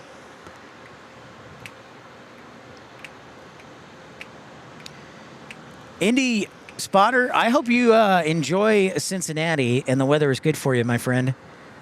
All right, Southpaw asked a great question. With runway 27 being localizer, why the PAPI lights aren't the PAPI for the glide slope? Good question. And the localizer provides, okay, here's the deal. Localizer, Southpaw only provides vertical, now let me try that again. A localizer provides horizontal guidance. It does not provide lateral guidance. Or no, vertical guidance. Let me try that again. A localizer does not provide a glide slope or vertical guidance. It only provides horizontal guidance. So that is why the PAPI is necessary, because the PAPI is going to be kind of your glide slope indicator. There. Okay. Correction, I answered it. My brain's a little exhausted. But there you go, Southpaw.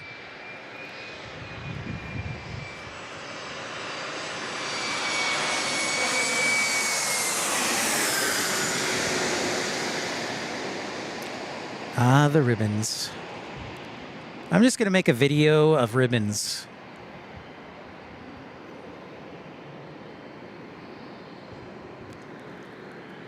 I would too, Oduck. In fact, I've proposed Warren Buffett loan me $10 million to buy this parking garage.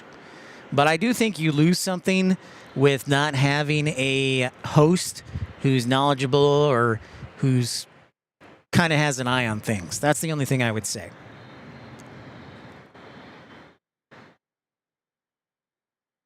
Correct. Yeah, Aviation Cat, thank you. Glide slope is, or PAPI's glide slope assistance. So with the localizer being on runway 27, it provides horizontal guidance, so you're on the runway, but it's not providing glide slope. That's where the ILS comes in. An ILS provides both vertical and horizontal guidance. So there you go.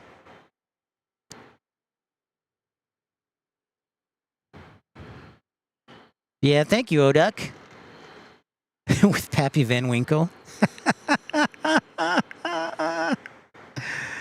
Thank you, Rainy Cajun. You know, Rainy Cajun, I was this close to adding your sound or drop into the sound board today. Actually, you know what? I think I can still do that. I mean, I have to still do that. Okay, so somebody brought up the point about lights. David G said, tell me what some of the different lights are for. So the easiest way, the blue lights, those represent taxiway edge lights. Blue lights are taxiway edge lights. All right. Over here on this side, you see the green lights? Taxiway centerline lights.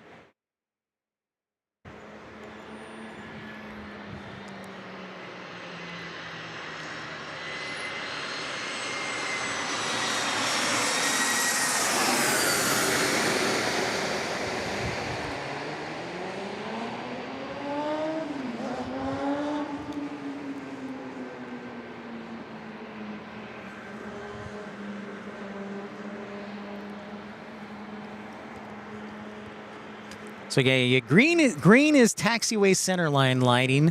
Blue is taxiway edge lighting. If you notice on the runway, as I zoom back out, remember how we talked earlier in the day that the displaced threshold is not for landing? Well, look at the runway edge lighting right there. You see that first 2,000 or so feet? It is red lights. It is red lighting indicating you cannot land here or should not land here. See those red lights on the runway edge lighting? That's basically a signifier that this is not part of the landing runway. Not only that, but see this? This is like an in-ground approach lighting system. This is an in-ground approach lighting system here. So at other airports, you'll see this approach lighting system elevated, right? But here, because of the runway, the displaced threshold, and everything around it, the approach lighting system is in the ground. But that's another sign that you should not be landing here, because you're basically landing on top of approach lighting lights.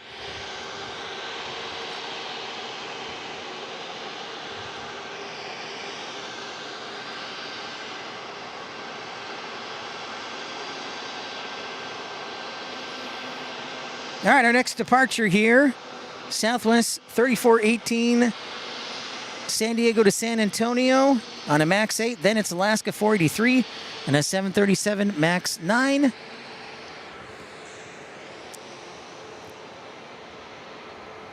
Christopher Brown, thank you so much, man.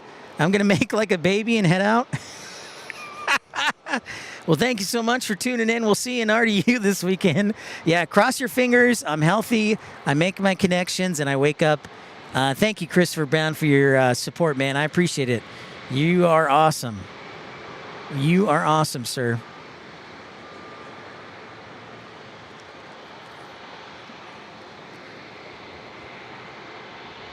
So thank you, Christopher Brown, for your generosity. Might want to think about dropping him a thank you note.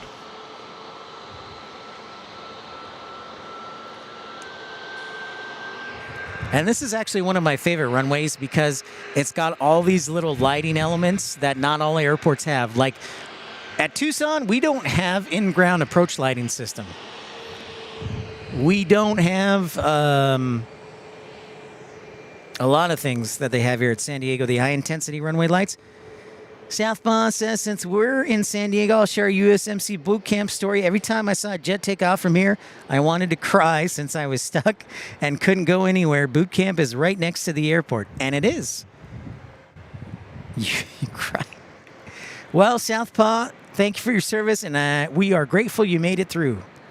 So thank you.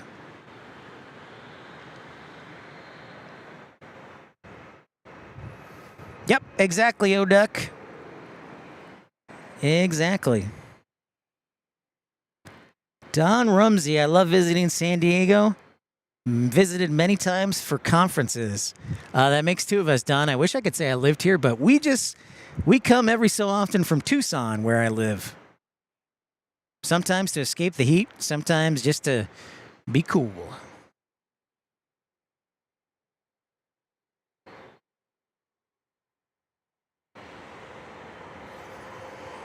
So this airport is really cool. It's got a lot of the elements, like the lighting, the runway. It's a kind of like a textbook airport in kind of runway layout. Like it would be almost like a quiz. Like this is the airport you would build a quiz around for airport operations and like pilots and things like that. Because it's got a little bit of everything. Florax, thank you so much for tuning in. Welcome in. My name's Pip. This is episode 397. Thank you for being a part of the action. San Diego at night. I've got a minute. Let's take a look at the San Diego skyline. I don't see anything immediate. So let's turn ourselves around. I've got one more battery left for the camera. And there's San Diego. I got a little more battery life for laptop. So there is downtown San Diego. We have some clouds, and then we kind of have like a fog that rolls in. No, San Diego doesn't have any double-letter taxiways, thankfully, because that can be very confusing. Now, San Diego's got what? Bravo, Charlie. And I don't know what else. I don't know what other taxiways are down there over by Terminal 2, Raining Cajun. So it's pretty simple.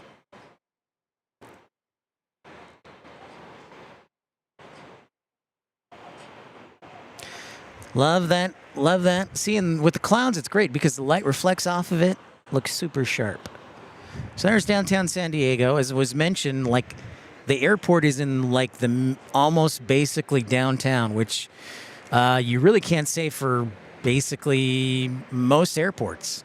The closest I could think of is maybe like Meigs Field in Chicago, which is now closed, or Burke Lakefront Airport, which is, I think, going to be closed. So yeah, San Diego's pretty awesome.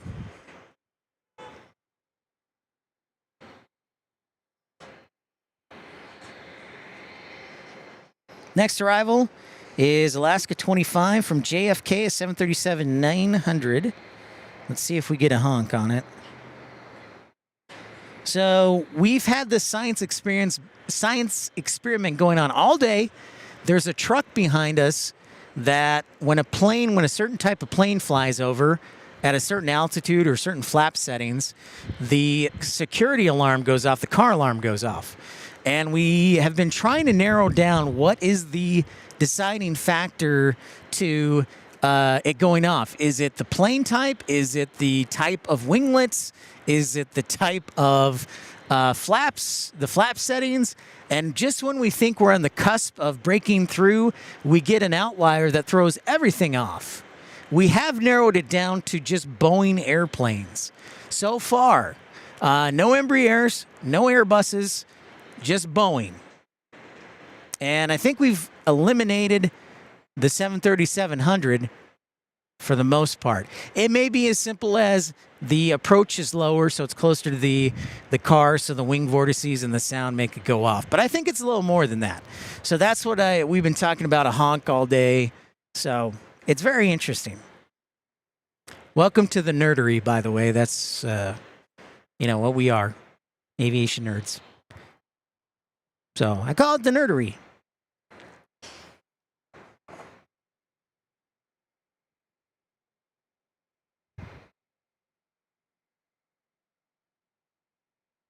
That's kind of quiet. It's kind of nice. So again, I'm at the Laurel Street parking garage. You can park here. It's $20. Just ask for the rooftop parking.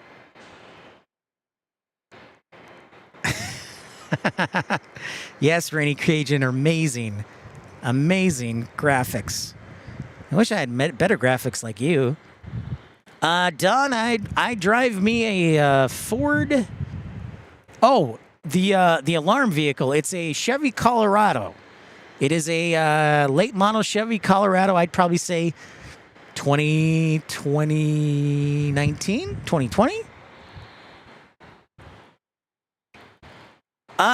That's true. Pipes, organs. Yeah, Washington National is like 5 miles from 3 or 5 miles. But I mean, we're like in the neighborhood. So yeah, you are correct. Pretty close though. Ah, there we go. We got a honker. Never gets tired of that. So yeah, DCA is pretty close to, I guess, to Washington, D.C. Boston is a good one, but Boston you have to cross the bay. But I could go, like a mile, and I'm in the skyscrapers. So, here in San Diego. Yep, we got a honker. That was a 737-900. Flaps 40. That's what we're going with. We're just, it's like, I've run out of, every time we narrow it down, then something comes up and throws all of our statistical research off. It's very frustrating. But it's also hilarious. Washington Dulles is a great suggestion. Window seat spotter. I have no problem with that. If I had a longer time in Raleigh-Durham, I would totally be cool driving up to Washington Dulles and doing that. But, like I said, I would like to do this full time, but we depend. This is a 100% viewer-funded channel, so we depend on where we go and what we broadcast. We depend on you, so thank you so much for everybody, your generosity. We are kind of like PBS because there's a small portion that is advertising revenue, but the rest is generous contributions from all of you, so thank you so much. And I'm just not at the point where I could do full-time. I would be living in my truck most of the time if I did do this full-time. And that's fine, but I'm like, well, I have a really good job now. So for now, we do what we can when we can. And I'm almost out of vacation days. I keep the rest for like emergencies. All right, Monica, we'll see you next time. Yeah, I think the battery might be dead, Rainy Cajun. Oh, it would be in July? Nice. All right. Well, thank you. Oh, yeah. You're almost done with school, aren't you? LaGuardia has a really cool view. LaGuardia is closer to downtown New York and Manhattan, but JFK has a really good view, too. I think we got a Pilatus here. Pilatus. Maybe? No, not a Pilatus. Is it a Challenger? I'm going Challenger. Yep. A Bombardier Challenger. Now, if you tune in into one of our live streams in Tucson, where we're based, where I live and work, you'll notice that we have a Bombardier factory there. We also have the largest Air National Guard unit in the country. We have anywhere from like 60 to 80 F-16s based there at Tucson International Airport.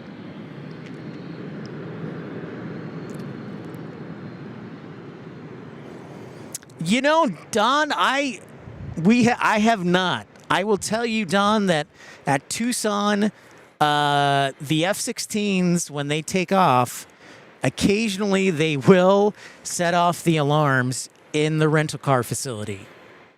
But to the extent of where a certain type of plane is like flying right over a car and none of the other cars around it have the alarm going off, no. So it's very interesting. It's only February, it's true. Yeah, Dallas Love isn't that far from downtown, but San Diego, I think, definitely is pretty close on being the closest. Plus, here's the deal. You're literally next to a bunch of restaurants down on, why can I never think of the street that, not Laurel, but, what's the street that goes parallel? Like Hawthorne, which is down there. Yeah, you're right next to a bunch of restaurants. The Crack Shack is just down the street. So it's a really unique environment. That's another cool thing. You're in the middle of everything. You're not like 30 miles outside of the city like in Denver. We're in the middle of everything.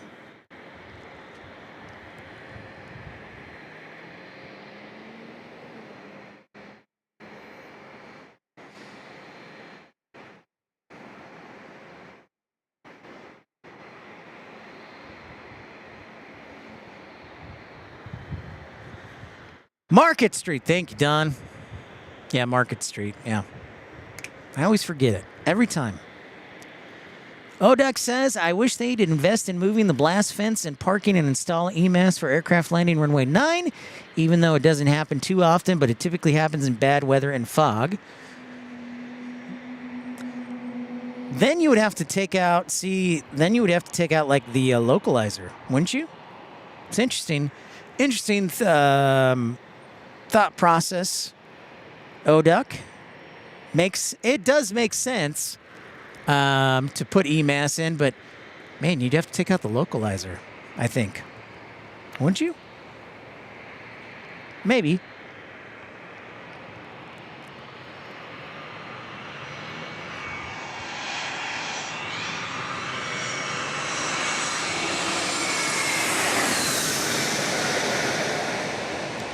American.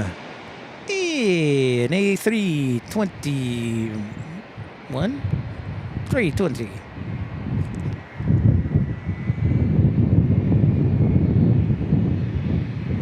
Yeah.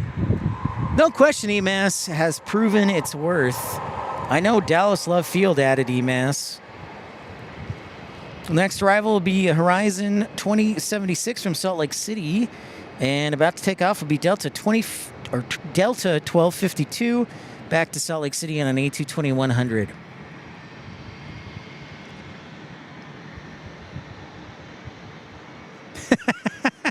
I remember that too. I actually remember that. When I flew in November, Parker, I was like, oh my gosh, this is awful. Like, this is awful. Yep. They're building a new terminal. They're reconfiguring the... It's quite a task. You know, the killer is... Here's the killer. You could park for free at, like, the TexRail stop and then not have to worry about traffic for the most part. Or the, I used to park all the time at the Beltline stop for the Orange Line on the Dart Light Rail. Parked for free, worked perfectly every time.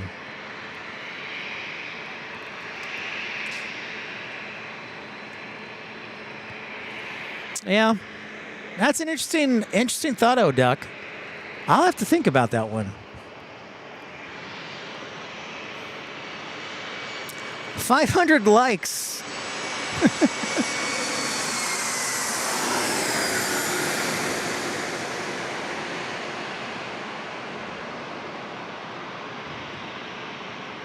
That's beautiful.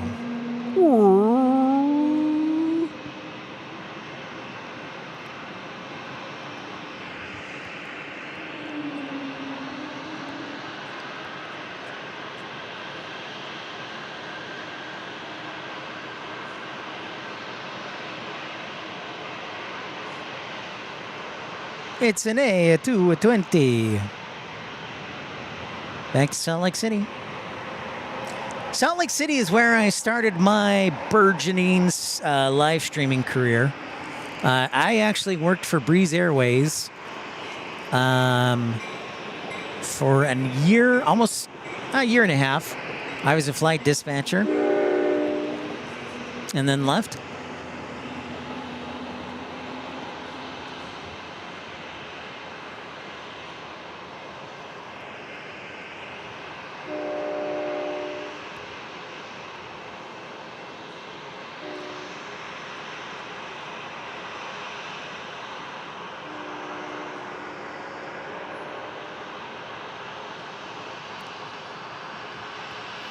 Once on my plane for chat and once for my HT viewing. Thank you, Oduck. Appreciate that. Many thanks.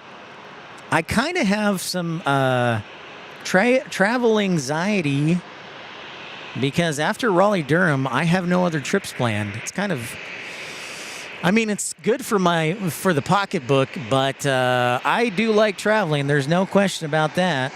And... here we go. This is Delta Airlines. No. It's JetBlue. Frontier. United. I did not look at the flight radar, so I'm just making stuff up. I'm sorry. Don Rumsey, I wish I was still flight dispatching. That would be a blast. I work in airport operations now. There's only so many jobs. It's a long story behind leaving Breeze. So... but yeah, I would love to get back to flight dispatching. I wish. I enjoyed it. I was at Envoy before Breeze, so I was at Envoy for 3 years. And then I was at Breeze for a year and a half. Next arrival will be Alaska 697 from Seattle on a 737 MAX 8.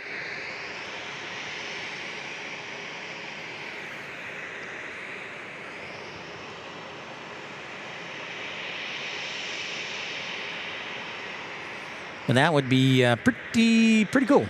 I have a lot of friends. One of my good friends is at Southwest. Another good friend is at American. So, yeah.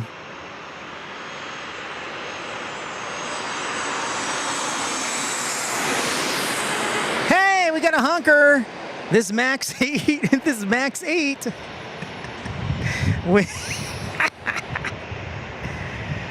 Oh, man.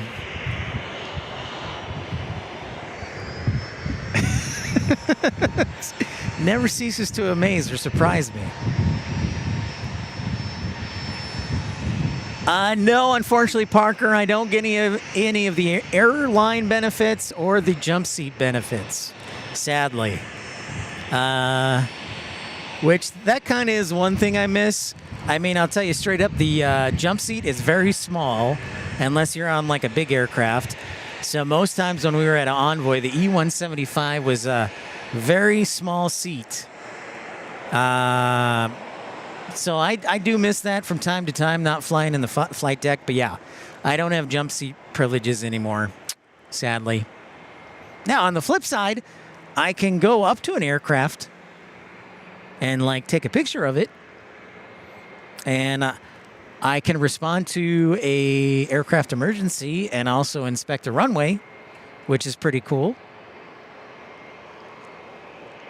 Well, see, that's the thing, Don Rumsey. We thought at first it was the Scimitar or V winglets, but then we had a couple of planes with the Scimitar winglets not set off the alarm. So then we were thinking, oh, maybe it's the flaps, or maybe are they coming on low approach? So it's very, very interesting.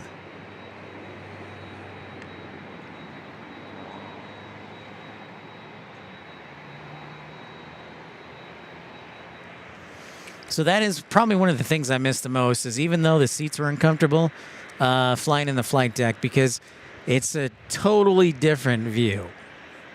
It's pretty awesome. Thank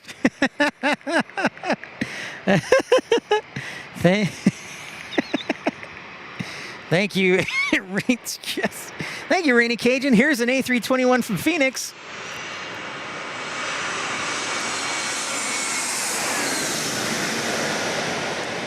And see, the thing is, we've narrowed it down just to Boeing planes. It's not Embraer. It's not Airbus. See, there is an Airbus right there from Phoenix on an A321 for American Airlines. Didn't set it off. Hasn't set it off. Hey, Melina, what's going on? Been in the Lurkers Lounge for about 30 minutes. I cannot believe that truck alarm is still being tripped up and still honking. I know. I've just figured out, Melina, that I've got to apply for an FAA grant and just come back here and broadcast every day. You know, Don Rumsey, I haven't slept well, and I probably will lose sleep on it as well. So, yeah.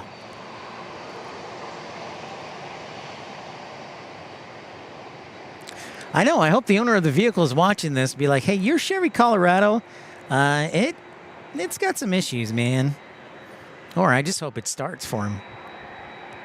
So, yep, still going strong.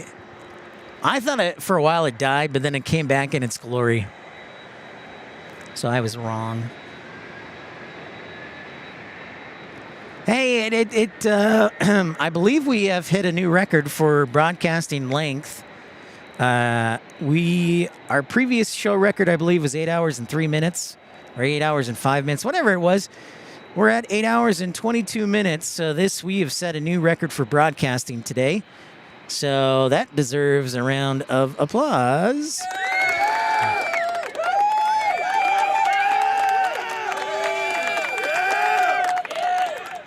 So thank you, everybody, for tuning in. Everybody's support. You guys rock. And I really haven't eaten it all. So thanks to my body for not dying. It's always nice. I have drinking a lot of water. Speaking of which, I should probably get some more. Nope, not there. Oh, there it is.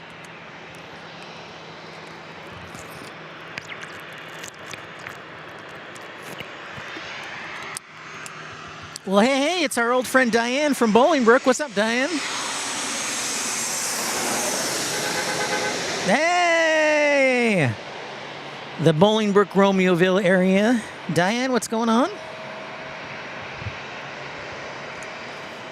Yeah, I don't know how many times it's gone off, but it's been dozens. I mean, like 30.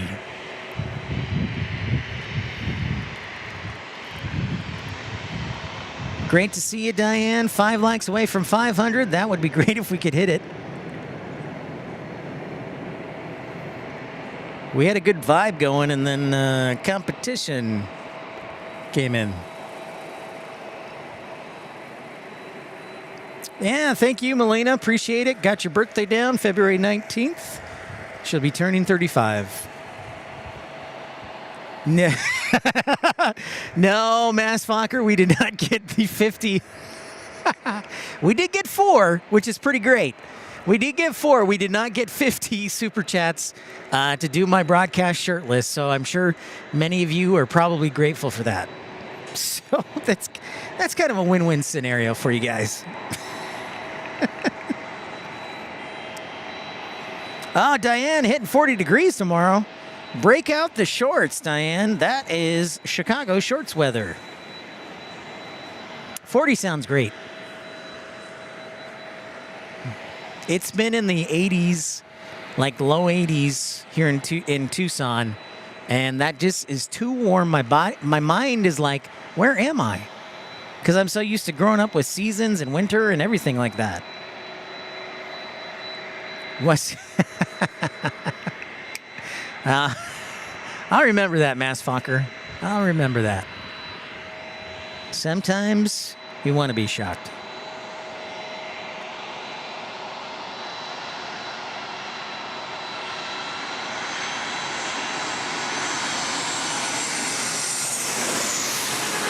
Hey, hunker.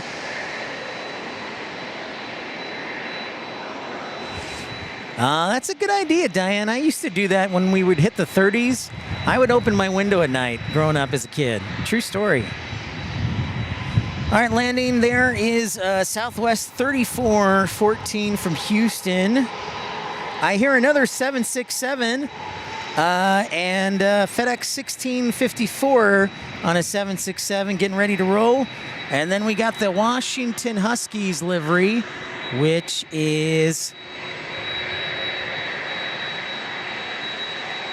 right there. So another special livery for us. Well, isn't that special? Tucson at 82. Jane says it's lovely. Jane, my body is having trouble adjusting, or my mind is thinking it's winter and it's 82. I wonder, I said, Don Rumsey, I wonder if it was the avionics. I threw out that idea. So again, further research is in fact needed.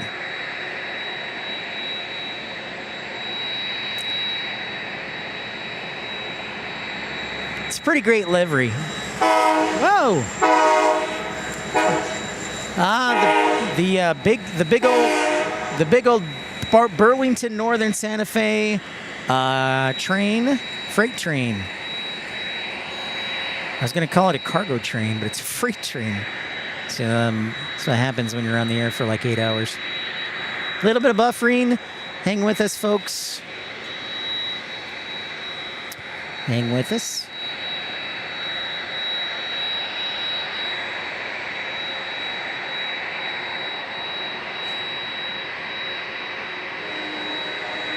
Oh, yeah? How about that? We can kind of see the top of the cars. There's my first train spotting.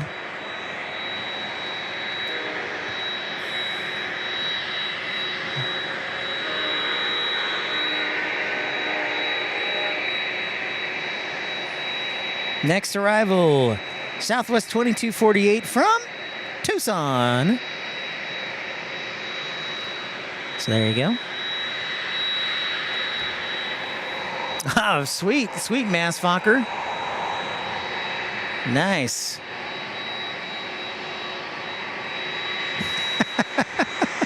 Go!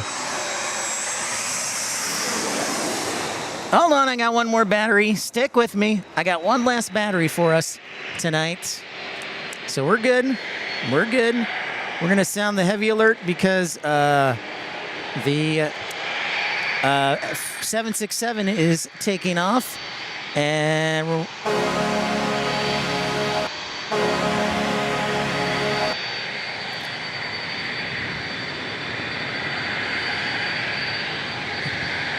No, Alaska Airlines will do it out of the kindness of their heart, Southpaw. Good question. But now they'll get the licensing for it, but they typically will do it as a good PR move. 45 more to go. That's right, Mass Funker. Planes, trains, and automobiles. We do have it all. It is one great view here. And this 767 for FedEx is going to Indianapolis. I think there are a couple more FedExes.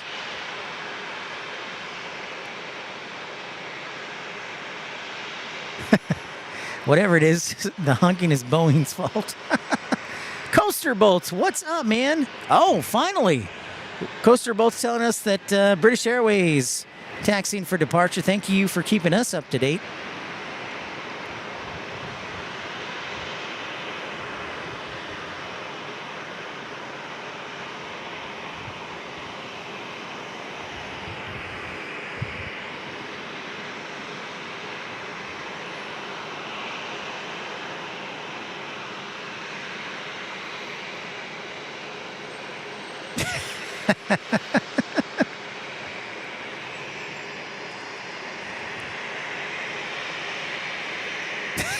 Thank you. Yes. Thank you, Southpaw. Yes, I can thank Flight Radar 24. Yeah, and you know, I've been hosting this all by myself, which is fine, but sometimes I get a little distracted and I forget to check on planes.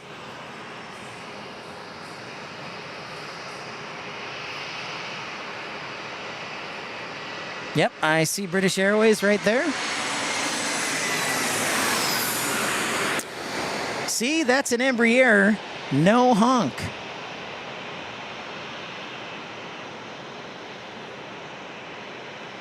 This is a honk-free airplane.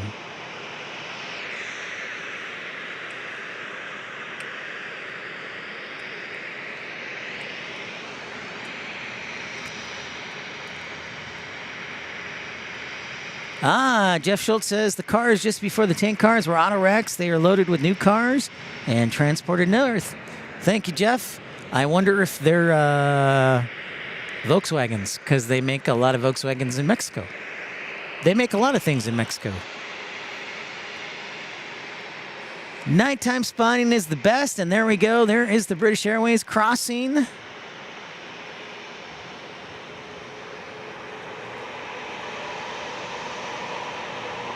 Nighttime, you really need the side view? Oh, my apologies. There's a side view right there.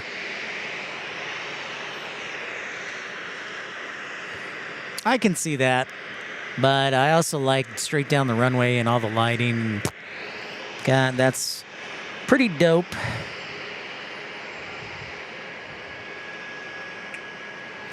I originally, when I was thinking about what to do with San Diego, I originally tried to get the airport to let me broadcast from the rental car center, but they were like, no. And I was like, okay. So.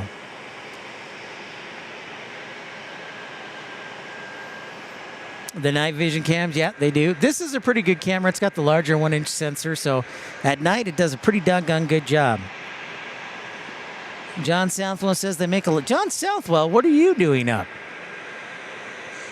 Huh? They make a lot of cars in Canada too, and it is true. John Southwell up at 10:20.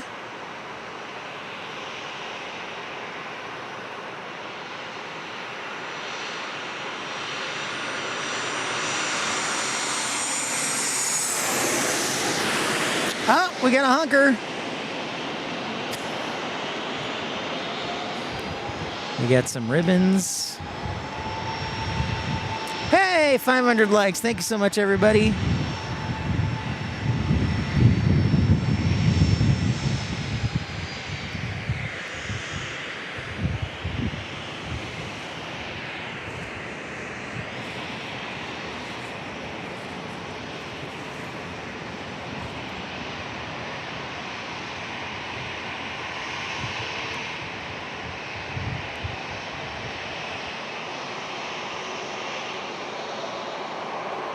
Yeah, and it's true. It is true, Mass Fokker.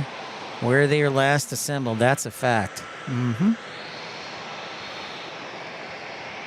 I want to see where our Hawaiian A330... I know, Matt, man, imagine I can finally eat now. Wait, no, we have to hit 600 likes. Blast. Next arrival, Alaska 389 from Boston on a 737 MAX 9. Southwest Airlines taking off to San Jose.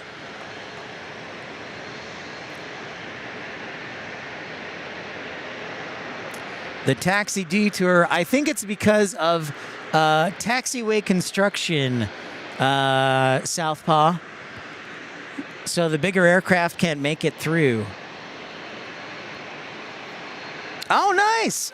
Melina, I bet it's super nice being able to fly to London from your local airport. I think that's things I take for granted, not being able to do from Tucson, which I miss. It's all good though.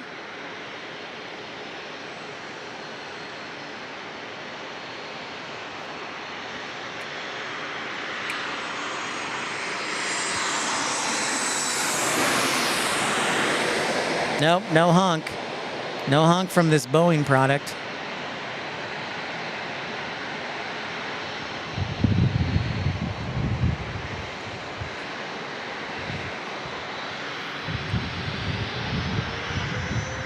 I bet. I would be super stoked too, Melina. I never, like, now that I'm a grown person, there's so many more places to travel now that I'm grown up.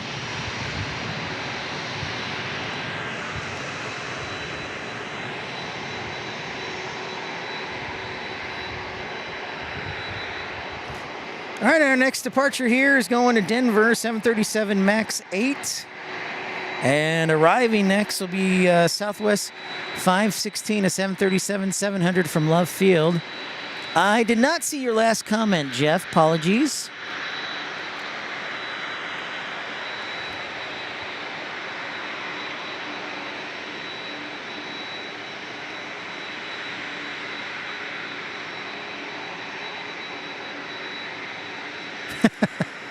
We've said that a few times, Pipes, yet somehow the car resurrects itself and is honking. So it must be resurrected or something. I understand, Jane. I appreciate you staying up with us. And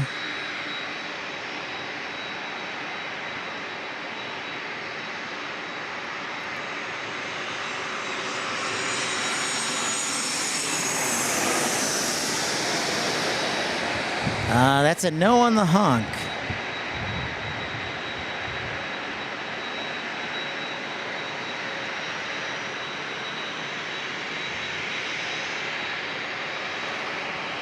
Hawaiian Airlines coming in almost on time. I wish it would show up super early. That would be really helpful.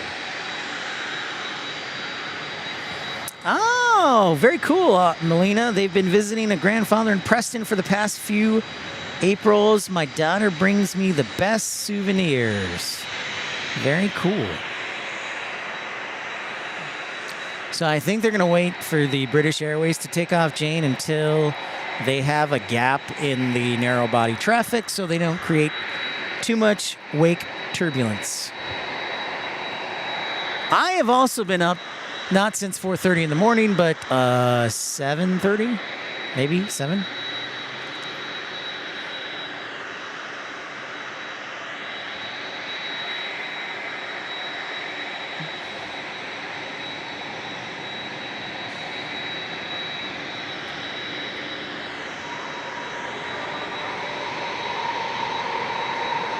I see. The cars are shipped in by ship and transported out by train.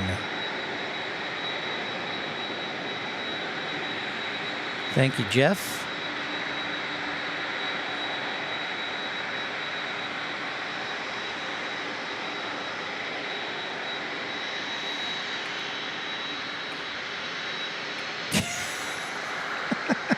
I wonder if they're getting a notification on their phone too, Pipes. Like, wow, how many text messages?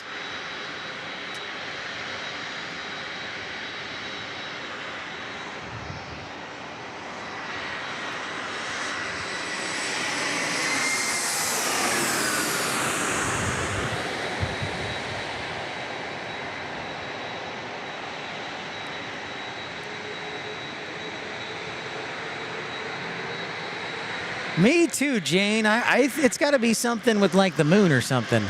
All right, here we go. British Airways. British Airways. Sounding the heavy alert. Getting the okay.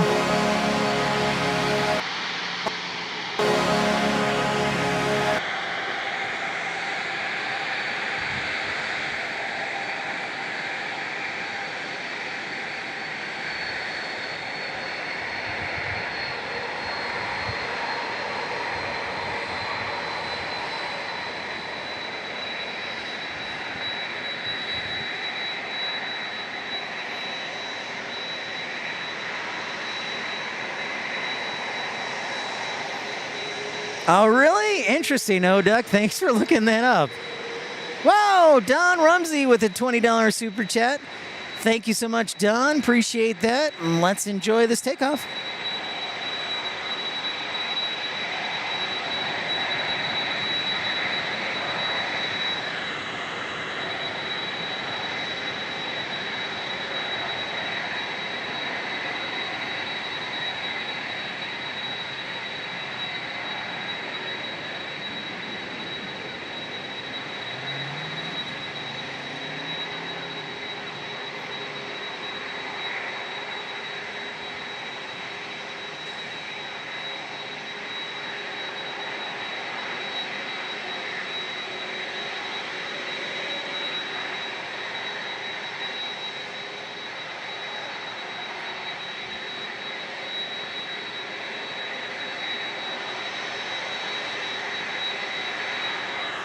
We get another FedEx 767 hanging out. We get a Southwest Airlines MAX 8 hanging out. There is our Phoenix. Right now, I think I just hit the wall after 8 hours of broadcasting. But I'm going to see if we can stick it out to Hawaii. And Don, thank you again for your generous contribution, Don Rumsey. Might want to think about dropping in the thank you note. We got some space. Not any arrivals, but we got to get that British Airways out of here. Oh, we got to go around. It's going to fly right over us. Yeah. I don't know why, if it was too high. There it is. You can kind of see it in the clouds as my camera freezes up. Our first go around of the day. My camera's freaking out. It's like, what? All right, so never mind on our next arrival. What's up, Brian? We're still here. All right, O-Duck, thanks so much for tuning in. We'll see you next time. Again, we're going to be broadcasting live from Raleigh-Durham, North Carolina, one of the fastest-growing airports in America, and doing a super stream with Carolina Aviation. So please tune in. I'll be broadcasting on a Monday from there, and hopefully we get some good action. I've never live streamed from there, so that'll be exciting. Good night, Jane. Thanks for joining us. Hey, you know what, Southpaw, you're probably right. Southpaw says that go-around was caused by it being too low. It was going to hit my head. Whoa! Somebody activated the airport lighting. Check that out. That's the high intensity. Check that out. Masked fucker. Runway checks must happen at night. Super bright lights. Might want to think about dropping in the thank you note. Thank you so much. I wonder if they couldn't see the runway. Because they just turned on the high settings, dude. Look at that. That is unreal. Here comes our next arrival. What's up, Texas girl? Check that out. It's like landing in fluorescent lighting, like a light bright. It's like landing in a light bright.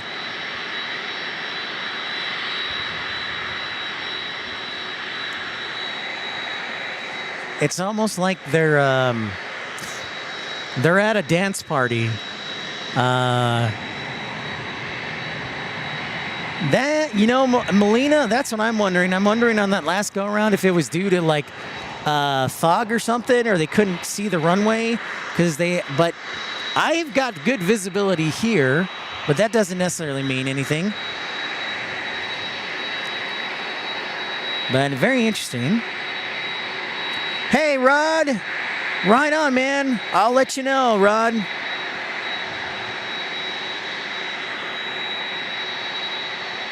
Yeah, it looks like a light bright. This is back 1987 with Pip's Light Bright. and also with his sisters. Actually, it would have been like more 84 or 85 with the light bright.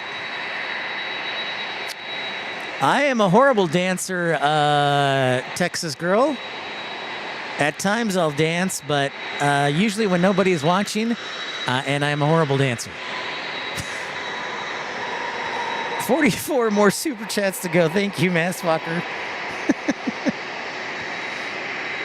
Next arrival from LAX.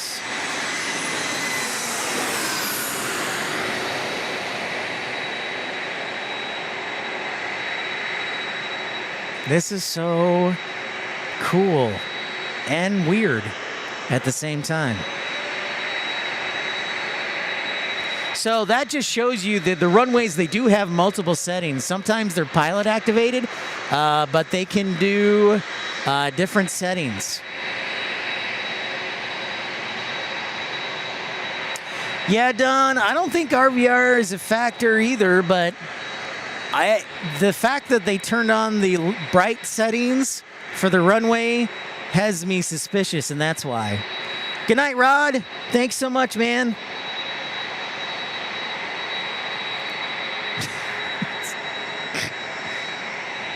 It's almost like you're walking into heaven. The San Diego Rave. Good call. Good call, Don. The San Diego Rave. Look at that, the reflection too. That's hilarious.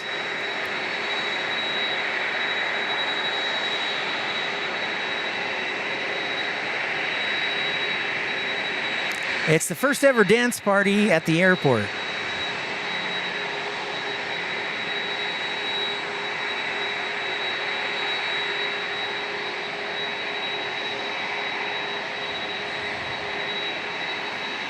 Probably Jeff filing back into the pattern for the arrival, because they'll start out north, they'll make a right turn, and then make a right and another right. You almost can't see the plane because the lights are so bright. Look at that. That's camera doesn't know what to do with it. Yeah, it is kind of like the Mexican flag colors or Italy, Melina. Little Italy. Yeah, you don't want to see my dance moves, Texas girl. They're sketchy.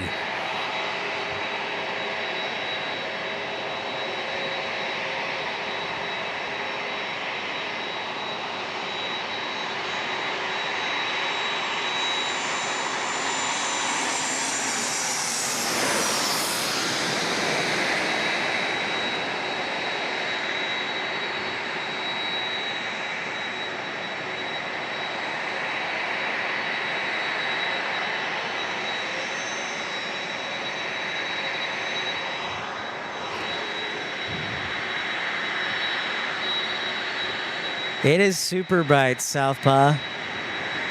Super bright.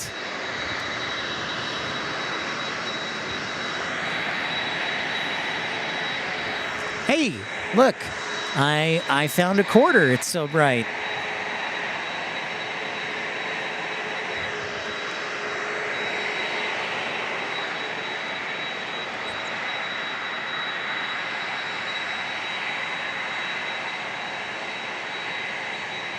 Let me ask you guys, is it annoying when I zoom in really closely because of the brightness?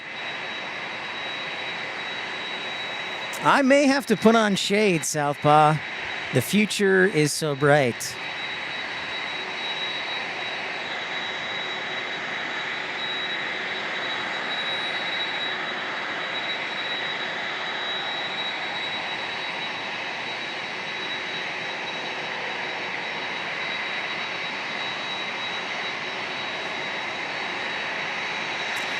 Yeah, that'll be interesting. I'll have to listen back to that, Parker.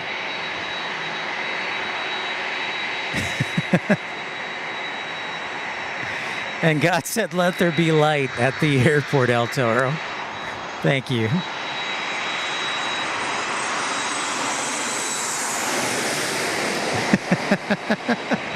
There. Oh, yeah. Look at how. Oh, man. The lights illuminate the condensation. Love it.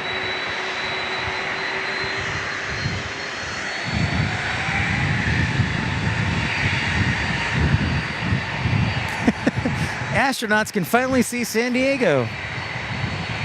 No honking. I think that was an Airbus, though, Don. All right, we get another 767 going to Memphis.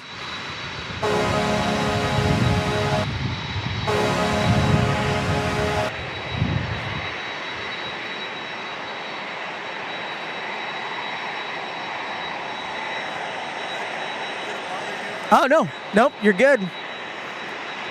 Thank you. Yeah. Enjoy.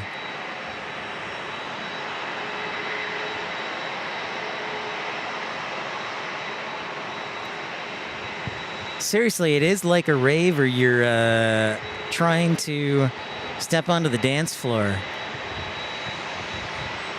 The 767 is the star of the show. It's like they're on stage.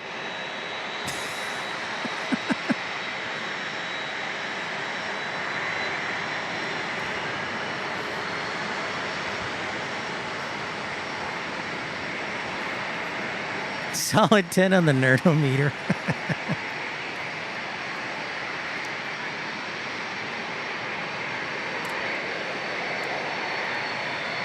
Oh, yeah, for sure, Anton, we do.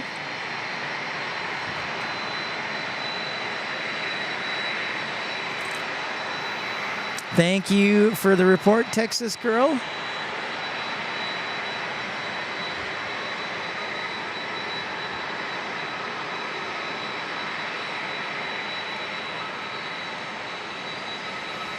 So now I think, so they've turned down the runway edge lighting and the touchdown zone, but the approach lighting system, which you have to see to land, is still on bright. So that's kind of interesting. Number 3 to land, Jeff Schultz. Okay, our Delta that went around. Let's see what it does this time. Thank you, Jeff. Roger that. Yeah, look at it. It's like they're the star of the show. It's like they're Taylor Swift coming on stage. God, is that you?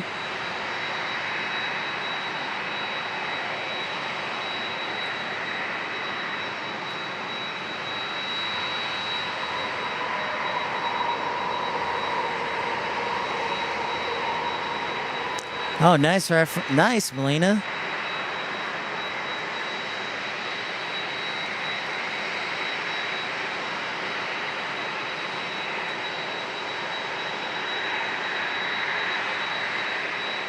Look at that. That's so bizarre.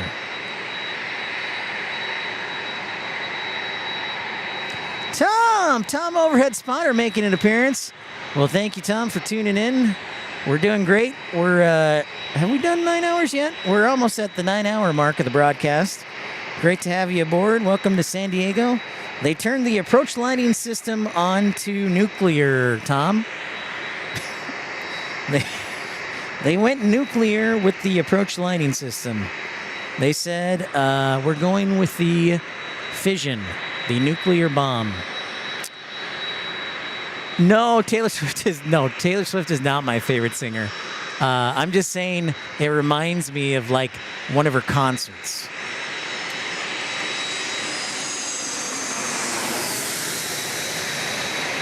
Thank you so much, Tom. Appreciate your like.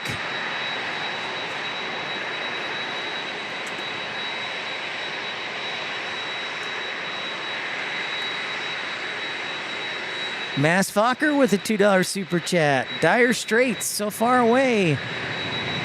One more, what could have been? Thank you, Mass Fokker. Might want to think about dropping him a thank you note. Andrew, what's going on, man? Yes, we are in San Diego. Welcome, welcome. I think, Tom, I don't know. On the pilot-controlled lighting, I'm pretty sure the tower controls it. Like at the smaller, I'm pretty sure that at Garden City, as the pilot, you can control the lighting.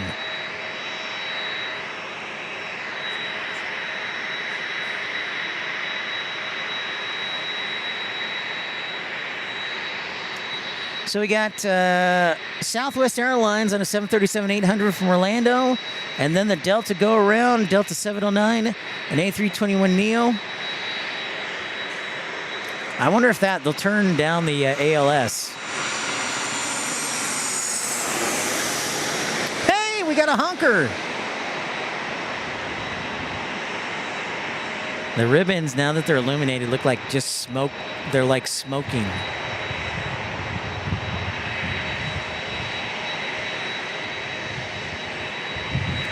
What is the range on the lighting control? Typically, Mass Fokker, the lighting for pilot-controlled lighting is by frequency. I want to say 5 miles, but don't quote me on that. I don't know.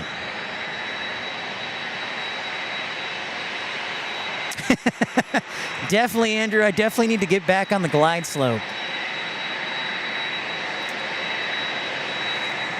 David G, I would like to, but these brights are kind of annoying my eyes. That's the only thing. They're kind of annoying my eyes. So we'll see, David G. I think if anything, Hawaiian will be our last plane, or excuse me, Alaska will be our last plane on the A330.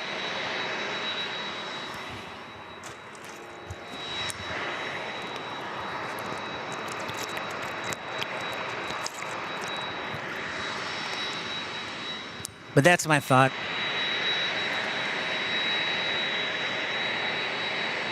In all my times I've broadcasted from San Diego, I've never had the brights for the approach lighting and runway system. This is a first.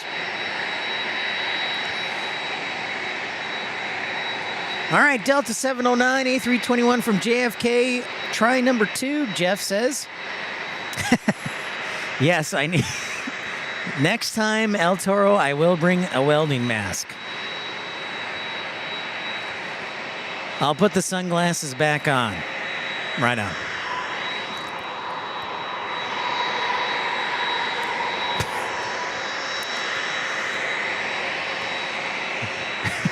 Thank you, guys.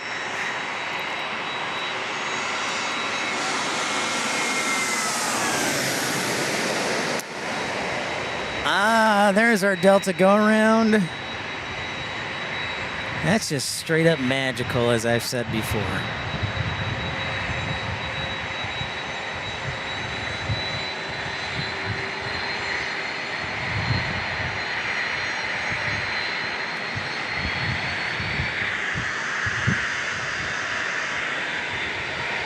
Well, landed.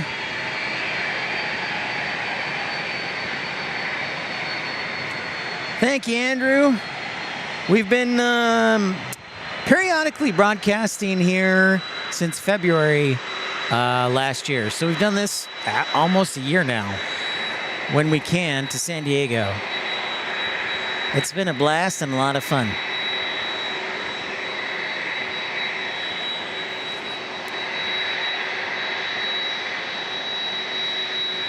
That's what I'm wondering. I was wondering if the Delta, after the Delta, they would turn them down. We'll see. They're still keeping them on. I'm surrounded by light, which is kind of fun. Perhaps this is how it will be when if I'm lucky enough to go to heaven.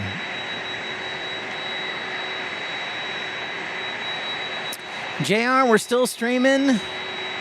We're trying to see if we can stay till the Hawaiian A330, excuse me, the Alaska A330, and then we'll probably get out of here.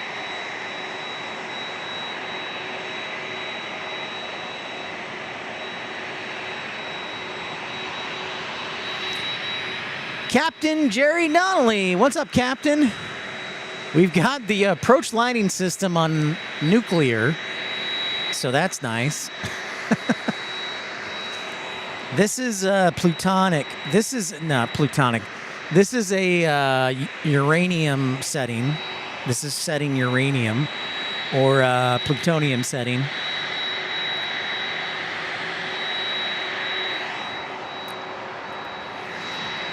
I didn't check to see what our next arrival is. I apologize, but it's arriving right about now.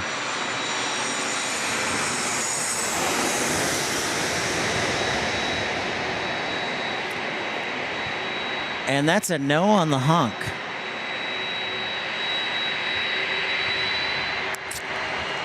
From their angle, no. From the flight deck angle, no. Southpaw. Looks like we get another... Oh, we got UPS this time. Another heavy alert. Another 767.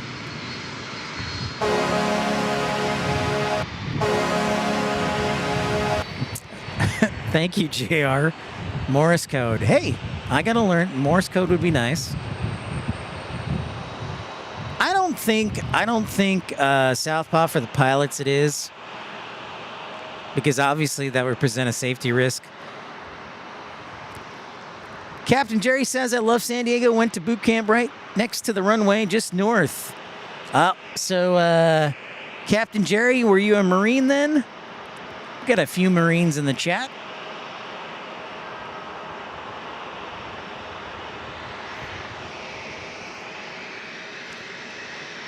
Yeah, you know, pipes, I was actually hoping so last year, the first live stream I ever did, British Airways had the A350-1000 and Lufthansa had the A350-900. Captain Jerry Donnelly, thank you, sir, for joining Exit Row. Appreciate you supporting the channel.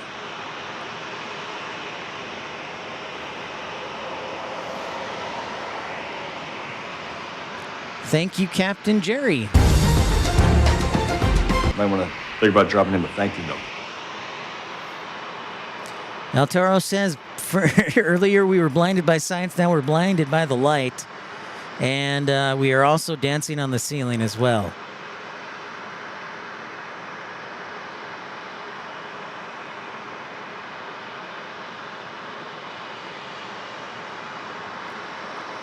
What's up, Lyle? Of course, Lyle is from the USMC, but from Anchorage. Thanks for your service.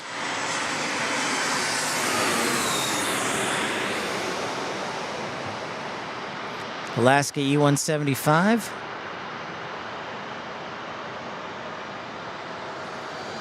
So we're like a 40 minutes away from the Hawaiian. Oh, I guess so.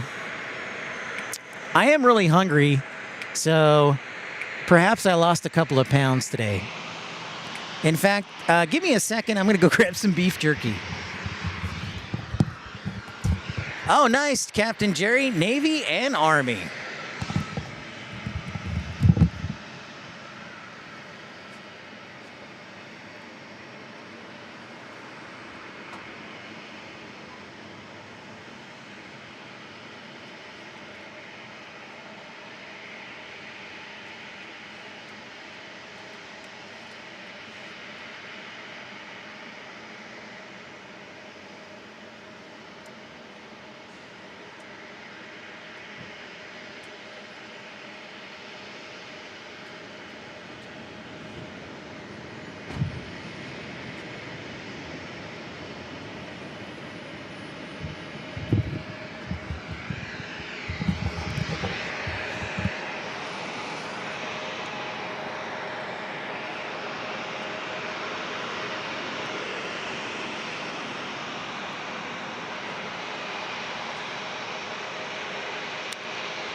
Anton, you can email me, and I can maybe answer that. But yeah, I would email me on that, Anton.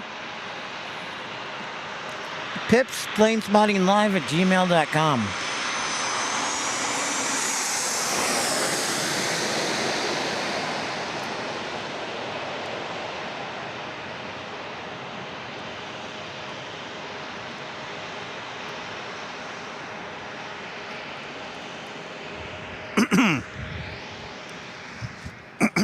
Excuse me.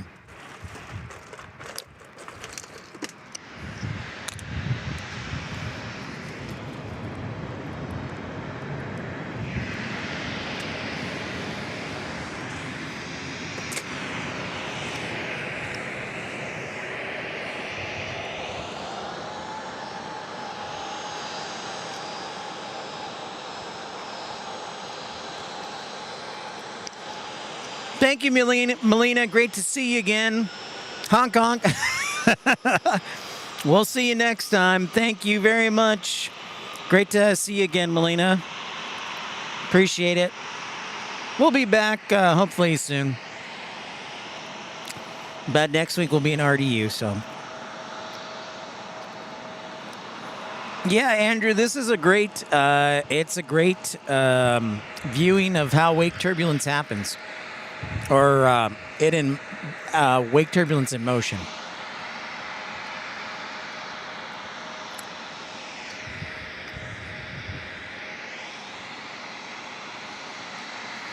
And thanks, Melina, for helping us set a record. We're now officially over 9 hours. Longest broadcast ever in the 3 years I've done this. So, awesome sauce. Yep, and I'll be broadcasting Monday from RDU, Melina. That is correct. That is correct.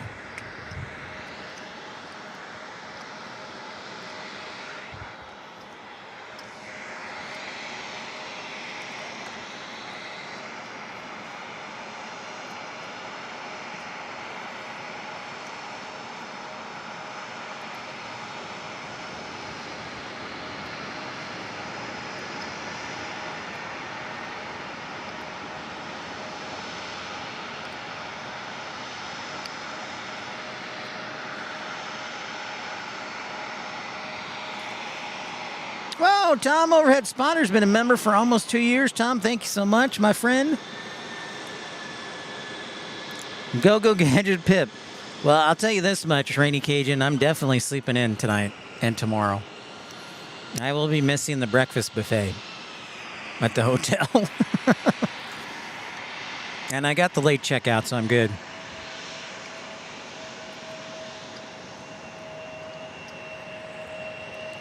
Definitely a unique airport, and a rare airport at that, Captain Jerry.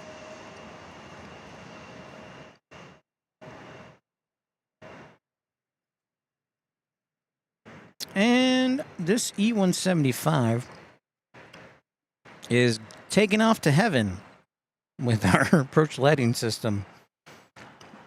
I see Hawaiian. It looks on time. I guess I can hang in there. But after that, we outie 5,000.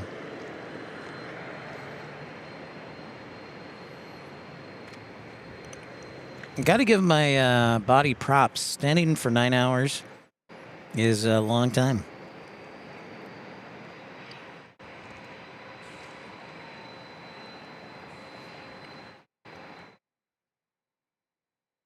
So interesting what the approach lighting system is doing.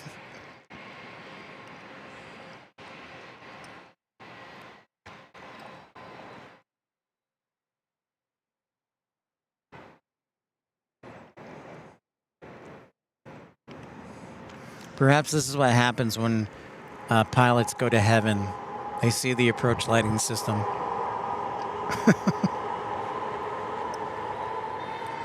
No, we had some nice 757s earlier, though, Andrew. The last, I think, heavy we have coming in is our A330. That's about a half hour out from Honolulu.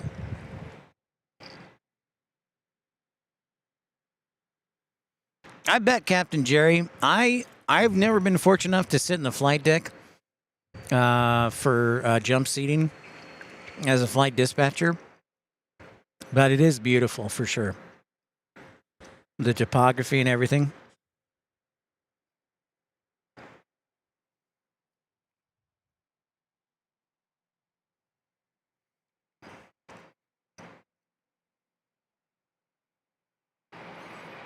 Oh, we got a little break here. JetBlue's inbound from Boston here in a few minutes. And then Southwest 4031 from San Diego. Well, we got a little break in the action. I do see... What do I see with my eye? United 2038, 737, 800 going to San Francisco.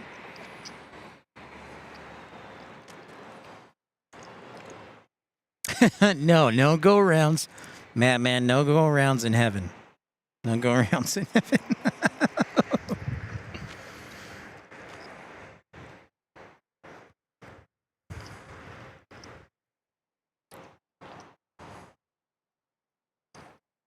I'm sure the A330 will make it honk, and, well, you know, it may not. That'll be interesting. I guess we got to stay around for that, Pipes.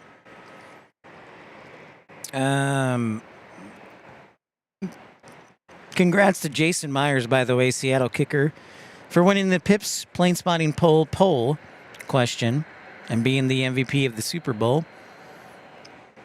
Give me a second here. I want to thank Southpaw, Tom Overhead Spotter, Captain Jerry, the Mass Fokker, Don Rumsey, Christopher Brown, Parker, Steven, PSA Steve, Christopher Brown, also Rob, Viking, New Zealand, Tim Arnold, Mark Bright Spark, Greg, Mike Smith, F-150 San Antonio, Texas, Nothing Polished, Moose Turter, Matt Mann, Michael V. Andre, Lenny, Mass Fokker, Texas Girl, Tyson Price, Vince. Thank you all for your contributions today. Help support the channel, make me, strengthen me during this long show. So thank you, everybody. I appreciate all of you so very much. And you make journeys like this possible in the future. Because gas ain't cheap, and I haven't convinced myself to sleep in a truck yet. So thank you. I really appreciate it. Greatly appreciate it, and I hope you're enjoying the coverage and education. Go-arounds in heaven is purgatory. Oh, well, there we go. I didn't think we were, I thought we were done with 757s, but David G is telling us we got one more 757. I didn't think so. So, correction, Andrew. Thanks to David G and me not looking at my flight radar, we have another 757. At this point, I'm just going on gas.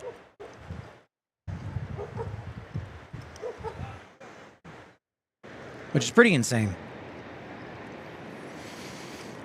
Backyard Plane Spotting asks, have I been there for reverse ops? No!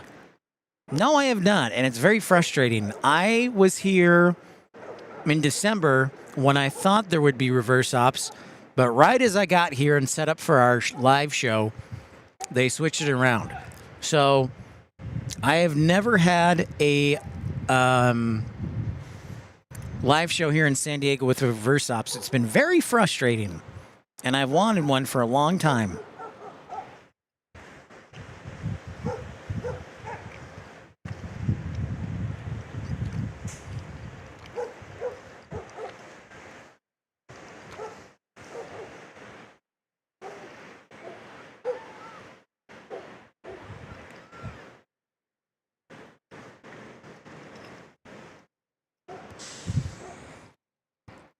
Whoa, Captain Jerry, here's 2 gallons of gas. Captain Jerry, thank you so much, man.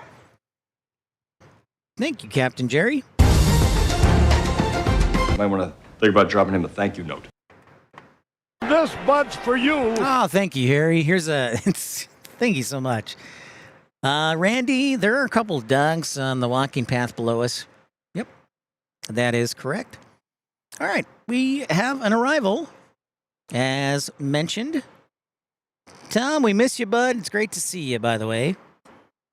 I know life is busy, but here is our arrival, JetBlue.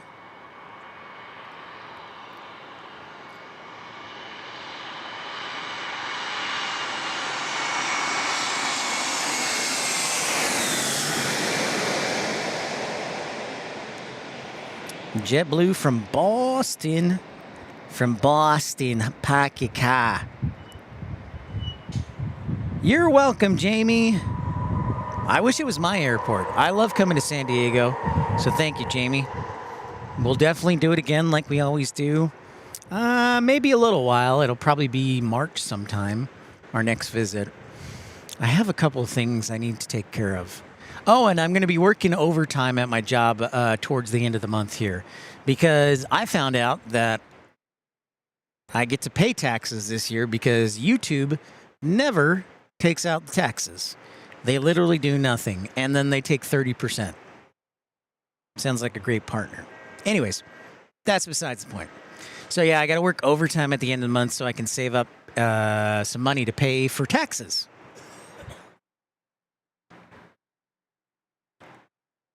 But I'm sure many of you are in the same situation, so life will go on.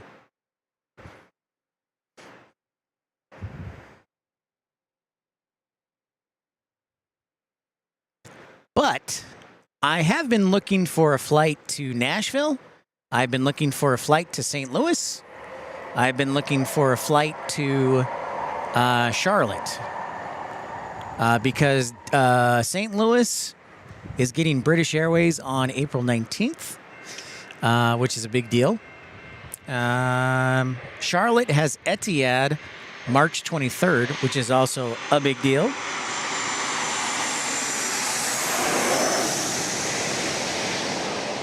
And the no honk zone. Thank you, Dave, from North Little Rock. Good night to you, my friend.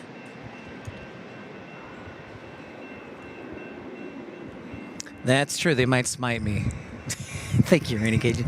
But I have been looking at flights for Charlotte, for Etihad's inaugural flight, for British Airways' inaugural flight, and then Nashville because I've wanted to go back to broadcast from the Hilton for a long time.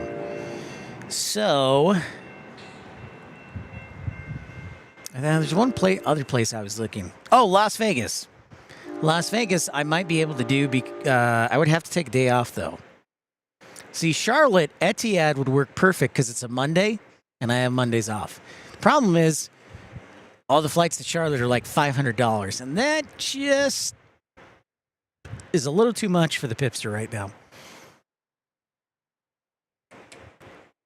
But we'll see. I was also looking at Houston because at the beginning of May, ITA Airways from Italy is starting service there in Houston.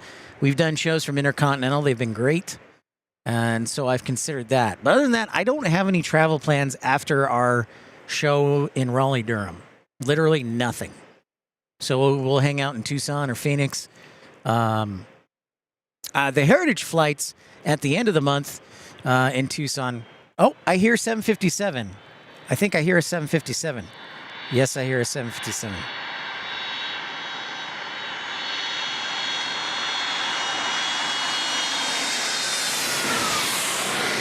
Hey-o! Jerry says we don't need no stinking taxes. I agree. And that is a most worthy $2 super chat, Jerry. Thank you so much. Might want to think about dropping him a thank you note.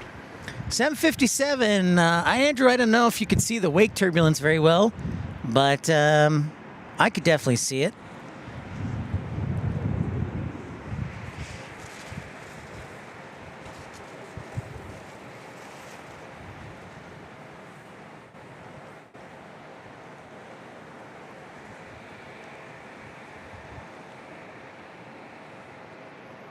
I agree. Taxes. What did Ron Swanson say? Income tax is a scam. Income tax is a scam.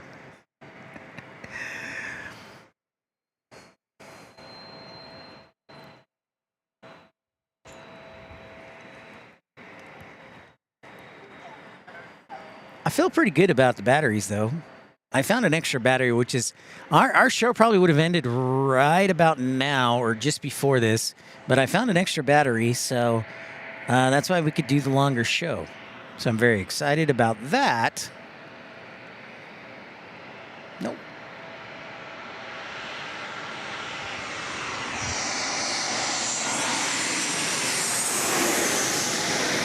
Ah, we got a honk. Our first honk in a while.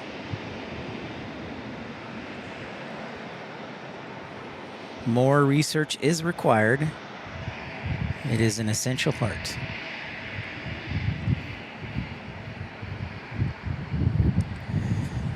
Okay, looking at updated flights of interest, inaugural flights, what I was going to say, Zip Air lands in Orlando for charters on March 23rd. Also, there is Etihad in Charlotte on March 23rd. What else? Iberia starts service to Newark on March 29th. Air France starts service to Las Vegas. Regular service on the 15th. St. Louis welcomes British Airways on April 19th. Air Premia to Newark starts on April 24th. LOT begins flying May 6th, or excuse me, May 1st. ITA arrives in Houston. On the 6th, LOT begins flying in San Francisco. On the 13th of May, the 10th of May, Royal Jordanian starts flying to DFW.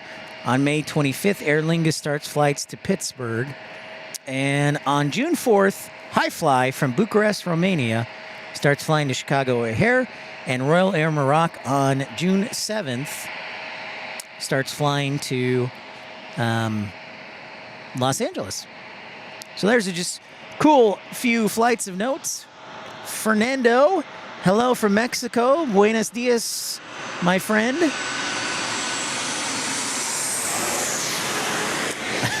There goes the honk. All right, so this Alaska Boeing.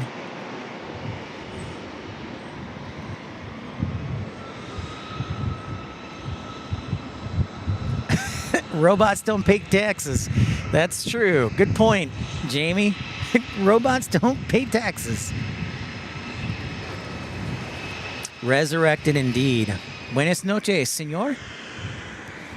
We are waiting on our Alaska A330. It's still really hard to say that, even though it's Hawaiian, it's Alaskan. You know what I mean? They got rid of the Hawaiian call sign. Gut punch.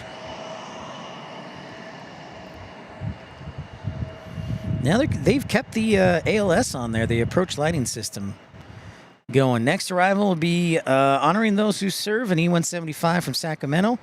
Then it's American 1634, an A321neo. And then we've got our Honolulu flight behind them. Sweet. Or at least that's what flight radar is showing.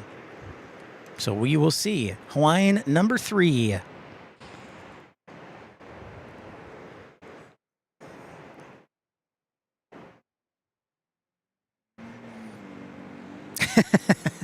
I'll remember that, Jamie.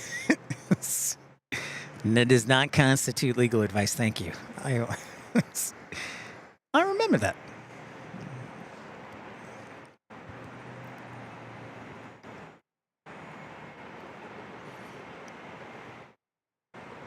So E-175, then a A321neo, and then Hawaiian, supposedly.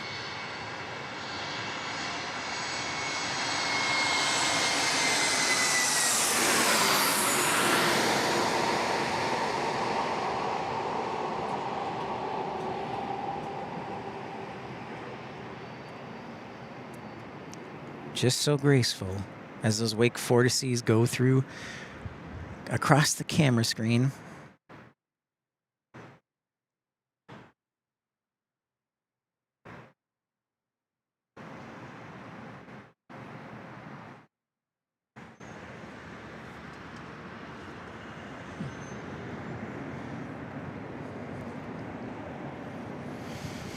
All right, we're going to turn our camera to the...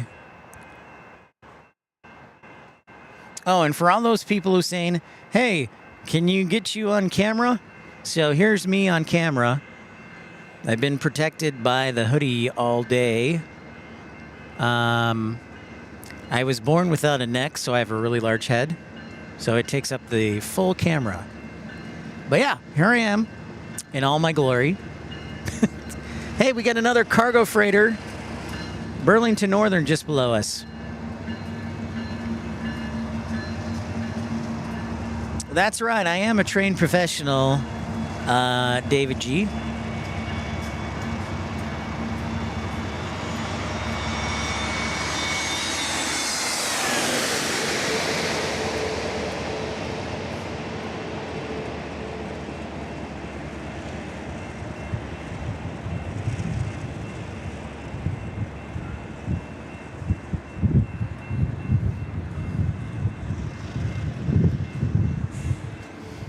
All right. I don't see the A330, so it's got to be a couple minutes behind us because I don't see it.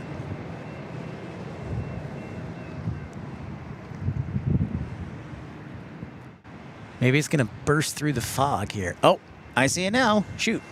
Okay. Heavy alert.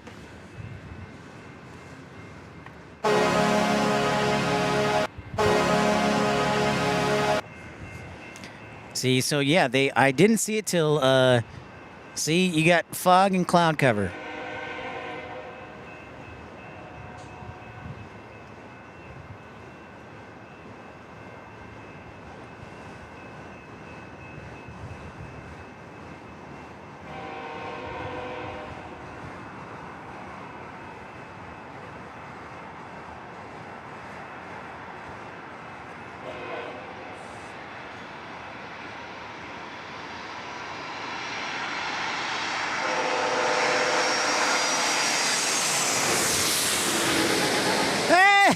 It went off. We got a hunker.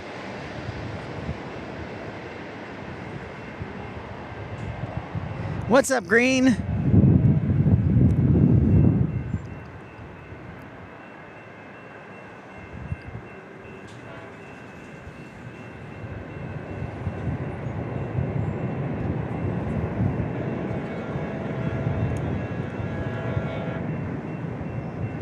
Nice. Sorry about that being out of focus, but that was awesome. So we got a hunker. The A330, the first ever Airbus can honk. That's right. Ah, yes, it can.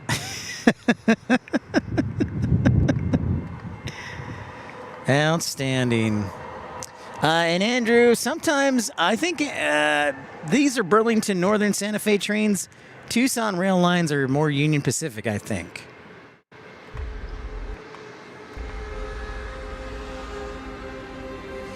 Well, that does it for us, folks.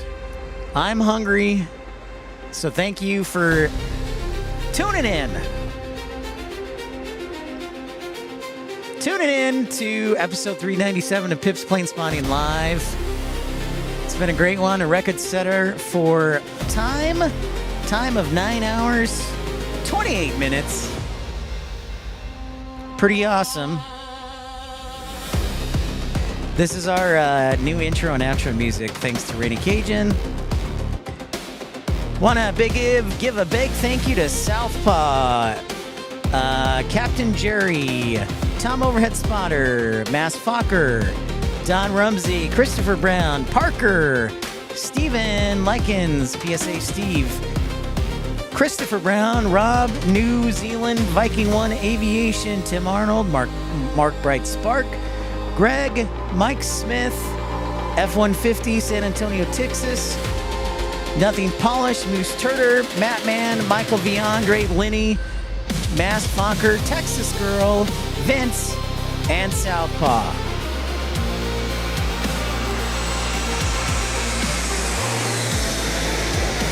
Thank you, Parker. Appreciate you, man. Big time. Congratulations to Jason Myers, the unofficial Super Bowl MVP of Super Bowl 60, according to our vote.